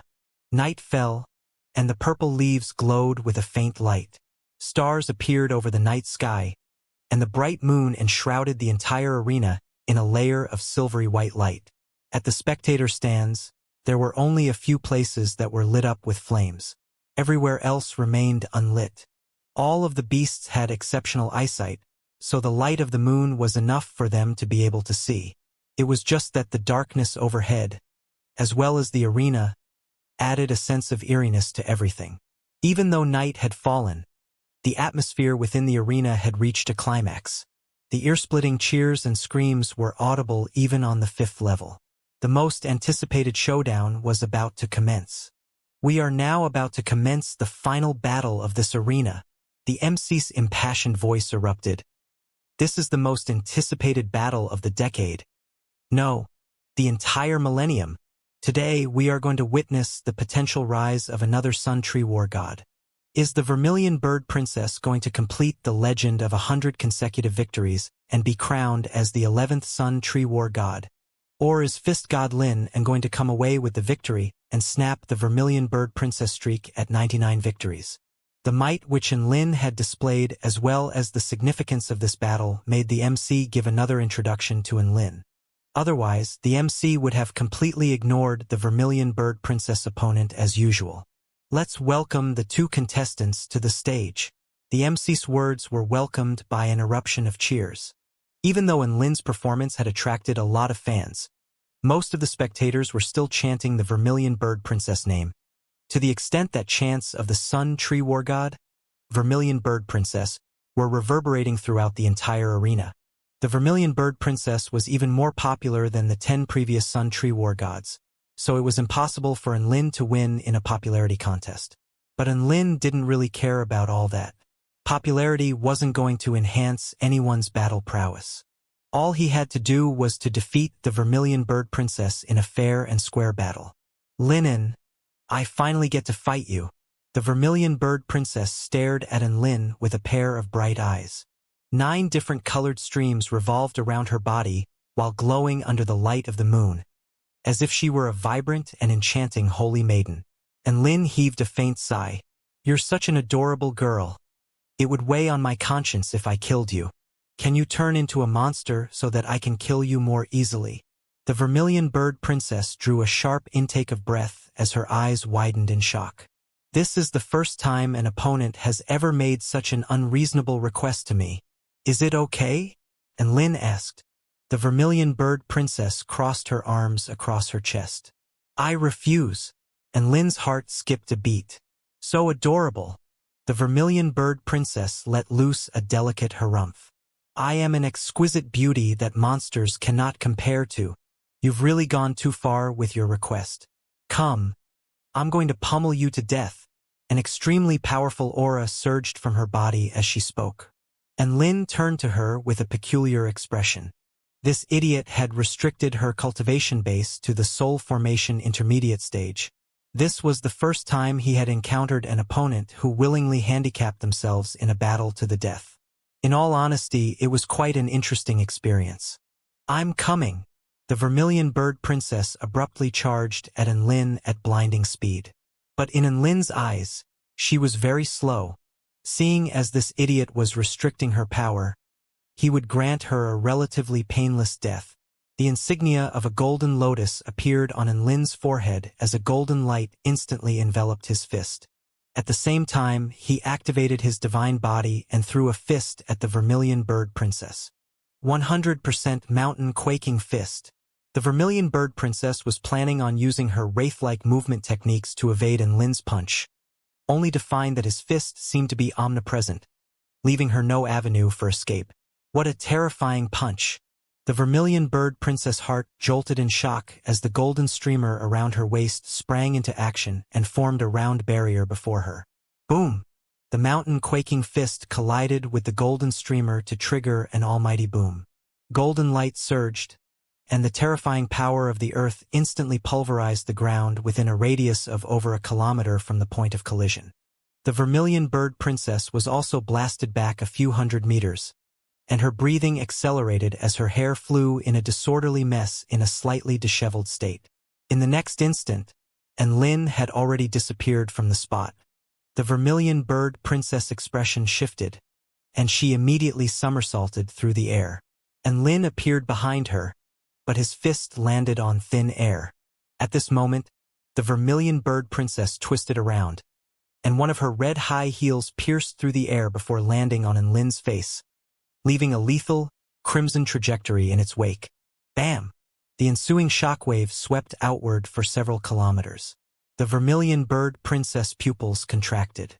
Her attack, which was enough to kick open the head of a cultivator at the soul formation pinnacle stage, seemed to have struck an indestructible wall and was unable to advance even a single inch. What thinks skin? Ow ow ow. She let loose a cry of surprise and was just about to withdraw her leg when a powerful hand gripped onto it with an indescribably terrifying force. Lin grabbed on tightly to the Vermilion Bird Princess' leg, and a cruel smile appeared on his face as he violently swung the vermilion bird princess into the ground. Boom! The earth tremored as a huge crater appeared in the ground. The vermilion bird princess clothes were in disarray, and she was just about to resist when her body was hoisted into the air before streaking through the air and crashing into the ground on the other side. Boom! Her body rammed another massive crater into the ground that was fortified by the spell formation. Vermilion bird princess. And Lin then repeated the process over and over again, while holding the vermilion bird princess leg tightly in his hand. Boom, boom, boom. The ground tremored violently as massive craters appeared one after another. All of the spectators were scared shitless. Holy fuck! My vermilion bird princess! You monster! Release her at once. The vermilion bird princess is so adorable. How could he do something like this? Ah! I'm going to kill Lin and... All of the spectators had exploded upon seeing this scene of horrendous abuse. The vermilion bird princess was also a little dumbstruck by this development. Never would she have thought that Lin would do something like this to an adorable girl like her. After being dumbstruck for several seconds, her blue streamer sliced into Lin's arm like the sharpest saber. And Lin felt a sharp pain and almost instinctively continued to ram the vermilion bird princess into the ground. Boom! The earth tremored again. The vermilion bird princess was on the brink of tears. Can't you be more normal? Can't you fight in a more normal fashion? And Lin's expression remained cold at the sight of the vermilion bird princess' miserable expression. He was not going to have sympathy for her. He had entered this arena so that he could walk out of it as the last one alive. Furthermore, he had to become the champion and go find that guardian of the sun tree on the top 3 levels. And Lin gripped onto the vermilion bird princess leg and was just about to smack her into the ground like a towel again. However, an orange light suddenly flashed past the vermilion bird princess' bright eyes as her other leg whipped through the air toward Lin's arm. A sharp, orange light appeared at the tip of the high heel and struck with unerring accuracy on a pressure point on Lin's arm. The extreme sharpness of the orange light had even torn a few tiny cracks into the space around the high heel. Orange light exploded, and Lin's arm finally trembled with an extremely numb sensation. The vermilion bird princess took advantage of this opportunity to retract her leg from Lin's hand before instantly retreating to over a kilometer away from him. What terrifying defenses! If that were a normal return to void stage mighty figure, their entire arm would have been snapped off by that kick if they took it without setting up any defensive measures. But you don't even have a wound on your arm. The vermilion bird princess expression became extremely grave as a rainbow light suddenly flashed through her bright eyes. At the same time, lines of rainbow light appeared on her intricate cheeks. Boom! An extremely fearsome aura erupted. The frightening might of her aura sent shockwaves surging in all directions. Without the spell formation around the battle platform, many of the weaker spectators would have instantly been reduced to dust by those shockwaves alone. It's here! The vermilion bird princess' second form, a spectator yelled.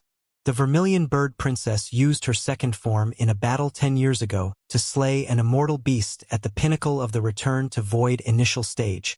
It was also that battle that cemented her place in our hearts as the 11th Sun Tree War God.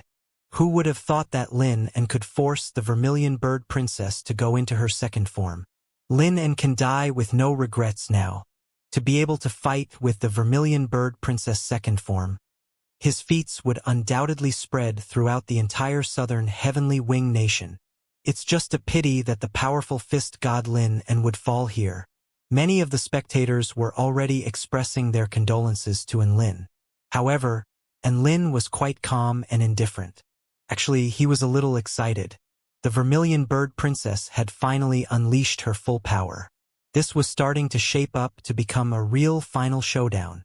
The vermilion bird princess was the most powerful soul formation stage cultivator he had ever seen, and her control over her own power was absolutely astonishing. If it weren't for the fact that he had so many hacks, he wouldn't be so sure that he could defeat her. The two of them faced off against each other. My little princess, you look like a half-drowned cat. And Lin chuckled. The vermilion bird princess gritted her teeth as she glowered at Lin with a super ferocious expression. Very good, And Lin, you have successfully infuriated me. I'm going to rip you to shreds. She abruptly launched herself toward Lin as she spoke and reached him in the blink of an eye before aiming a kick right between his legs. What a brutal technique! And Lin had already used his divine inspection technique and evaded the high heel with orange light shining from it before launching a punch. The vermilion bird princess evaded Lin's fist at terrifying speed, and the red streamer on her right arm burst forth to wrap around Lin's arm. I've got you now. A hateful expression appeared on the vermilion bird princess, and a crimson light flashed in her eyes as she looked at the arm that had rammed her into the ground repeatedly. I'll start by taking this arm. The red streamer began to glow with a brilliant light, and Lin could feel an extremely scorching type of energy coming from it. Boom! An energy with an insanely high temperature erupted forth from the red streamer as a crimson pillar of flames roared into the sky before erupting outward, twisting the air in the arena and melting through the ground in a radius of over a kilometer. Everything was incinerated by the waves of flames. On the spectator stands, Xianxia stared blankly at this scene. What a terrifying attack! Her flames were truly enough to incinerate heaven and earth. Even a return to void stage mighty figure would perish to that. A hint of loss appeared on the yellow cow's face. Sigh, what a pity that brother Lin's life would be cut short here. Many of the spectators were staring unblinkingly at the center of the battle. There, the flames slowly dissipated. Two figures began to appear. He didn't die. And Lin didn't die. My God! He took the vermilion bird princess attack and emerged unscathed. All of the spectators let loose cries of surprise. An expression of astonishment appeared on the vermilion bird princess face, and she discovered that half of her red streamer had been burned away. And Lin's figure slowly began to reveal itself. He wore a suit of armor constructed from 4 divine flames, and he stood like a monarch of all flames without so much as a single scratch on his body. Half-drowned cat, you want to play fire with me? You're 10,000 years too early for that. He pointed a finger at the sky, and crimson wings of flames fell from the sky and materialized into an arrow. Wings of true fire first stage, Crimson God Arrow. The feathers of the Crimson God Arrow had been infused with white holy vermilion flames, and the two combined to create an arrow that exuded monstrous temperatures. The hair on the back of the vermilion bird princess' neck stood on end, and she tried to unleash her movement techniques to evade the attack. However, right at this moment, an inky black abyss suddenly appeared underfoot and gravity drastically multiplied as her bones creaked from the increased gravitational force. Her body faltered all of a sudden. Abyssal gravity technique. And Lin controlled the darkness with one hand as he pointed to the vermilion bird princess with the other hand. The Crimson God Arrow flew through the air in a scorching trajectory while aiming directly for her chest. The vermilion bird princess' golden streamer created a barrier before her, and the Crimson God Arrow struck the barrier, upon which a sharp screeching sound erupted. In the end, the white holy flames within the arrow completely melted the golden streamer. Move! A crisp cry sounded. The blue streamer wrapped itself around the vermilion bird princess' ankles and allowed her to escape the abyssal gravitational force in the nick of time. She immediately moved to the side, but the arrow was still able to puncture her shoulder. A hole had appeared in her colorful dress, and a charred hole had been burned into her shoulder. She immediately flew back in retreat, but Lin refused to give her any respite as he hurtled after her. All of the spectators were shocked that the vermilion bird princess got injured even though she was already in her second form. The battle was so intense that they had forgotten how to speak. There were only a few spectators who couldn't help but wonder why Fist God Lin, who specialized in fist techniques, was so proficient at using flames. But no one was going to reply to them as they were all surveying the battle with bated breath. The vermilion bird princess harumphed lightly at the sight of the oncoming Lin, and the purple streamer behind her suddenly glowed brightly before exploding to form a purple mist. Illusionary mist. Even a return to void stage mighty figure would be completely bewitched by such a high-grade illusionary mist, thereby allowing her to pick them off with ease. A faint smile appeared on the vermilion bird princess' lips, and she was just about to go in for the kill when a tranquil voice sounded from behind her. This illusionary mist isn't bad. However, you might not believe this, but the vermilion bird princess suddenly felt excruciating pain. It was as if her body were being torn apart, and an inky black sword pierced through her heart, sending blood gushing into the air. The power of my consciousness is sufficient to steamroll the vast majority of return to void stage mighty figures. I can stand up to any illusionary realm with ease. A triumphant smile appeared on Enlin's face as he stood behind the vermilion bird princess. Goodbye, half-drowned cat. Pwah! The vermilion bird princess body trembled slightly as she threw up a mouthful of blood. The purple illusionary mist disappeared with the wind. The spectators present were shocked beyond belief upon seeing this. The vermilion bird princess' heart had been punctured by a sword strike from Lin, and how could this be? The vermilion bird princess lost. Fake. It's all fake. The vermilion bird princess is so powerful. How could she lose? Doesn't Fist God Lin and use fists? Why is his swordsmanship so powerful as well? This is probably his trump card. What a scary man. Wah! I don't care. Lin and slew the vermilion bird princess in cold blood. I won't let him get away with this. Roar. I think Lin and is pretty awesome. Only sissies like the vermilion bird princess. True men should idolize Lin and. It was quite clear that Lin had obtained the approval of the birds with his battle prowess. And Lin knew he had won from the moment the evil-slaying sword pierced through the vermilion bird princess' chest. The vermilion bird princess's vitality was quickly receding, and everything was irreversible. You're so cruel. The vermilion bird princess wrapped her slim fingers around the blade of the evil-slaying sword as blood gushed from her mouth. I have no choice. Only one contestant can emerge alive from the arena. And Lin heaved a forlorn sigh as a violent, destructive power coursed through the blade of his evil-slaying sword in order to put an end to her life. It was also at this moment that a sense of extreme danger suddenly enveloped his body. And Lin's eyelids twitched, and his eyes instinctively turned snowy white. The black and white streamers around the vermilion bird princess body had already transformed into two corkscrew spears that exuded terrifying energy fluctuations as they pierced through the air toward Lin's glabella. The streamers moved extremely quickly, as if they had teleported through the air. Even after unleashing his divine inspection technique, Lin was unable to detect the trajectory of the attack. It was simply too close and too fast. Screech! A sharp screeching sound erupted. The black and white corkscrew spears struck Lin's glabella, and black and white energies erupted forth. At the place where the tips of the spears converged, space had already collapsed as the power of annihilation and chaos swept up a tornado that pulverized the ground. And Lin experienced a sharp pain from his glabella, and he instantly hurtled back in retreat. He knew that if he didn't retreat, his divine body would be broken by these corkscrew spears. The spears pursued Lin for over a kilometer, all the way up until they forced him to the edge of the competition platform before they finally ran out of energy, upon which they transformed back into black and white streamers before wrapping around the vermilion bird princess body. The vermilion bird princess turned around as nine-colored light revolved in her eyes.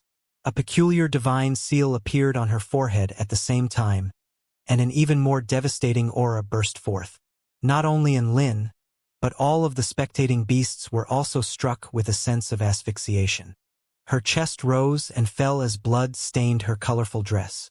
However, her punctured heart was healing quickly, and her breathing had also slowly settled into a steady rhythm.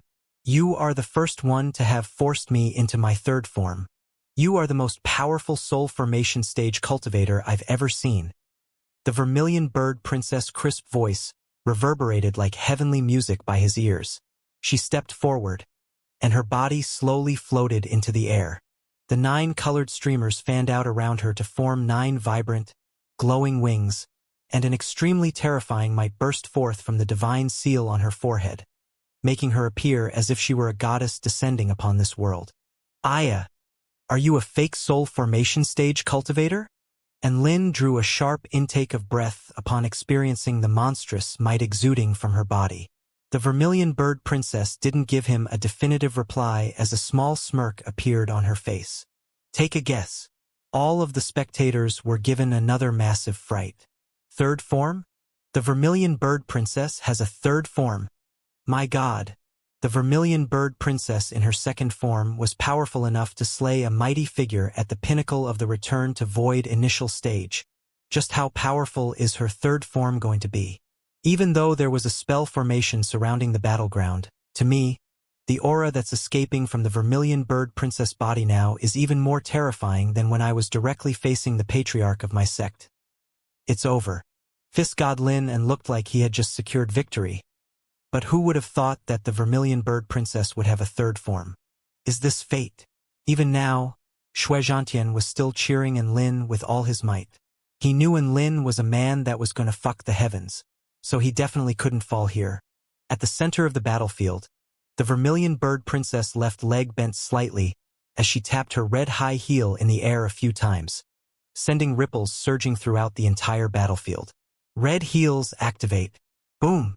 Another terrifying energy fluctuation erupted forth, and the Vermilion Bird Princess's high heels suddenly sprouted a set of crimson wings, which resonated with the space around it. And Lin's face convulsed slightly at the sight of the red high heels. She even has a high-rank Immortal tool? That's way too insane. Each and every high-rank Immortal tool was extremely terrifying in their own way. And Lin's Divine Flame Bead could summon that golden flaming dragon, and Su Xiaolan's Dragon Sparrow Sword was imbued with both the powers of the Phoenix and the True God. Hence, these nondescript red heels were definitely going to be extremely troublesome to deal with. Hee hee. I'm going to make you regret what you did to me. The Vermilion Bird Princess' bright eyes flashed with a dangerous light. In the next instant, she had already disappeared, and Lin had already unleashed his divine inspection technique and could see through everything. Spatial ripples flowed toward him like water, and he immediately slashed an earth-shattering black sword projection toward it, tearing a massive rift, which stretched for several kilometers, into the ground below. A section of colorful fabric fluttered down from the sky as the Vermilion Bird Princess appeared before Lin with a displeased expression. Even though she had evaded Lin's sword strike through her exquisite movement techniques, her beautiful dress had become a victim, and Lin didn't expect that she could evade his attack. At this moment, an overwhelming power crashed into his chin, and he discovered that the Vermilion Bird Princess' foot had already made contact with his chin. The red high heel on her foot also unleashed its might as a high-rank Immortal tool, as the wings on the heels glowed with a crimson light. The power behind her kick was instantly multiplied by twofold. Boom! And Lin felt like his jaw had been shattered as he flew into the air. Spatial ripples surged again, and the Vermilion Bird Princess instantly appeared before him. Red lotus light. She turned to the side, and her colorful dress blossomed like a lotus flower in the air.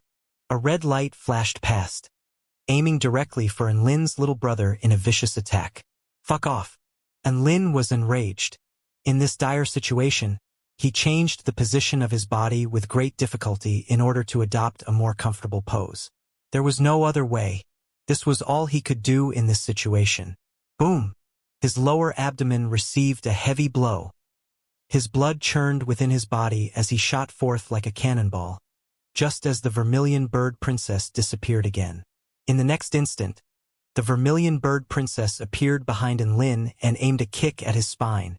A red shockwave burst forth like a red lotus flower, and the space cracked open as the ground within a radius of over a kilometer from them shattered. Excruciating pain surged from Lin's back as he was kicked into another direction. The Vermilion Bird Princess flashed to his side again to kick him on the side of his abdomen. Boom, boom, boom. In the air above, red lotus flowers blossomed everywhere. One attack after another landed in quick succession, shocking the entire audience. Terrifying power exploded outward, laying waste to the entire arena, and the spell formation was also trembling violently. Close to 100,000 spectators surveyed the battle with unblinking eyes. And Lin's body of the war god could survive an attack from a return to void intermediate stage mighty figure completely unscathed, but it was on the verge of breaking down in the face of this brutal string of attacks. Red Lotus Final Strike. The Vermilion Bird Princess appeared before Lin again, one on top while the other was on the bottom. Their eyes were facing each other at the moment. The red wings on her high heels extended to several kilometers wide, almost engulfing the entire arena as a boundless divine might surged through the air. She bent both legs and aimed her knees at Enlin's lower abdomen in unison. Indescribably power erupted forth. It was as if all of the previous attacks were acting as precursors to the Vermilion Bird Princess final attack. The power of the red divine lotus pierced through Enlin's body. It was as if the power threatened to puncture the entire heaven and earth. PFFF. Enlin finally couldn't help but throw up a mouthful of blood. From the audience's perspective, the Vermilion Bird Princess final attack was like a gargantuan red lotus that fell from the sky before crashing into Enlin's body. Red light pierced through his body as blood sprayed across the air. In the end, the lotus fell upon the arena as a terrifying power swept over the earth. A type of red energy engulfed the entire space, pulverizing everything within. Boom! The entire arena began to tremor violently, and it even exhibited signs of collapsing. All of the spectators were trembling in fear. If it weren't for that spell formation, they would most likely have been reduced to dust from the shockwaves emanating from that battle. My God! Is this really a battle between soul formation stage cultivators? This is way too insane. They've even cracked the formation set up by a mythological beast. Not even a battle between return to void stage mighty figures could be this insane. Those two really are monsters. Who would have thought that I would have the honor of seeing the Vermilion Bird Princess? Third form. How is Fist God Lin in? He couldn't have been reduced to nothingness, right? After witnessing Enlin's power, none of the birds dared to come to conclusions, and all of them stared with unblinking eyes at the battlefield. When the red energy finally dissipated, the Vermilion Bird Princess slowly descended to the ground with slightly pale features. That last technique had clearly expended a lot of her energy. There was no longer a single patch of ground in the arena that was still intact. Rubble and debris were littered all over the ground, and the fortified ground had completely caved in like a massive wok. Enlin lay at the center of the crater, coughing up a mouthful of blood as he looked up at the woman above him. He's not dead. Fist God Lin and is not dead. All of the spectators let loose cries of surprise. The Vermilion Bird Princess brows perked up slightly as she remarked in a crisp voice, "You sure are hard to deal with," and Lin didn't speak. He lay silently on the ground while looking up at the woman above. After a moment he finally said, "Half-drowned cat, I can see your panty." Everyone fell silent. Vermilion Bird Princess. All the spectators. The red streamer silently wrapped around her smooth, well-proportioned legs, ruining Enlin's view of the scenery. The Vermilion Bird Princess gritted her teeth as she glowered at Enlin. "Is that the reason why you've been lying on the ground this entire time?" "Of course not. I was just extending a courteous reminder to you," Enlin replied with an earnest expression before jumping up from the ground. The Vermilion Bird Princess was fuming, and she immediately pounced toward Enlin again. The divine seal on her forehead flashed as spatial ripples surged underfoot, and she disappeared from the spot. Enlin activated his origin energy of the netherworld in response. At the same time, streams of wind revolved around his evil-slaying sword before slashing in a certain direction at blinding speed. Wind sword. The Vermilion Bird Princess appeared before Enlin, but her high heels struck the black blade of his sword. Boom! The clash of energy sent violent tremors through the air again. Enlin's power had soared yet again, and his sword strikes were much more terrifying than they had been. The Vermilion Bird Princess felt as if a boundless sword might with the power to destroy heaven and earth was sweeping toward her, and she could only go on the defensive with her kicks. "Break through!" Enlin roared as an unstoppable black sword projection tore through the air, forcing the Vermilion Bird Princess into retreat. The Vermilion Bird Princess was shocked. The man before her had grown explosively more powerful again and was now slightly more powerful than her. How was this possible? Heaven and earth suddenly dimmed as the stars and moon faded to give way to boundless darkness. Sensory deprivation and obstruction of the consciousness followed. 6 strikes of the war god. Shadow Tiger. The vermilion bird princess expression shifted again, but her powerful battle instincts urged her to wrap her wings around herself in the nick of time. Whoosh! A black sword projection fell on her colorful barrier of wings. When the light finally returned to heaven and earth, a gash had been torn in the colorful wings as well as the back of her dress, thus revealing a bloody wound on her body. She turned to find that Enlin had already retreated to over 1,000 feet away, and at the same time, 99 white sword projections materialized in the air as the air shrieked under its collective sharpness. A vacuum, which covered a radius of over 1 kilometer, appeared to create a passage for the white divine swords. 6 strikes of the war god 100 sword technique. Whoosh whoosh whoosh. The 99 white swords with terrifying sharpness flashed through the air toward the vermilion bird princess like a meteor shower. Each sword was enough to tear a return to void stage mighty figure in half. "Don't underestimate me!" The vermilion bird princess roared as she kicked her high heels toward the swords, shattering them one by one. Sword projections lit up the night sky, as did the light of red lotus flowers. The two of them were engaged in a battle that rocked heaven and earth, as if they were trying to demolish this entire arena. All of the spectators had been stunned into complete silence, and they didn't even know what words to use to describe this battle anymore. Peerlessly powerful spell technique, unmatched combat skill, and an indescribable power. All of this had been deeply ingrained into their minds. This is too stimulating. My heart feels like it's about to give out. This is definitely the most intense battle this arena has ever witnessed. Indeed, I feel like I'm witnessing a showdown between two of the most powerful Sun Tree War gods. Countless spectators were excited beyond belief. The gold-tier tour guide Cao was also staring blankly at the man on the battlefield.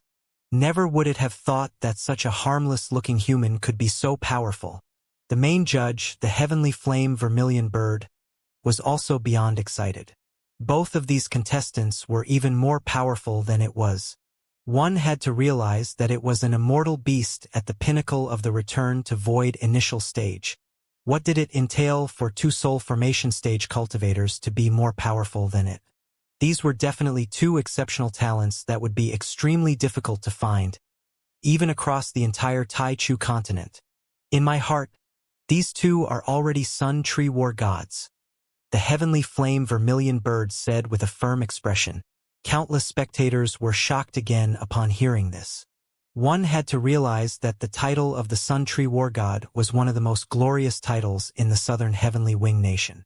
For the main judge to say something like this was the strongest acknowledgement it could possibly give.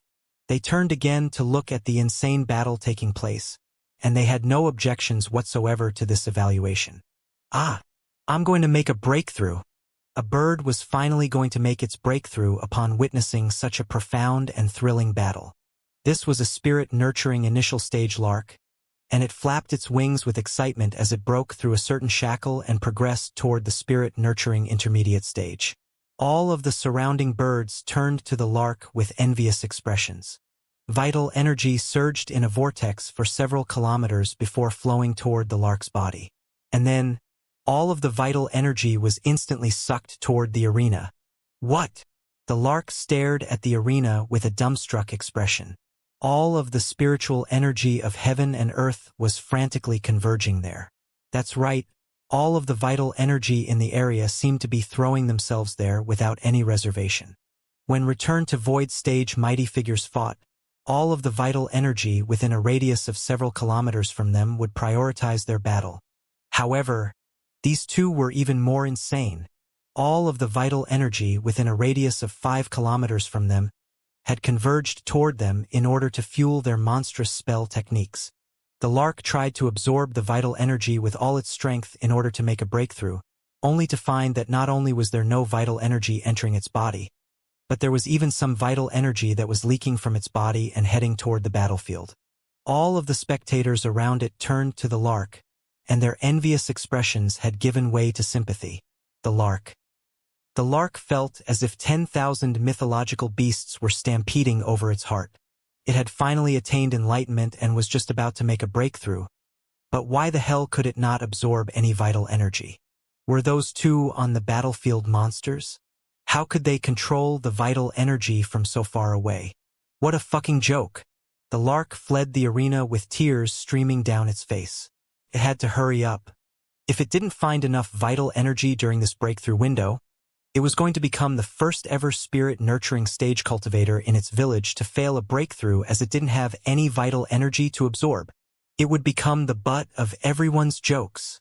At the center of the battlefield, the vermilion bird princess shattered over 90 celestial swords with her kicks before swatting the remaining few swords into pieces with her colorful wings. At this moment, the evil-slaying sword had already transformed into the 100th sword and was hurtling toward the vermilion bird princess. A boundless sword might erupted from this powerful white sword projection. At that moment, all of the spectators felt as if they could hear the screeching of swords erupting across heaven and earth. Even though the spell formation was there, they could feel a sharp pain all over their bodies just from looking at the sharpness of the sword. The vermilion bird princess let loose a delicate cry as a boundless divine might burst forth from the divine seal on her forehead. Her red high heels swept through the air, leaving crimson trajectories in their wake, as she used all of her power to try and kick away the final sword. Boom! A series of inky black spatial cracks appeared as red and white energies clashed in a frenzy. The sword intent continued onward with an unstoppable force, completely steamrolling the red energy. The vermilion bird princess let loose a sharp screech as her entire body was stabbed heavily into the ground by the evil-slaying sword. The white sword descended with an indescribable sharpness and had sliced the entire cavernous arena in half. The vermilion bird princess crawled out from the wreckage with a disheveled expression, and she raised her head to see Lin holding a high-rank spirit sword in his hand. The high-rank spirit sword then shattered to form what appeared to be a rain of cherry blossoms, which was dazzling to behold. 6 strikes of the war god sword burial, and Lin had swapped all of the high-rank spirit tools in his storage ring for spirit swords, and all of that was done so that he could use his tycoon attack in his hour of need. The vermilion bird princess was the most terrifying opponent he had encountered to date, so he was not going to be stingy. The vermilion bird princess looked up at the cherry blossoms falling from the sky, and her eyes widened as she asked sobbingly, "Why are you still attacking?" And Lin chuckled lightly, "I don't have much time. Seeing as you're so adorable, I'm giving you a full set of the 6 strikes of the war god service. How about it? Are you touched?" "No?" The vermilion bird princess pouted as she looked up at Lin with tears shimmering in her eyes. "You've already bullied me so much. Can't you just spare me?" And Lin's heart wavered slightly at the sight of the vermilion bird princess' pitiable display before he came to his senses and flared up. "Are you trying to trick me like what you did to the blue crow? Take this, demonic woman. This is my tycoon attack." He pointed a finger at the vermilion bird princess, and a pink fragment appeared in the air before glowing with a boundless light. An immortal tree appeared behind Lin as a sharp, ethereal power converged at his fingertip. The cherry blossoms swept through the sky and converged around Lin's body before transforming into transparent, pink saber projections. At the same time, it drew upon the power of the moon in the sky to enhance its terrifying might. Back when he was at the soul formation intermediate stage, he was able to injure the demonic baby, which was supposed to be a mighty figure at the return to void pinnacle stage with his sword burial. Now that he was at soul formation final stage, just how powerful would his sword burial be?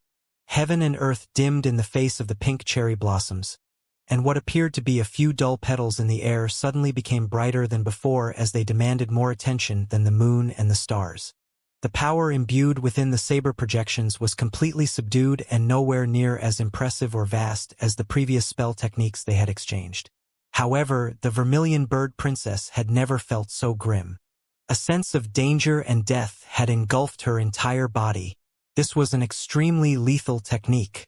Even though there was a spell formation there to protect them, the boundless sword intent surging from the technique still made each spectator feel as if there were a sword aimed right at their chest and was about to harvest their life in the next split second.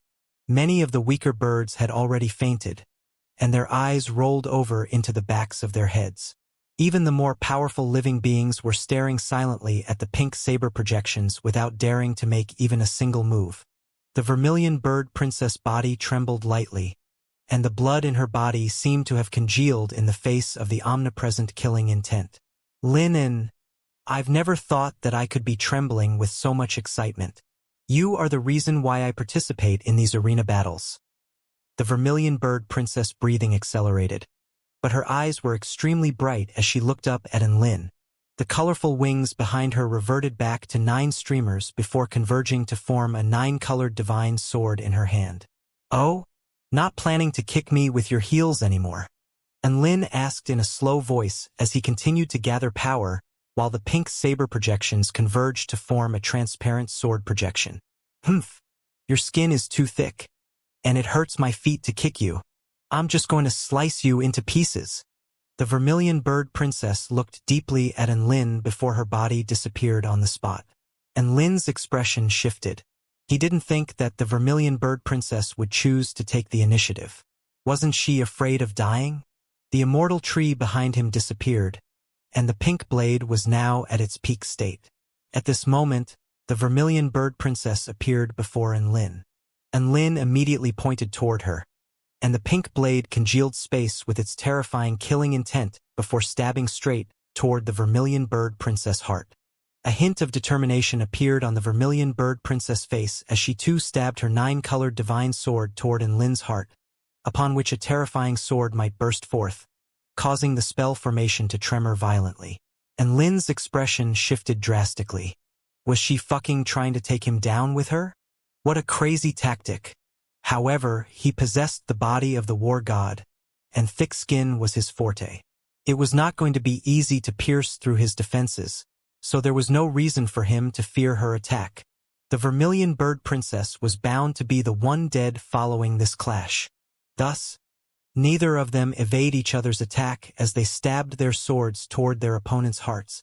The pink blade left a pink trajectory in the air, piercing through the woman's dress and puncturing her chest as blood exploded forth. The pink blade carried on with an unstoppable force. It even shattered the spell formation set up by the mythological beast before flying into infinity and beyond. The tip of the vermilion bird princess' 9-colored divine sword collided with Lin's divine body, and a dazzling light burst forth like an enchanting flower in the night. This strike was equivalent to a strike from a return to void final stage mighty figure, but it was unable to pierce through Lin's divine body in a short time, and Lin was ecstatic. But he was then greeted by the sight of blood gushing forth from the vermilion bird princess' heart before spraying onto the blade of the 9-colored divine sword. The terrifying power imbued within the sword strike suddenly became even more powerful. A chill ran down Lin's spine. She was using her blood as a sacrifice to her sword? Could it be that she had planned everything at the start? She used this suicidal battle tactic in order to instill within him a false sense of security before unveiling this final trick to kill him. A smile appeared on the vermilion bird princess' face, and her eyes narrowed like a little kitten extending a sharp claw. Let's die together. Splat. The 9-colored divine sword pierced through his body as blood splattered through the air again. Lin stared with wide eyes at his punctured heart. Never would Lin have thought that his heart would be punctured just like that. An indescribable pain swept through his entire body as death emerged like a vortex, threatening to take away his entire existence. All of the spectators present let loose cries of surprise. They had all considered who they thought would win this battle, but they didn't think that the battle would end with both of them dead. The vermilion bird princess pulled out her 9-colored divine sword, and her body swayed as she threw up another mouthful of blood. Oi, half-drowned cat! You stained my clothes with the blood you're spitting out. A muffled voice of complaint sounded. The vermilion bird princess instantly turned toward the man before him with shock and incredulity etched on her face. Lin held a hand over his heart as he frantically shoveled medicines into his mouth. He started off with the 7th-grade Immortal pill, the Spirit Regeneration pill. This was followed by 2 7th-grade Immortal fruits, blood dragon fruits, which were extremely proficient at replacing lost blood. As long as it was an Immortal pill or Immortal fruit that could regenerate injuries, he would shovel it into his mouth. At the same time, he circulated his 2nd-stage evergreen technique in a frenzy, The vermilion bird princess voice trembled as she said, You're still not dead? Is a soul formation stage cultivator supposed to be this hard to kill? Fake. You must be fake. And Lin chuckled coldly. Aren't you still alive too? I've never seen another fucking soul formation stage cultivator that could survive a 500,000 spirit stone tycoon attack. You're too ridiculously strong as well. He shoveled a few high-rank spirit pills into his mouth as he spoke. The vermilion bird princess was on the verge of breaking down as she pointed a slim finger at Lin. You're still taking pills. That's not fair. You can take pills too. No one is stopping you. And Lin rolled his eyes. Under the dual action of his regenerative fruits and pills, as well as his second stage evergreen technique, his lacerated heart was healing quickly, and he was already safe from death. The vermilion bird princess clasped a hand over her bleeding wound, and she shed tears of indignation. I didn't bring any medicine. She could destroy even return to void stage immortal beasts. How could she have known that she was going to encounter a freak like Lin? A smile appeared on Lin's face. I can give you medicine. The vermilion bird princess faltered upon hearing this before turning to Lin with glowing eyes. Really, big brother Lin? You really are a good man. You're a true warrior who only wins his battles fair and square. But I have one condition. And Lin pointed to the shattered spell formation around them and said, The spell formation has already been destroyed. I can give you pills, but you have to concede and get out of here. The formation was there to prevent battlers from escaping so that they could battle to the death. No one would be able to stop the vermilion bird princess if she were to leave. That way, she could survive and Lin would have an easier victory. The vermilion bird princess stared deeply into Lin's eyes as a hint of a smile appeared on her face. I didn't think you would be so chivalrous. I'm just looking after the young. And Lin nodded as he sized up the vermilion bird princess' petite body. The vermilion bird princess was enraged upon hearing this, and her blood flowed even more quickly. In contrast, Lin's injuries had already healed, and Lin's brows furrowed. Hey, you really are about to die. How about you save yourself first? The vermilion bird princess paused momentarily before shaking her head firmly. No, but thanks for your concern. I'm only one step away. This is my final battle, and I hope to achieve the last of my 100th consecutive victory here today. Let's not mention the fact that there is no way you can defeat me. Even if you could, what's the point of taking the Sun Tree War God title into the grave with you? And Lin was perplexed. The vermilion bird princess glared at Lin. What's this about me having no chance of beating you? Of course you can beat me. Your health is in the red, while mine is back to 100%. How are you going to win? I don't have time to waste with words. You won't understand my feelings. I fight for glory and never give up, and I have no regrets even if I die. This is the final battle. If we don't start fighting now, I'll be dead. Hurry up. The vermilion bird princess urged impatiently as an extremely powerful aura burst forth from her body. A dazzling divine light burst forth from her divine seal as her aura continued to climb. And Lin stared speechlessly at this suicidal young woman. Why? What was the point? Was she fucking retarded? The vermilion bird princess dress danced around her as streaks of light burst forth in all directions from the 9-colored divine sword in her hand. A dazzling divine light pierced through the night sky, as if the sun had re-emerged. At that moment, it was as if she were the only god of this world, robbing the world of all its light. Linen, this is going to be my final strike. I will definitely emerge as the victor. The vermilion bird princess was bathed in a divine light, and blood had already stained a large part of her colored dress. A peculiar flush appeared on her face, as if she was overexerting the last of her life force. All of the spectators were stunned into silence by this woman's determination and pride. They were going to remember this for the rest of their lives. Regardless of whether she lost, she would be the eternal war god in their hearts. A hint of respect welled up in Lin's heart, and he silently pulled his chaotic alloy brick out of his storage ring. The Sun Tree War god won't lose. A pleasant, yet determined voice sounded. The war god of the heavenly court won't lose either. and Lin muttered in a low voice. The Vermilion Bird Princess burned through all of her life force and attained even more power than she had ever possessed. She slashed her 9-colored divine sword down toward Lin, and Lin raised his black brick as an indestructible shield. A rainbow sword projection lit up the entire night sky with its dreamy beauty. The 9-colored sword projection sliced through what remained of the spell formation, and also the arena as well as the entire 6th level. Over 10,000 spectators instantly perished as part of the collateral damage. This was a power that caused people's hearts to tremble wildly. This was the power to annihilate all things. All of the living beings on the 5th level looked up at the 6th level, which was tremoring violently and had been sliced apart by a divine light, and everyone ran for cover. As for the living beings on the 6th level, most of them were in the arena surveying the battle, and all of them had been shocked into silence. After the Vermilion Bird Princess unleashed that earth-shattering sword strike, her aura finally began to quickly diminish. Did I win? She turned toward a certain direction in the arena. Many of the birds present began to flee for their lives. But there were those who lived for battles like this, and they remained behind to look toward the same direction the Vermilion Bird Princess was looking at.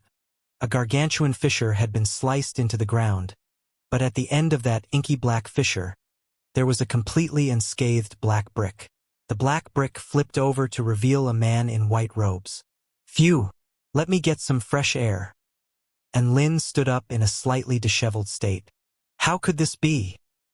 The Vermilion Bird Princess features were deathly pale, and her body trembled slightly as blood trickled from the corners of her lips. I've lost. And Lin turned toward her and shook his head with a faint sigh. Are you actually retarded, half-drowned cat? It's clear that I lost. According to the rules of the arena, getting knocked out of the bounds is a loss. He looked up with a smile. So you win, half-drowned cat. The Vermilion Bird Princess body trembled as she mumbled through blood-stained lips. I won. That's right. Congratulations. You've won 100 consecutive battles. And Lin raised a thumb at her. You are the Sun Tree War God. Vermilion Bird Princess. I won. The Vermilion Bird Princess repeated the same sentence. I'm a real Sun Tree War God? The 9-colored streamers around her gradually began to dull, just as how her life was nearing its end. At this moment, all of the living beings in the arena were chanting the same thing. Sun Tree War God. Vermilion Bird Princess. Sun Tree War God. Vermilion Bird Princess. Their combined voices converged to form a huge sound wave that erupted into the heavens. These were genuine chants from the bottom of their hearts. The Vermilion Bird Princess was indeed worthy of this title. 2 rows of tears flowed down the Vermilion Bird Princess' cheeks, and she turned toward Lin as a vibrant smile appeared on her face. The smile was like the most beautiful thing in the world, and heaven and earth paled in comparison. Thank you, Lin. The Vermilion Bird Princess body disappeared into specks of colorful light, leaving behind only her heavenly voice, which echoed in Lin's mind. The Vermilion Bird Princess had passed away, and an atmosphere of grief settled over the entire arena. They really did love the Vermilion Bird Princess. She was an extremely powerful young woman, but she was also extremely adorable and loved to interact with her fans. She had already become the most dazzling existence to those in the arena. Her popularity had exceeded even that the previous Sun Tree War gods. However, she was gone just like that. She had burned through the last of her life force during this battle and had completely disappeared from everyone's life. The MC wiped the tears from its eyes in an attempt to calm its grief. It was actually a fan of the Vermilion Bird Princess and was extremely excited whenever it hosted one of the Vermilion Bird Princess matches. It was also particularly proud to see this charismatic young woman made her way to the top. But who would have thought that tonight he would witness the Vermilion Bird Princess final battle? And Lin was also lamenting her passing. He wanted to save the Vermilion Bird Princess. After all, he felt like he had encountered a soulmate of sorts after finding a soul formation stage cultivator who was just as badass as he was in this world. But he didn't think that the Vermilion Bird Princess would rather die than concede. And Lin was of course not going to go easy on her. The pride in the Vermilion Bird Princess' eyes prohibited him from doing so. Farewell, Vermilion Bird Princess. And Lin heaved a light sigh before turning to leave the arena. Please wait, Mr. Lin, and at this moment, the heavenly flame Vermilion Bird's voice suddenly sounded. And Lin's footsteps faltered upon hearing this, and he turned to the Vermilion Bird with a smile. What is it? Are you planning to hold me captive here? The arena rules stated that only the champion could leave alive. And Lin had been defeated, so it wasn't entirely impossible that he would be forced to remain here. However, he wasn't scared of that. He could escape as long as no mythological beasts appeared. Mr. Lin, you've misunderstood me, the heavenly flame Vermilion Bird explained in a hurried voice. Even though the war god Vermilion Bird Princess managed to knock you out of bounds, but you were the final person standing. After discussing with the judging panel, we have decided to give you the glory you deserve and list you along with the Vermilion Bird Princess as today's champions. And Lin was a little stupefied upon hearing his. Can that be done? The MC walked onto the stage again before announcing in a loud voice. Now then, let us give a round of applause to the joint champions, the Vermilion Bird Princess and Fist God Lin. And all of the spectators erupted into applause and cheers again, as countless birds chanted, Fist God Lin. And this was the glory and Lin deserved and had earned through his ability. And Lin's words had also given them a reason to like him. After all, he was the one who had brought up the out-of-bounds rule in the arena and had conceded his defeat in a fair and frank manner. All of the spectators knew that the champion of the Sun Tree Arena was the one who stood until the very end. So there was no need for Lin to say something like that, but he did.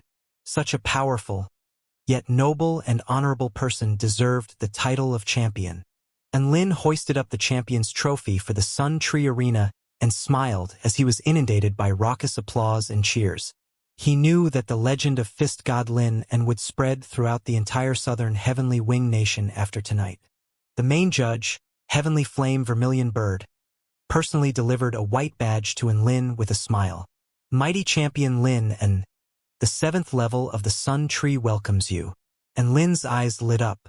This was his real target. Thank you, Senior Heavenly Flame. I'll go to the 7th level tomorrow. And Lin accepted the badge with a calm expression.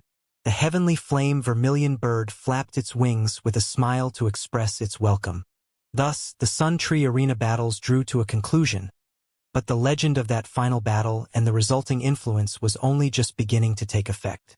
And Lin reunited with the Yellow Cow to find the Yellow Cow staring at him with a fanatical gleam in his eyes. And he looked like he was fighting the urge to rest his head on Lin's chest. Master, your battle was truly earth-shattering. My heart surged with excitement, and I was unable to extricate myself even after the battle. Xianxia laid his head on Lin's chest with contentment in his eyes. And Lin rubbed the soft, furry ball in his hand and heaved a faint sigh. It's just such a pity. I had just found an opponent that could match me. Xianxia knew who he was talking about and sighed with emotion. Soulmates are hard to find. Master and her were fated to meet, but not to go far together. It is like a beautiful dream that must come to an end. I will be sure to inform Xiaolan of this so that she can offer words of comfort to you. And Lin squeezed Xianxia with rage. You want to die? Xianxia let loose a sharp screech. Spare me, master. I was careless with my words. I will be sure to change my ways and revolutionize myself. The Yellow Cow stared speechlessly at the quarreling duo without being able to interject with even a single sentence. The next morning, the entire Sun Tree learned about what had happened on the 6th level. This was an earth-shattering battle between two soul formation stage warriors that outstripped the intensity of battles between most return to void stage mighty figures. The statue of the 11th Sun Tree War God had been officially erected as well. The name of War God Vermilion Bird Princess would also spread throughout the entire southern Heavenly Wing Nation. Furthermore, the name of Fist God Lin was also being broadcasted in a frenzy. This was a man who had fought and managed to end up in a tie with the new Sun Tree War God. Therefore, he too became a legend on everyone's lips.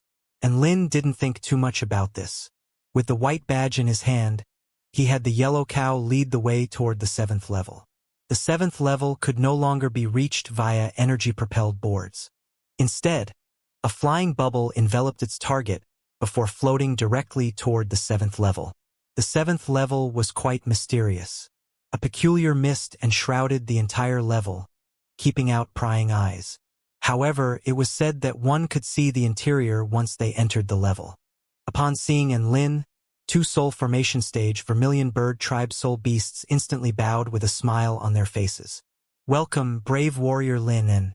The gate of the 7th level will be opened for you. Xianxia was extremely pleased to see the cocky vermilion birds being so polite. And Lin nodded lightly.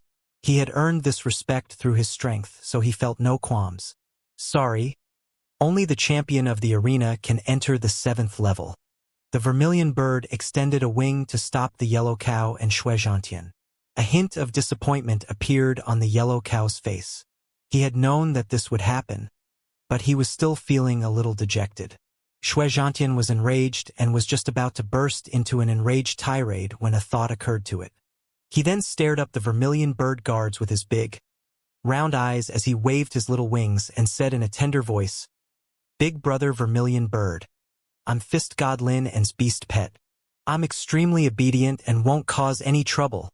A hint of a blush appeared on his snowball-like body as he spoke, and his big, round eyes glowed in an extremely adorable display.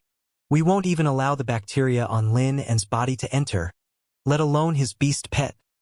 The vermilion bird refused in a firm voice. Another vermilion bird even unleashed flames to burn off the bacteria on Enlin's body. And Lin was shocked. Were things really that strict here? Xianxia gritted his teeth in an indignant expression. How was he supposed to capture evidence of Enlin's crimes like this? Damn it! Xianxia and the yellow cow had no choice but to remain where they stood. And Lin was enveloped by a large bubble and slowly floated up to the 7th level. He looked up at the white mist above with scorching curiosity in his eyes. Just what could be lying on the 7th level? And Lin passed through the mist in his transparent bubble and was greeted by the sight of white jade-like leaves, which rustled in the breeze. A series of dazzling white branches intertwined to form a huge bird nest. It was warm and natural, but it also exuded a sense of holiness. On the 7th level, there were bird nests of different sizes, within which resided many powerful vermilion birds that unleashed all types of different colored flames, creating a spectacular display. Mist of different colors rose from the ground, giving the entire level a dreamy appearance. There seemed to be no weaklings among the vermilion bird inhabitants of this level. All of the fully grown vermilion birds were at least at the soul formation stage, and the young vermilion birds were also quite energetic and powerful as they played together boisterously. Extremely pleasant bird cries reverberated throughout the entire continent. This was a haven for the vermilion bird tribe. However, there were also some birds unidentifiable to Enlin. For example, there was a 4-winged bird with sharp, golden spikes all over its body. Or, for example, there was an entirely round bird that lay sprawled on the ground, causing it to resemble a pool of water. In any case, all of them looked really badass. The air bubble with Enlin inside it slowly descended onto the ground. Welcome to the 7th level of the Sun Tree, brave warrior of the arena. A black vermilion bird flew toward Enlin with a smile.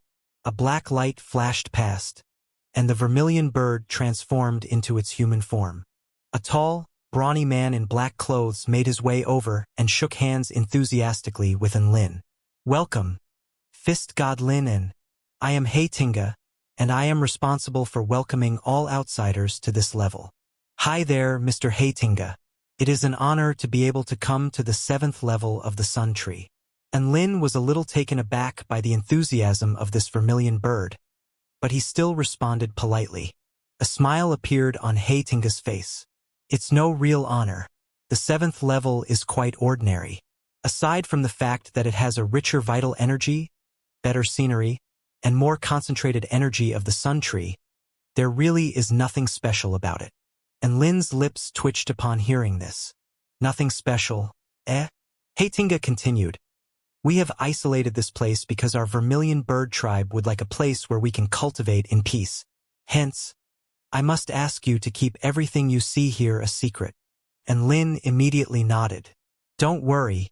Your secret is safe with me. I won't disclose anything to a single person. Dabai, Tina, Little Tion, Xiaozhe, and the others weren't people. He could just tell them, and they could tell Xiaolan. A satisfied smile appeared on He Tinga's face. Please come with me, Mr. Lin, and I'll introduce a good place to you, and it will be sure to benefit you greatly. And Lin trailed along behind He Tinga. The richness of the vital energy was comparable to the heavenly court. Most importantly, the yang-type power was extremely abundant here, and it would be extremely beneficial to anyone cultivating in yang-type cultivation methods. On the way, he encountered many vermilion birds. It had to be said that the birds with vermilion bird bloodline were all very beautiful. They had gorgeous feathers, which glowed with a dazzling sheen, and all of them were extremely regal and elegant, as if they were the royals of the bird tribes. All of them walked arrogantly and treated Enlin with disdain. Why was there such a disparity between attitudes? Enlin turned to look at the enthusiastic and thoughtful He Tinga, and he couldn't help but remember what that Oriole had said at the arena. Disguising my scorn and disdain toward you is a part of my profession. He was beginning to wonder about the authenticity of the brawny man's attitude.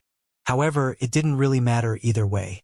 In any case, he wasn't actually here to survey the scenery on the 7th level. After walking for a short while, they arrived at an area that was surrounded by small mountains and covered in golden symbols. A fervent expression appeared on He Tinga's face. This place is known as the mythological beast Dao observation area. The 5 mighty mythological beasts of the Sun Tree have all left a trace of their powers here to be bestowed upon a fated person. Mr. Lin, and as the champion of the arena, you deserve a chance at receiving the acknowledgement of the mythological beasts. He pointed at 5 mighty white statues as he spoke before introducing all of them one by one. This is the eternal sun god who rules over our vermilion bird tribe and is the highest being in the entire southern heavenly wing nation. And Lin looked up to discover that the eternal sun god was an extremely handsome vermilion bird. 12 of the vermilion birds in the mythological beast Dao observation area had turned to Enlin with undisguised emotions like disgust, loathing, contempt. That's right, there were only 12 vermilion birds here at the mythological beast Dao observation area, and all of them were trying to kill Enlin with their eyes. Enlin turned toward He Tinga with a smile. Your vermilion bird tribe sure is friendly. They've immediately made eye contact to welcome my arrival. He Tinga chuckled awkwardly. Haha, it's just that they're too honest with their feelings and not as adept at hiding them as I am. And Lin turned to look at the brawny man beside him with shock. So this man was the same as all the other vermilion birds. He Tinga seemed to have realized that he had misspoken, and he coughed lightly before explaining, We're not actually targeting you. We're targeting all other races too. After all, the vermilion bird is the most mighty being, and all those who possess its bloodline should be treated with reverence and respect. And Lin chuckled lightly. Racial discrimination? You can put it that way. But it's racial discrimination aimed at the entire continent. He Tinga explained with difficulty. Unless there is a living being that is extremely impressive and powerful enough to earn our respect. And Lin. He Tinga was feeling a little awkward. Don't worry, Mr. Lin. Disguising all my loathing toward you is a part of my profession. I'll ensure you don't feel any discomfort when interacting with me. And Lin's chest constricted. You've already made me extremely uncomfortable. He Tinga's expression grew even more awkward as Lin's expression darkened, and he pointed at another statue before abruptly changing the subject. This is the statue of Kuan Peng, a mythological beast. Even though it is traveling in the other worlds, its mighty name is still known throughout the entire continent. Kuan Peng existed in 2 forms, one of which was a fish form that could swallow small fish and shrimp with each inhalation, much like a whale. The other form was its bird form, which would roam the worlds without any restraint or reservation. He Tinga pointed to another statue. This is the statue of the 9-colored divine vermilion bird. It resides on the Sun Tree, and with it here, no one dares to attack our southern heavenly wing nation. An extremely proud expression appeared on He Tinga's face as he spoke about the 9-colored divine vermilion bird. It was quite clear that he felt quite reverent toward this mythological beast. And Lin's expression also shifted slightly. He had to take this mythological beast into account for what he was about to do. There were 3 mythological beasts on the sun tree, among which only the 9-colored divine vermilion bird was here. The statue of the divine vermilion bird was intricately beautiful. It had its wings spread open like a peacock, and its tail fanned out behind its graceful body, giving it an extremely proud and graceful appearance.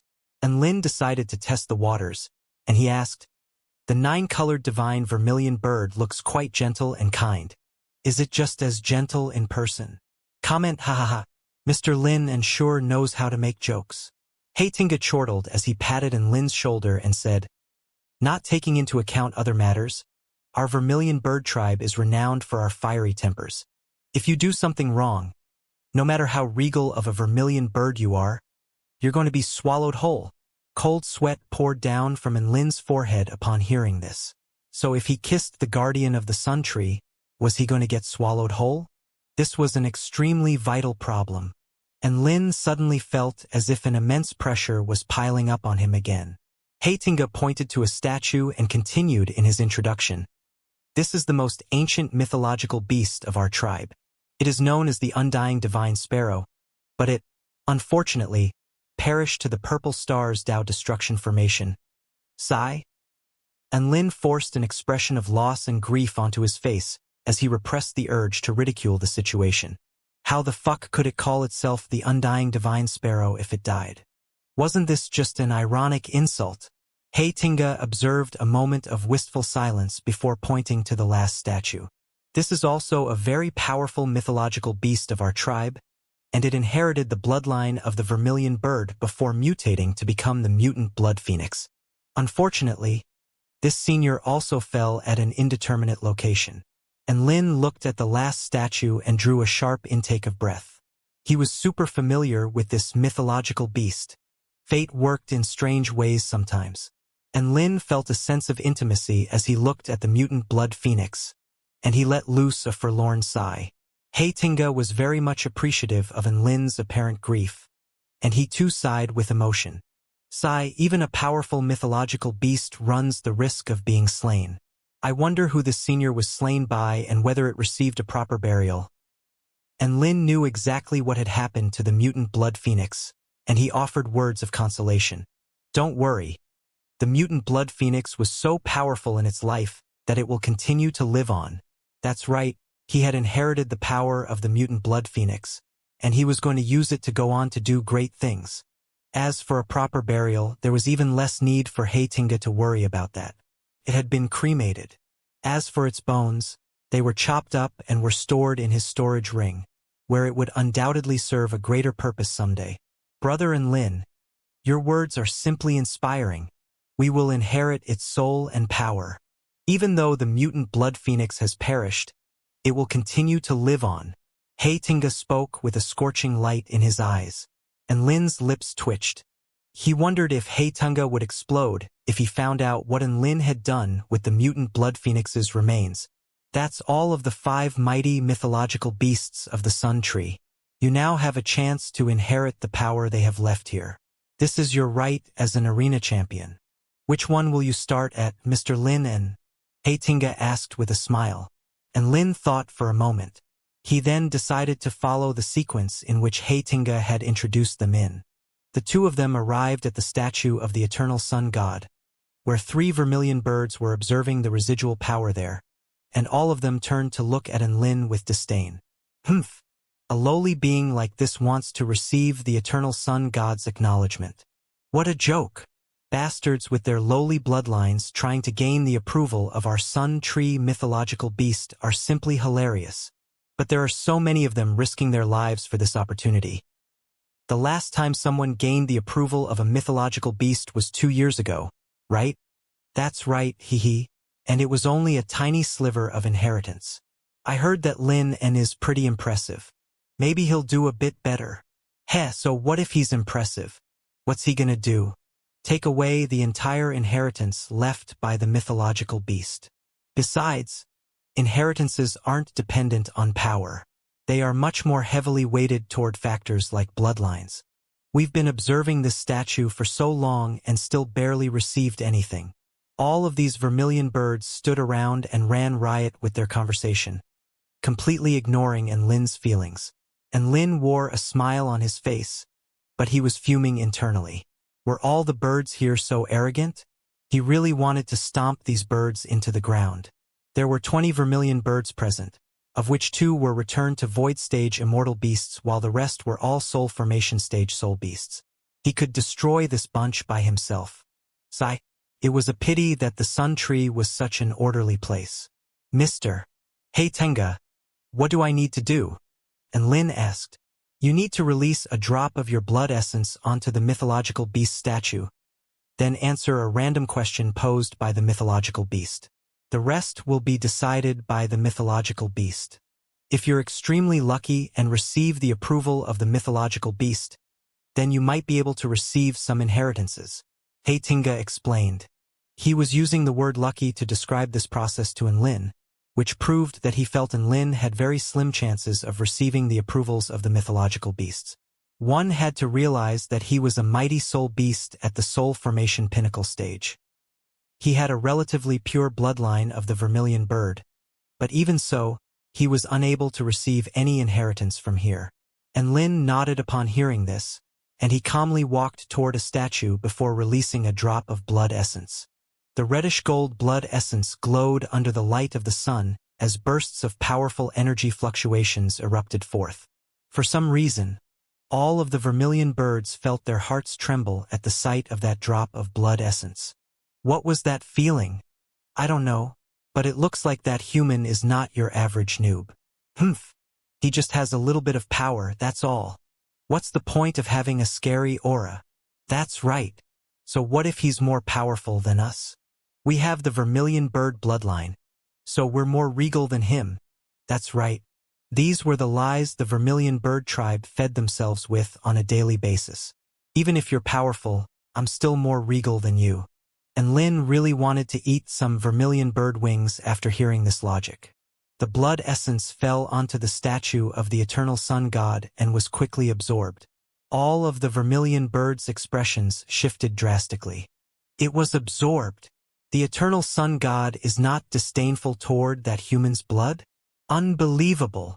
Right when the spectating birds were discussing among themselves, the voice of the eternal sun god suddenly sounded from the statue.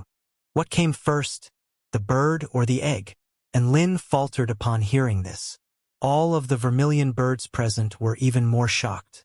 This is one of the most profound problems within our tribe. It's over. Even our most exemplary scholars are unable to answer this. How is this human going to answer it? And Lin thought to himself for a few seconds before deciding that this philosophical problem shouldn't be answered directly. Instead, a smile appeared on his face as he replied. The mighty vermilion bird appeared before even the heavens had come into existence. Everything in this world was bestowed upon us by the revered vermilion bird, and the great vermilion bird is the origin of everything. Everyone instantly fell silent. Heitinga's mouth gaped open, and his expression was mirrored on the faces of all of the other vermilion birds. This human really knew how to fucking sweet talk. Boom! The stone statue tremored violently. Affirmative! A mighty, ethereal voice sounded. Immediately afterward, 2 beams of dazzling golden light shot forth from the eternal sun god's eyes before landing on Enlin's glabella. It's here. The light of inheritance.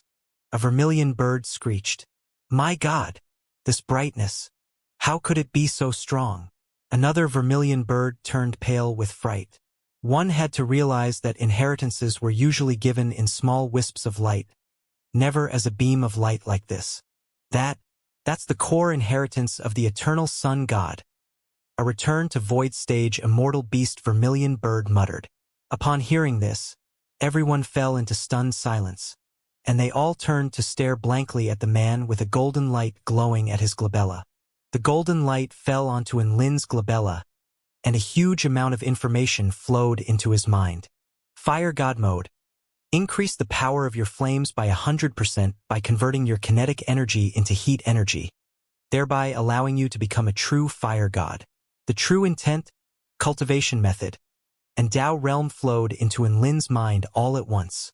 When the light had disappeared, Enlin opened a pair of glowing eyes, and an involuntary smile appeared on his face. He bowed to the statue of the eternal sun god to express his gratitude. This was an extremely powerful and practical technique. It could be said that this was an unexpected reward that he had reaped on his trip to the sun tree. Heitinga turned to Enlin as his lips trembled from shock. Mr. Lin, what inheritance did you receive? A technique that's known as the fire god mode. Enlin didn't feel like there was any need to hide this. After all, the mythological beast in question was still alive. The eternal sun god would know exactly what inheritance was given anyway. Fire god mode. Heitinga let loose a cry of surprise. All of the other vermilion birds were staring at Enlin with fervent jealousy. Fire god mode is the eternal sun god's signature technique. My god! The core inheritance was taken by a human. Oh my god! I refuse to accept this. Why would the most powerful inheritance of the eternal sun god be taken by a human? Even though he gave a really good reply, it shouldn't be like this. Some of the vermilion birds were even stomping the ground with their feet while tears streamed down their faces. Seeing all of these suicidal vermilion birds, Enlin felt extremely satisfied. The fire god mode appears to be a decent technique. Hopefully, I'd be able to use it in the future. Thank your leader for smiling down upon me. I'll be sure to remember this gift. Enlin chuckled. All of the vermilion birds gritted their teeth in rage. Mr. Heitinga, should we go the mythological beast Kuan Peng? Enlin asked with a smile. Sure, Mr. Lin. Heitinga turned to Enlin with a complex expression, but he didn't say anything as he led the way toward the Kuan Peng statue. All of the vermilion birds were still grumbling. He was just lucky. What is there to be so smug about? Humph. He'll definitely fail this time. Inheritances are not that easy to obtain. Hee. If this human obtains another inheritance, I'll immediately jump off from the sun tree. It's impossible. They were all extremely jealous. They had been yearning for the inheritance for a long time, and they had observed the statues for an even longer period of time. Even so, they had never received any reward. In contrast, Enlin had immediately received the core inheritance of the eternal sun god right upon arriving here. This made the proud vermilion birds extremely disgruntled. Enlin hummed a happy tune as he arrived in front of the Kuan Peng statue. He cast a fleeting glance at the vermilion birds' faces, which were absolutely green with envy, and a sense of satisfaction welled up in his heart. That's right. Basing one's happiness on the negative emotions of one's enemies was extremely satisfying. Enlin released a drop of blood essence onto the Kuan Peng statue. The reddish-gold blood essence was absorbed by the statue, upon which it tremored lightly as if it had come alive. A vast and ethereal voice sounded as if it had originated from above the heavens. Is there a need to recover something you have lost? Kuan Peng's voice sounded, not from far away nor from nearby, and it flowed like a stream into the listeners' hearts. Enlin fell into deep thought upon hearing this.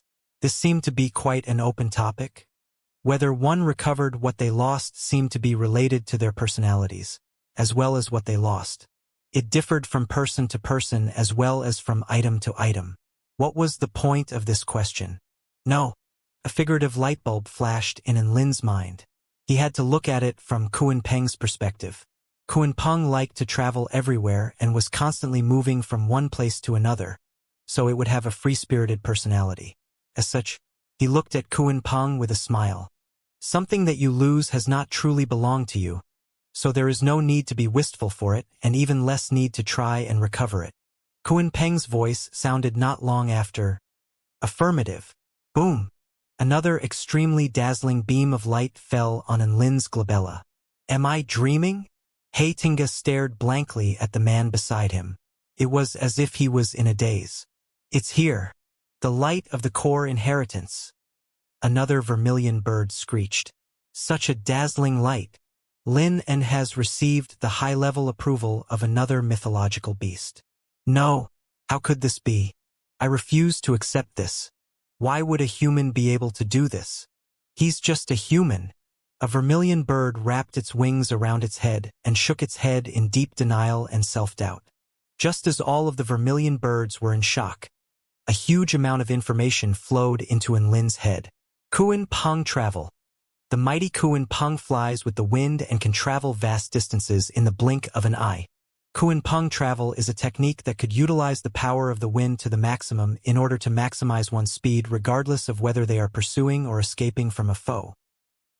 The cultivation method, true intent, Tao realm, and all other information regarding the spell technique flowed into Enlin's mind.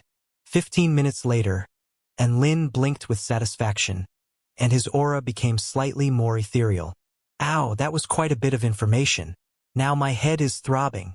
Geez, why did Senior Kuan Peng have to bestow so much upon me?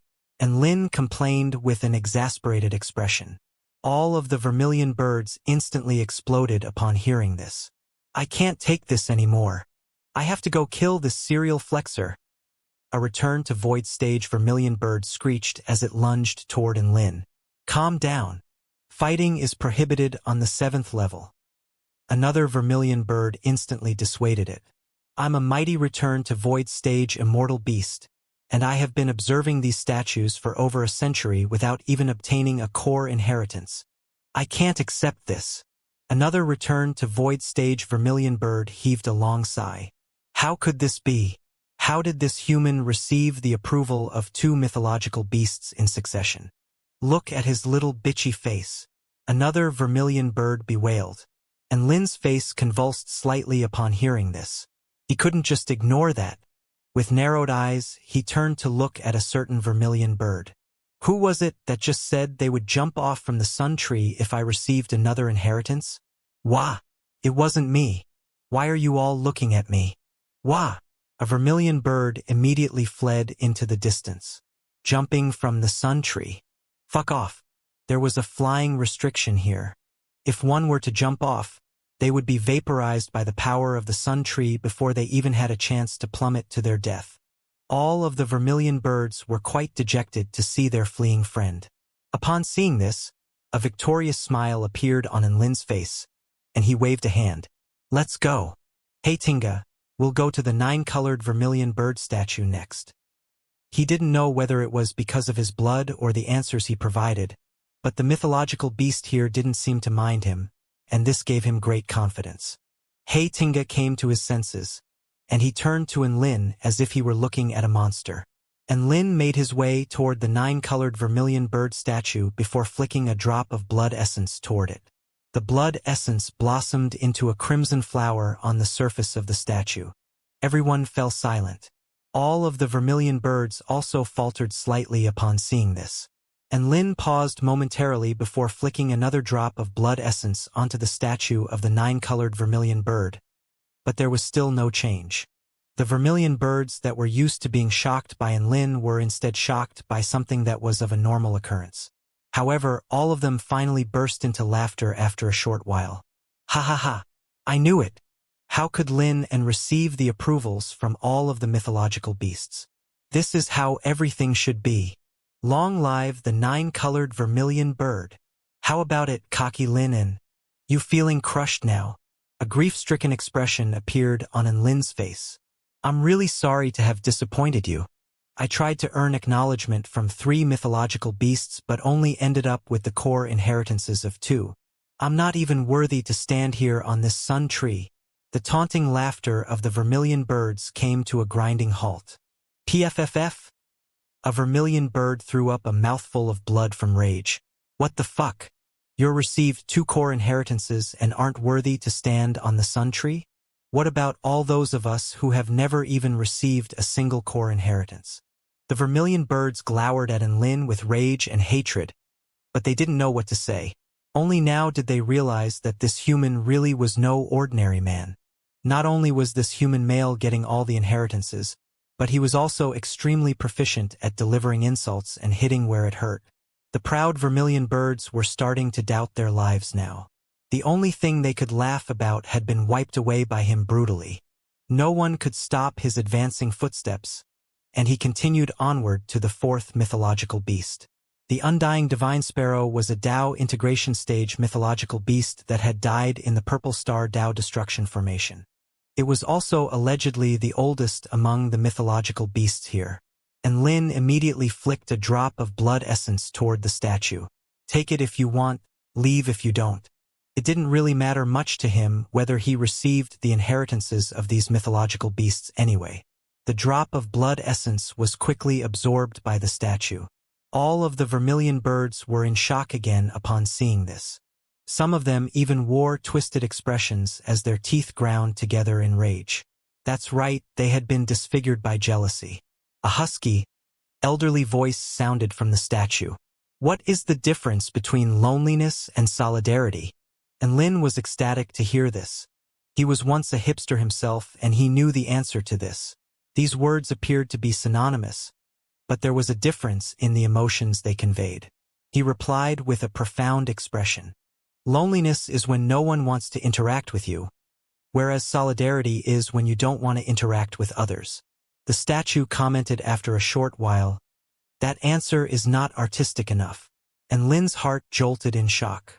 Could it be that this undying divine sparrow was also a hipster back in the day? He immediately amended in a loud voice, "Loneliness is the helplessness of being far away from others, while solidarity is the strength to be far away from others." Another short silence ensued. Affirmative. A truly powerful being that is able to stand at the pinnacle of the world must be mentally prepared for solidarity. I have traveled the worlds alone, but I am not alone. I am instead solitary. An ethereal sigh sounded, and Lin was chortling in his heart. Even though most powerful beings were solitary, he was badass enough to have the beautiful Xiaolan as well as all of his adorable friends around him. Perhaps this was a single bird all its life, so he only needed to nod as an expression of approval and empathy. Then, right before the eyes of all of the vermilion birds, which were on the brink of collapse, the dazzling light of inheritance shone upon Lin's body again. He has already received 3 core inheritances. This has never happened in our mythological beast Dao observation area before. 1 can perhaps be attributed to luck, but 3. Despair appeared on the faces of all of the vermilion birds. They didn't want to accept the truth, but they had no choice but to do so. Perhaps he truly is the real deal. His bloodline must be very powerful, comprising of the purest vermilion bird bloodline. On top of that, his answers appeal to all of the mythological beasts as well. In any case, he is superior to us. A return to void stage vermilion bird sighed with awe and veneration as he looked at the man enshrouded by a golden light. Tinga was also staring at the man beside him with a scorching light in his eyes. And Lin's tranquil confidence made it appear as if he were harvesting inheritances like harvesting wheat. And Tinga had well and truly been won over. Blood clone technique. Cultivation of this technique can allow the user to inject the power of their consciousness into a drop of blood essence, upon which multiple clones will appear, all of which are under the control of the main body. The more powerful one's consciousness is, the more powerful the clones would be, and the user would also be able to produce more clones. A huge amount of information began to flow into Lin's mind, and Lin was already well versed with this process. He accepted the inheritance of this ancient mythological beast with a tranquil expression. This blood clone technique could fuse with the water clone technique of his divine liquid creation technique quite well in order to create a superior clone technique. Soon, the inheritance concluded, and Lin heaved a light sigh. He then bowed to the statue of the undying divine sparrow in order to express his gratitude for the inheritance he received from it. "Let's go, Tinga. We'll go to the mutant blood phoenix statue." Tinga nodded blankly before following Lin. And Lin didn't insult any of the vermilion birds present, but the frostiness in his eyes when he scanned his eyes across them made their bodies tremble in unison. This was definitely the real deal. All of the vermilion birds suddenly felt as if Lin had grown in stature as he made his way to the next statue. A slightly grave expression appeared on Lin's face at the sight of the mutant blood phoenix statue. He released his blood essence, and it slowly settled on the massive mutant blood phoenix statue. Of course, the blood essence was absorbed by the mutant blood phoenix statue. The mutant blood phoenix suddenly began to tremor violently as a mighty aura erupted forth. All of the vermilion bird's expressions shifted drastically. My God! What is this drastic reaction? The residual fundamental power of the mutant blood phoenix is disturbed by something. This has never happened before. Just who is this Lin, and to be able to do something like this? The vermilion birds stared with expressions of shock and curiosity at the trembling statue. A sense of foreboding welled up in Lin's heart. The mutant blood phoenix's proud voice was tinged with curiosity as it asked, "Who are you? Why do you possess my power?" "So it knows I possess its power?" And Lin came to a sudden realization as he clasped his hands behind his back, and the aura of the mutant blood phoenix erupted forth from his body. At the same time, the white flaming vermilion bird in his sea of vital energy raised its head, and a series of red-veined patterns appeared on its body to enhance the might of its aura. Boom! All of the vermilion birds present trembled violently as they were struck by the urge to submit to the man before them. What's going on? This aura? It's so terrifying. Bloodline coercion. I can sense bloodline coercion from that human. Just who is this Lin, and how could he possess such power? All of the vermilion birds really were scared this time. To think that the bloodline power unleashed by a human would trump theirs. Who would dare to believe this? And Lin looked at the statue with an indifferent expression. Who I am is not important. But you are just a wisp of residual power. How dare you not bow when you see me? All of the vermilion birds erupted upon hearing this. Impudence! How dare you say something like that to the mighty mythological beast? We should kill this man for his blasphemy. Don't worry, we don't need to dirty our hands. The residual power of the mythological beasts will crush him for what he has just said. All of the vermilion birds glowered at this arrogant man. I apologize. The statue suddenly trembled slightly as it submitted to Lin's will. A pillar of golden light erupted forth from the statue before enshrouding his entire body. Boom! The golden light became the only color in this world as it descended like a waterfall. An unfathomable light of inheritance lit up the entire 7th level.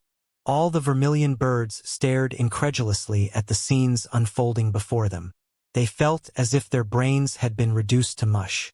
Some of the vermilion birds' legs gave out from under them as they collapsed to the ground. How could something like this happen? Is that really the fucking light of inheritance? And Lin was basked in the light of inheritance, and a sense of satisfaction welled up in his heart. He was the man who had received the approval of the mutant blood phoenix's sigil in the vast land of blood. That sigil had contained the mutant blood phoenix's power of the phoenix as well as its signature technique and paramount Tao intent. Hence, from the perspective of a power level hierarchy, it was definitely superior to the residual power within the statue, which was why Lin was able to force it into submission. The potent power of the phoenix flowed relentlessly into his body, as all of the mutant blood phoenix's inheritances were injected into his mind, as if the mutant blood phoenix were doing a free giveaway. The light of inheritance had formed a dazzling pillar. All of the vermilion birds were dumbstruck. Is this a divine miracle? I've never seen such a terrifying light of inheritance in all my years in this world. This is way too terrifying. Is it going to pass on its entire inheritance to Lin? And the huge pillar of inheritance light persisted for over a full minute before finally dissipating. And Lin complained as he shook his head from side to side. Too much! All of the vermilion birds almost threw up mouthfuls of blood upon hearing this. This human was fucking vicious. He was relentlessly attacking them with his indirect insults. And Lin shook his head from side to side. Even though there was a lot of information inherited, there weren't that many useful spell techniques. After all, he had already received the most powerful destruction of sun and stars. The biggest reward he got out of this was that the purity of the mutant blood phoenix flames had improved a step further, and had reached the top-tier divine flame level. Who the hell is this Lin? How can a soul formation stage arena champion possess such a ridiculous power? A white vermilion bird asked in shock and horror. I heard he is an exceptional prodigy who was able to fight the Vermilion Bird Princess and ended up with a tie. He is indeed extremely powerful. But power doesn't really mean anything here, unless, could he be the bastard child of a mythological beast and a human? Which is why he possesses such an extremely pure vermilion bird bloodline. How would we have not known about this if that were the case? None of the vermilion birds dared to look down on Enlin now. All of them were filled with reverence and curiosity toward him. Regardless of whether it was Enlin's crushing bloodline power or the fact that he had obtained the approval of so many mythological beasts, all of these made them feel an extreme sense of pressure. Now that I think about it, Lin has already received the approval of 4 mythological beasts, and they were all in the form of core inheritances as well. This is unprecedented in the history of the mythological beast Dao observation area. Right? That's right. Not even an immortal beast at the Return to Void pinnacle stage has achieved something this terrifying. My God! For out of the 5 mythological beasts have expressed such approvals toward Lin and he's only a human. If word of this escapes, the Vermilion Bird tribe is going to be in an uproar. We have to keep this strictly confidential. Otherwise, it will simply be too much for the other birds to accept. I'm already finding it hard to accept this. Is Lin a descendant of humans or the Vermilion Bird? Thankfully, Lin only received the acknowledgement of 4 mythological beasts. If he had received the acknowledgement of all 5, then I'm probably going to kneel down before him. Ha ha ha. Don't worry. This is already terrifying enough. How could anyone possibly receive the acknowledgement of all 5 mythological beasts? That would be way too unimaginable. All of the vermilion birds were comforting one another as if they were comforting themselves. Right at this moment, another resounding boom erupted. Another pillar of golden light fell onto Enlin's body. All of the vermilion birds fell into stunned silence upon seeing where the pillar of light had originated from. The origin of the pillar of golden light was none other than the statue of the 9-colored vermilion bird, which had remained unmoved by Enlin's blood essence. The golden light was extremely dazzling. This was an extremely powerful inheritance light as well. And Lin was dumbstruck too. Why was there a delayed reaction? Not only him, but all of the vermilion birds were extremely confused. As if it had seen the befuddlement on everyone's face. An extremely pleasant voice sounded as the statue explained, Sorry about that. I've been thinking about what inheritance to give you this entire time.